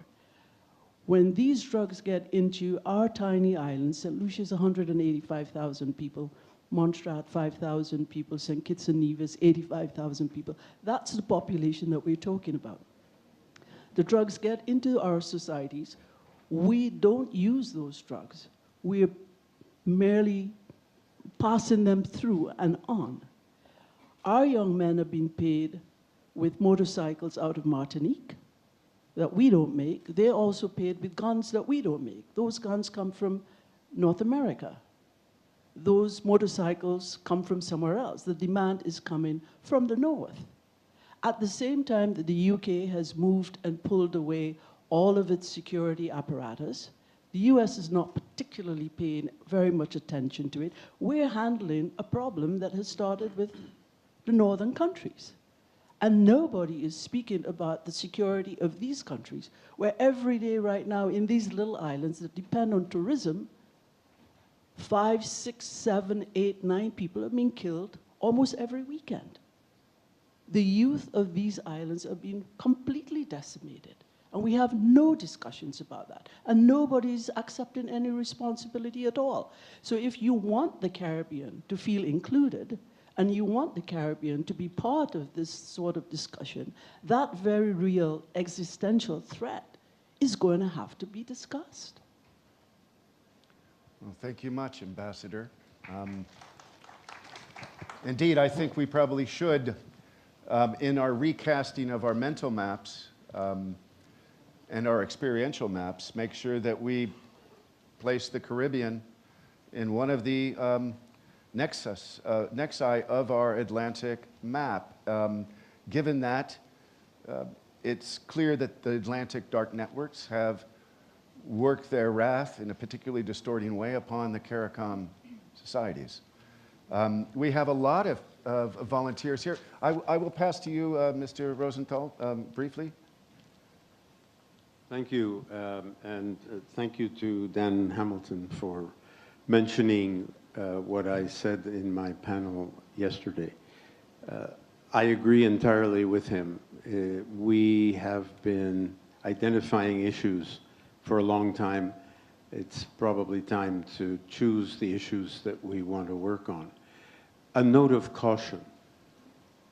The Pacific Alliance, 4 countries in the Americas, was set up with a bit of the same idea to try to begin with a small agenda and grow little by little into a larger unit. Pacific Alliance today is, I would say, almost dead. It was an initiative of 4 presidents, none of whom are still in power, and as a result, their successors probably have given it a great deal less importance. So I agree very much with what Licinia said. I don't think you want just to deal with government issues or government personalities. You want to involve civil society, you want to involve think tanks, you want to involve academia, and you probably will be able to at least set up something which is not as ambitious as all of the list of things that we've heard about. I'd specifically say that the drugs international criminal activity issue is dealt with elsewhere in the international community. And I'm not sure that that's the best one that one should start with. I would be much more inclined to think about issues relating to energy, issues relating to migration, human migration, and issues relating to the living species of the seas, which is an important issue. Some years ago, I participated very actively in creating the whale sanctuary in the Southern Atlantic. That was a very successful effort, just on one issue. That's where I think the Atlantic Dialogues and all of us can work. Thank you. Well, thank you very much for the cautionary tale. Those are always useful. Yes, sir. Thank you. Pablo Medina from Mexico. I wanted to ask about energy. And do you think that Europe's fairy tale of energy has ended? The myth that the hydrocarbons are done and that they don't really matter. And I ask because in the South, there are so many countries that are going to start producing hydrocarbons or are about to: Senegal, Mauritania, Tanzania, Namibia, South Africa, Suriname, Guyana. So I know the trendy thing is to talk how hydrocarbons are done, but in reality, it's not so clear there. So I wanted to ask your opinion about how you feel Europe dictating what some in the South can or cannot do with their projects when some companies like Total Energies from France are developing in Uganda a big project right onshore in the middle of the rainforest. Controversial topic, but I wanted to see what you guys think. Thank you. Well, thank you. That's a vexing question. But it is a uniquely Atlantic one. And I'm going to take a couple more questions and we will try to englobe responses, and I can help with the response to the energy query. I have my colleagues here in the front row in mind. I just want to go to the back. Yes. I want to hear more from our emerging leaders and from some of our African colleagues as well. So please. Hello, everyone. Sadly, I'm not an emerging leader, but I do hope that my question is relevant enough. I would like to thank everyone in here. It was a super interesting panel. I think I was very interested by what Mr. Ambassador said. He talked about complementarities. And I feel like I do perfectly agree with that, not only because he's someone I admire a lot, but also because it was very relevant to the conversation. When we talk about complementarities, usually it's about finding a zone where we all agree on some certain aspects, and we believe that it's very important for us to cooperate together to reach a common goal. And I feel like one of the most successful alliances I've seen so far as an international relations major and as a researcher in the field is that most alliances that work on a long term are alliances where people have a certain sense of common identity. So they believe that they relate to each other, and there's a lot that they share in common. And I believe that maybe in the Atlantic region it's a little bit more complicated because obviously we have a lot of states. Some may relate to each other, but it's not the case for everybody. But we do share a lot in common in terms of challenges, and we've spoken about this during this panel. So I was thinking, what, in your opinion, could be the most efficient way to cooperate? Because I do believe that to have a very integrated model of cooperation, it kind of, it's a very long process. process. It takes a lot of time, and maybe you could build on economic interests, because we do live in a very capitalism-driven world, and sometimes it's very efficient to start by that. But in the Atlantic region, what could be the most efficient way to find solutions? Would it maybe be to build on knowledge, since we have a lot of think tanks, and there is knowledge that is existent, maybe you can start from there?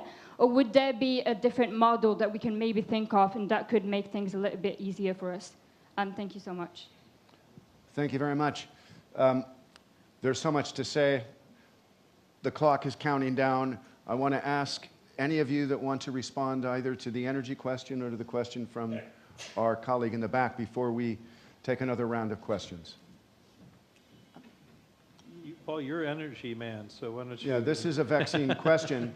If we were to exist in a world without climate change, in which we just had the tension between a best version of a cooperative liberal international order and global governance, competing with the geopolitics that always comes into conflict with it, and much of our geopolitics traditionally revolving around fossil fuels, I would say that the increasing dominance of the Atlantic Basin in fossil energy, which is usually not on people's mental maps, which remain focused on, indeed, very important parts of the fossil world in the Middle East, North Africa, Russia, of course, will always be in that fossil world as long as it lasts.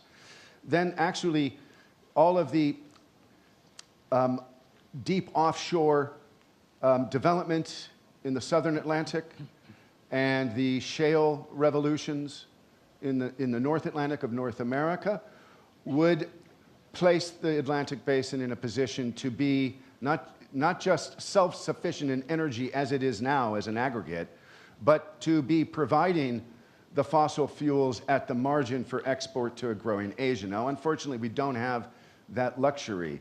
We have to find a way to cooperate on two levels at the same time, in which we look for a way to cooperatively phase out fossil fuels. Now, I could speak all night about what we should have done and what we still might do with respect to a grand global pact on fossil fuels and transition to energy, because we have some big barriers in our way, interests in the form of states that can't really afford unless there's cooperation globally to make that shift.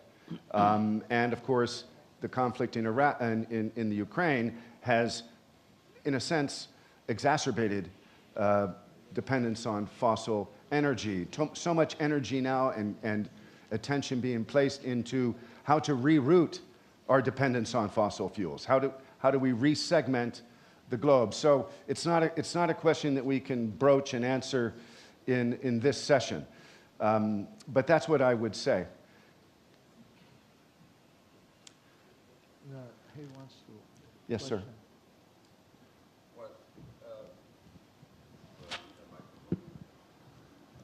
I haven't forgotten the rest of the hands. I see them all. Well, it's a very short question.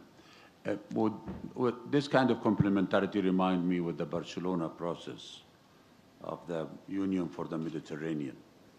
And 1995 Barcelona conference, the 2005 summit, and then the 2008 establishment of the Union of the Mediterranean.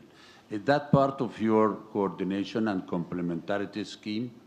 And how are we going to define the factors? There are list of aspects for cooperation in the Mediterranean. How are you going to combine this with the process? Thank you. Okay, we'll take a couple more. Please try to remember this question. Our African colleague.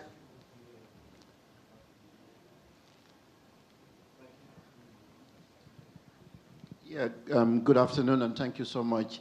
My name is Mohamed Uka. I'm the Gambian ambassador at Geneva and permanent rep to the United Nations. Apart from the energy question, I'm wondering what the panel's insights are as it relates to cooperation in a world mutating with increasing centrality of digital And these emerging technologies, the rise of AI, the rise of big data, the rise of machine learning, and the growing rise of cybersecurity and misinformation and cyberspace stability. From the Atlantic lenses and the Global South lenses, where do you see the challenges are and the opportunities to cooperate to ensure that the new frontier in terms of need for cooperation on cyberspace stability, where are we and what are your thoughts in that?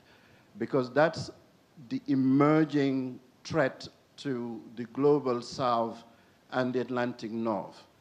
The Atlantic North or other parts of the world can be very secure in cyberspace, but their security is as vulnerable as those of us in the Global South who do not have the digital infrastructure and the capacity to protect our cyberspace and have a risk to be a launching pad to make the rest of the Atlantic unsecure.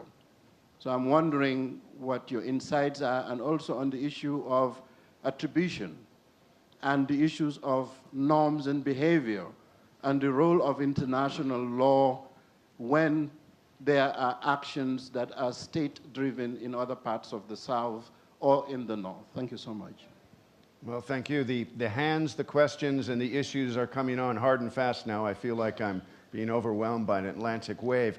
Please, quick responses to these two questions before we take another round and see how long our organizers will allow us to carry on. Can I suggest that we cover Why don't you just take them? at the end? Yeah.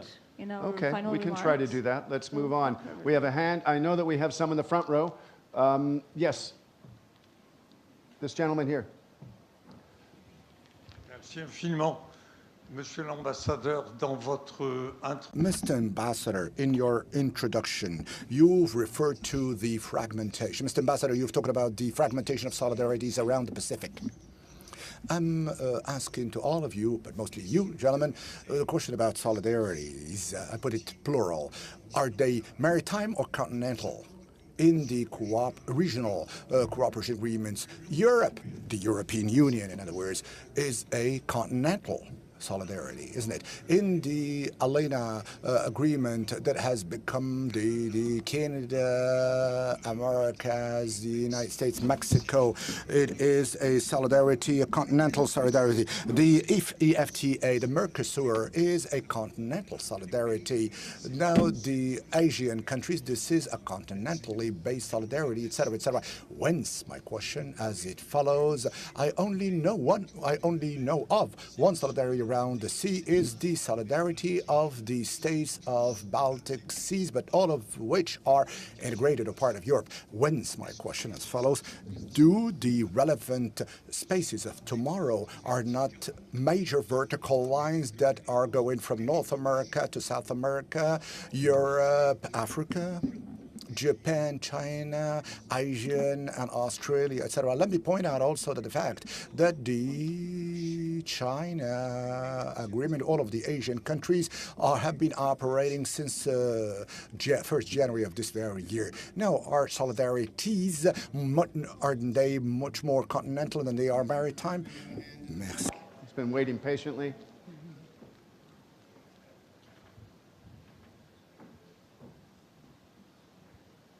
Thank you very much. I'm Cecilia Vidotto-Labasti from the Institut Montaigne think tank. Over the last few days, we discussed a lot the Inflation Reduction Act and the effects that it has on Europe. We also discussed the Green Deal, the European Green Deal, and the effects that it has on the other states of the Atlantic.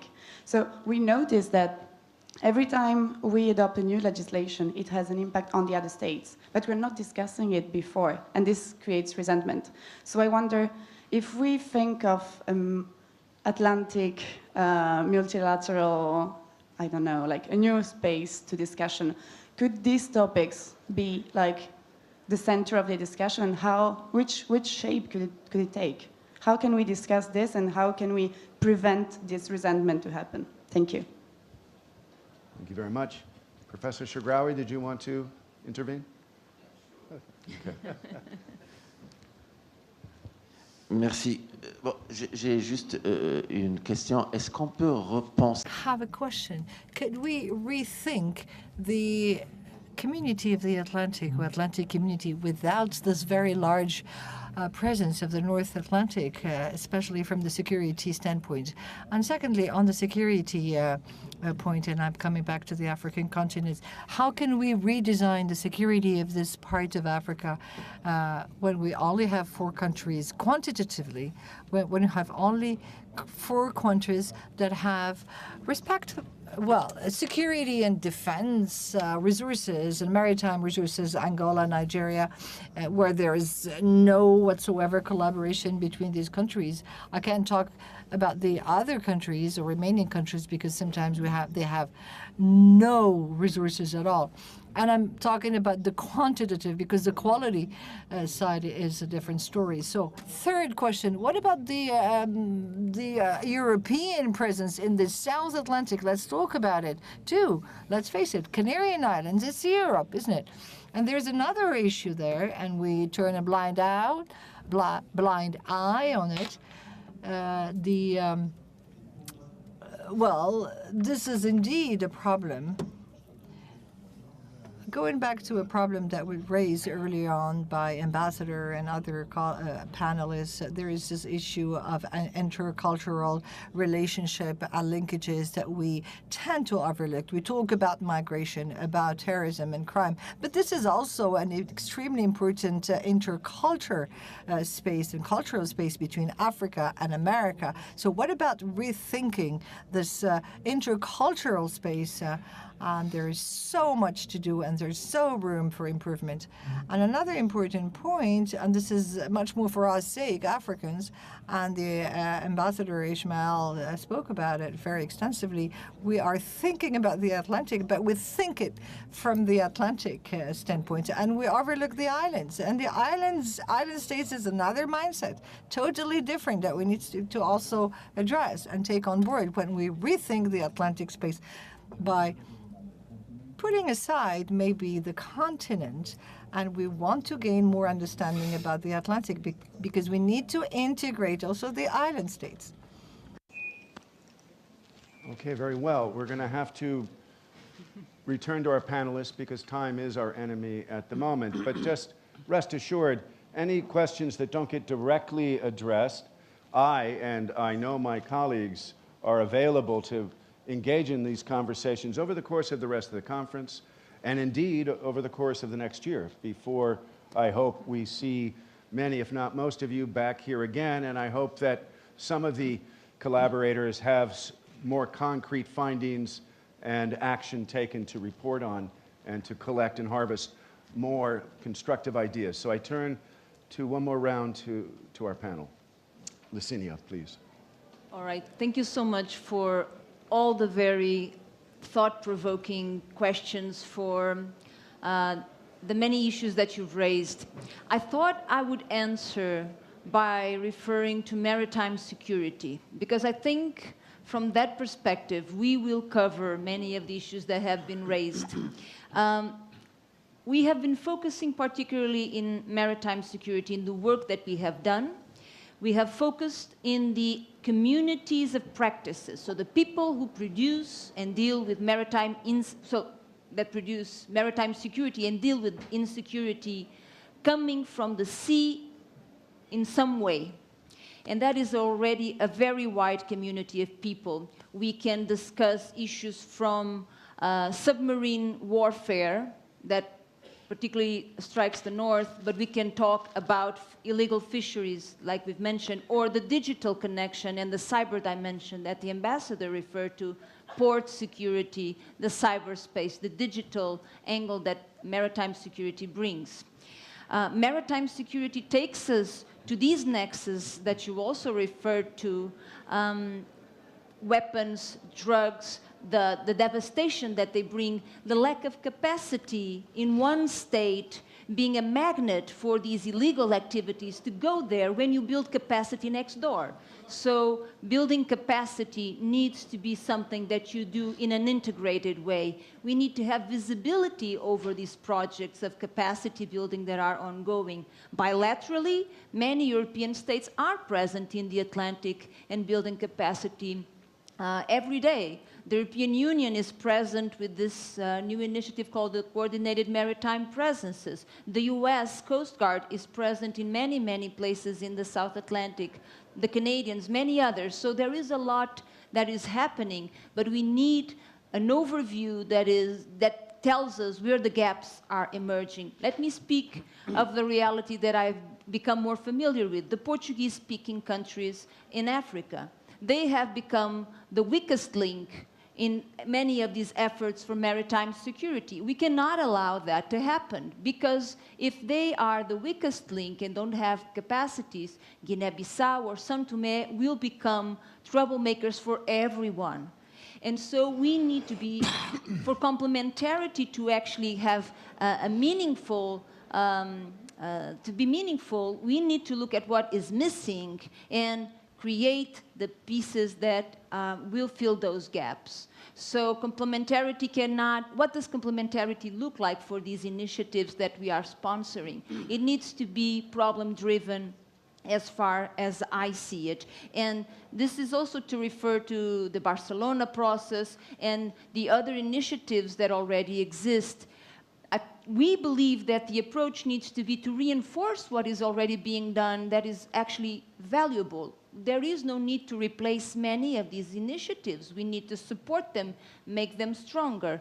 We do not have our Brazilian colleague here in the panel, unfortunately, but we've been discussing with Brazil is how can Zopacas become more effective in this connection between the South American continent and the African continent? How can we support the valuable work that is being done? I think we all agree that a demilitarized and nuclear-free Southern Atlantic is something that we desire. We want the Atlantic to be peaceful and stable. We can cooperate in many other ways. So if we sponsor those objectives, why not support the Brazilians in the wonderful work they are doing?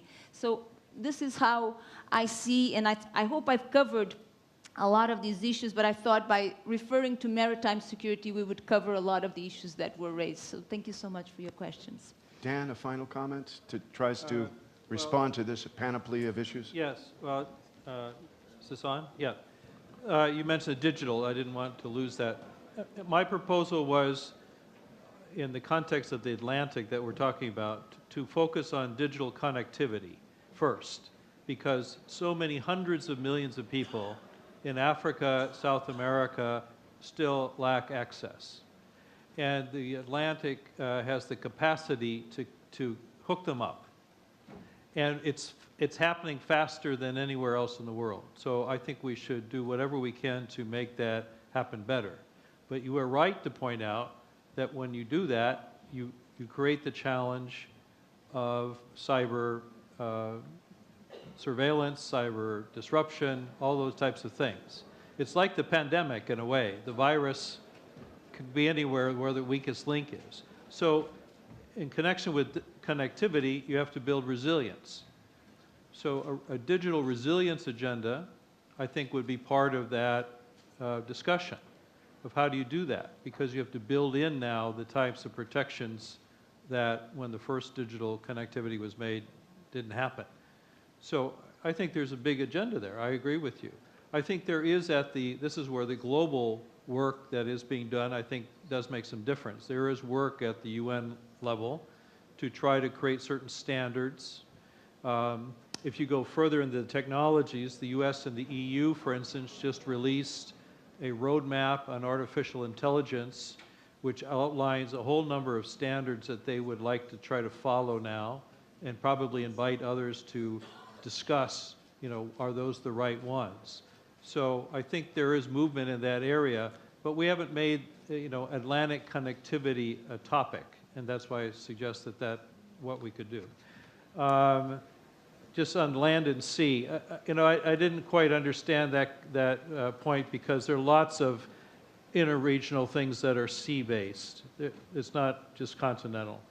NATO is one example, but if you want to go in the economic realm, the whole Trans-Pacific economic framework that's been created, a couple of them are totally Pacific-oriented. They're not oriented as countries in Asia. It's the Asia-Pacific or Indo-Pacific.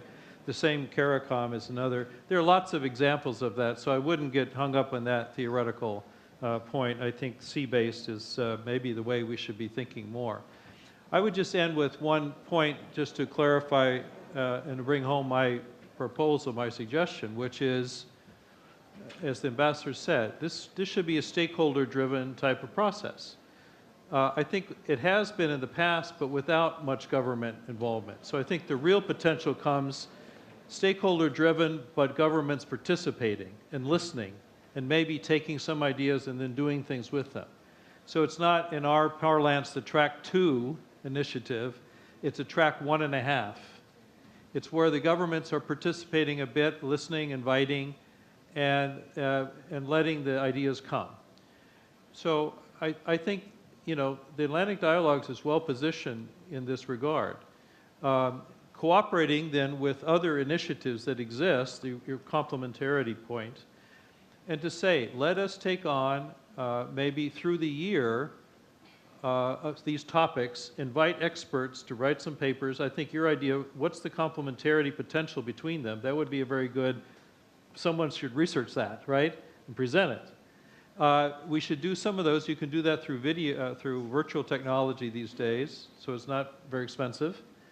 Have those experts get together, tease out some ideas, and then bring them to some eminent persons or government officials, talk it through. Have those eminent persons, though, they have to carry some of this in the end, frankly. Come back to the Atlantic Dialogues a year from now with concrete proposals. So you build expertise, you harness that expertise in the service of potential implementation, and then you make policy recommendations that you can debate, and use the time between the annual dialogue to have a continuing dialogue and use a platform. I think we're talking about many initiatives that, in my mind, create a network and platforms, and I think that's a better way to think of it these days. And let each take the lead in where it thinks it can contribute the most. But let's now do this together, and we'll come back here a year from now. And Mr. Ambassador, you'll be part of presenting those recommendations. So I look forward to hearing from you then.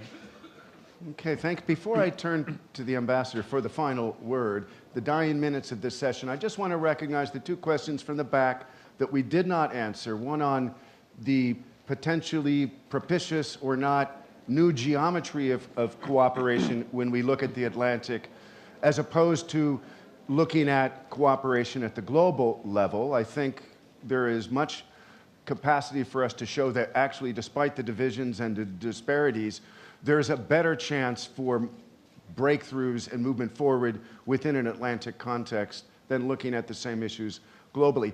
And a very provocative question about new climate change legislation coming out of the North that's not coordinated, and in both cases has spillover effects, which are, if not clearly negative, but certainly creating the potential for division across the North Atlantic and across the North and the South of the Atlantic. That's an issue that must be addressed. Both of these I will be taking up.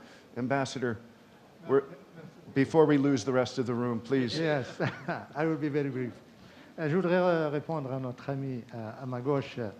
To answer this question, could we actually build Atlantic space without the North Atlantic? I'm saying yes, we can. It is doable, and it is even necessary. The North is currently extremely concerned, and rightly so, by the war in Ukraine, which is why it would it's important to consider constructing, and when I say in our, we, it's the African Atlantic community, because it's important to start with something modest. The foundations are there, and I think we can manage, but there is a but.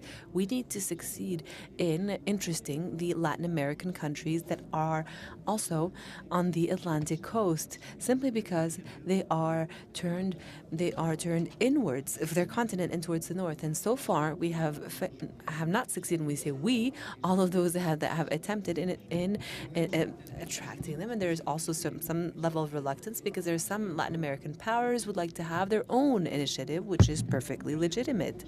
Secondly, concerning solidarity, well, it is naturally continental. And this is why Morocco has taken charge of this initiative for African states of the Atlantic, and we are trying to inject a content and proposals, but basing ourselves on the necessities and needs of these countries. We are not making decisions. But we are trying to give food for thought and brainstorm, and this is what's important, in fact, for the three initiatives. As this has been said, by stakeholders, civil societies, think tanks need to be involved, and the priorities must also be set in the South. The priorities must no longer be designed, devised, and thought out by the North, because sometimes the North loses sight of the realities of the South with sometimes priorities that are not necessarily matched with the reality of the South. So I remain optimistic, and I hope I'm sure that Karim Ainaoui has already taken note of this proposal that we have the three of us have just made, to conduct a study on the complementarity, and hopefully, if all goes well, we'll be here next year to discuss this. This is definitely a long-standing effort. Through the rest of our conference, and may they deepen and provide even more results over the course of the next year. Thank you very much. Ladies and gentlemen, this concludes our last plenary for the day. We invite you to join us at your assigned breakout dinner.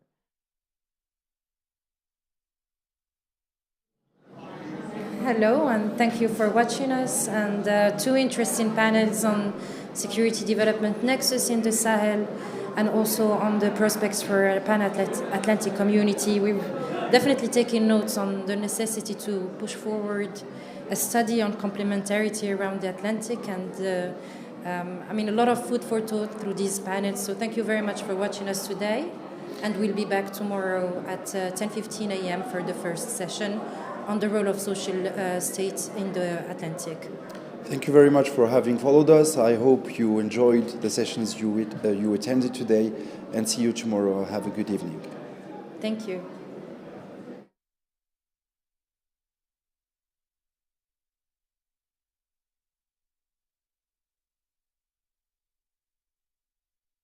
High-level participants will gather from more than 60 countries.